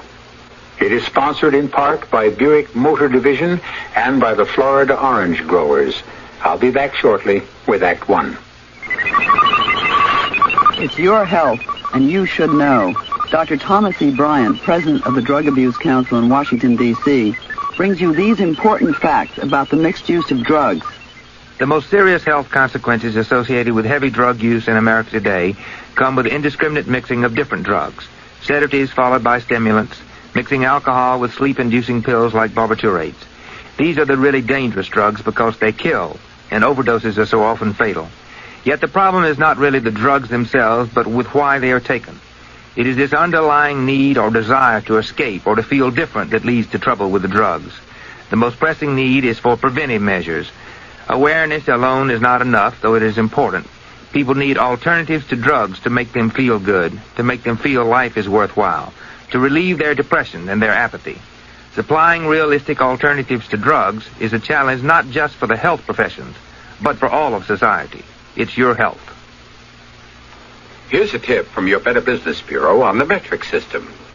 You know, the worldwide trend today is toward a universal system of measurement, the metric system. The names of this new system may sound strange to you at first, but fortunately, there are only a few words that have to be learned for everyday use, and these are the millimeter, centimeter, meter, and kilometer for describing length and distance, the milliliter and liter for capacity or volume, the gram, kilogram, and ton for weight, the kilometer per hour for highway speed, and the degrees Celsius or centigrade for temperature. You're already using some of these terms more than you may realize. For example, when you go to the supermarket, you see weights expressed in grams on more and more packaged items. Now, for more information on this whole metric system, write to Metric Information Office, National Bureau of Standards, Washington, D.C.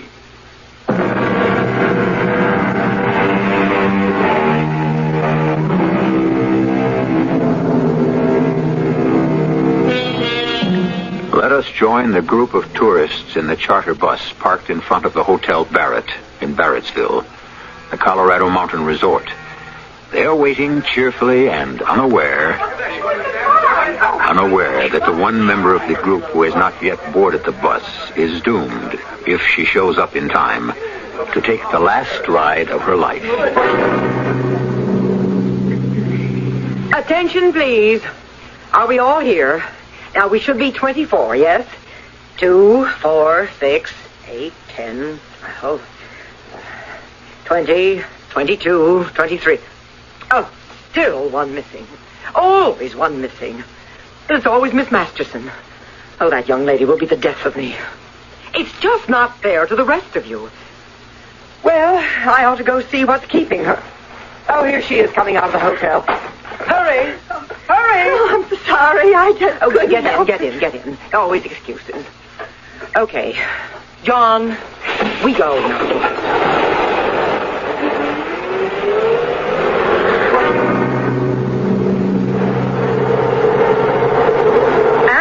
Menotti was born in Florence, Italy. At the age of 20, his genius as a sculptor was discovered by Silas Barrett, the eccentric gold mining millionaire and art collector who brought Menotti here. After working for 15 years, Menotti completed his monumental work. More than 50 life-size nude granite figures depicting the universal life cycle of mankind from infancy to death at old age. We are almost there, about a half mile up this side road. The sculpture garden was open to the public for less than 1 year until Silas Barrett's young wife and Angelo Menotti mysteriously disappeared. Silas Barrett ordered the garden closed for as long as he lived, 12 years. The sculptures and the parkland were bequeathed to Barrett College with a proviso that permission to visit the sculpture garden could be granted only by the chairman of the Fine Arts Department, currently Dr. Janus Kellerman. Oh, here we are. Now, please remain in the bus, everyone, until the gates are open. You can park right there. Are you the caretaker, Pietro Franzoni? At your service. Signora Mannerheft? Yes. Dr. Kellerman phoned me you were on your way. Would you like me to escort you? Thank you. But that won't be necessary, really. Dr. Kellerman gave me these pamphlets about the exhibit. As you wish, Signora. If you should need me, I will be in my cottage. I must lock the gate. Are there any other gates? No, this is the only gate. There is an iron fence all around the park. When you're ready, your driver can blow the horn. I'll come back in my Jeep. It's not far from my cottage here. Thank you. Oh, dear me, it's clouding up. Do you think it will rain? Could be, maybe. Thunder shower. Over soon. I'll go now. You can see on your pamphlet the diagram of the exhibit. Now, we will go down this broad path to the self-sculpture of Menotti at work. Then along the groupings of the life cycle statues. Then to the fountain. The exhibits are numbered and explained.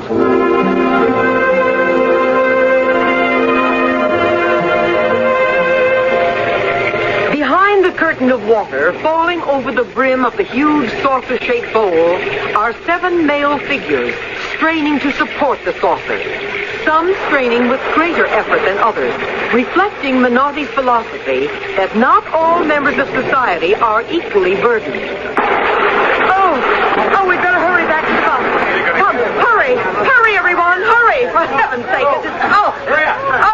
We're just in time. In the bus, close the door. John, blow the horn. We'd better start back. Oh, my, that was close. Now, let's see. Are we all here? Now, 22, 23. Oh, no, Miss Masterson again. Oh, this is too much. Are you leaving now, Signora? I shall open the gate. One of our group is missing. Did you see her? A young lady? I didn't see anyone. You want me to look for her? What's her name? Helen Masterson. No, wait. Do you have a telephone? Telephone? Yes, Signora. In my cottage. I must teach her a lesson. We will not wait. She can telephone for a cab and pay for it herself. Open the gate, please. Are you sure? Please, unlock the gate.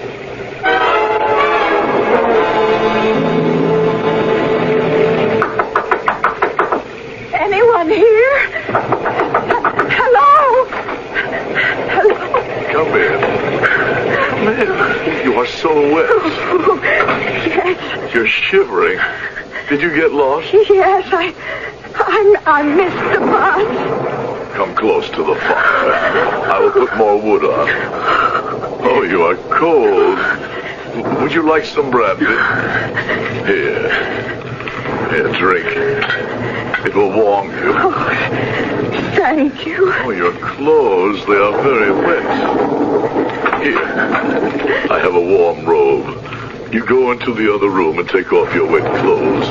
We will hang them by the fire until they dry.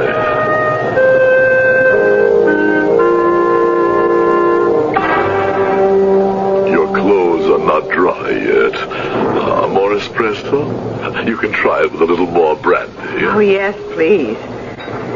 Oh, this is such a charming room. I just love these animal figures. The frog, the turtle, that cat. They're simply magnificent. Who did them? Menotti? Menotti? No. I made them. I am the creator. You? They are beautiful. You are surprised. I understand. You wonder how Pietro can do it with only one good hand, no? Oh, I'm sorry. I didn't realize you had... Oh, that's all right. Look, 3 fingers on my right hand are no good. Crushed. They can no longer hold a hammer. Crushed? But a long time ago, when I came to this country, I was an apprentice to Menotti. A big block of granite fell on my hand and crushed my fingers. Oh, how awful. What a terrible accident. It was no accident. Menotti was careless. Careless? But sometimes I think he was not so careless. I think he knew what he was doing. But why? Why would he let something like that happen? Because he was jealous. He knew Mr. Barrett liked my work. He heard him say so many times. Oh, Menotti, he was a great genius, but... Que sera, sera. Mr. Barrett and Menotti, they built this cottage and made me caretaker here. As you can see, I am still caretaker. But you are an artist. These animal figures. If you don't carve them, how do you make them look like sculptures? I just adore this turtle. You like the turtle? Here, for you. Take it. A present. Oh, thank you. I just love it. You are an art student? You are simpatico. I will show you my secret. Secret? Come, I will show you my workshop. In here. A studio. What are these machines? This one crushes stone, makes granite chips. This is a grinder to grind the chips and make the granite like sand. The turtle, feel how heavy it is. Like stone, but not solid stone. I will show you. I take the granite sand, I mix in very thin lacquer, like this, in a blender.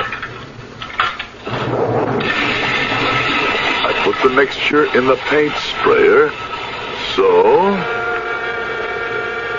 Put a real live turtle on the table like this. Now, you watch and you will see. Spray turtle, so... Now it is wet. I sprinkle a little bit of dry powder. It will soon dry and look like before, but a little bit heavier. How ingenious. And the frog, the cat, the dog, the birds? Same technique? Mostly the same. I experiment sometimes with taxidermy before I use the spray. Well, this has been a real pleasure, Mr. Franzoni. My clothes must be quite dry by now. Miss Masterson? What is it? May I ask about your art school? What? Have you ever modeled at the school? Oh, now and then. Why? If you will forgive me, Miss Masterson, I can tell, even with the robe on, that you have a most beautiful body. Oh, thank you. It really is rather average. No, it is beautiful. Please, do not be offended. I would like, if you will permit me, to make a plaster cast of you, please, as a remembrance. That's very sweet, Mr. Franzoni, but I really must be getting back to town. If you call me a cab, we're all going to a square dance after dinner. I beg you, please. But why a cast of my body? It will take too long. Why not a death match? I work fast. It will not take long. Then I will drive you back to your hotel. What will you do with the plaster cast? I will reassemble the sections and spray the entire cast with my granite solution. It will be the centerpiece of my first exhibition. Well, if it really won't take too long. Oh, thank you, Miss Masterson. Thank you. Thank you.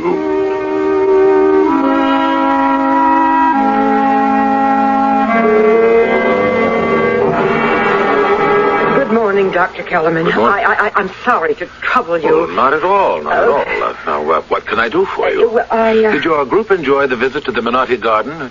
Too bad it rained. Would you have some coffee? No, thank you. You seem upset. I'm afraid I am quite upset. Oh, why? One member of our group, Miss Masterson, Helen Masterson, she's missing. What? She didn't come back on the bus with us. Miss Mannerhoff, are you telling me you left her there? Actually, left her there? I'm afraid so. I'm afraid something terrible may have happened.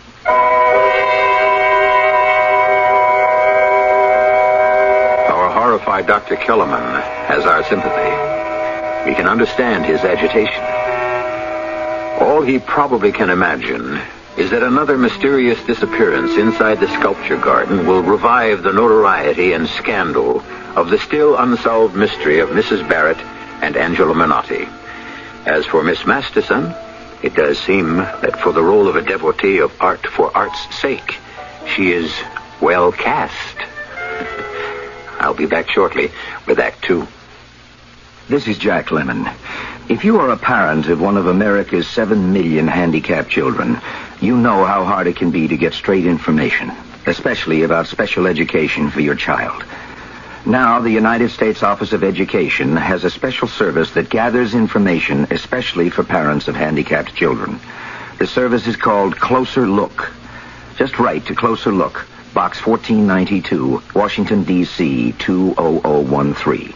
They'll send you all sorts of free information, including information about the rights of handicapped children, about special education, about what facilities are available in your area, and about parents' groups that can help you. Now, Closer Look can't solve all your problems, but they can give you information that helps. So if you have a child with any kind of handicap, write Closer Look, Box 1492, Washington, D.C. 20013. A public service message by this station and the United States Office of Education. Earthquake, the word that sends cold chills to many people of the world. The shifting, trembling earth, falling objects, glass, debris are a constant threat. A threat to life and property for many countries, including the United States. And should an earthquake or other natural disaster occur, there are relief organizations to help, like your American Red Cross, always reaching out to people in trouble. The Red Cross Disaster Program meets the urgent needs of victims immediately after a disaster or in advance of a potential crisis. Red Cross Help provides food, clothing, shelter, health services, and other basic elements for comfort and survival. It uses all available resources in addition to its own to provide that vital aid. Always there, always ready. Ever extending a helping hand, just like a good neighbor. And that's what we are. Your American Red Cross.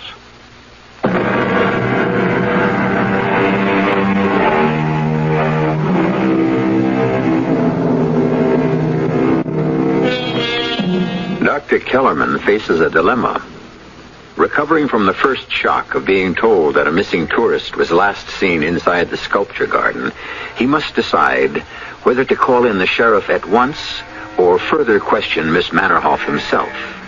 He has decided on the latter, which puts him at a decided disadvantage. After all, the curriculum of his fine arts department could hardly include a course in the fine art of murder.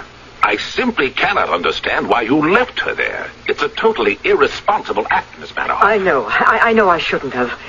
I asked Franzoni if he would call a cab for her to take her back to town. Doctor, I'm afraid I was very annoyed. But she was not at breakfast this morning. I asked the hotel manager to check her room just before I called you. Her room had not been slept in. Well, that is strange. Well, it happened several times on our tour, going off on her own to dinner and not sleeping in her own room. But she has always showed up at breakfast. Well, I suggest we approach this in orderly fashion. Yes. First, let me call the caretaker. You can listen on the extension. Thank you. Hello? This is Dr. Kellerman, Pietro. Good morning, Doctor. Good morning. Listen carefully, Pietro. Greta, the guide on the bus yesterday, is in my office, listening on an extension. Now, I have some questions. Yes, Dr. Kellerman? Did you see a young lady, Miss Masterson, after the bus left? Oh, yes. Oh, yes, Miss Masterson. She came to the cottage in the rain. She said she lost her way. She was very, very wet. She was here a short while until her clothes dried in front of the fire. Well, did you call a cab for her? I tried, but the line was busy. I was afraid she would get sick, so I drove her back to town in the Jeep. Well, did you drive her to the hotel? Are you there, Pietro? Did you hear me? Did you drive her to the hotel? It stopped raining when we got to town. She said she wanted to do some shopping. I let her out on Main Street near the hotel. Yes, and then? I stopped at a drugstore for aspirin. I bought a bottle of Chianti at the supermarket and drove back here. Well, thank you, Pietro. Well, there, you heard. Yes, I heard. I'd better phone the sheriff.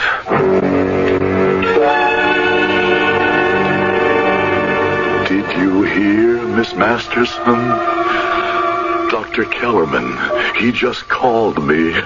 Greta was listening. They are wondering where you are. What happened to you? What could I tell them, Miss Masterson? That you died in the cast? That while I was putting the plaster of Paris on your face, some of it got into your nose, and that I went to make some fresh espresso while the cast was drying, and you died? It was not an accident, Miss Masterson. I was careless.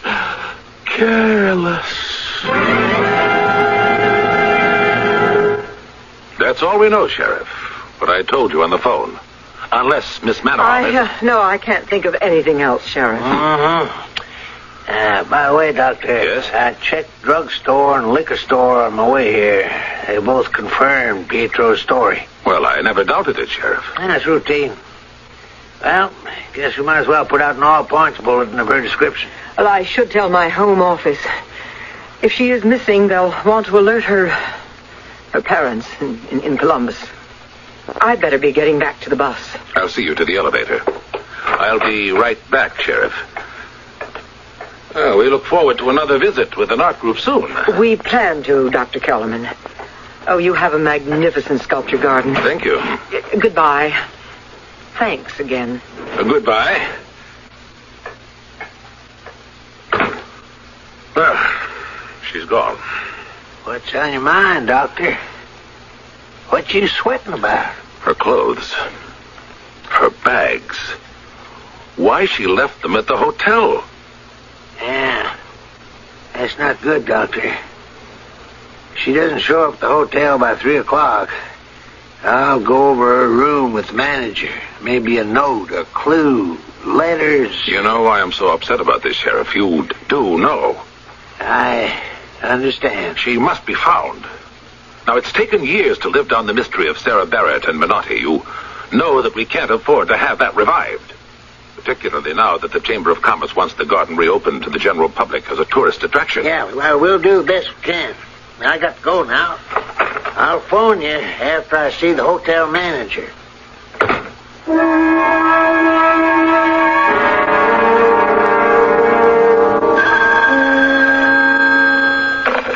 Kellerman speaking. Sheriff Talbot, Doc. Just gone over Miss Masterson's room. Not a thing. No note, no letters, clothes and bags still here. Looks bad, Doc. I was afraid of that. I'll phone Manoff tonight at the Broadmoor. According to her schedule, the group will be leaving there in the morning. Yes. She better be told. Thank you, Ben.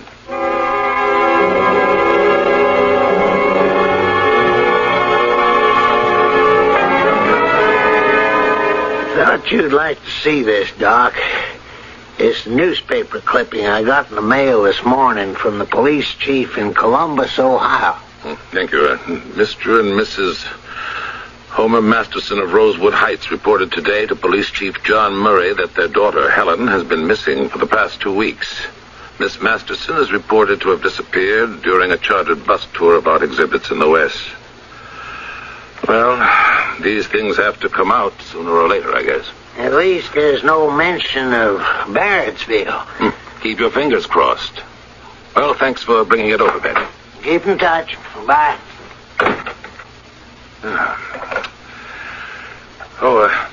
Jane, you can tell that young man, Dr. Larson, to come in now. Sorry to have kept you waiting, Doctor. Have a seat, please. Well, I don't mind. I'm on vacation. Oh, backpacking, eh? Yeah. I'll just put it down anywhere.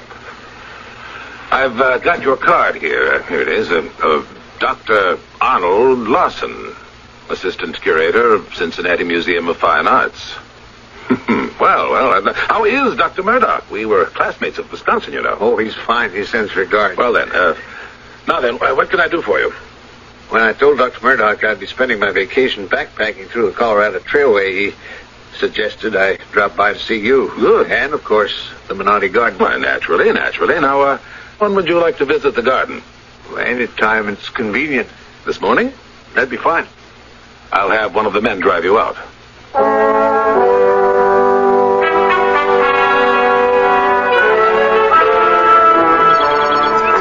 Dr. Larson, I will open the gate. Well, welcome, Dr. Larson. Excuse me, I must lock the gate again. Well, this is magnificent. Yes, magnificent. Oh, your backpack. I'll take it to the cottage. Oh, thanks. Then when you finish, come back to my cottage, yes? Yes, thank you. You have a map of the garden? In the brochure. Very good. You start that way and follow the sign. Yes, I'm sure I'll have no trouble. All right. I'll see you later, Dr. Larson.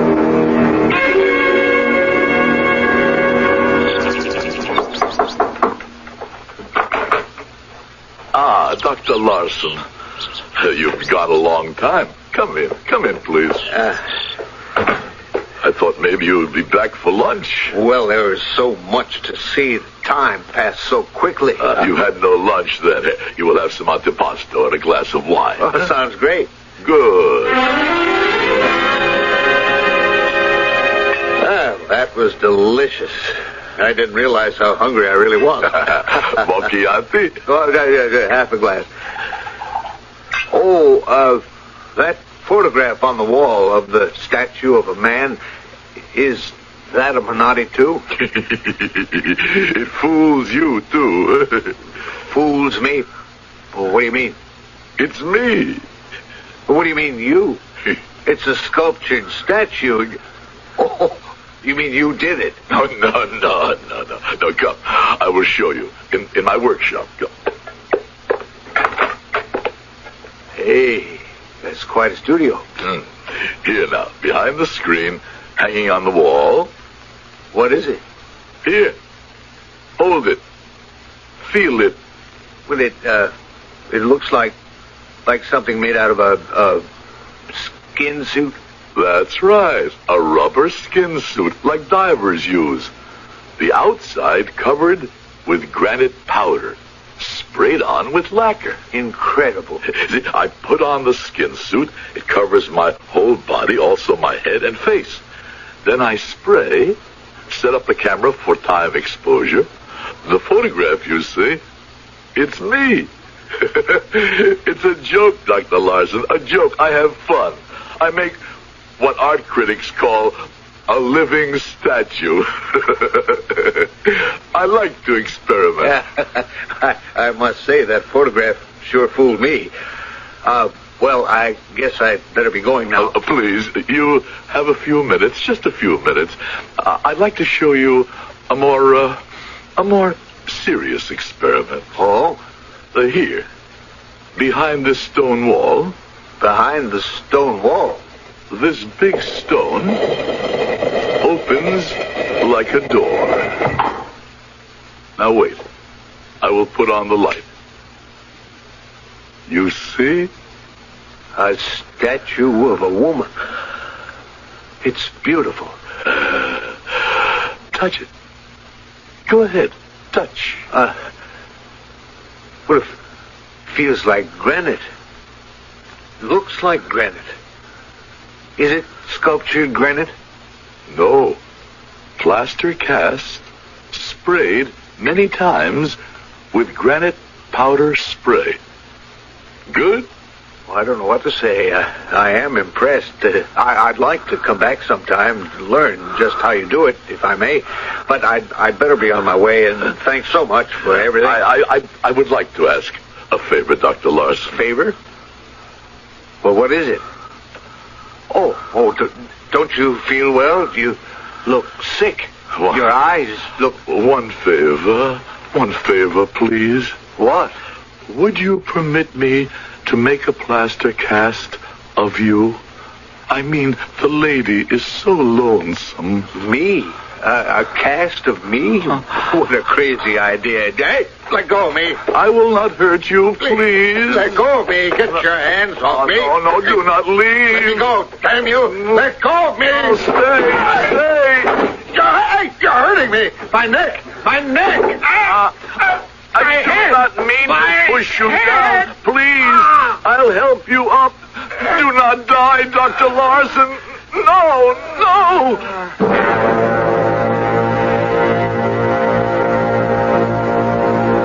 I do not want him to die, Miss Masterson.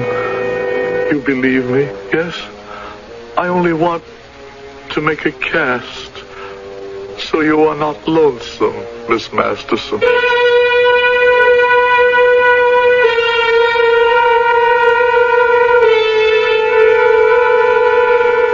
It seems our young man didn't quite believe in art for art's sake. Or was he simply one of those social drinkers who can't take even a small glass of wine without getting plastered? I'll be back shortly with Act 3. I'm High Brown, producer of Mystery Theater. This month, we in Walt Disney World are giving 16 lucky people a week of thrilling entertainment at Walt Disney World near Orlando, Florida. Send your name and address. Each week for 4 weeks, we'll select winners in random drawings. You could win an all-expense-paid vacation for 4, flying to the vacation kingdom of the world. Stay at the Dutch Inn, get free tickets to rides and attractions in the Magic Kingdom, including Disney's bicentennial spectacular America on Parade. There are 400 Mickey Mouse watches as prizes also. Send your name and address to Mystery Theater, Box 1, Radio City Station, New York, 10019.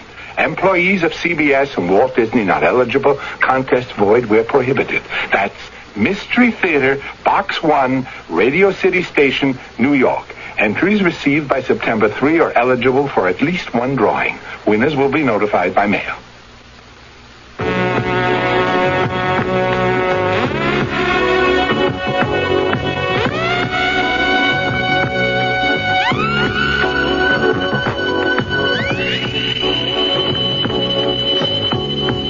Hello, everybody. This is Cousin Bruce Morrow for the Foundation Church. Now, these are troubled times. Not a lot of money around. Work's kind of tough to get. Apathy's here. We're disillusioned. Wondering what's going to go down next. Well, it's easy to go along with it, right? I mean, just sit around and say, who cares? You don't let the next guy worry about it. But does it have to be like this? Pride, dignity, truth. Being straight with one another. Now, these qualities have not disappeared. They've just gone to sleep for a while, right? But now's the time to wake them up. Only we can do it. This message brought to you by the Foundation Church, 111 East 38th Street, New York, New York. Zip 10016.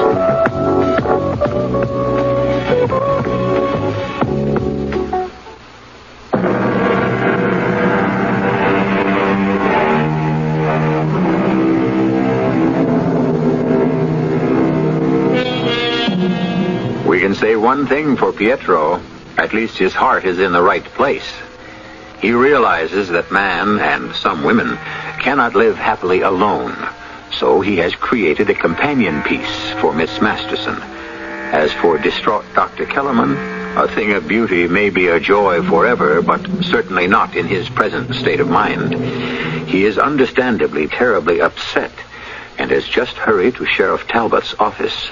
I just got a telephone call, Sheriff, from Dr. Harvey Murdoch, curator of the Cincinnati Museum. It seems that his assistant, Dr. Arnold Larson, is 2 days overdue from his vacation. He wanted to know if I had any idea where he might be. Why you? Oh, yes, I should explain. Larson visited the Menotti garden about a week ago. He paid a courtesy call at my office. I had him driven out to the garden. And he didn't come back to Barrettsville? No. He was spending his vacation backpacking and just wanted to stop off to see the garden. He'd never seen it. Go on. I phoned Pietro to tell him to expect Dr. Larson. And did Pietro see him? It didn't occur to me to ask him. I took it for granted. Now, good heavens, I hope this is not another missing persons case. Well, why don't we just drive out to see Pietro? Dr. Kellerman, Sheriff Talbot, what a surprise. Sheriff Talbot would like to ask you a few questions, Pietro, about Dr. Larson. Larson? Oh, yes, Dr. Larson. Yes, from the Cincinnati Museum. Yeah, was he here the day Dr. Kellerman telephoned you to tell you he was coming? Of course he came here. He enjoyed the garden very much. How long was he here? Well, let me see. He came about 10 o'clock. He spent a long time in the garden. Came back to the cottage about 3 o'clock. And he left then? 3 o'clock? No, he stayed about 1 hour. Had antipasto and wine. We talked. Nice man. He said he had to go. He wanted to get back to the overlook before dawn. Camp there. Oh, yeah. There is a campsite there. And that was the last time you saw Dr. Larson? That is right. Is something wrong? Something happened to Dr. Larson? He's missing. He should have been back in Cincinnati 2 days ago. Well, we better get back to town. Get out and alert to the Ranger Service and the Highway Patrol. You hear, Dr. Larson? Your Dr. Murdoch did not find you. You stay here with Miss Masterson. Soon they will find the backpack I threw down into the ravine by Overlook. They will think you slipped over the rocks and fell into the river. They'll look, but they'll never find you. Never.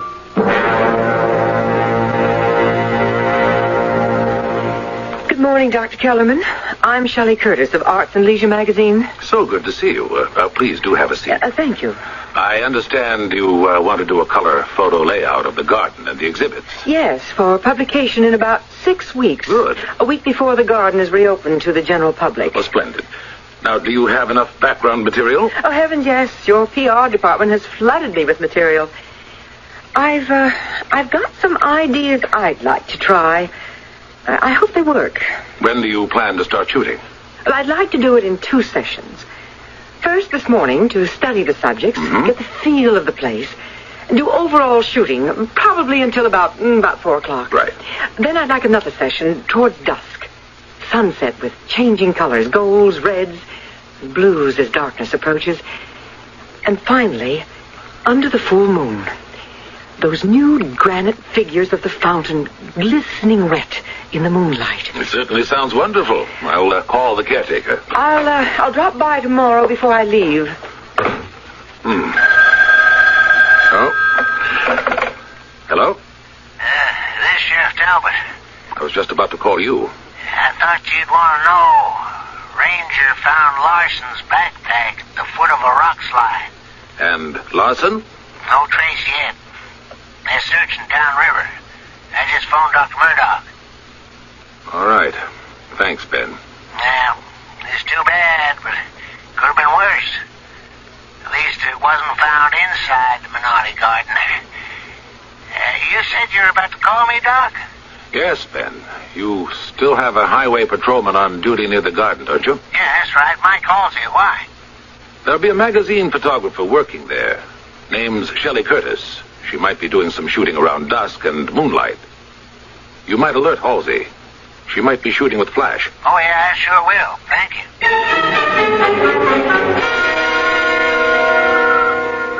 you. See you later, Pietro. Excuse me, Miss Curtis. Yes?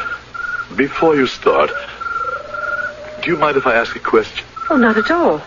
You take pictures for many hours, 100, 200 pictures. Your magazine will print how many? Oh, 10, 20, maybe 30. So much work. What time will you come back? Sunset is about 8 o'clock. I'll be back by 7. Oh, it gets dark fast. Here, I have an extra key for the gate. It's no good for you to wait outside by yourself in case I'm not here. Oh, well, thank you. Look, Miss Masterson. Look, Dr. Larson. It is me, Pietro, in my skin suit. I look like a statue. Millions of people will see a picture of the three of us together. I'll take you, Miss Masterson, and put you on the hand truck. So, I now take you and I put you with Menotti statues, Miss Masterson. Then I come back for Dr. Larson. Then we wait for Miss Curtis to come back by moonlight to take a picture. I'll show you Menotti. I'll show the whole world. I, too, am a genius.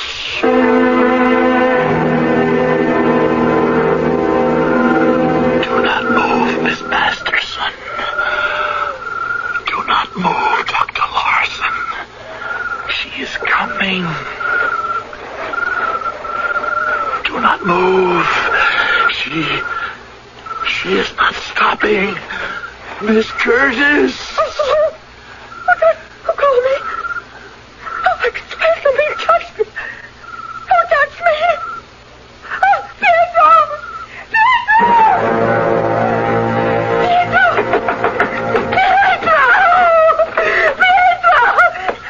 Where are you? Pietro, are you here? Oh, operator, please. Please. The police. Hurry. Oh, God. Sheriff Talbot. Hurry. Just take it easy, man. Where are you? The naughty garden. The caretaker's cottage. But please, hurry. Now, calm down, ma'am. Where's the caretaker, Pietro? I don't know. I ran here. The door was open. You the photographer? Yes, I am. You ran there? One of the statues. A statue of a man. As I passed it, a finger touched my back. My name was called. Now, listen, Miss Curtis. Are you sure about this? You sure you're not imagining this? Please. You must believe me.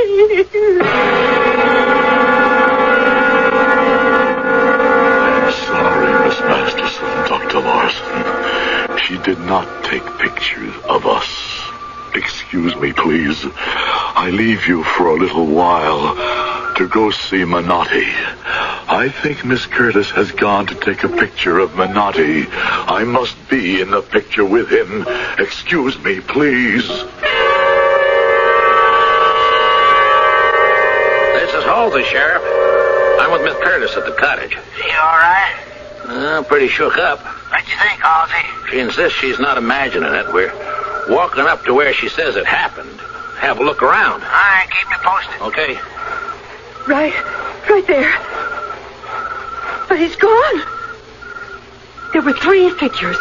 That woman and the man on the ground, and one was standing. One was standing! Now, don't get excited, Miss Curtis. But you must believe me. Sure, I believe you. There were 3. Take it easy. What was that? Did you hear it? Listen. Yeah. From there. Come on, let's go. Yeah, there, I see it. That's the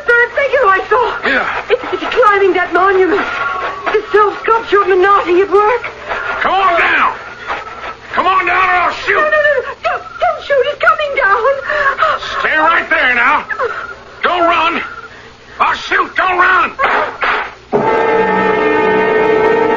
Sheriff, this is Halsey. There's something damn queer going on out here. We saw this statue, this man who looked like a statue. I ordered him to stop running, and it didn't. I got off 2 shots. He got away into the bushes. Did you hit him? Well, I don't know. All right, stay with Miss Curtis. I'll pick up Dr. Kellerman and a search party. Okay.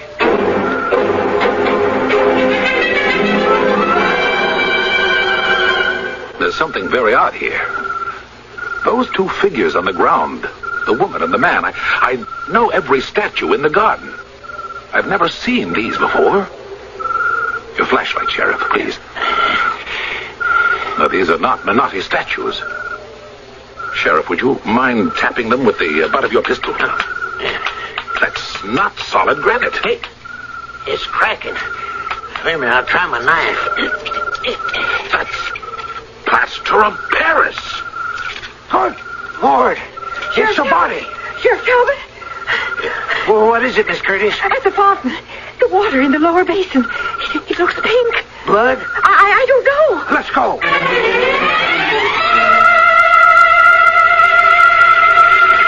Yeah, it's pink, all right. Could be blood. Dr. Kellerman. Yes? How many statues be in that fountain holding up the saucer bowl? 7. There are 8. 1 extra in the center. Whoever you are in there, come out, or I'll shoot. No, don't shoot, Sheriff. There's a water valve. Halsey, shut off the water. Oh, shut off the water! Don't shut off the water! Oh, that's the thing. The man, the statue that touched me. He's bleeding from a thigh wound. Jameson, Kennedy, carry him out of there. Halsey, call the ambulance. Just lay him down here now. Oh, Dr. Kellerman. Dr. Kellerman. Who are you? The skin mask on my face and head. Pull it off. Here, let me do it, Doc. Pietro. Yes, Dr. Kellerman. Pietro Franzoni. And soon when Miss Curtis writes her story, the whole world will know I am just as good as Angelo Menotti was. Yes.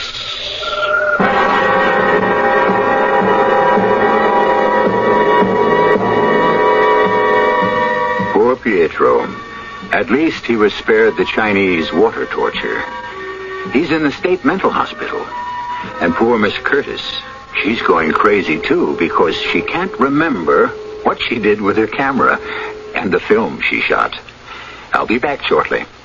The following fable is presented to make you want to buy a Buick. As a kid, everything I had was somebody else's. My, he certainly has his mother's eyes. And his father's hair. Boy, what a hairy little person. Well, I finally got something to call my own. A beautiful Buick LeSabre with my kind of room, my kind of ride, and my kind of style. Heck, I even let my dad borrow it now and then because I love to hear people say, my, he certainly has his son's Buick. Buick, dedicated to the free spirit in just about everyone.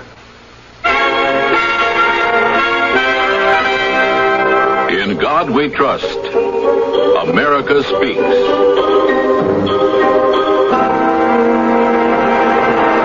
In the words of Thomas Jefferson, I must believe that religion substantially good, which produces an honest life, and we've been authorized by one whom you and I equally respect to judge of the tree by its fruit.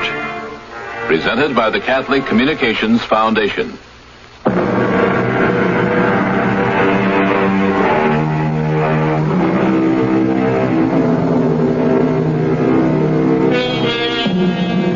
Here's a timely travel tip. If you drive up to the gate of Menotti Garden and find it still closed to the public, don't fret. Sit back, turn on your radio, and relax with another tale of mystery adventure. Our cast included Howard Da Silva, Joan Shea, Joan Arliss, Robert Dryden, and Jim Dukas. The entire production was under the direction of Hyman Brown. Are you an unpublished author? Do you have a book-length manuscript ready or almost ready for publication? Or do you know of anyone else who is an unpublished author? If so, Vantage Press invites you to write to a leading New York publisher for a free illustrated brochure titled To the Author in Search of a Publisher. It explains how you may have your manuscript printed and published in a matter of months. Just write to GPO Box 1414, New York, New York. Whether your subject is fiction, non-fiction, poetry, or even scientific, specialized, or controversial, this 52-page brochure shows you how to arrange for prompt publication. To get your copy, write to GPO Box 1414, New York, New York. That's GPO Box 1414, New York, New York. If this is your first book, you'll find this free brochure especially valuable and informative. Write to GPO Box 1414, New York, New York. GPO Box 1414, New York, New York. Radio Mystery Theater was sponsored in part by the Florida Orange Growers and Buick Motor Division. This is E.G. Marshall inviting you to return to our Mystery Theater for another adventure in the macabre. Until next time, pleasant dreams.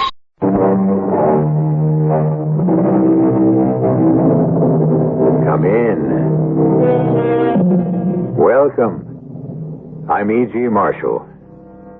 In spite of all the books, the exposés, the articles that make patients think they are more knowledgeable than the doctors, the greatest mystery in our lexicon of science is still the human body.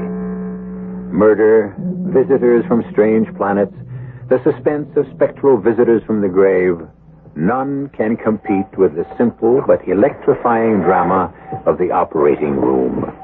Ready, Dr. Schaefer? Ready, Dr. Marshall. Patients, all yours, then. Scalpel. McBurney incision, sir? Up to you. It's what I'd use, but I'm not the surgeon. You are, Dr. Schaefer. There's nothing to be afraid of? Not on your sweet... no, sir. Well, then, why don't you begin?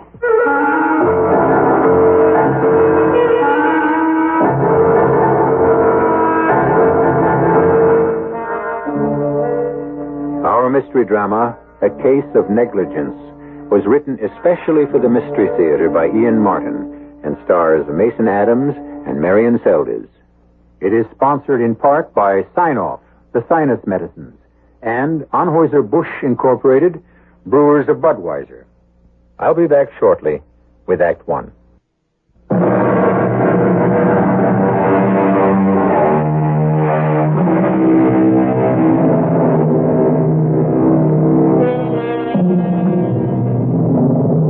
Time after time, I bring stories of death. Spirits that rise from the grave, murder in every conceivable form, the torture of a man or woman knowing they are doomed, death which comes, as it must, to all men. Death, the great mystery. This story is about those men most concerned with it and with life. The doctors, in particular the surgeons, and the hidden danger they face. It begins appropriately enough in the clinic of a typical community hospital. You sit right there, Spud. Dad'll be right back with the doctor. No big deal. I don't need a hospital. Cheer up. It's only an emergency ward. What you do, cut your hand? Get it caught in a cookie jar? Well, I guess you must have got roughed up by a tiger. No, I just got bit by Shadow. Who's that, a black leopard? A dog, Tommy. But he didn't mean it. Of course he didn't. Because dog is man's best friend. I'm only a little boy. A boy's best friend, too. Then they won't do anything to him. Oh, no, why should they? When he didn't mean it. You get bit, too? No. Just indigestion. Something old men get. I don't like to step out of line, Dr. Downing, but You know, with this sort of thing, it could be. I quite understand, Mr. Pollock. Of course we've had no cases of rabies reported. It was a neighbor's pet, but just to make sure... Excuse me. Are you Mr. Clay? That's me, ma'am. I'm Dr. Downing. If you're not in any discomfort, this little boy's father is quite concerned I know, Doctor. Don't you worry about me. I'm used to living with pain after 75 years. You tend to Spud. And don't be too hard on Shadow. Shadow? Party of the second part, the dog. He didn't mean to do it. If you'll take Spud into the first booth there, Mr. Pollock. Come on, son. We'll get you fixed up. Come on. Thanks, Mr. Clay. Yeah, got a grandson of my own. Know just how the boy feels. And I'm in no hurry. Well, we'll try not to keep you waiting too long. I'm all right. What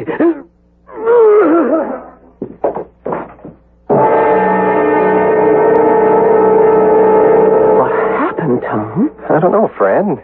The old man just collapsed. Why, that's Mr. Clay. Your patient? What's wrong with him? Well, when he came in, he just listed slight stomach disorder, indigestion, nothing to suggest an emergency. He certainly didn't act like there was one.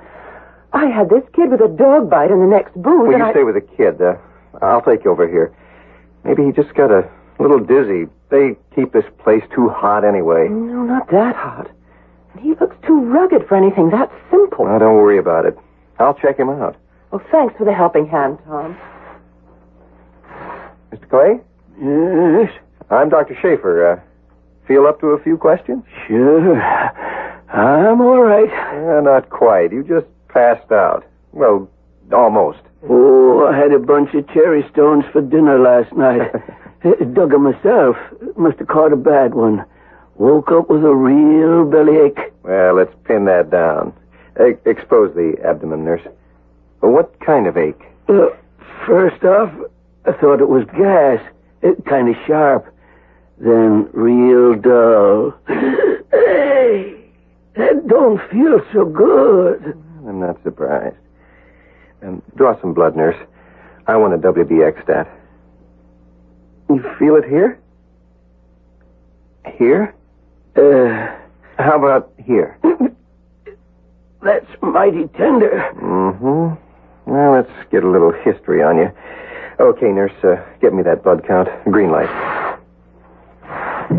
You live at 17 Oakwood Lane, Mr. Clay? Well, that's my home. Right now, I'm on the Janie. The what? My boat.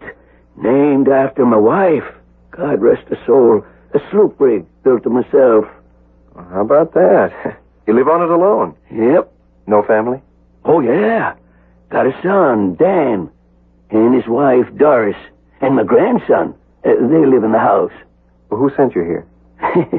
If you mean a doctor, don't have one. Never need one. Never get sick. You have a cold now? Thought I shook it, but it hangs on. It'll go. But you haven't seen a doctor for it? Nope. Salt and soda, mustard plasters, and a steam kettle. Got me over every one I ever had. This one, too. Do you have a family physician? Told you, nope. Guess that makes you my doctor. I wish you'd lay off pressing on my belly. Sure does hurt. I'm sorry. I'm surprised you were able to move around as much as you did. How'd you get to the clinic? Drove. I was in town for supplies.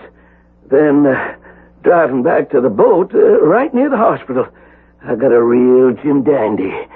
Doubled me right over the wheel. Mm-hmm. Figured I'd better have someone take a look at it. You figured right. You know what's wrong with me, don't you, young fella? I can make a guess. Acute vermiform appendix. That mean an operation? The way it looks, I'd say yes. May I have the phone number at your house? Why? Just to notify your son and daughter-in-law. Don't bother them, unless you think I'm going to kick off. The appendix isn't that much of a deal today. Well, even if it was, I don't think they'd worry anyways. Look, what do you say we get this damn thing out? It's beginning to bother me.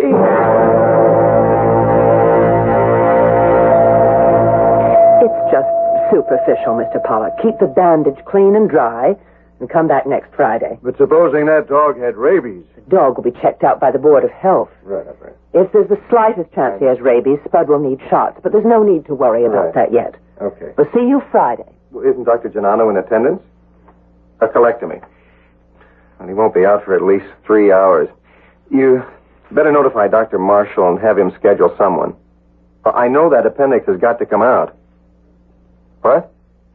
Yes, Clay. C-L-A-Y. C as in Charlie, which happens to be his first name. Oh, so that's what was the matter with Mr. Clay. Are you admitting him as a ward patient? I got to. He's in through the clinic, and he has no hospitalization. I tried to reach his son. He's in court arguing a case, and the son's wife is at a bridge game somewhere. No family doctor? Nope. Says he's never been sick a day in his life. I can believe him. Oh, the old boy is as hard as nails. Well, I've got to get a more detailed history on him. Do you have to know all this guff about me? Well, you never know, and it might come in handy. And it fills in the time while I'm waiting for your blood count. Now, let me see now. All the kids' diseases, measles, German measles, scarlet fever. Never had one. Any allergies? No. Have you ever had a bad reaction to penicillin or aspirin or... None. Unless that's one. That's your cold. Oh, that ain't what's bothering me, son. It's the pain in the gut. Oh, the blood count, nurse. Good. Let's see. White blood count 15,000. Well, that clinches it. Get him undressed and we'll start to prep him. I'll be right back. You look kind of grim, Tom. Yeah. You got any consent forms in your desk, Franny? Sure. You going to operate? Before that appendix pops. I meant, are you going to operate? Me? Are you kidding? No. You're a surgical resident now, aren't you? Well, sure, and I've assisted at enough surgical abdomens to do any of them in my sleep, but it's up to Dr. Marshall to give me a nod, and if you think that GI ship-cracking tough son of a... Forgive my big mouth, Fran. I got to remember not to open it around the hospital. I hope you remember to forget. Here's your consent form. You better get it signed by a patient because Dr. Marshall wants you upstairs in OR immediately. That gives me butterflies in the stomach. But look at the hands, huh? Steady as a rock.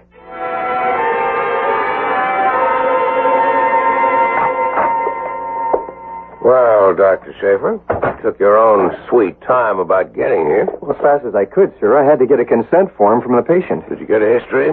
Here, Dr. Marshall. Oh. Bit sketchy. What's the best I could do? This is red blanket, sir. The patient's already on his way up. Then you'd better scrub. And while you're changing, you can fill me in. Oh, yes, sir. How bad is this chest congestion? Bad enough to indicate a spinal. At your opinion, or the anesthesiologist? He concurred, sir. I mean, that's what he would have recommended, so he agreed. And we're all in harmony.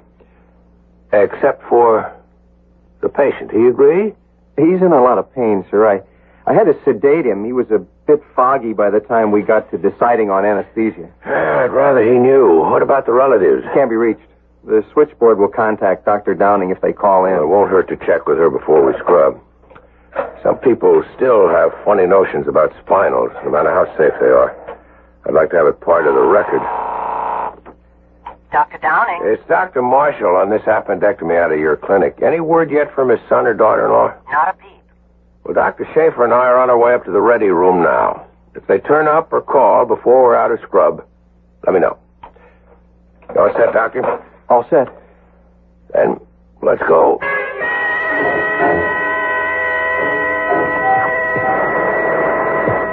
Gloves, nurse. Sir? Yes, Dr. Schaefer. Excuse me, Dr. Marshall, but you think there's anything wrong about this case? Not at all. Why? Well, I don't know. I just had a notion you... forget it. No, you're right in a way. When I found we were so short-handed, I thought this case might be the perfect one to let you get your feet wet as a surgeon. Well, I'd like to, if you give me the chance. Think you can handle this, Schaefer? Oh, yes, sir. Yes, sir, I do. I can promise you won't be sorry. Very well. The patient is yours once the anesthesiologist hands him over. May I have the patient, Dr. Davis? Thanks. Scalpel. McBurney incision, sir? Up to you. It's what I'd use, but I'm not the surgeon. You are, Dr. Shea. There's nothing you're afraid of? Not on your sweet... no, sir. Now, why don't you begin? Geronimo. Clamps, please. Good. Face your scalpel. Swab, please. Clamps.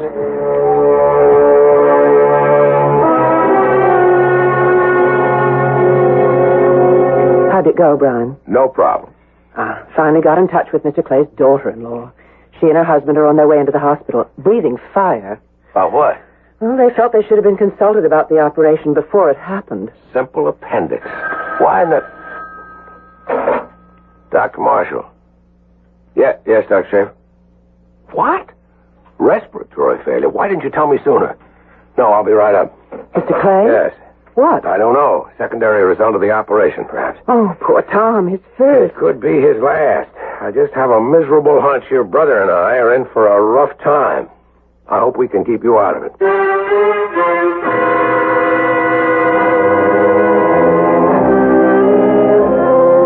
What trouble does Dr. Marshall anticipate after a simple operation? And what does he mean by your brother? And why, without the threat of murder or violence or any superhuman agency, does the shadow of death and mystery suddenly unfold its shadow over the people we have met and are still to meet? I'll return shortly with Act 2.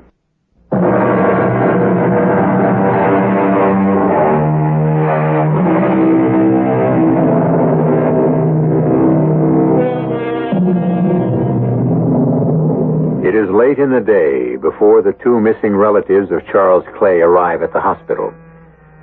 Doris Clay is a triumph of cosmetics over nature. But if you look closely enough, the eyes are small and agate hard, the turn of the mouth downward and mean. Her husband Dan is heavy set, not with muscle, but by indulgence. His air of arrogance and assuredness is the armor he wears to cover his weakness. I'm sorry we had so much difficulty getting in touch with you both. I was in the middle of a bridge tournament. I don't know why the message didn't get to me. I was in court arguing a case, and naturally they didn't want to interrupt. And after all, it wasn't anything serious, was it? Just an acute appendicitis. Well, we don't have to waste any more time talking about it. I'd like to see my father. Well, that's why I met you and brought you to Dr. Marshall's office. Why? What's wrong? We were assured this was a very simple operation. Well, it seemed that way at the time, Mrs. Clay. And how does it seem now? Well, there were some complications. If you'll excuse me, I'll let Dr. Marshall, the surgeon, and our chief of staff explain. I'll have him paged, and I'll send him right down. Well, isn't this just a dandy little mess? Take it easy, Doris. Take it easy. You should have been here to talk to your father before they operated. I was in court. I couldn't walk out in the middle of a case. But you could have walked out in the middle of a bridge game. I'm not his child. You are. I couldn't have persuaded him to change his will back. And even if I could, he'd have insisted on seeing you before he took any legal steps. You know that. Do I? He didn't consult me when he cut us out of his will. Well, he was angry at us then. Thank heaven enough has happened since that we're back in his good graces. We hope. Well, if we aren't, it's no fault of mine. I did everything I could to butter him up. I'm going to give you credit for that. Damn well right I did. Letting David spend half his time on that smelly old boat, cooking his clams and his seafood, even feeding that mangy old dog of his. Ugh, I could throw up when I think of it. But it may prove to have been worth it, baby. Even letting David bring that miserable apology for a dog back into our nice, clean house because... Dan. What, dear? You said may have been worth it. Oh. When you had that talk with him day before yesterday, and you said he was coming home, you said he was going to change his will again yesterday, did he? I guess he didn't. What do you mean you guessed? His lawyer called me this morning while you were still asleep. He never kept the appointment. My Lord, you know what that means? If anything happens to him, Dan, we've got to get to him fast. Damn it, it was only a simple appendix. What the devil are you blowing your stack about? Maybe it's even better this way. We take him home to recuperate, and it'll be a lot easier to bring him around. I hope so. Because I'll tell you this. If he dies and doesn't leave us enough to clean up our debts, I'm walking out on you, Dan Clay. Mr. and Mrs. Clay? Yes. Who are you? I'm Dr. Schaefer. Dr. Marshall was concerned about keeping you waiting so long. He asked me to come down and talk to you. We don't want to waste any more time. Both my husband and I want to see our father. I'm afraid you can't for the moment. Why not? I'm sorry to tell you this, but he's gone into a coma. Coma? What? How? We haven't been able to diagnose it yet, Mr. Clay. The doctors don't even know? From what we can see, it has nothing to do with the operation. It looks like an infection or an allergy of some kind. And what kind? Well, possibly a transverse myelitis. I mean, an inflammation of the spine. What's the spine got to do with an appendicitis? Your father had a spinal anesthesia. It was necessary since he had a severe cold, and a general anesthesia could have proven dangerous. Are you implying, Dr. Schaefer, that the spinal could have been a mistake? Not a mistake. But quite often a post-operative reaction like your father's might be due to an allergy. Do you know of any that he had? Didn't you ask Dad before you went ahead? Yes. But at the time, he was in so much pain, and we had him sedated so that... excuse me. Dr. Schaefer. Tom, it's Fran. Are the Clays still with you? Yes? Try not to alarm them, but I think you'd better bring them up here. Brian asked me to call. It's Mr. Clay. What about him? He's gone into convulsions. I see. Well, thank you, Doctor. We'll be right up. Is that about my father? Well, yes. Dr. Marshall just sent a message for me to take you upstairs to his room. Oh, then he is conscious. I'm afraid not. Not yet. Shall we go? The elevator's right outside the door.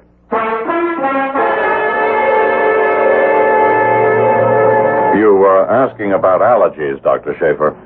A question, of course, you should have asked my father. I did. He said he has none.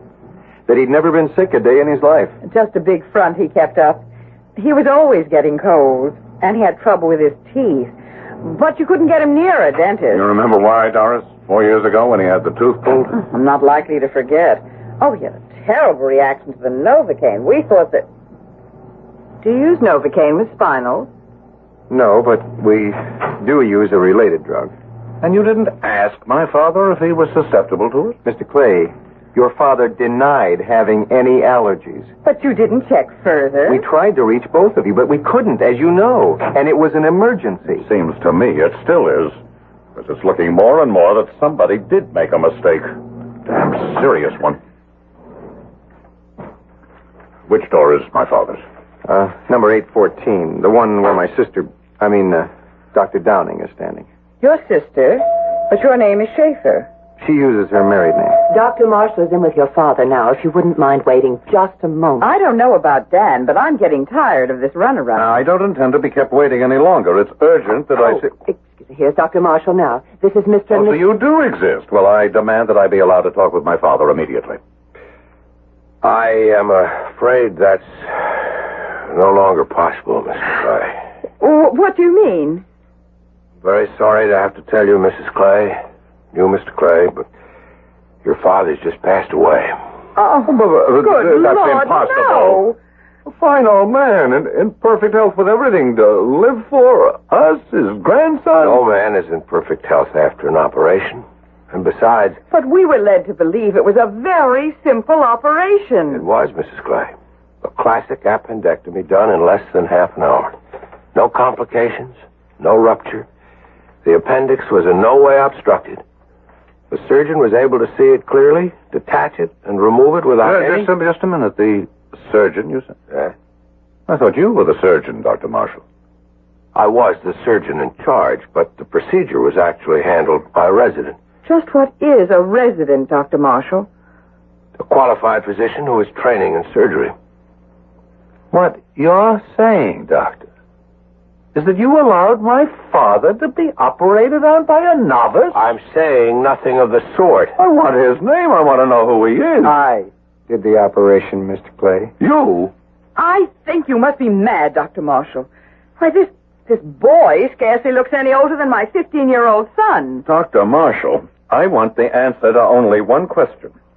I want to know, if the operation was performed so classically, why my father died.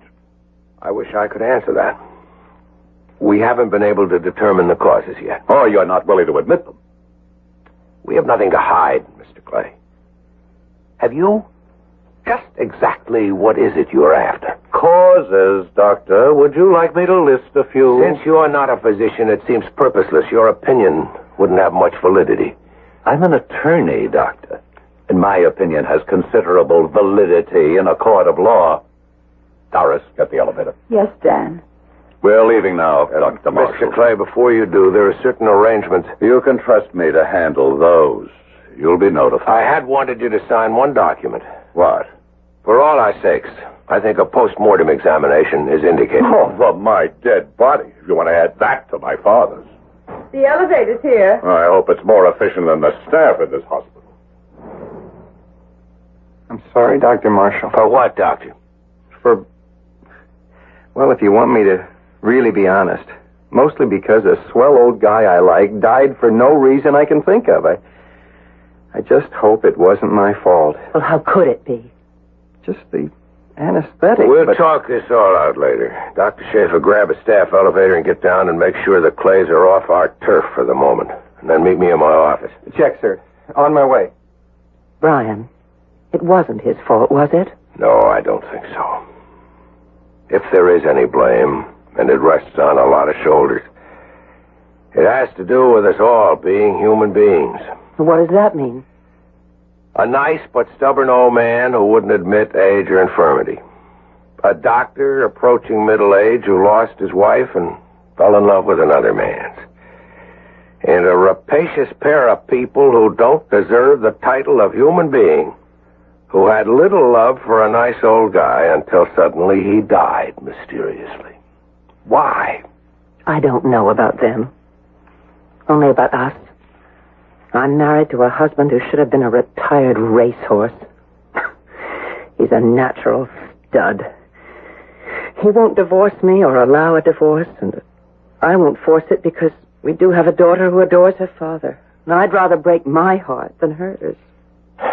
And my wife is dead. I thought I'd never love another woman. And now I do. There's nothing I can do about it. Oh, darling. Oh, darling. Let us go for a moment. The other thing's more immediate, isn't it? Those two awful people. They're going to sue, aren't they? I'd guess that's what they have in mind. And if they ever got wind of us, they could crucify Tom. And us. And the hospital, perhaps. How can we stop them? An autopsy is the best answer. We can force that. If it vindicates what Tom and I have done, that's that. And if it doesn't? We could all be up the creek without a paddle.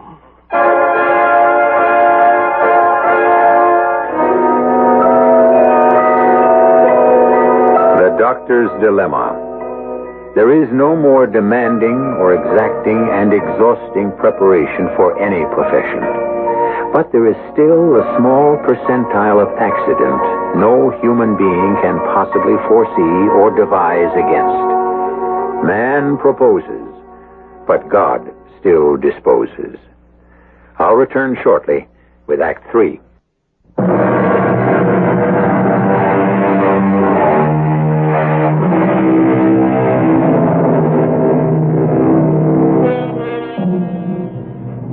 Flood, famine, death, or whatever, Doris Clay rises late in the morning. It is one of her completely selfish indulgences she allows nothing to interfere with. Even this morning, which could well be one of the most important in her life, she is barely coming to, with the help of black coffee, propped up in the big bed with the satin sheets, as Dan, who is an early riser, comes to join her just before noon. Oh, you look like the wrath of God. I feel like it. My nose isn't any good. I got the Chapman, Dad's lawyer. Fat old fool. But I've seen the will. And? The bulk of his estate is left in trust for David. Hedged in so tight we couldn't even borrow, beg, steal, or finagle a nickel. And the rest? It might be ironically funny if we weren't personally involved. The rest of it goes to the hospital. A gift from someone who didn't believe in doctors. He only did it to hurt us. But, Dan, not a penny. Not unless we break it. Can we? It's a fallback position. I don't know if it's worth the investment. There's a much easier way out of our troubles. There's got to be some way. We're in debt up to our ears. And we can't hold it off any longer. I know. I think we have a good chance for at least a settlement. We're going to sue for malpractice. Who? The doctors, of course. At least Marshall must have insurance. But most of all, because clinic and a resident physician are involved, the hospital. That's where the real dough is.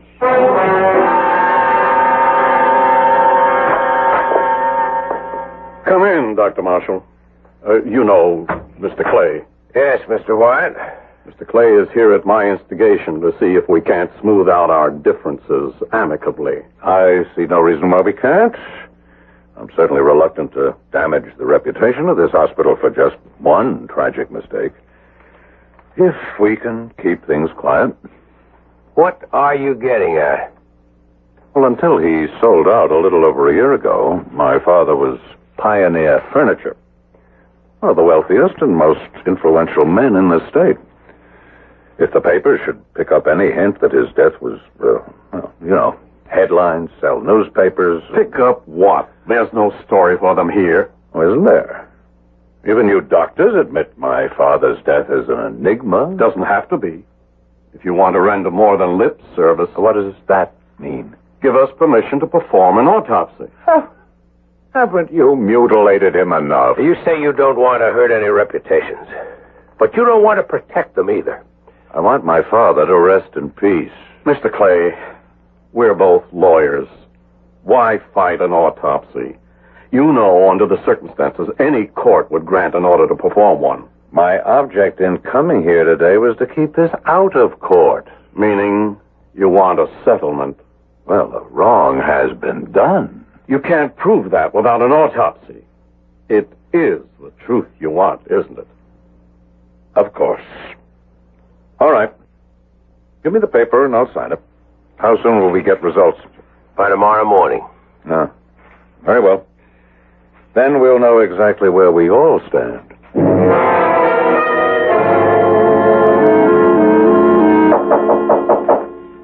Come in. Good morning, Brian. You got one of these too, Fran? A subpoena. I never had one before. You got plenty of company.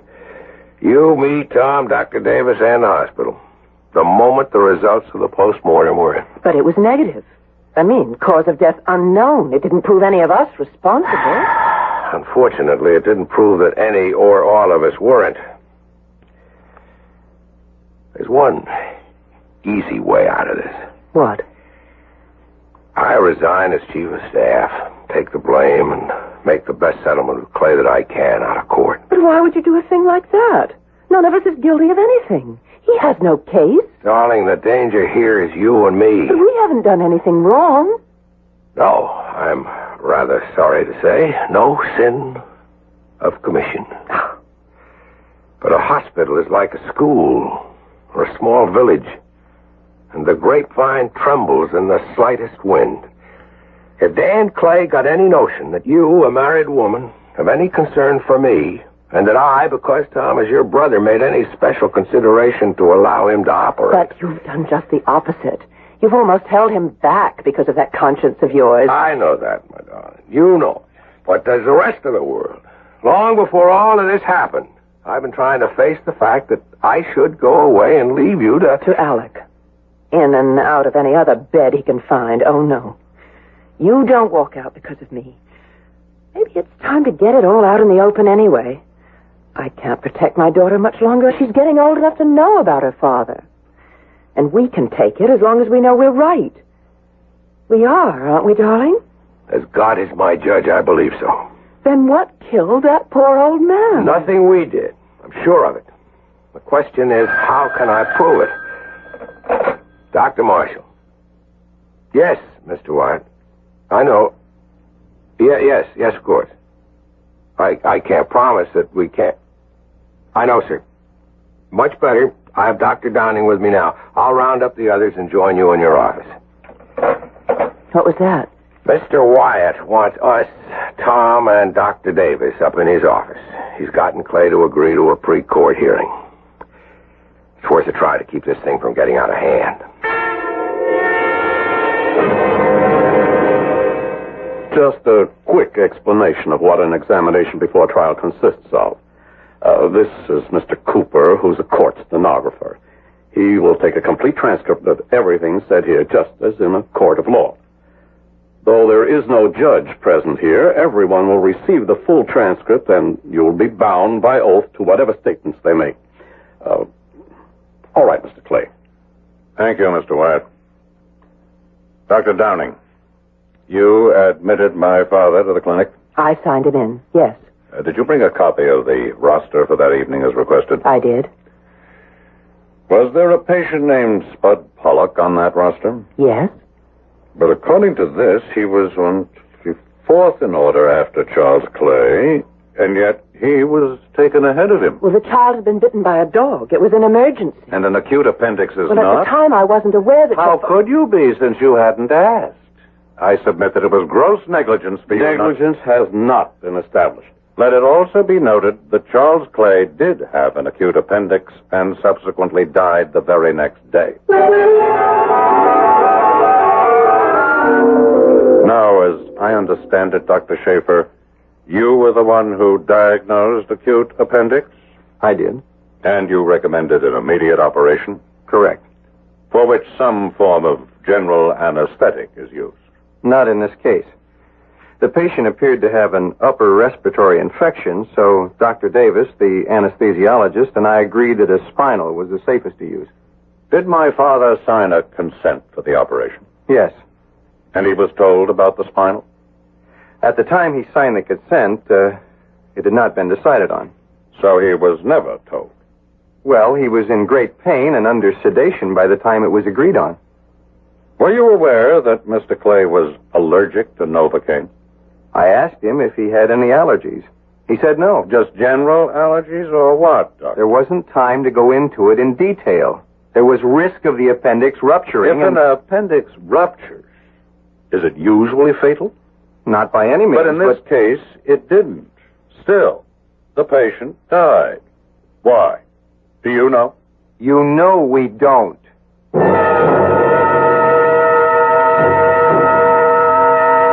Dr. Marshall, I received a copy of the autopsy report. Quote, death by respiratory failure and or cardiac arrest due to cause or causes unknown, unquote. That doesn't rule out an allergic reaction to the anesthesia, does it? No, but... And when my father was examined before the operation, there was no indication of any other serious condition other than the inflamed appendix? That's substantially correct. So what will you say in court, Doctor, when I ask, would Charles Clay have died if there had not been an operation? Don't answer that, Dr. Marshall. We'll wait till, or if, we get to court to argue that. You are married, Mr. Clay? I am. Any children? One. A boy. David. Were you and your father close? Yes. We were a very close family. So your only reason for bringing suit is to punish the parties you deem responsible for the death of your father? Correct. And any money you might be awarded is secondary, of course. It's of no object. I see. Your father didn't live in the same house with you. No. Where did he live? In an old boat he built. Why? He liked that kind of life. Even in a freezing winter he thought was too much for his dog to stand? Dad was getting old. We liked to indulge his whims. That's what he wanted, so we gave in. It wouldn't be that he was tired of indulging your whims and paying your debts. Did your father leave a will? Well, you know he did. You subpoenaed a copy of it. But he was going to change it. A blow for the hospital it would have been, wouldn't it, to lose all that bequest? I won't even dignify that with an answer.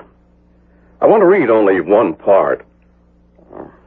I bequeath and trust to my grandson David all the rest of my property, real or otherwise, etc., etc. And I charge him and or his trustees to maintain until his death my friend Whiskey. He and David have given me the only love I ever knew. Whiskey? My father's dog. We've been taking care of him. Better than your father, I hope.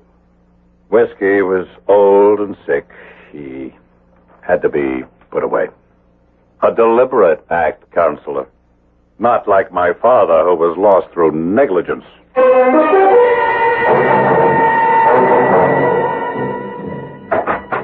What is it, Brian? Oh, you alone? Yes. I just came from a long talk with Wyatt. I've handed him my resignation. Oh, no. Why? It's the only way. Wyatt had Clay backed against the wall at one point, and he really opened up and threatened to fight dirty. He's so desperate. He'd ruin Tom's career and yours. Mine?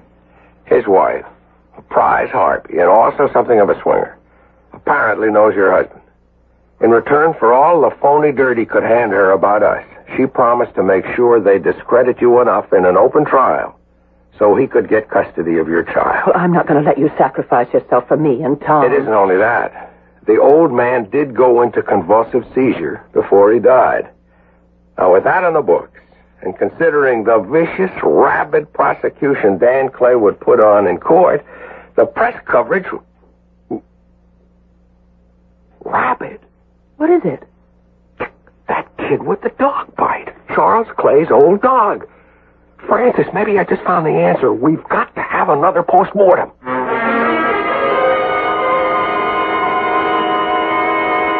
The second autopsy, Mr. Clay, when we knew what we were looking for, lists final proof. In the cornuomonas, the characteristic inclusion bodies of negri were found. In layman's terms, your father died of rabies, which he got from his dog, Whiskey. But the dog never had convulsions. There are two forms, the furious and the dumb. In the second, the dog is just lethargic and comatose. He looks old.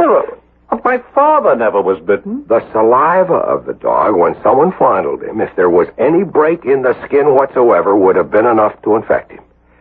You're just lucky you had that dog put away before he infected your son, David. Now, get out of here before I give you a valid case to prosecute. Assault and battery. Well, that's the end of that. And the beginning of us. What do you mean? Oh, I'm just realizing that I'm the one who's really guilty of gross negligence. Brian, my darling, you think you can forgive me? I don't know. But I'll spend a lifetime trying.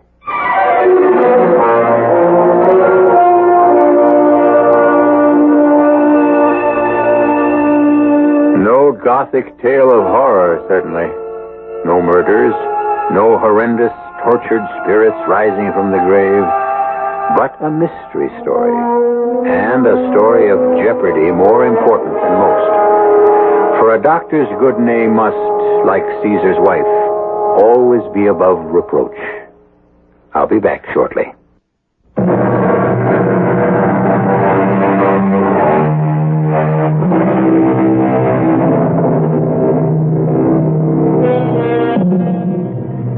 A few footnotes to a compelling story. First, that the doctors were vindicated.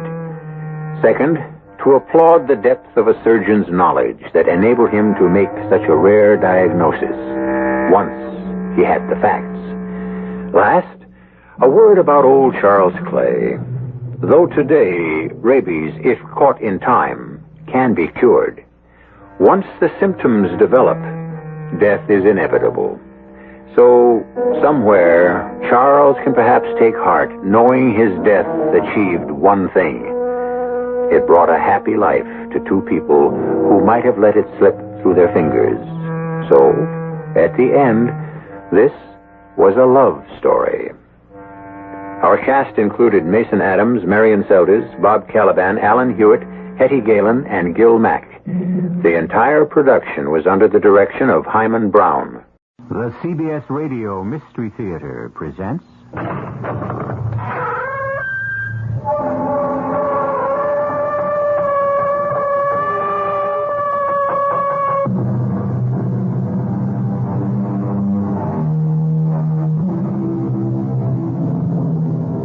Come in. Welcome. I'm E.G. Marshall. We've a story to tell you which will take you back in time to a period when our country was very young and the country from which we separated was centuries old. One reason we are Americans and not Englishmen is that King George III was mad. Periodically, during his early years on the throne, continuously for the last 11. This 11-year period, known as the Regency, provides us with the background for the story that follows. And I must confess, Maria, her attitude seemed very odd to me. It was odd, Doctor. Unless you understand and accept her ability to remove herself from this world. Remove herself? Oh, I don't know any way that can be done until death does it for us. But she says it's very like death. But a very happy thing.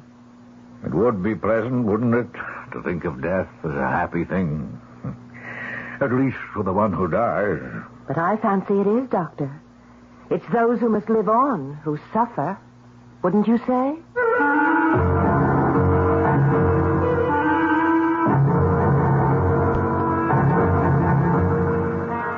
Our mystery drama, The Climbing Boy, was written especially for the Mystery Theater by Elspeth Eric and stars Marion Seldes.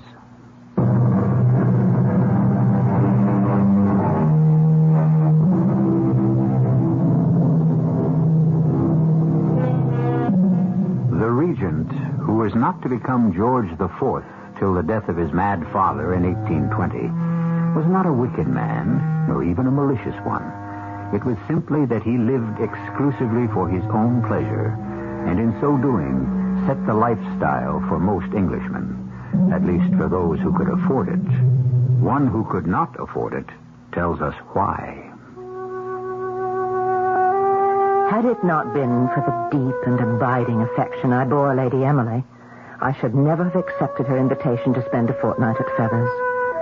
I despised Lord Hollander, and I'm sure he thoroughly reciprocated my feeling. But her invitation carried more, I felt, than a simple desire to enjoy my company. It held a note of desperation. I hope, my dear Maria, you will not be put off by the fact that Lord and Lady Agramont will also be our guests. It is nothing new for Rodney to bring his mistress into our home. But this time, he had the audacity to invite her husband as well. You know what a foolish, foppish man Lord Agramont is. To have to sit by and witness Rodney's dalliance with Hester is bad enough. To listen to William's inanities is more than I can endure. And so it was that I grimly packed my portmanteau and took the coach to Feathers. Maria, how good of you to come. Only for you, my dear, would I? Oh, Maria. Come upstairs, and I'll show you to your room. Just leave your portmanteau. Tipson will bring it up, or somebody will. Come on. Here's your room, right next to mine. Oh, it's lovely. Well, it's a bit on the chill side right now. So is the whole house, for that matter. But Rodney's having the chimney swept out this morning, and once that's done, we'll have a great roaring fire going for you. Oh, that'll be lovely. Oh, Maria, I know I'm not giving you time to settle in or anything, but I had to talk to you privately. You're the only one I can talk to. You're my only friend, really. Emily, dear, don't agitate yourself so. Of course you can talk to me. Well, I haven't even asked you if you're hungry. If you want a cup of tea or anything. Later. You're trembling. Now, what is it? Well, of course, you know how things are between Rodney and me. Yes, I have some idea. Not good. Hester Agramont. She's only the latest in a long line of mistresses he's had. Her husband doesn't seem to care. And to bring them both into this house. Only for the weekend. But that it should be this weekend, Maria. It's just a year ago that it happened. You mean Peter? That we lost him. Rodney hasn't approached me since. I haven't wanted him to. Oh, it's not because he's grieving for our son. Oh, no, it's not that. It's because he's become, well, let's say, weary of me. Weary of my spells. He dislikes them intensely. What spells? You don't have spells. Oh, yes, I do. Rodney's right about that. My dead spells, he calls them. And that's not at all a poor description either. For I feel very close to death during those spells. Emily, you can't mean that. Oh, I do. But it's a happy feeling. Believe me, it is. But it can't be. What on earth are you talking about? Well, it's not a physical death, Maria. During the spells, I'm here all right. I talk, walk, eat, drink, and order the servants about and plan meals. Do all the things I always do. Only part of me isn't here at all. Well, where is it? I don't know precisely. But not here. How long has this been going on? Since Peter died. Or since shortly after. Poor little boy. He was only 5 years old, Maria. I know. And I suppose that in my dead spells, I'm trying to be with Peter. I have the feeling that he needs me. And you say this has been going on for a whole year? Well, the first one was just under a year ago. I didn't know what to make of it. I didn't mean to do it. Not the first time. I can go off now. Any time I want to. You want to? You do it on purpose? Oh, Maria, yes. When I can't bear it here any longer, it's wonderful to have some place to go. I'll grant you that. There are times when I'd like a place to go. But, Emily, where is it that you go? I don't know. Or perhaps I do now. But I can't talk about it. I'm in another world. Oh, my body is here. My body with all its faculties. Sight, speech, hearing. The essence of myself is somewhere else.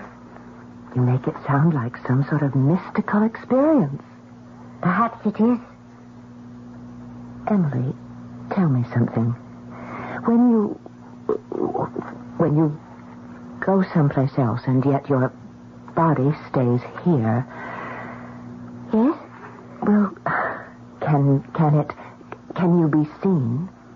Is there something of you that can be recognized? I'm not quite sure. One time, when I went off in the middle of the night, Rodney swears he saw a ghost wandering across the lawn. The ghost of a woman, he said, with long, dark hair trailing down her back, nearly to her knees. As yours does. Oh, you and I know there are no ghosts. And that night, being so put out by Rodney's teasing, I know I wanted him to see me. Wanted it intensely.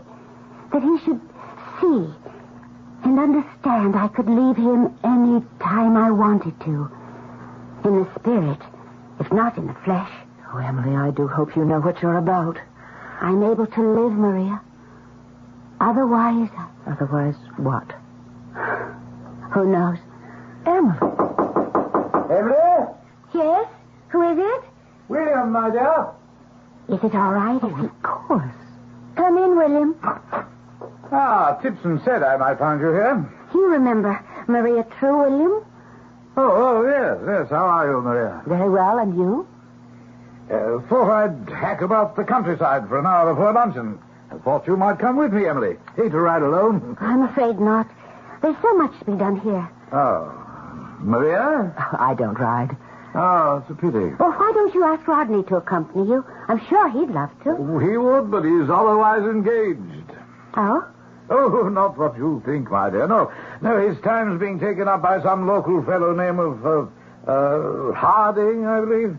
Harding? Had 2 small boys with him. But that's Harding, the chimney sweep. Yes, I believe there was some talk about cleaning out chimneys. But we have a machine for doing that. All right, I'm off to the stables. See you at the luncheon table. Can't be. He can't have called in Harding. We have a machine. I never heard of a machine for sweeping chimneys. Well, it isn't really a machine. It's a very, very long brush. You can reach way up the chimney with it. I had one sent down from London only last week. Well, let's go downstairs and see what's happening. Oh, yes. I can't bear the thought of using these climbing boys. They're so young. They have to be at least 8 years of age. That's a law. They shouldn't be used at all. There should be a law to that effect. The select committee has just failed for the 3rd time to pass a bill like that. It was laughed down in the House of Lords. Laughed down? What was there to laugh at? Oh, someone made what they considered a very funny speech, saying that the climbing boys were like a dose of calomel prescribed by a doctor to clean out the system. Come, Marie. Oh, we must see what's going on. I won't permit it. Not in my house. Up you go, my boy. Up.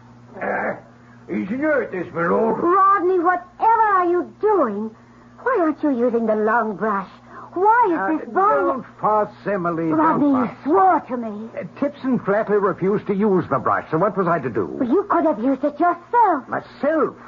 Oh, come You now. promised no climbing boy would enter this house. Can't you hustle him up a bit, Harding? He's only gone up about 6 feet and stopped there. What are you going to do? Nothing too drastic, Lady Orlander. Here, boy. Up and after him. What? I'm giving this other boy a pin, my lady, a coming pin. What on earth for? He'll go up after the little one and give him a few jabs with a pin. What? In the soles of the little one's feet, you see. That'll move him over. Oh, no, you can't. You Oh, can't. all right now, boy, up with you. Just a few jabs with a pin. Don't overdo it. Just enough to get him moving on up. You know how. I can't believe what I'm seeing. How you doing up there? No good, huh? One move, huh? Well, I'm off. Nobody wants a bit of a cross-country ride, eh? We're busy, William. Oh, you're having a bit of trouble, are you, with the climbing boys? Little one's new to it, sir. Got up a few feet and wouldn't budge. Wouldn't budge, eh? Well, I've got a way to fix that. Saw it done at Lady Milburn's a week ago. William, what are you doing? I've got a little bit of hay here. I was saving it to give to my horse. You're not lighting it. Of course I am. Now, let's add a little something. Let's see what have we got here. Here's a few pages from the London Tap. No, that'll do the trick. Oh, you can't. Stop it. Brute. You brute. Oh. That'll move him all right. Yeah, if he doesn't want his feet burned to a crisp. All right, move, boy. I can't bear it. I can't. Oh, my dear. Go to your room, No, Emily. No. Is he moving? Oh, he must be. Oh, dear God. He's fallen. He's fallen. Oh, my boy. Oh, poor boy.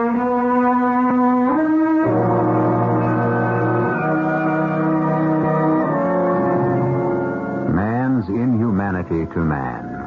All true, dear listener. And it all happened just this way. Small boys who had no one to protect them, no parents, no friends, no one who cared, and no government. So it went in merry England during the reign of the Prince of Pleasure. I'll be back shortly with Act 2.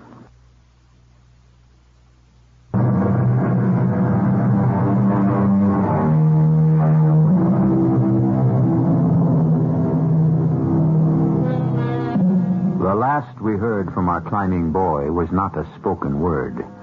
Indeed, we have yet to hear him speak at all. No, it was the sound of his small body crashing down the chimney of Lord Rodney Hollander's country estate after pins had been stuck into his dangling legs in an effort to force him further up the chimney, and as a last resort, a fire had been lighted beneath him. Now it is an hour later, and luncheon is being served. Where's Emily? She should be here. She's upstairs, I believe. Doing what? I believe she's with the boy. The climbing boy? The one who fell down the chimney. He didn't fall. He simply let go and dropped. Why didn't she send him home with Harding? I believe she's giving him a bath. A what? A bath? You said a bath? Whatever for? I've always understood that climbing boys never bathe. Well, it makes sense now, doesn't it? Will you all excuse me? Where are you going, Maria? Upstairs. But there's a saddle of mutton coming, Maria. I've had enough, thank you. I'll be with Emily. I'm not sure Maria's the sort of friend Emily should cultivate, Rodney. Oh, I know. But what can I do? Emily's very set in her ways.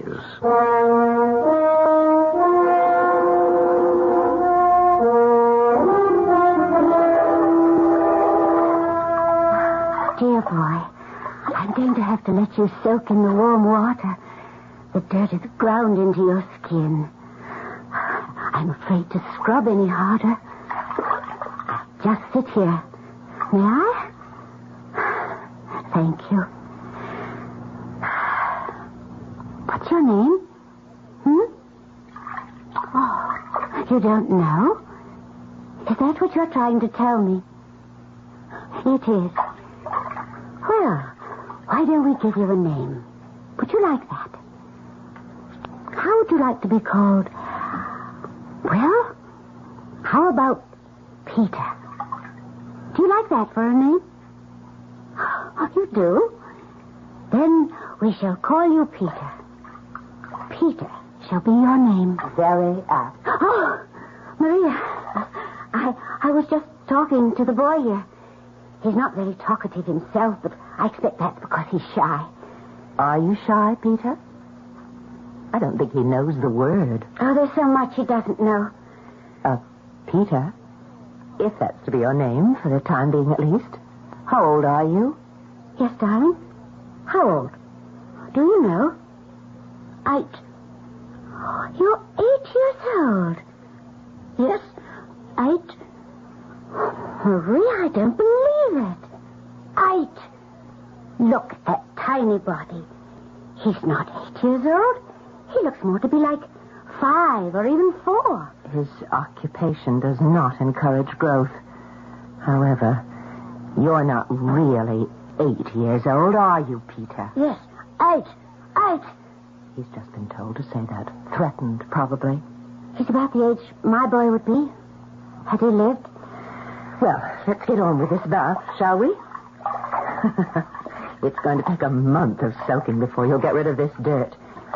Formed a crust all over him. And then, heavens, boy, what do they give you to eat? Yes, Peter, dear. What does Mr. Harding feed you? Tell me. I want to know. Please. Nothing.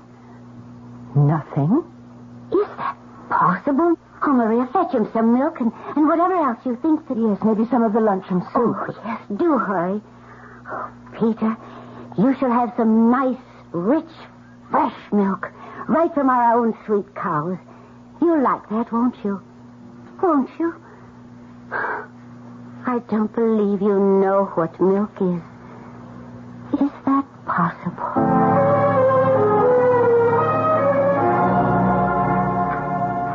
I've come to fetch some milk. Where's Emily? She's with the boy. The milk's for the boy. The boy? Maria, I forbid it. Nevertheless... This is my house. It's my milk, and I forbid it. Nobody feeds the climbing boys, Maria. They're supposed to fend for themselves. Rodney, these boys are sold to the older men who use them. Not only that, they're often kidnapped. Oh, I can't believe that. Well, it's quite true. You know the story of the Strickland boy, don't you? Strickland? Oh, the Stricklands from Manchester? Yes, a climbing boy came crashing down the chimney of a home they were visiting. A tiny boy, and very handsome. And the Stricklands took him home with them. Oh, that's a mistake. Grave mistake right there. And when the boy saw the silver forks the Stricklands use, he cried out, "My papa has forks like this." My word. And the boy said the Lord's Prayer each night without being taught it. Well, obviously. Boy of good family. Yes, and then the story came out after some investigation. The boy's mother was dead. The father was traveling abroad, and the child had been left in the care of an uncle. The gypsies abducted him and sold him to a sweep for 10 guineas. And that boy was 4 years old. 4? Oh, yes, that's very young. Well, if you'll take a look at the boy in the tub upstairs, you'll conclude that he could be 4 years old, 5 at the very most. And now, if you'll excuse me, I'll fetch the milk.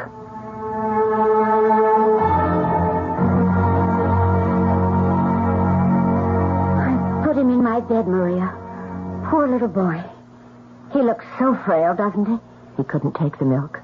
Oh, perhaps I should have heated it. I've sent for Dr. Carruthers. If you don't eat, you'll die. Do you know that? You do. What did he say? He doesn't say anything. He just nods his head. What does that mean? I'd say it means he wants to die. Peter, that's not what you want, is it, my darling? You want to live and grow up to be a fine, strong boy and have a wonderful life. Oh, don't turn your head away, please. Please look at me. No, you're not going to die.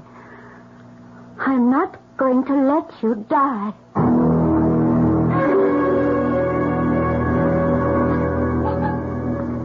All right.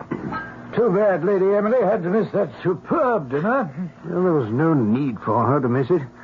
Emily's very stubborn sometimes. Oh, yes, I can see that. Makes it quite difficult for me, you understand? Oh, quite. I swear, that woman gets more peculiar all the time. In what way, peculiar? Well, she has these spells, you know. Say, hold on a minute. I do believe Emily's coming down. Oh, my dear. I'm glad you could join us. Where's Maria? She's with the boy. We're expecting Dr. Carruthers momentarily. You sent for Carruthers? In heaven's name, why? Because the boy is ill. But you should have sent him back to Harding. Let Harding look after him. It's because of Harding the boy is ill. Oh, nonsense, Emily, really. Rodney, I want to adopt this boy. Adopt him? Well, he's just about the age Peter would be now. That's what Maria thinks, and so do I.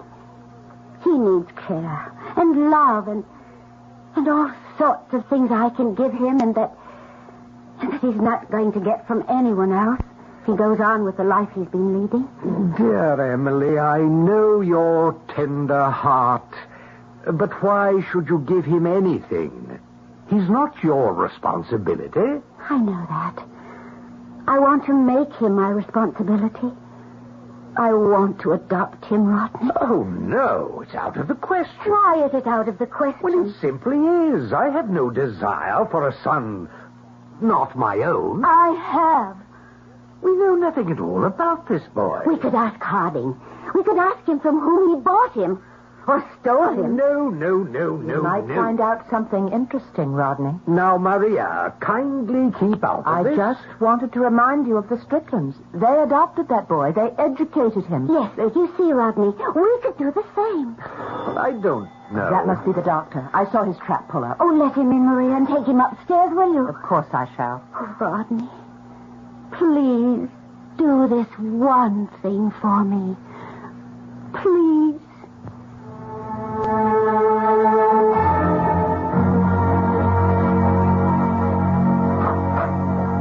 In here, Dr. Carruthers. After you, Miss True.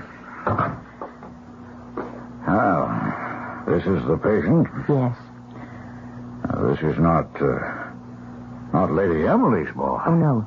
He's a climbing boy who was brought here to sweep out the chimneys. Why, this boy is half dead already. Why wasn't I called sooner? Well, we only just... We didn't know. He fell down the chimney. He's no more than 4 or 5, I'd say. We fed him some milk, but he couldn't keep it down. Yeah, he hasn't had milk in a long time. If ever. The boy is dying, Miss True. But he can't. He can't die. There's nothing I can do. These climbing boys, there's no hope for them. But there must be something you can do. They die of exposure, of bad food or no food, of burns, beatings, overwork. Most of all, I say they die of a wish to die. That's what Emily and I... Yes? We were saying he didn't seem to want to live. Would you? Would you want to live his life? Their lungs are filled with mortar and soot that blinds them, chokes them. Most of them develop asthma or some other respiratory condition. Their knees and elbows are bruised. It's terrible. It's all so terrible. Why, Miss True, do you know that climbing boys have been sent up chimneys that were already on fire? I think our climbing boy has breathed his last, Miss True. No. Don't grieve. He's better off. But, Emily, Lady Hollander was going to adopt him. She's below stairs now talking to her husband about it. I'm sorry the boy couldn't be saved. Perhaps a year ago. Who knows? I don't know how to tell her. She lost her own little boy just 5 years ago. A boy named Peter, wasn't it? Yes. She started to call this one Peter. He didn't seem to know his own name. Maria, I brought Rodney up to see the boy. Oh, Dr. Carruthers, thank you for coming. Lady Hollander. How are you, Carruthers? What's the matter? Doctor? The boy is dead, Lady Hollander. You say he's dead? Yes, Rodney. Well, it's a good thing we didn't go ahead with what we were talking about, isn't it? The boy must not have had a decent constitution, eh, Doctor? He wasn't very strong, no. We'd have had all sorts of trouble with him, wouldn't we, if we'd adopted him? We were thinking of it. Probably you would have had, yes. Well, one damn thing after another. That's what it would have been. Well, Emily? Leave her alone, Rodney. Oh, she's all right. Aren't you? I'm all right. Lady Hollander, are you all right?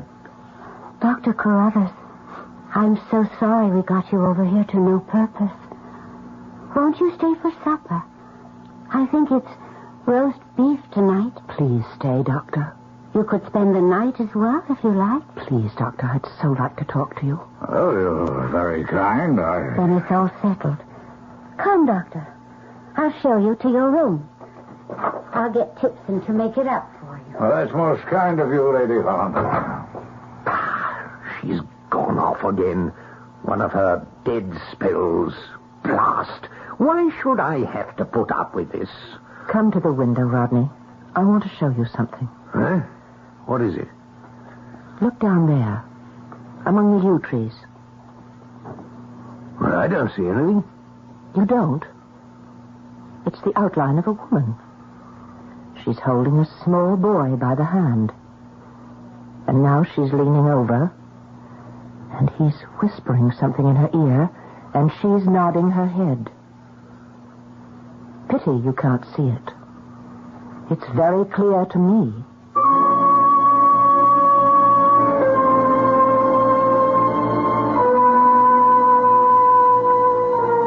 You remember that Lady Emily Hollander had, or believed she had, the ability to make herself seen by whomever she wished during these so-called spells.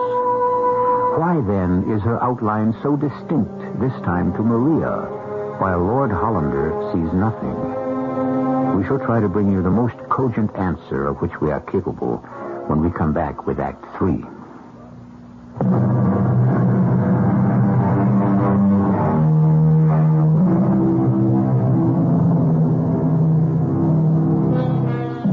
The climbing boy is dead. Dead at a very tender age. No more than 5. Dead at almost the very moment when a new life might have dawned for him under the tender care of Lady Emily Hollander. Dead before he had hardly experienced life at all. Now let our story be carried forward by the woman who began it, Miss Maria True. Supper that evening was a horror. Emily sat at the head of the table and conversed in a manner that could only signify that she was having one of her dead spells, as her husband termed them. Most assuredly, she was not the Emily who had been my dear friend for so many years. Dr. Carruthers and I maintained silence for the most part. It wasn't till we had left the table that I could draw him aside. Dr. Carruthers, could we take a stroll on the veranda? I do need to talk to you. Oh, of course, Miss True. After you. Thank you. Dr. Carruthers, I want to assure you that the woman you saw tonight presiding over the dinner table is not Emily, is not Lady Hollander. Not? Oh, it was her body, of course. But she was not in it. I don't think I'm following you. Her spirit is elsewhere. Yes, I confess her attitude when we were forced to tell her the boy had died was not all that I'd expected. Particularly when you'd told me she was considering adoption. It seemed very odd. It was very odd, unless you understand and accept Lady Hollander's ability to remove herself from this world. Remove herself? I don't know any way that can be done until death does it for her. Well, she told me only this morning that it's very like death. It seems close to death, but that it's a very happy thing. It would be pleasant, wouldn't it, to think of death as a happy thing? At least for the one who dies. But Lady Hollander obviously does not die. Only her mind seems to stray away. Not her mind, Doctor. Her soul. Yes, I stand corrected. Oh, I'm so grateful you consented to stay, Dr. Carruthers. I sorely needed someone to talk to. Now, there's one more thing. Yes? After you and Lady Hollander left the room this afternoon, Lord Hollander and I were there alone. And I chanced to be standing by the window and looking out, and I saw... I hesitate to tell you because you'll think me daft. Not you, Miss True. I saw a woman by the yew trees. Yes? And a small child, little boy. Well, yes. What was there about that to perturb you? It's my belief, Doctor, against my best judgment, against my common sense. It is my belief that as soon as Lady Hollander heard of the death of the climbing boy, her spirit, her soul, if you like, withdrew from the room of death and went outside under the yew trees. And there she met... Well, who knows? The soul of her son, Peter? Or the soul of the climbing boy?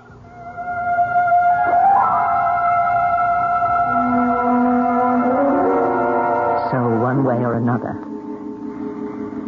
we got through that dreadful evening. Everyone prepared to retire for the night. Well, I suppose, Lord Hollander, you've made arrangements for the disposal of the body. Oh, you mean the climbing boy? Oh, yes. Yes, Harding came over and took it away just before supper. All taken care of. Though I must say Harding was put out. He'd had great expectations for that boy. Just the right size and all for chimney sweeping. Still, couldn't be helped, I suppose.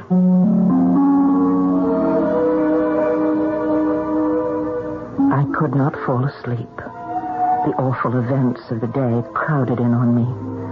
The sight of the boy's puny body in the tin tub of water flashed over and over again before my eyes. The words of Dr. Carruthers. Why, this boy's half dead already. Echoed in my head. His sad tones. Climbing boys. There's no hope for them. They die of exposure, of bad food, no food, of burns. Most of all, I'd say they die of a wish to die. Small wonder that I could not sleep. Small wonder that in the wee hours of the morning I was the first to smell the smoke. It was unmistakable. It was the smell of smoke, and not too far away. I sprang from my bed, seized my wrapper, and ran to the door of my room. Smoke.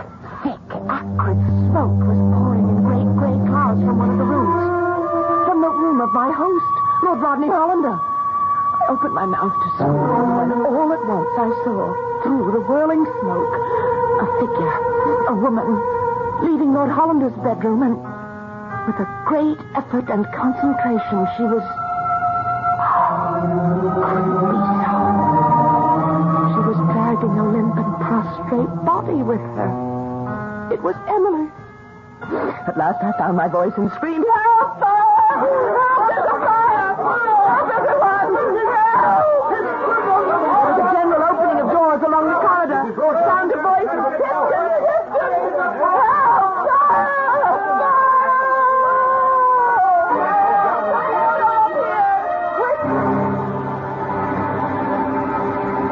The fire was extinguished in due time.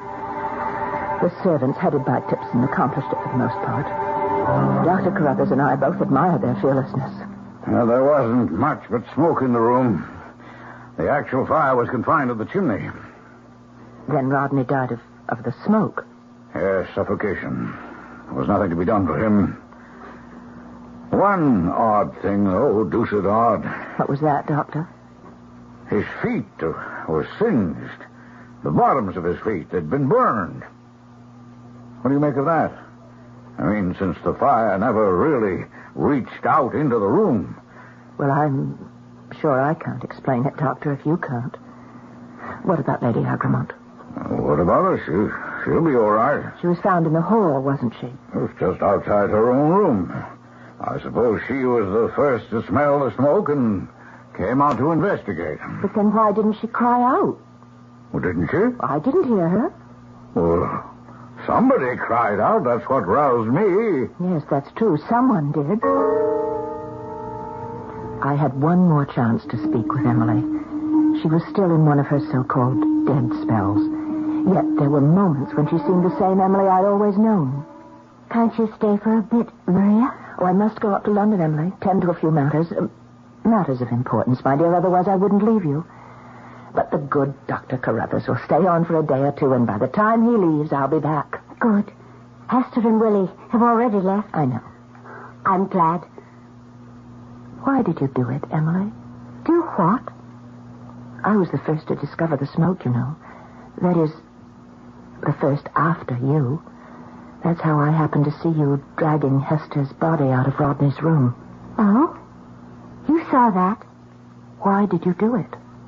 Well, it wouldn't have been proper, now would it? For people to find out that Hester had shared Rodney's bed. No. Rodney would have hated that. But even so, why didn't you cry out as soon as you saw the smoke? No matter where it was coming from. Oh, I knew very well where it was coming from. Before I saw it. Even before I smelled it. But how could you? How could you have known? I was waiting for it. Whatever do you mean? I'd been told. Told what? Told that there would be a fire in that particular chimney at precisely 3:15 in the morning.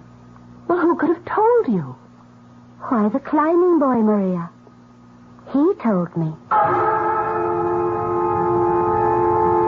And then I remembered standing in the room where the boy lay dead. I heard Rodney's voice as I'd heard it then. Damn, why should I have to put up with this, Maria? Why should I? Come to the window, Rodney. I want you to see something. What is it? Look down there, among the yew trees. Well, I don't see anything. It's the outline of a woman. She's holding a small boy by the hand. Now she's leaning over, and he's whispering something in her ear, and she's nodding her head. Was that when the climbing boy had told Emily that there would be a fire in Rodney's chimney at 3:15 in the morning? I would have plenty to ponder on my journey up to London. Emily herself put me in a carriage, which would take me to the stagecoach. Goodbye, my dear. I'll see you in a few days. Yes, that will be good. And then we must make plans. Plans for your future. Oh, yes. Plans. You won't want to stay here. I don't know. Perhaps you'll try London for a while. You can stay with me. I have room. We'll talk about it. Goodbye, my dear. Goodbye, Maria. Come back soon. Well, I thought to myself, I've accomplished something for my friend. Now, I thought as we drove past the broad verandas, if only I can get her interested in the reform movement, there's hope for her. But then, as the carriage picked up speed, we passed the rose garden and came to the clump of yew trees. And there, I saw her. I saw Emily.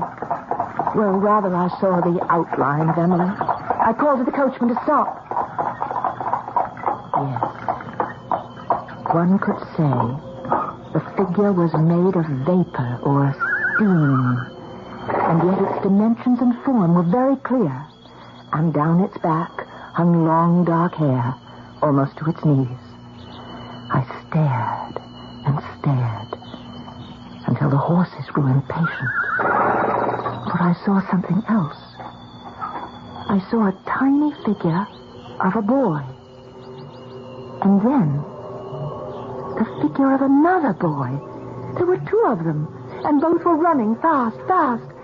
And she held out her arms, and they both ran into them, and she held them close, and she laughed, and they laughed. Then, as I stared, the strangest thing of all occurred. Two boys that she was holding in her arms looked at each other, both still laughing, and even as I stared, they became one boy. And he was laughing, and Emily was laughing, and holding him and rocking him in her arms, and they laughed together for the sheer joy of being together. And I knew that in all probability, Emily would never come up to London.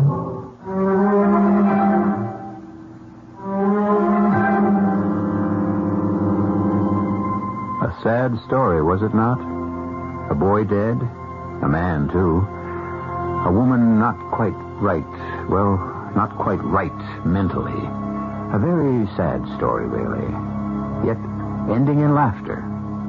How can that be? We don't know. But this we wish for you, dear faithful listener, that whatever the sadnesses that enter your life, you will find somewhere, in some manner, the lightening, the leavening sound of laughter. I'll be back shortly.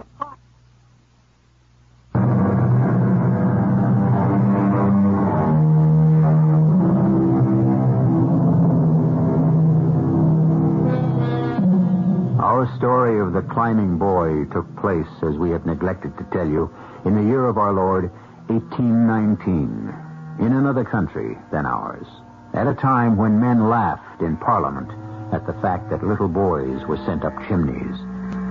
It is another time now and another place. Things are different now, here. But are they? If you think so, you haven't been paying attention. Our cast included Marion Seldes, Evie Juster, Court Benson, and Ian Martin. The entire production was under the direction of Hyman Brown.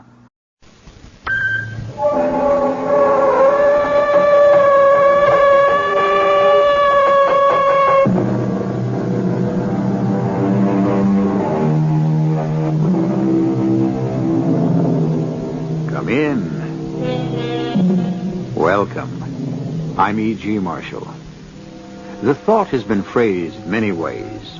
Sir Walter Scott's will serve for this story. But come he slow or come he fast, it is but death who comes at last. A statement we all have to accept, but how few of us risk it coming fast.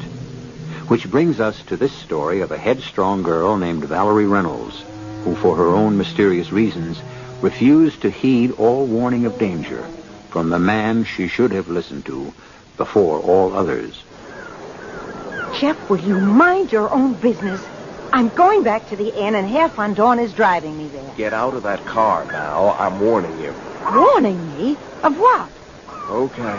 You asked for it. This character you're chasing around with is... Chasing around? I've had it. Let's go, Hendrik. I'm not going to listen to any more. You'll listen. Lay off this guy if you know what's good for you. He's a murderer.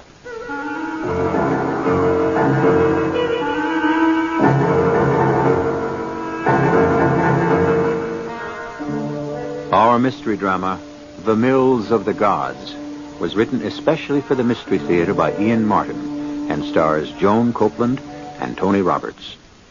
On WABC.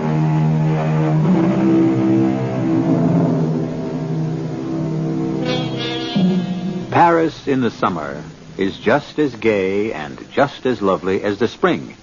But like most big cities, it is hot. And it is crowded. Not so much with Parisians as with tourists. The bulk of them, as always, American. But there are other Americans in Paris, too. And if they are old hands looking for a familiar face, they head down the Boulevard Saint-Germain at the aperitif time for Les Deux Magots, the sidewalk cafe that is the crossroads of the world. Dick! Jeff! I can't believe it. You're the last person I expected to find here. And you're the last I expected to see. Why? Didn't Val tell you? What? Murder, it's hot. Just let me get something cool. Wait a minute. Didn't Val tell me? Yeah, but I was coming back from the Mideast. Oh, well, she couldn't very well. Neither one of us have been in Paris. I went down to Antibes for a week to get out of the heat, and Val left nearly a week before me. Left? For where? Oh, some little hotel at Scheveningen. Den Haag? Yeah. Holland? Hey, but that doesn't make sense. Well, what do you mean? Yeah, but I've been writing her every day, and I've gotten replies, and they were all postmarked from Paris here. Oh. I thought she was at the flat. What'd she go to Holland for? Oh, I don't know. Get away from the heat, I suppose, and Scheveningen's got a gorgeous beach. Yeah, but she doesn't have any friends there. Look, my sister has friends everywhere, and she didn't expect you to bust out for at least a month. Roving TV correspondents are about as reliable as the weather report. I know. Except, I have big news. I'm going home to the States to be second banana on the New York WBS team. Ah. I'm a success at long last, and I came back with wedding bells jangling in my ear. Well, you know she's going to flip when she finds out she wasn't here to greet you. Have you got a phone number? No. Wait a minute.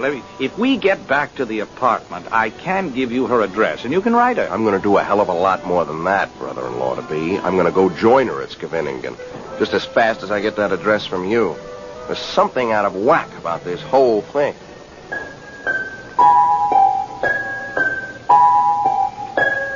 You'd have to know Val as well as I do to understand why I was worried. I mean, really worried. First off, she's the most honest, open person I've ever known. Sometimes too much for her own good. And then she's reckless with herself. I mean, you don't become one of the world's top downhill skiers with 2 Olympics behind you without being that. And that's where I met her, skiing. Of course, I'm not in her class. At skiing, anyways. Also, she's rich. I mean, really rich, which is the only thing... Well, it's the main one, anyway, that's held up our marriage. But there are a lot of guys in Europe who don't have the same scruples and are after rich wives who also happen to be beautiful. And last of all, I'd been away from her for too long.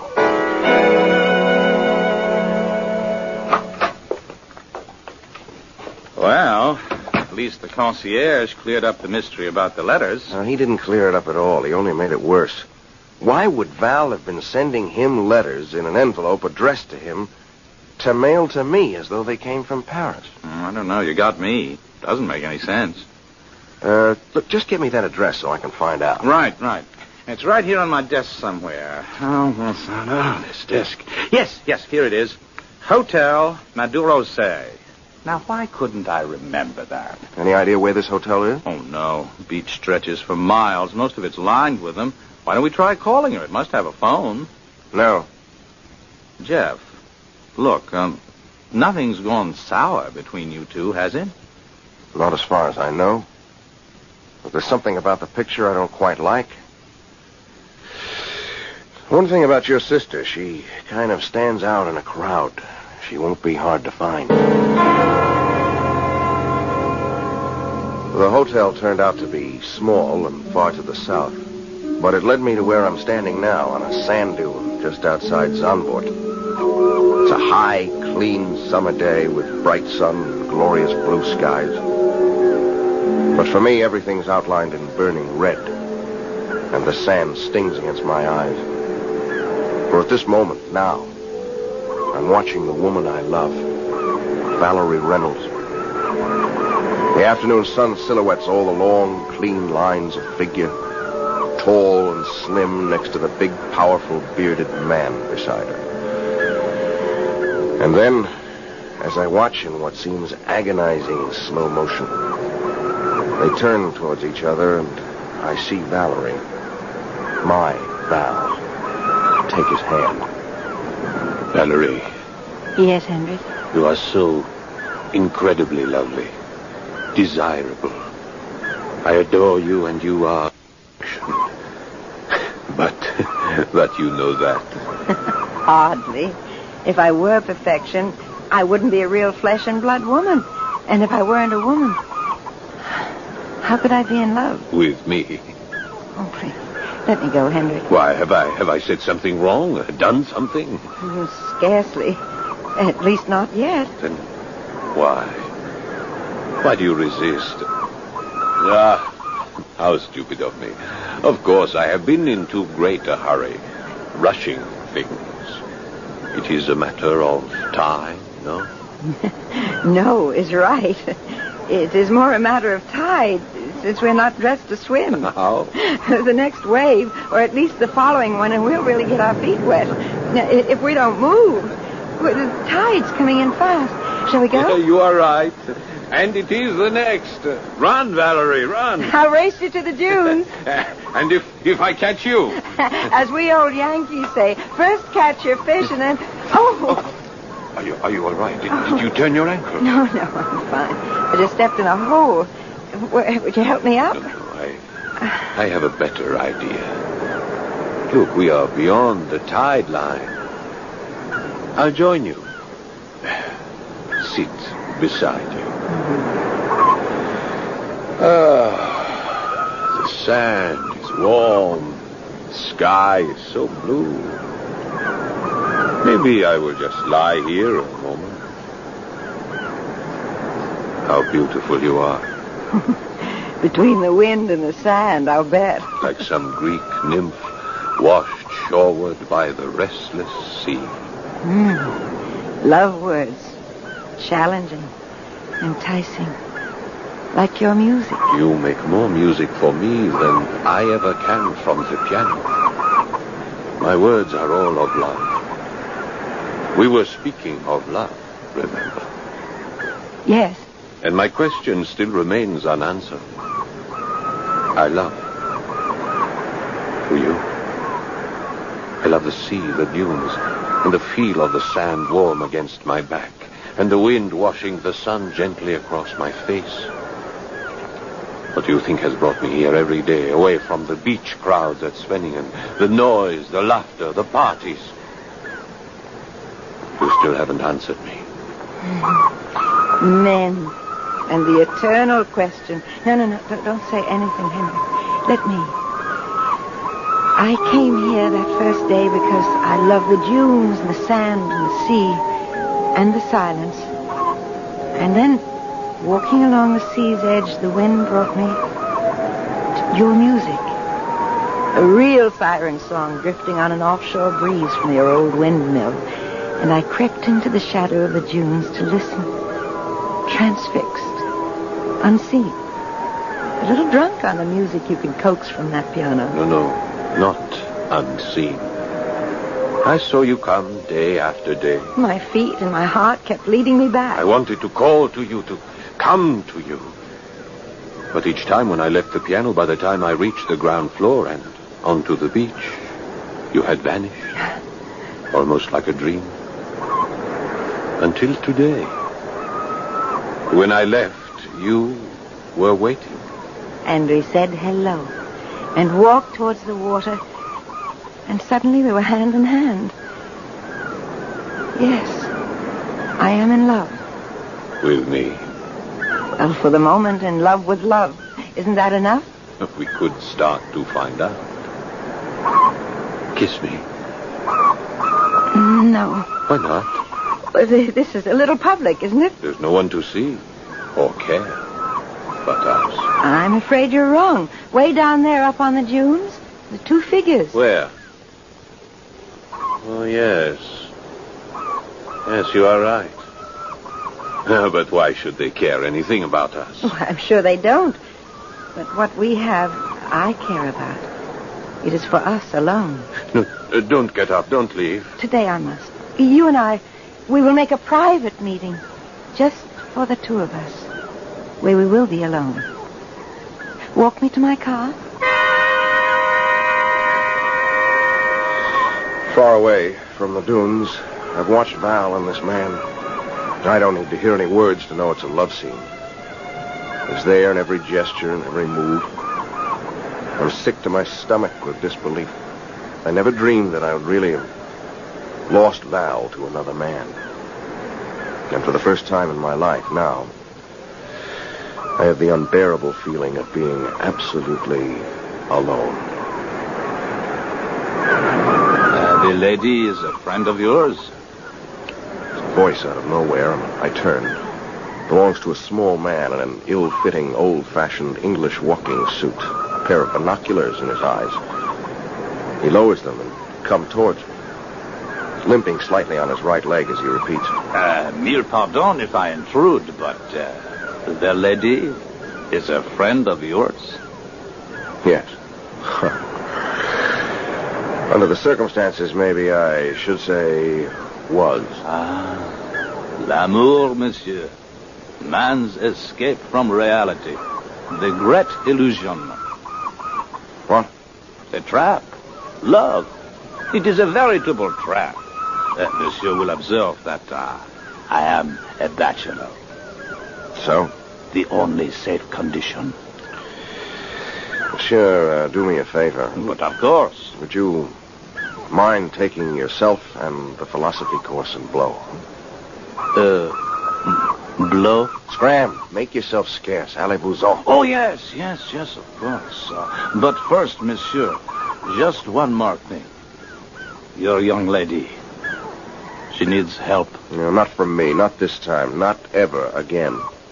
She made this bed herself, so let her lie in it. Even if she is in grave danger? What danger? This man. Take it from me, I know. To my certain knowledge, he is responsible for the deaths of at least 3 young women. In short, monsieur, this is not a man.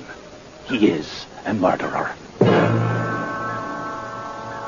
He looks up at me, this little man who is materialized beside me from nowhere, his eyes quizzical and as brightly black as a bird's.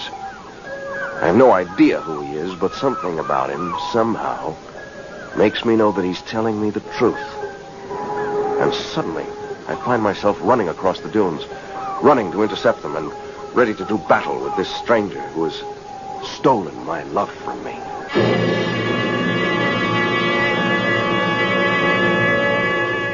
Well, now, here's a nice tangled little web to unweave. With all the classic 6 questions on murder. Who is the little man with the limp? What is Hendrik Van Dorn after? Why has Valerie forgotten a man she so recently planned to marry? How is the murder to be accomplished, if indeed it is planned? And where will it be, or when? I'll return shortly with Act 2. To the Mystery Theater on WABC.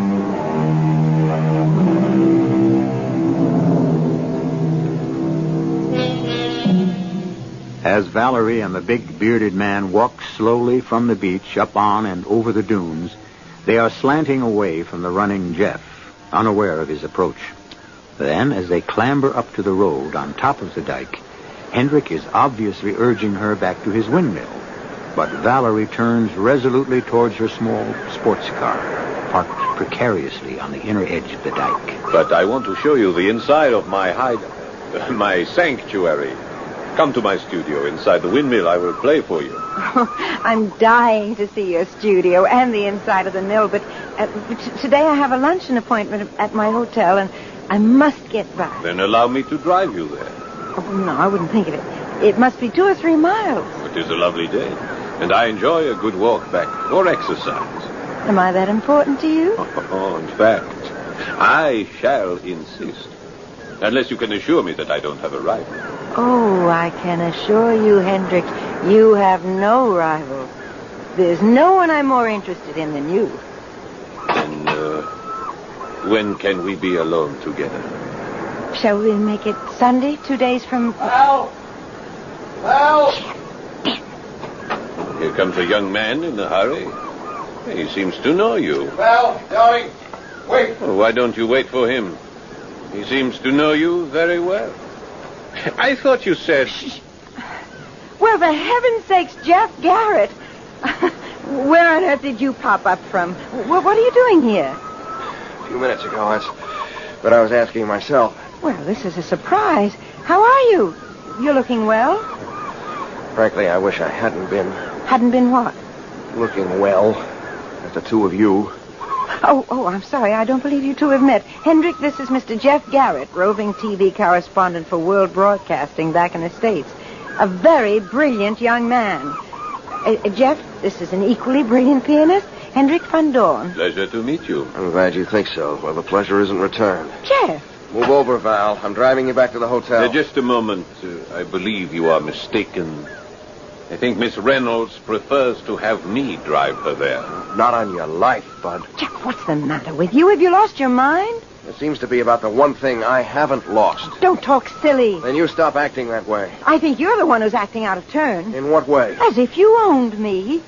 Haven't I been given every reason to think so? Oh, all right. That's enough. I'm going back to the hotel, and Herr van Doorn is driving me. Get out of that car. Or move over. I'm warning you. Warning me of what? This character you're amusing yourself with. Amusing myself? Okay, brother, I'm not listening to any more. Oh, you'll listen to this. I'll lay off this guy if you know what's good for you. He's a murderer. Oh, well, now that really tears it. Hendrik, please, get in the car. Look, if you don't believe me, look at his face. If that doesn't convince you, ask... Get in, Hendrik. Ask who, Jeff? The little guy back there, the one with the limp. Hey. What happened to him? Where'd he disappear to? I don't know, but I suggest wherever it was, you beat it there, too. Oh, wait a minute, Val. Now, why don't you pay attention to me, you fool? Get away from me. There's never been anything between us, and I never want to see you again.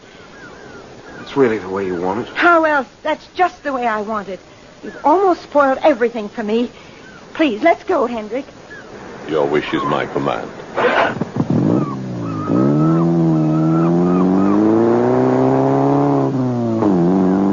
Well, Valerie. Well, Hendrik. I thought you said there was no one else. There isn't. And this Jeff. He seemed to think... Oh, he's a fool. He follows me everywhere. He has this big thing for me. I can't get rid of him. He's just a drag. I mean, he's a nuisance. He doesn't mean anything to me. But from the things he said, the way he spoke... I told you, he's a fool. Bon. So, I am still to expect you on Sunday? Of course. What could have changed that? Many things. But I've told you that he doesn't mean it. Yes, the American. Well, I've forgotten about him, but not something he said. What, Hendrik? Valerie, that is not my real name. You see, what your countrymen said of me is in a way true. 3 months ago, I was tried for the murder of my wife in Paris. I am French. My real name is Jean Rochelle. I know. And you were acquitted. But of course, it was quite a lurid trial. What you would say in America, a three-ring circus. I suppose you must have read of it. I did. And still you are not afraid of me? I came to Paris for the end of the trial. I saw you in the court, and you literally swept me off my feet. I knew you were innocent. You knew? That was what the court found you. She shot herself accidentally, didn't she? Yes, poor Eve.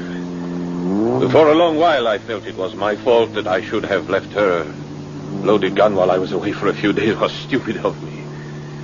I was only anxious to protect her. I adored her beyond life. Everyone knew that. Every woman in that courtroom did. Everyone was on your side. Oh, not everyone.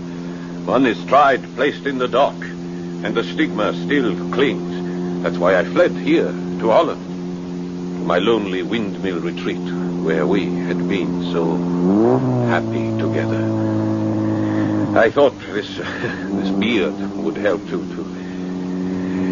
But even here I am found out, and the gossip will begin again. I won't start it. Thank you. I'm surprised you recognized me. You could never hide from me, Hendrik. You see, I use your new name for a new life. When I found you on the beach and recognized you, I felt perhaps we could start one together and make this one a good one.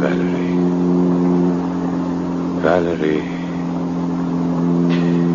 I said I loved my wife, but I feel now I never knew what love meant till I met you.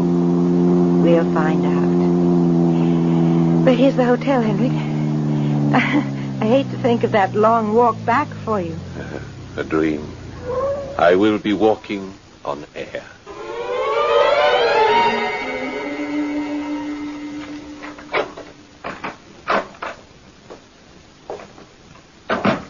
Bonjour, mademoiselle. Then also, excuse, you will pardon my presence in your room uninvited, I hope. How did you get in here? In my profession, one has ways. Unofficial sometimes, but as you see, effective, huh? Who are you? Permit me to introduce myself. Inspector Michel Beauvais, Paris Police. My credentials, here. Oh, the Sûreté. Uh-huh. Of course, the little man with the limp. Pardon? You were the one who told Jeff that Hendrik was a... Oh, that Hendrik Van Dorn, as he calls himself, was a murderer. Correct? But why did you disappear? Well, one must observe, mademoiselle, that I am known to this man. He must not see me, but it is of the utmost importance that I see you. Therefore, my unwarranted presence in your room. You see, we must talk together, you and I. What is it we have to talk about? Oh, about your safety and a very dangerous man. Hendrik? Hendrik. Why so dangerous? Didn't you police acquit him? The courts, mademoiselle, not the police. And only this murder. There have been others? Alors, I have only admiration for you, but let me tell you of this man. He has a magnificent talent for the piano, vraiment. And he is an heroic figure, sans doute.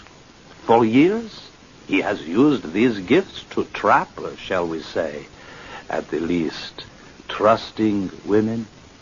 First, money and jewels, and when that is not enough, marriage, settlements that make him the one to inherit. And then, unfortunate accidents. 3 times that we know of, he has been married. 3 times a grieving widower. And each time, he is left richer than before. But that's incredible. Why haven't the police managed to... But the police, mademoiselle, unlike Hendrik or Jean Rochelle, or however you call him, are only human. He is very careful. This last time, we actually thought we had him trapped, but enfin, alas, he slipped our noose again. What matters is that I am here to warn you. He is a vicious murderer. You don't have to warn me. I know. You know? Now it is my turn to talk, Inspector. You see, this last wife of his, Eve Stallings, was one of my best and closest friends. We grew up together. We went to the same schools. We skied together. We were as close as sisters. Now, I was back in America because my father was very ill, but I knew that Eve had flipped over this Jean Rochelle. And it wasn't until I was coming out of the sadness after my father's death that I heard about her death and the trial. I left for Paris immediately. But why? Because I wanted to be a witness. I knew Eve could never have killed herself. Oh, so you believe, as I do, that this was no accident. Knowing that, how can you risk your life with this man you believe murdered your friend? He likes attractive, young, and rich women. I am young, I'm attractive enough, and unreasonably rich. And you had some idea of taking the law into your own hands? I can't tell you exactly what I had in mind. But I knew from a letter I'd gotten from Eve that they had this little hideout in an old mill at Sunfort. And the authorities seemed to be letting this louse get away with it. So while I was waiting for the man that I loved to return from the Middle East, I thought I'd try to measure up for Eve's sake. Mm-hmm. What was your plan? To rope him in if I could first, and then... And then what? When the whole Paris Sûreté, the police, had failed, how did you hope to succeed? Well, I might be able to make him confess the truth.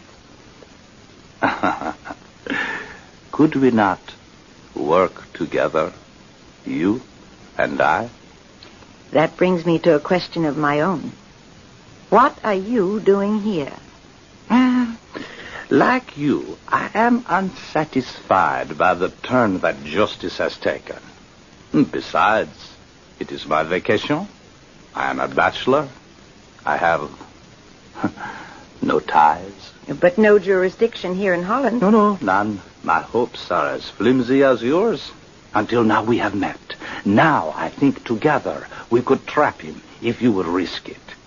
I do not think you have to fear him so much if you are not married to him. Married to him? I don't think that's Hendrik's general notion. Oh, but of course it is. Do not delude yourself for a moment. He has not recognized you. You satisfy the two cravings of his soul. Soul, if he can be said to have one. What?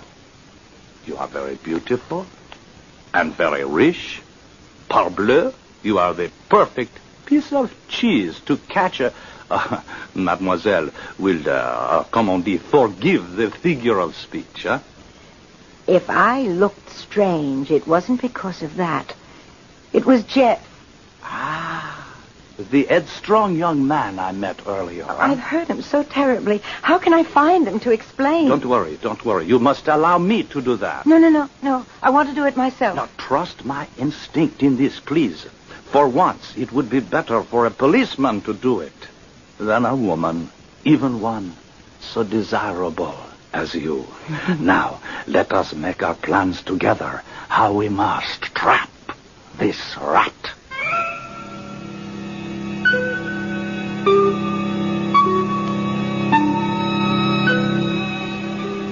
So now, all of our questions have been answered except how, or if a murder is to be committed, or rather how it may be prevented if the rat is not deceived by either the lure or the trap. As I said in the beginning, this is a story of a headstrong girl. Let's hope she's strong enough not to lose her head. I'll return in a moment with Act 3.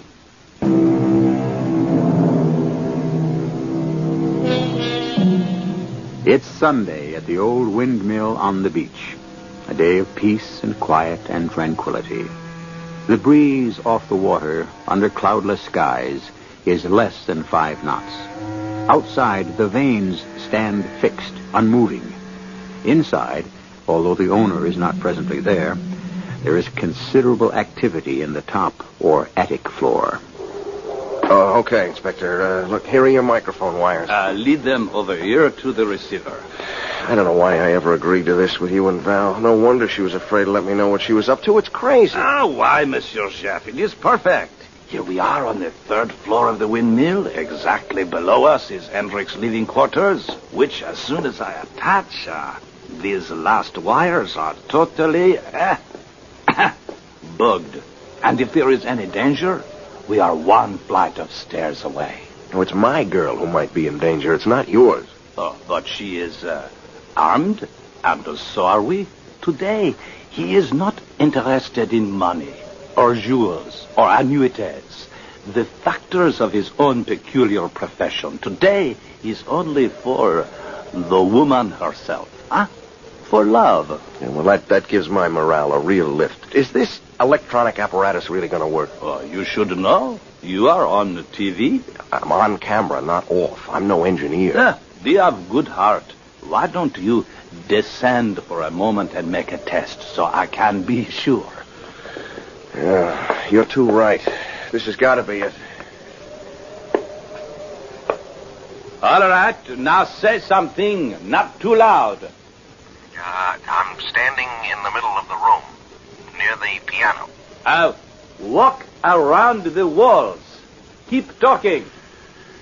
1, 2, 3. Testing. I hold a merry old farmer in the dale. Can you read me? And if you can't, why the blip, blip, blip, can't you, for the love of blip? You read me? Parfaitement. Come upstairs now and close the door at the bottom. Well, it works. Oh, like a charm. And you sing very well. Look at the time. Check and see if they are coming. They should be here any minute. Do you see any cars on the dike? It's kind of hard to see. One arm of the damn windmill stretches right across the window. But you can see through the weather vanes? Sort of. Uh-oh. What is it? Looks like his car. Yep. They're almost here. Eh bien, from now on, we must be as quiet as the grave. Check. I just wish as long as you're showing off your English, you'd picked another figure of speech.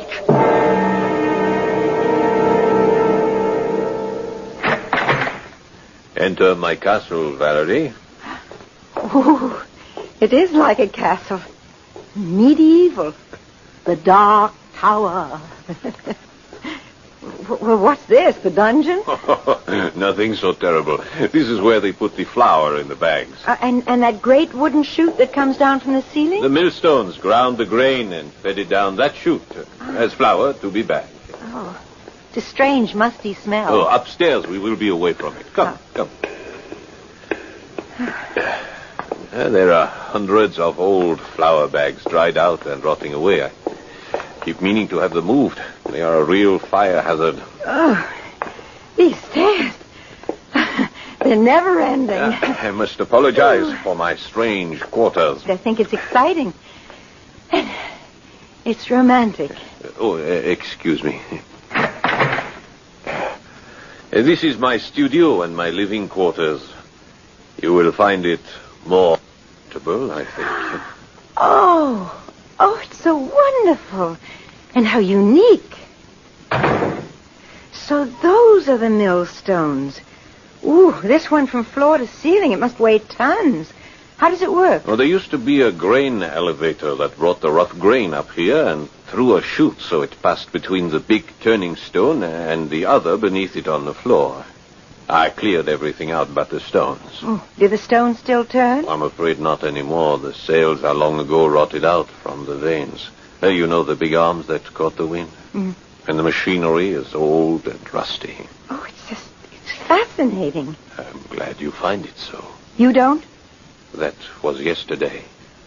I am more interested in today. I find you much more fascinating. In time, Hendrik. In good time. Yes, but I promised to play for you. What would you like to hear? I leave that up to you. Play as you feel. As I feel. Then it must be this.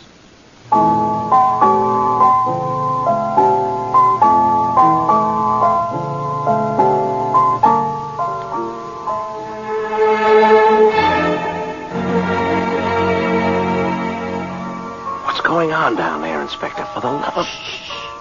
There is nothing to worry about as long as he is playing the piano. I can't stand it. I mean, we've got to do something. We are, monsieur.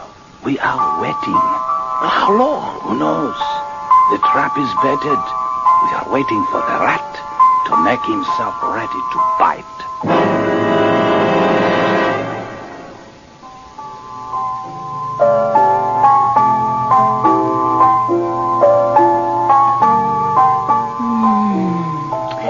Lovely.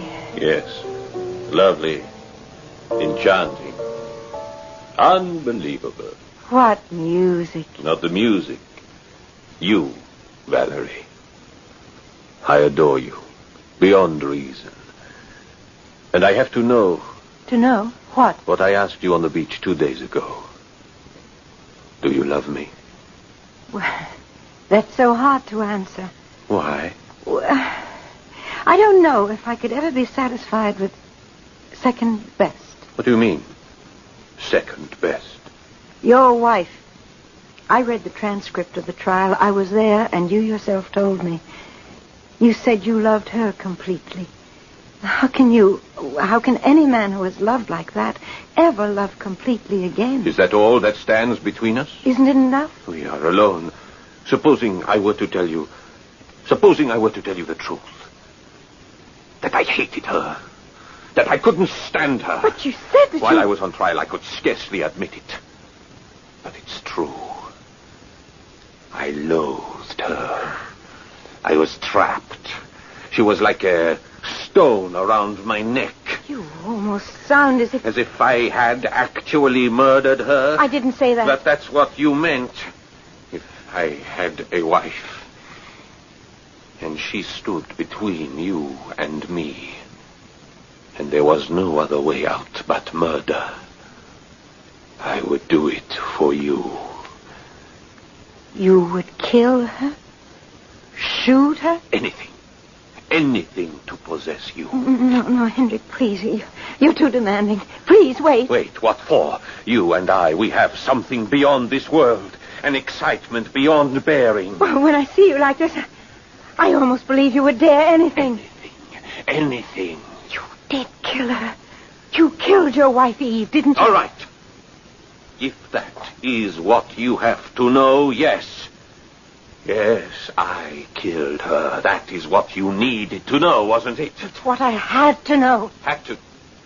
No, don't touch that handbag. You're hurting me. Give me that bag. A gun. Jeff! Inspector, he has my gun! A trap! Oh, you please. tried to catch me! The door and this bar that holds it are of solid oak, Valerie. Your inspector and your boyfriend can hammer at it for 1,000 years without so much as shaking it. It's no use, Henrik. They have your confession recorded. The small good it will do them. What are you doing? Breaking my kerosene lamps. Fuel to light a funeral pyre. No, you must be mad. You can't mean to burn us all. Not all, my darling. Just you and your friends. Oh, no. I shall be leaving. No. Please don't move, or I'll shoot you. I need this lamp from the piano to light my way out and to set fire to those old dry sacks down there. The mill is all wood, dried out by years of sun and wind. It'll go up like a torch. No, you're only making things worse for yourself. If I were caught, how many times could they guillotine me? Besides, everyone will think I have been roasted to death here with you. Now, before I go, I have a score to settle with you. Must you kill everything you love? What have I left to love? Me? Henrik, we could still go away together. I'm rich. We could be married. I'd never You tell. betrayed me once. You'll betray me again. Oh. Keep away from me or I'll shoot. What are you looking at? The millstone. What? It's turning. The brake. It's not holding. Let go of my arm. Drop that gun. My foot. It's caught. No!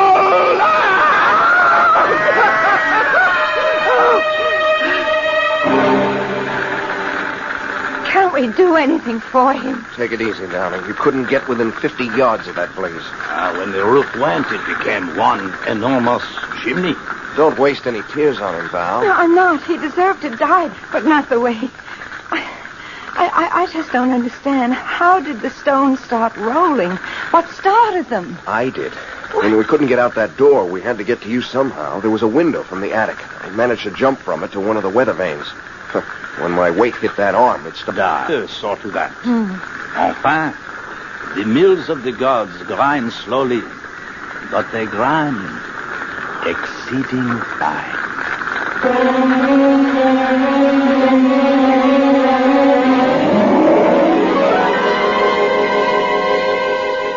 The inspector's words were prophetic, for the fire was never brought under control, and the old windmill burned to the ground, a mass of charred cinders and ashes.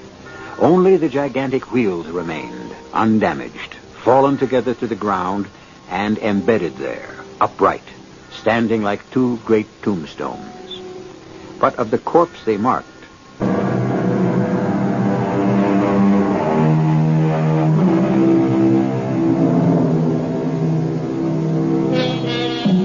One parting note you might find of interest. The famous lines the inspector quoted were originally written by Friedrich von Logau. Longfellow only translated them in a poem called Retribution. And there are two more lines which are not so familiar, but in this case, very apt. Though the mills of God grind slowly, they grind exceeding small.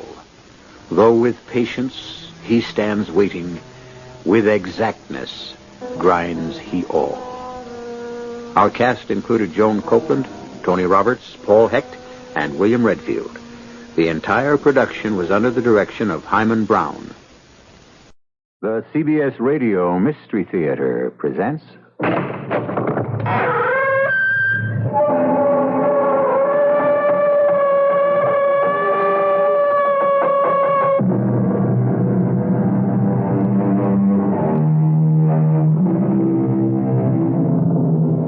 Come in. Welcome. I'm E.G. Marshall, engineer of this runaway express through the mysterious terrain of the imagination.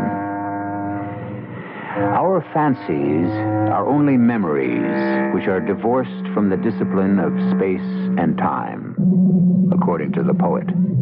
And what does that mean? It means, in a sense, that we are free to reconstruct the past in any way that suits our purpose.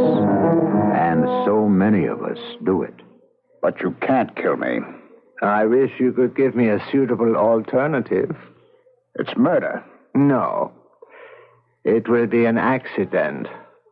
What do you mean, an accident? This automatic, this dazzling Luger automatic, you were examining it, you see. And you didn't know it was loaded.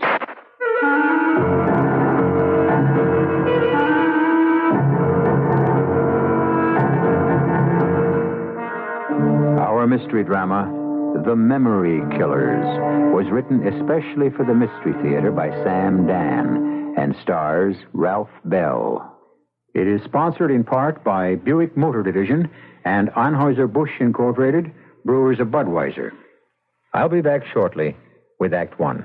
Now, People's year-end double issue is here with the 25 most intriguing people of the year. From Betty Ford to Dolly Parton, from Woody to Cher, Patty Hearst to Jerry Brown. They're all here in this special double issue of People, the winners and losers of 75, and people to watch for in 76.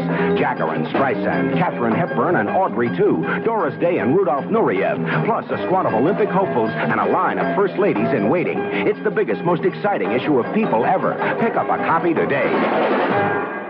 This is Anita Bryant. Performing is a very exciting part of my life, and I also love coming home to a caring husband and 4 active, growing children. I count being a wife and mother as one of my most challenging opportunities. I'm glad to be a wife, and I feel good being a mother. You are a worthwhile person. Cultivate your God-given talents as you choose your lifestyle. This affirmation of women shared by the Mennonite churches. Here are 3 very good reasons and 1 pretty good reason to go to your True Value hardware store for a West Bend humidifier. Reason 1 is comfort. You'll simply be far more comfortable in moisture air. Reason 2 is health. Your health. Moisture air keeps skin and respiratory passages from drying out. That prevents infections. Your houseplant's health. Only a cactus could love most homes in winter. And your furniture's health. Moisture air keeps furniture joints from coming apart. The 3rd very good reason to visit your True Value hardware store for a West Bend humidifier is economy. Moist air feels warmer, so you can turn the furnace down and save on heating bills. Those are 3 very good reasons. Here's a pretty good one. No more electric shocks when you walk across the carpet. A West Bend humidifier will do all these things all winter long. Most models moisturize several rooms at once. West Bend humidifiers are just a few of the values at participating True Value hardware stores.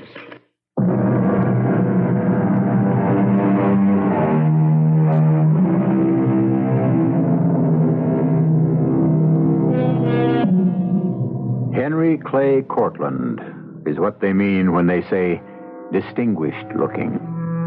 Henry Clay is tall, no longer young, but Middle age, which ravages so many of us, has only enhanced him. The few strands of gray serve to make the rest of his hair seem thicker. The very few lines in his face lend him a kind of attractive maturity. His deep, pleasant voice, his kindly manner, are great assets to his company, which deals in that arcane area known as public relations and marketing strategy. Well, Henry Clay is sitting in his office, and he is displaying a side of him that his clients very rarely get to see. Tell me why I'm being pessimistic, George. I didn't say you were being pessimistic. I said you were being unduly pessimistic. I think I'm the only one around here who's facing reality. Henry, we have this new account. What new account? The Dutchman. They're not Dutch, they're German. What's the difference? It's a fortune. And we don't have them as an account. Not yet. They want you to come over and sign a contract, don't they? No. If you read the letter, you'll see. I did read the letter. They want me to come over and sell them on the idea of letting us handle their American marketing strategy. Same thing, Henry.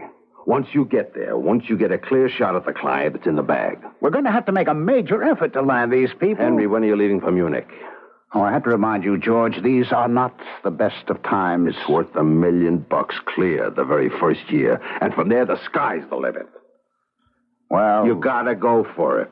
The long bomb, the big play. We're rolling the dice, partner. I know. 3 years ago, we're sitting pretty. Then a scandal hits Continental Engines, and poof, they're out of it. Jollison wire and cable collapses. Everybody else starts pulling in their horns. That's why we need those Belgians. German. Whatever. Neues Welt. Is that how you say it? Neues Welt. All right. New World. That's close enough. They got products that don't quit. They got everything from sports cars to diapers. Yes. I'm not sure I want to go back to Germany. Back? When were you ever there? During the war. The war? For crying out loud. Henry, that's 100 years ago. Forget it. You're right.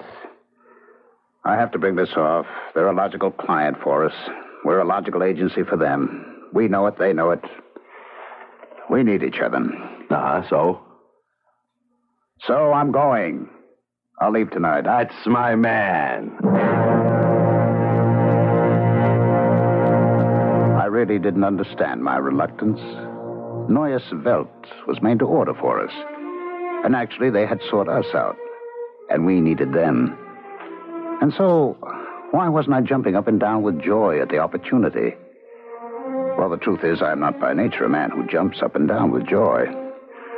But I could have shown a little more enthusiasm. I asked the question, but I have no idea of the answer. I think I really don't know myself very well. I'm 54 years old, and it seems that I learn more about myself every day. Won't you sit down, Mr. Cortland? Thank you, Frau Volker. Your German is flawless. Oh, thank you again. But your facts are incorrect. Oh? I am not Frau Volker. I am Fräulein Volker. Oh, I'm sorry. Does an unmarried woman always move you to sorrow, Mr. Cortland? Well, In any event, we should dispense with Frau, Fräulein, Herr, and Mr. I should like you to call me Marlene. Marlene? That's a very pretty name. And I shall call you Henry. I have strict orders from my brother to be completely at your service until he arrives. Your brother is Dietrich Volker, who is listed as president of New World, and you are the vice president, M. Volker. I didn't know that stood for Marlene. Is this your first visit to Germany? Well, no. I see. Well, may I ask what it is that you see? That is the sort of answer given by people who were here during the war. Well, so much has happened since. It's been so long ago, I think it's all been forgotten. You are to be our guest for dinner. Oh, I don't want to inconvenience anyone. Not at all. I've heard so much about you. About me? Oh, yes. We had you investigated quite thoroughly. That is, we analyzed the work you did for other companies in America. We're very much impressed. Thank you. And I'm very much impressed. It was then I noticed her for the first time. That is, really noticed her.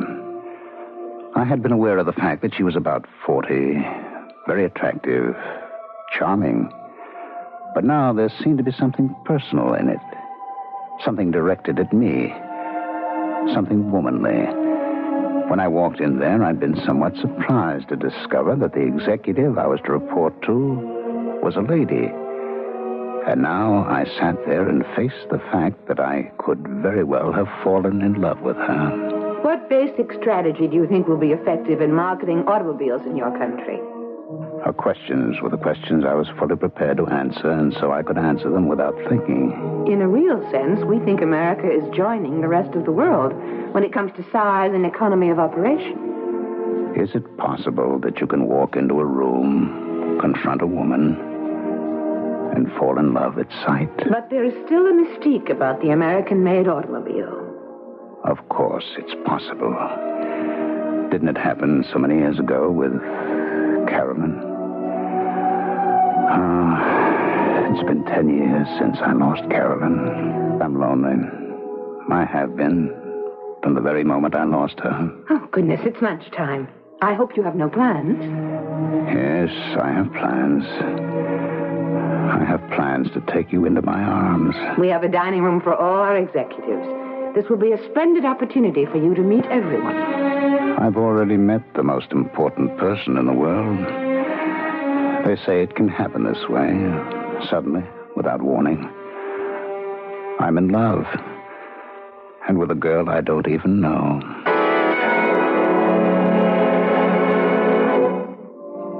You can see the entire city from here.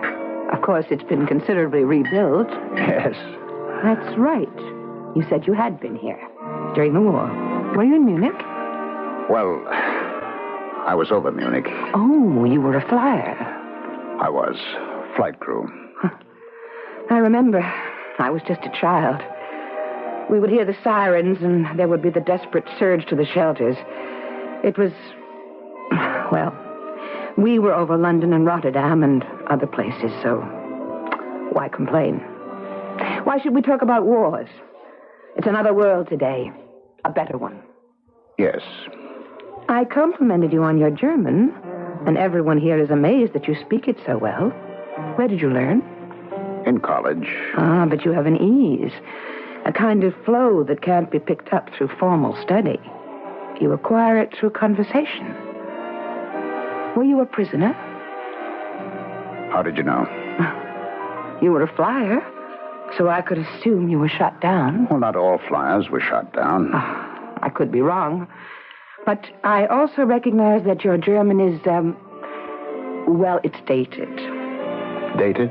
Well, it's the same with English. Style and pronunciation and idiomatic things change. How couldn't you tell immediately if someone was using the kind of English spoken 30 or 40 years ago? Well, if somebody said hubba hubba, I guess I would. I remember that. I was a little girl, and this big American soldier gave me a stick of chewing gum, and he said, hubba hubba. I could never find out what it meant. Well, neither could I. So, you were a prisoner? Yes. Where? Well, somewhere around the Baltic, and I had to serve as interpreter. Well, if you're finished with your coffee, I should like to have you meet some of our local marketing people.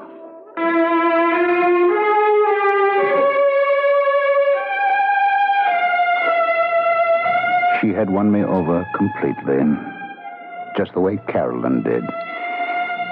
And yet she was unlike Carolyn. She was blonde and bright, while Carolyn was dark and subdued.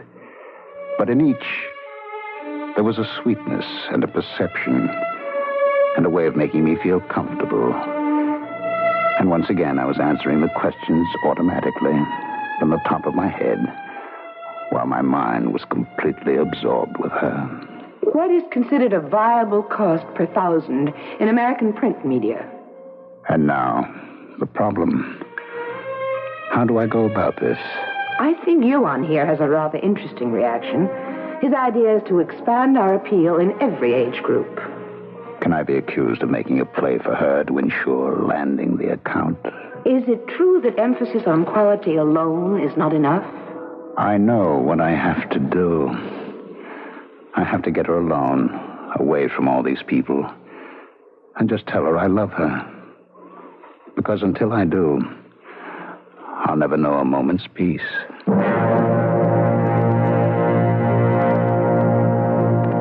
We had a message while we were out at lunch. My brother Dietrich has been detained, but he'll be here as soon as he can. He's anxious to meet you. So, is there anything you'd like to talk with me about? Anything else I can tell you about the corporation? Not really. We are a large and complicated firm, and you've been exposed to a great deal. More than enough for one day. There is something I'd like to tell you. Yes? Well, as I think about it, I don't know how this is going to sound, and I'm not even sure this is the time to say it. One of the basic principles at New World is absolute frankness. Ha. That's good. Everyone is encouraged to speak his mind. Well, then I shall speak mine. Marlene, I love you. Maybe I shouldn't have said it. No. I'm glad you did. Because it gives me the courage to say something, too. I also love you, Henry.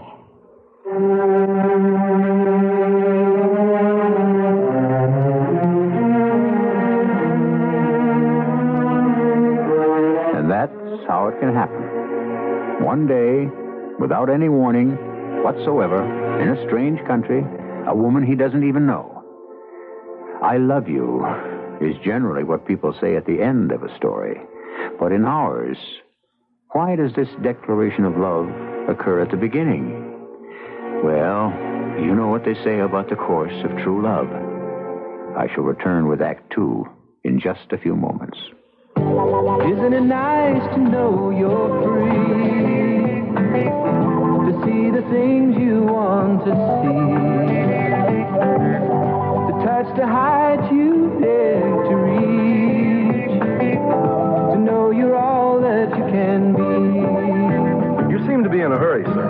Yes, I am. You are in a hurry. Oh, yes. Well, no doubt you're rushing down to buy a Buick Electra because you know that Electra has the kind of ride and comfort Buick's famous for. That's right. And because you know it's America's second largest selling full-size luxury car. You got it. So you're hurrying because you want to get there before the Electras are all gone. That's very good. How did you know I was going to buy a Buick Electra? Well, it was on the shopping list you dropped back there, you see. Dozen eggs, quart of milk, Buick Electra. Son of a gun, I forgot the pistachio nuts. That's not on the list. Well, I forgot them anyhow. Free spirit, Buick on the wings of the wind. How it's gonna be, your spirit's free. Share a ride with a friend. Share a smile when you're round the bend. Let somebody brighten up your day. Share a ride with a friend. Drive together and the time you spend will speed along as you go your way. Double up every morning. Double up going home at night. Double up every day. It's a better way. We're gonna have more fun together. Talking about the latest style. We've had to wave a mile. Glad that I'm not driving home alone. Talking about the game last night. A guy made a play that was out of sight. It's nice to talk to someone going home. Double up every morning. Double up going home at night. Double up every day. It's a better way. You're gonna have more fun together. It's driving alone. A public service of this station, the U.S. Department of Transportation, and the Advertising Council.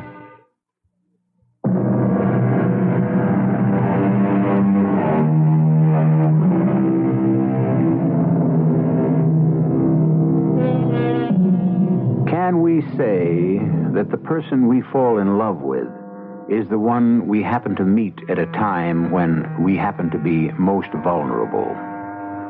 Is all love love at first sight? And do we merely delay announcing it because we pretend we are getting to know the loved one better? These are personal matters of taste and temperament. All we know for sure is that Henry Cortland and Marlene Volker have fallen in love within hours after their meeting. What are we going to do, Marlene? Do? Yes. And what are we going to say? To whom? To everyone. For instance, if your brother were to walk in here right now... I would say to him, Dietrich, Henry and I have fallen in love. But I've only just arrived in this country this morning. We have known each other 3 hours. How could we explain it? That's the wonderful thing about love. You're not required to explain it. Were you ever in love before? Yes. Once. You? Yes. Once. See? We're so much the same. I don't know how to account for it. I don't either. I didn't want to come here. Why? Because of the war? Yes. Did something bad happen to you? Yes. What? I can't tell you. Why not? Because I don't know you well enough. Did you hear what I just said? Yes. I can tell you I love you, but I can't. If anybody heard us, they would really think we're crazy. But it was because of the war you did not wish to return to Germany. Yes, and then I realized I was practically alone in my thinking. No one remembered the war seriously anymore. A new generation had grown up in my country. And in mine. And the minute my plane touched down at the airport, I saw how different it was. It was no longer the gray, drab place I remembered, filled with silent, brooding people. It's become a country just like my own. Tall buildings, bustling crowds, and... well, I even fell in love. Love? Love? Who fell in love with who? Oh, Dietrich, this is Mr. Cortland from the United States. Ah, finally we meet. I'm sure we will be able to do business. Was someone talking about love? It happens to be my favorite pastime. Oh, pastime is right. Do you know Dietrich has been married 4 times? They're starting to call him the Bluebeard of German industry. Typical journalistic license. All my wives received the most generous settlements. I never killed any of them. Did I ever kill anyone? Did I ever kill anyone? I had heard those words before, pronounced exactly that way. Back in the Stalag, by the SS intelligence major. His name was... I don't remember his name. I was always too tired when he spoke to me. Too tired. And everything hurt too much. Let me look at this man's face again. Let me listen to his voice. Let me concentrate. What are you saying, Marlene? I'm saying we're in love. Who is? Henry and I. We are in love. But he just... We both know everything you're going to say. We know how it sounds. It sounds marvelous. Then you don't think we're crazy? Henry, Marlena, what has happened to the two of you? That sudden, spontaneous recognition of love. One sees a face, and instantly one is overwhelmed. I've been seeking this all my life. I've never found it. Volker. Major Volker. Was that his name? Is this his face? Yes, it must be. It has to be. The way he just said, did I ever kill anyone? Did I ever kill anyone? Did I ever kill anyone, Lieutenant Cortland? I never killed anyone. I never have to kill anyone. My prisoners kill themselves through stupidity. What do you want, Major? A German officer in this camp is an American agent. Who? You know him. Who? I don't know what you're talking about. I just have to get some sleep. Tell us his name, and you can sleep. Plenty of time for sleep. A man can die if he doesn't get sleep. You're killing me. No. No. You are only killing yourself.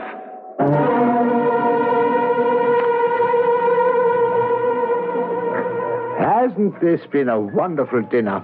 Thank you, Dietrich. I never knew when I made the reservation this morning that it would be a dinner to celebrate my sister's engagement. And now where shall we go? What do you say, Henry?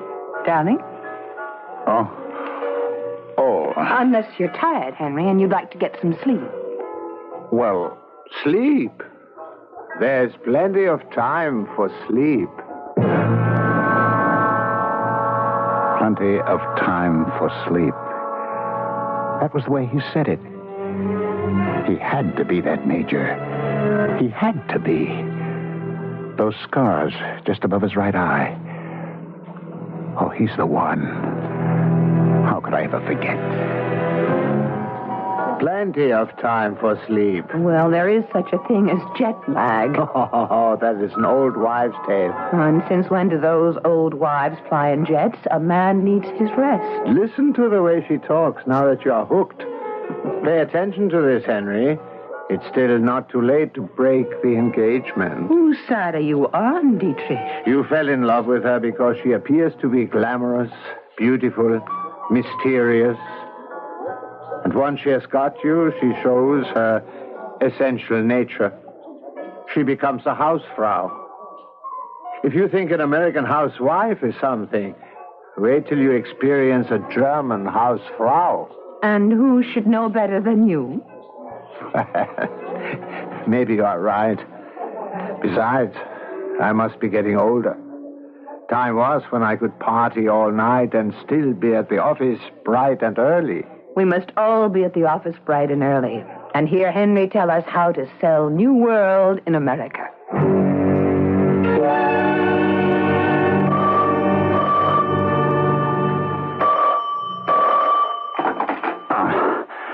Hello? Henry. George. Do you know what time it is here? Yeah, well, I can't help it. I have to know how things are going. George, I've got to get some rest. But look, I'm nervous. About what? Everybody knows we're pitching this account at New World. And if we don't get it, it's going to look like we... I understand. What you did was tell everyone we had the account. Well, Henry... And so now we can't afford to lose it, huh? Okay, so I was hasty. I made a mistake. Henry, we must have that account. We gotta have it. All right. All right, goodbye. We must have that account. We must. I was dreaming before that phone rang. What was I dreaming about? Or was I dreaming? Am I living through it again? Are we there again? Back there in that damp, stinking cellar in the Stalag. Are we back there? Frank and I? Back there?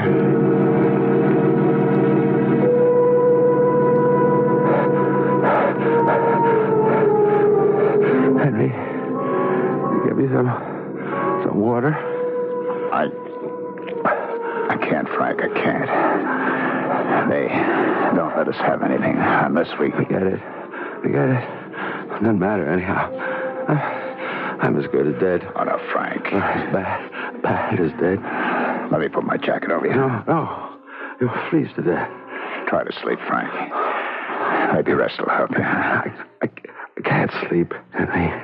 I'm too busted up inside. I didn't tell him anything.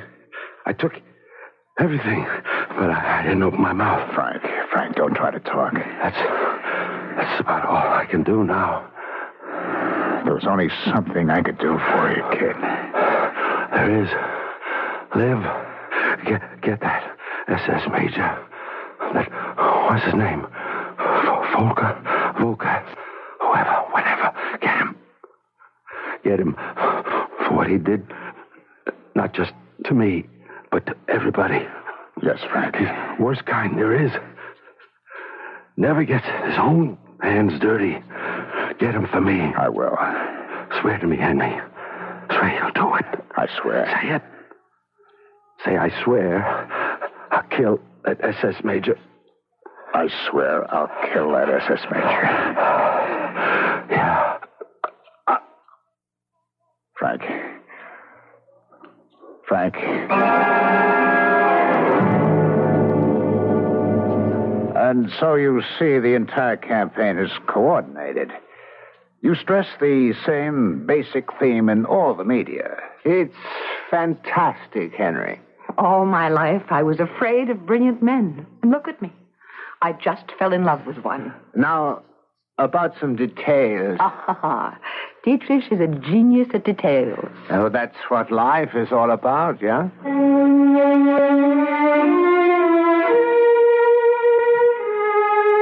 He was talking to me, and I must have been answering him because what he wanted to know was stuff I could discuss in my sleep.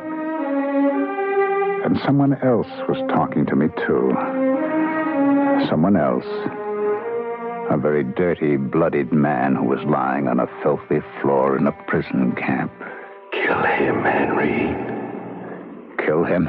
You swore you'd kill him. How can I kill him? Shoot him. Stab him. Strangle him. Does it matter? Kill him. But the war is over. So what? How could I explain a thing like that? Tell everybody what happened. But it's another world now.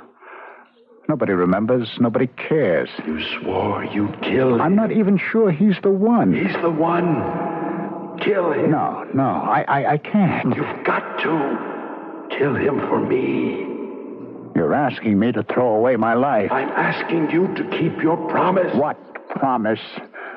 Something I said when I was black and blue and freezing and starving and half crazy. Kill him. It doesn't matter anymore. It doesn't make any difference anymore. You'd kill him. Sure. You can say kill him.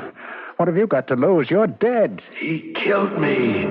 I can't help that. You have no choice. But I do. I'm sorry, Frank. I'm not a hero. I'm just an average, everyday person. I can't do what these fellows do in books and pictures. I take the world as I find it. I live in the world as it is. Is that supposed to be living? You're dead. Are you better off? I'm beginning to wonder. When they got to work on you, did you tell? Is that why you're still alive? I cannot see a single flaw in this presentation. Then we are to award the account to Mr. Cortland's firm? You mean your future husband isn't entitled to special consideration? Only at home, during business hours. Isn't she the most remarkable woman you have ever met, Henry? Henry? Henry, darling. The man's in a daze. No wonder. Look what's happened to him. In a single day, he lands a major account and a wife.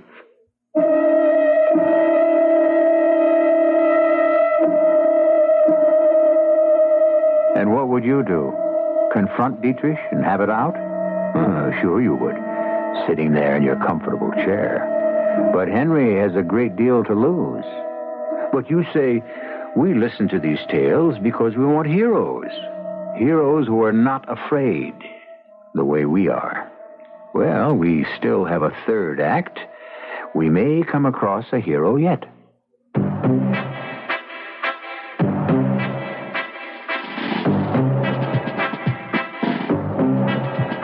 When you say bud, you've said a lot of things nobody else can say.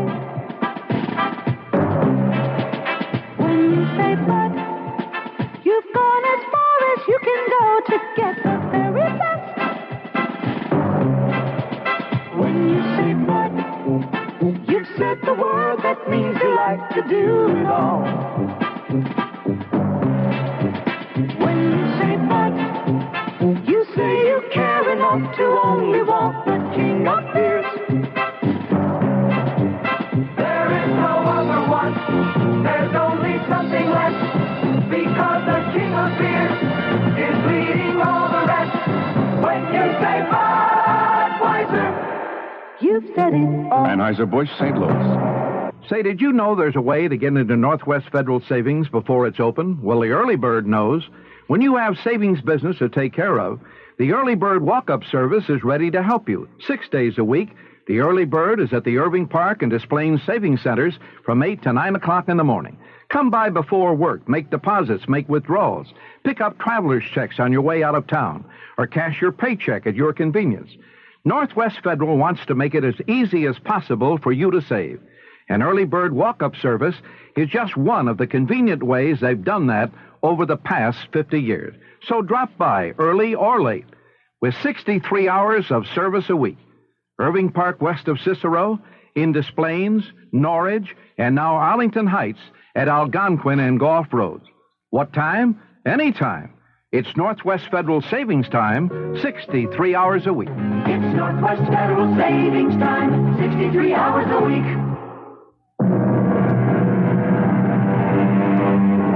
This is WBBM Chicago.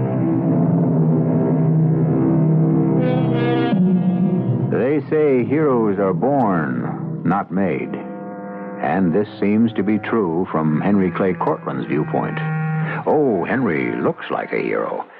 He appears to be the kind of person who can certainly take care of himself. But he has a chance for heroics, and evidently he has chosen to turn it down. Something no true-born hero would ever think of doing.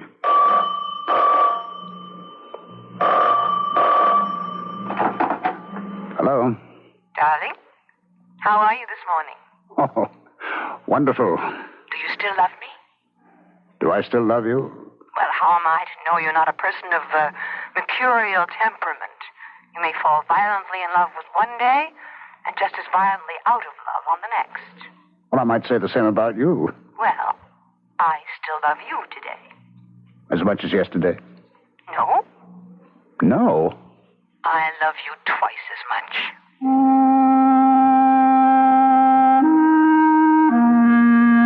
And it was true. We loved each other even more. I put everything else out of my mind. The past, the prison camp, Frank, the major. I lived a new life in a new world, and there was nothing I could do about what may or may not have been a lifetime ago. I decided to walk to the office. It was such a glorious day, the kind of day lovers are entitled to. And I didn't see the speeding automobile that seemed to be bearing down on me. If a wide-awake youngster who happened to be crossing at the same time didn't cross me, I would have been killed. Hey, watch where you're going, you half-wit. The boy who had pushed me to safety smiled at me. I had shouted my anger at the driver in English, and I looked at his face closely. I owed the boy my life, and his face became familiar. But it seemed older. It was... Oh, good Lord. It was Frank. Frank. Am I going crazy? You've got to kill him, Henry. It's him or you. What are you talking about? The car. The driver tried to run you down. It was just some nut. You see, Henry, you recognized him, and that's why he has to kill you. What are you talking about? He's afraid of you, Henry. Why should he be afraid of me? What can I do to him? Kill him. But how can he be sure I'm the one who... He can't take the chance. So he's trying to buy you off. You're crazy. Am I? First, he's giving you his sister. He isn't giving me anyone. She'd never marry you if he said no. She loves me. Second, he's giving you this fantastic account. Everything to shut you up. All right. Suppose it's true. Then why should he want to kill me? Because he's afraid. You keep looking at him when he talks to you. You can't help yourself. You keep looking at him in a certain way. He figures you're playing cat and mouse with him. He's afraid. So he knows he has to kill you. I don't believe it. You don't want to believe it. You've got no choice. Kill him before he kills you.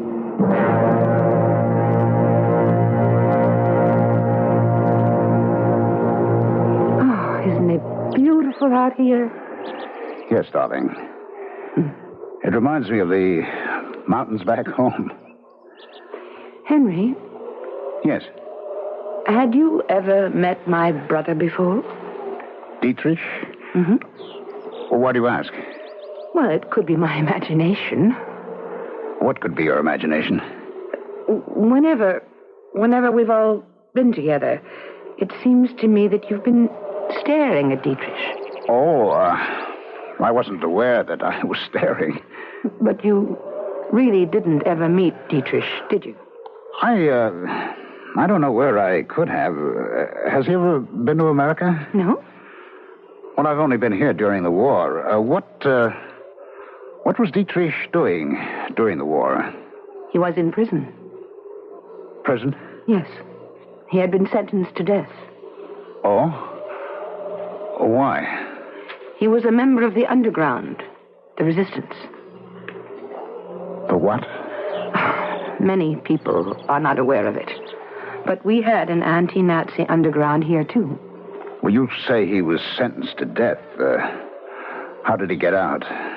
They really didn't know what they wanted to do with him. And they thought maybe they could get more information out of him by keeping him alive. And finally, his friends helped him escape. Oh. So, I don't really think you ever might have seen him before. I suppose not. Perhaps someone who looked like him. Perhaps. Those were such bad days. Bad days for all of us. Why are we even talking about them? We should be talking about us.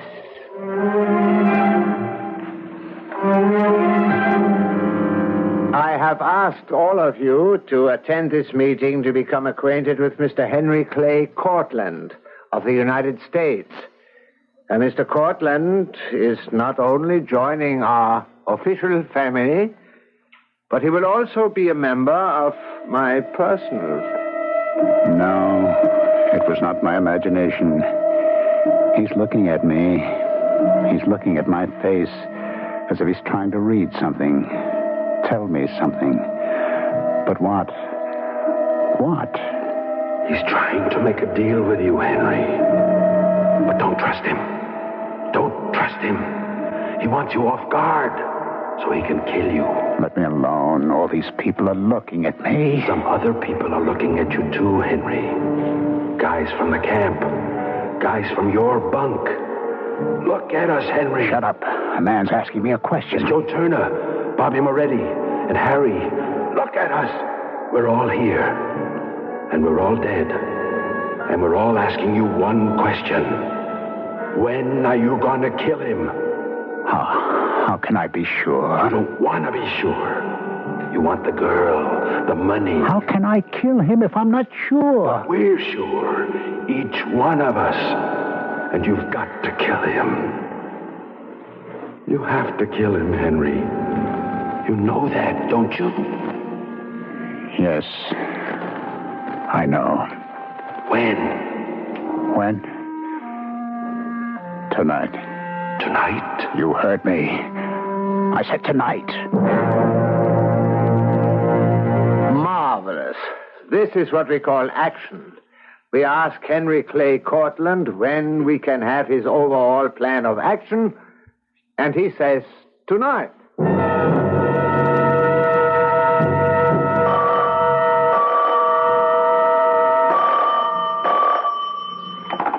Hello. Henry, Dietrich here. How are you coming on the plan? Oh, how am I coming? Fine. Why don't I send a limousine over for you and you can work here at my house? Your house? It's more spacious, comfortable. And you and I can chat. Why not?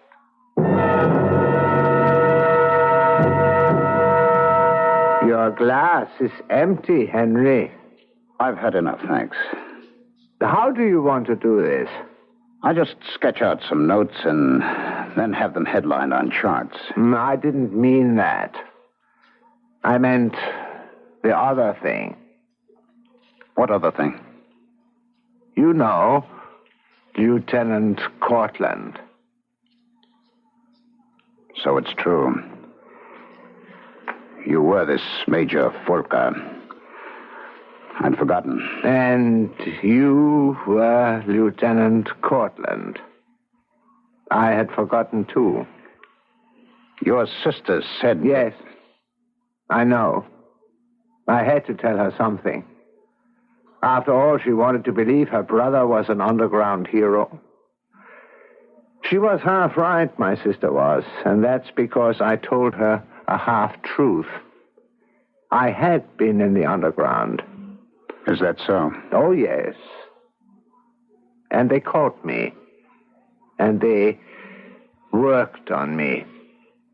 You know how well they could do that. Oh, yes.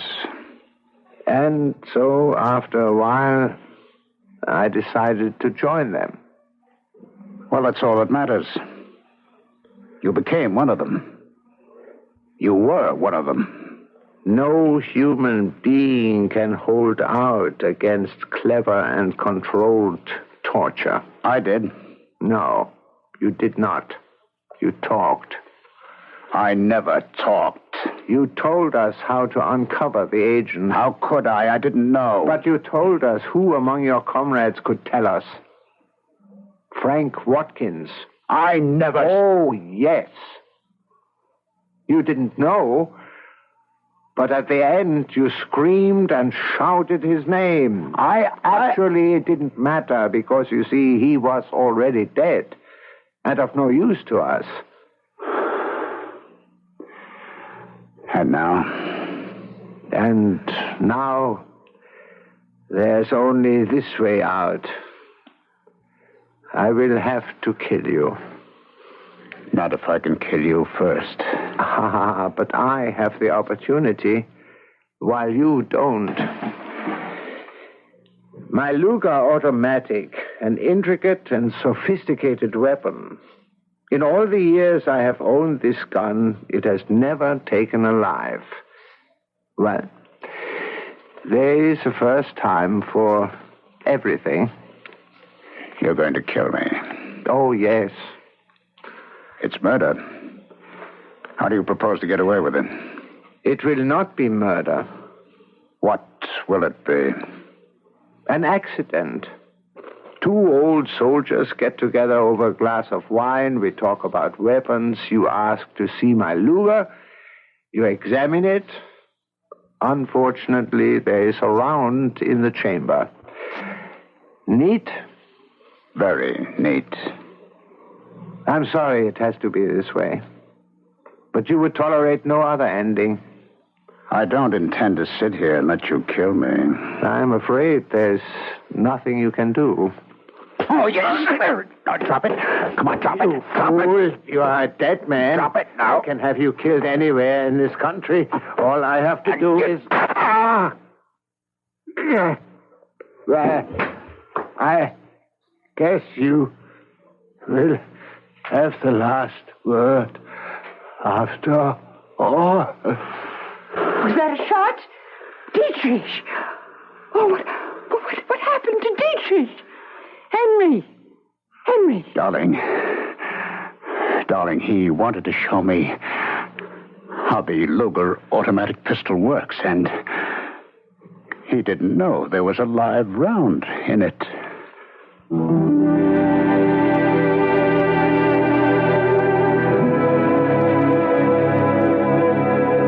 How much did Marlena hear before she came into the room? What did she know before she came into the room? Who knows what takes place in the heart and mind of another? All we know is the outside of what we see. And what we saw was that Henry and Marlena fell in love.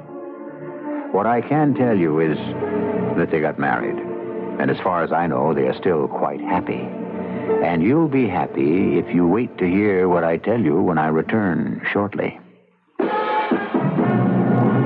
time, August 15th, 1944. Keeping pressure on the forces of Germany, the Allies decide to make a massive landing on the southern coast of France. Hundreds of Allied ships wait quietly for the signal to launch. This is James Drury with Navy Chronicle. Allied chiefs of staff meet. Plans are made. Efforts are coordinated. The attack will close the gap between campaigns in Italy and Normandy. After 4 months of preliminary bombing, ending in a massive airstrike by our 1,400 planes, nearly 900 United States and British ships put thousands of troops ashore. A force of 9 escort aircraft carriers provide air cover and close air support for the assault. Allied warships destroy opposing enemy shore guns. The invasion is a speedy success, and the United States Navy was there. You've been listening to Navy Chronicle, an historical series with James Drury and the U.S. Navy Band.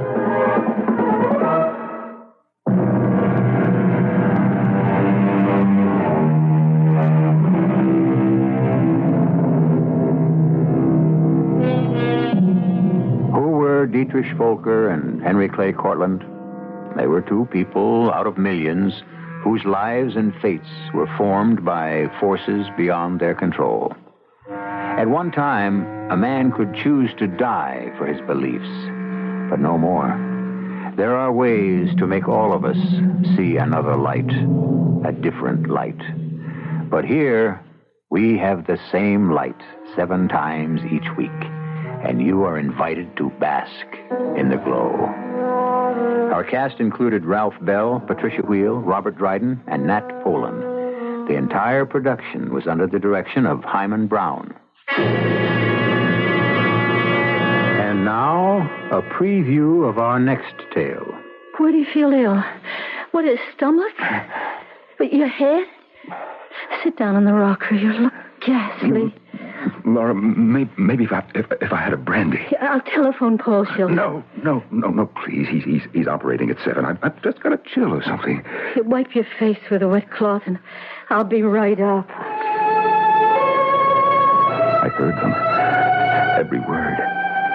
They're coming back. Killers.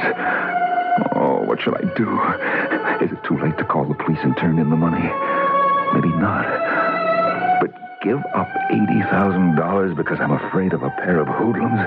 What have I got to be afraid of? Say they confront me. I tell them that I haven't got the money. Would they risk shooting me? No, I won't give up that money. I won't. Radio Mystery Theater was sponsored in part by Anheuser-Busch Incorporated, Brewers of Budweiser, and Buick Motor Division. This is E.G. Marshall inviting you to return to our Mystery Theater for another adventure in the macabre. Until next time, pleasant dreams.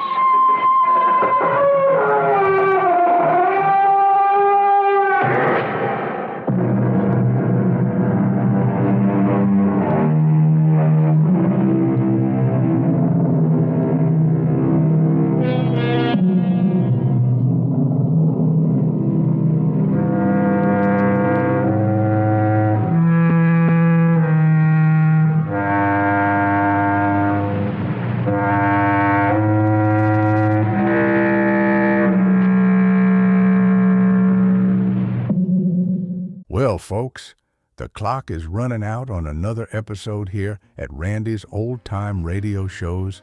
Before we fade to black, remember, Randy spends hours each day scrubbing away the static and polishing every episode to ensure these treasures sound close to what they did decades ago. But it's not always easy or possible. Trying is time-consuming. If you appreciate this channel and the work being done, consider tossing a few coins in the hat via the links below or that QR code on your screen. Your support is the fuel that keeps these reels spinning. Thanks for stopping by. Keep the dial tuned to the past. Until next time.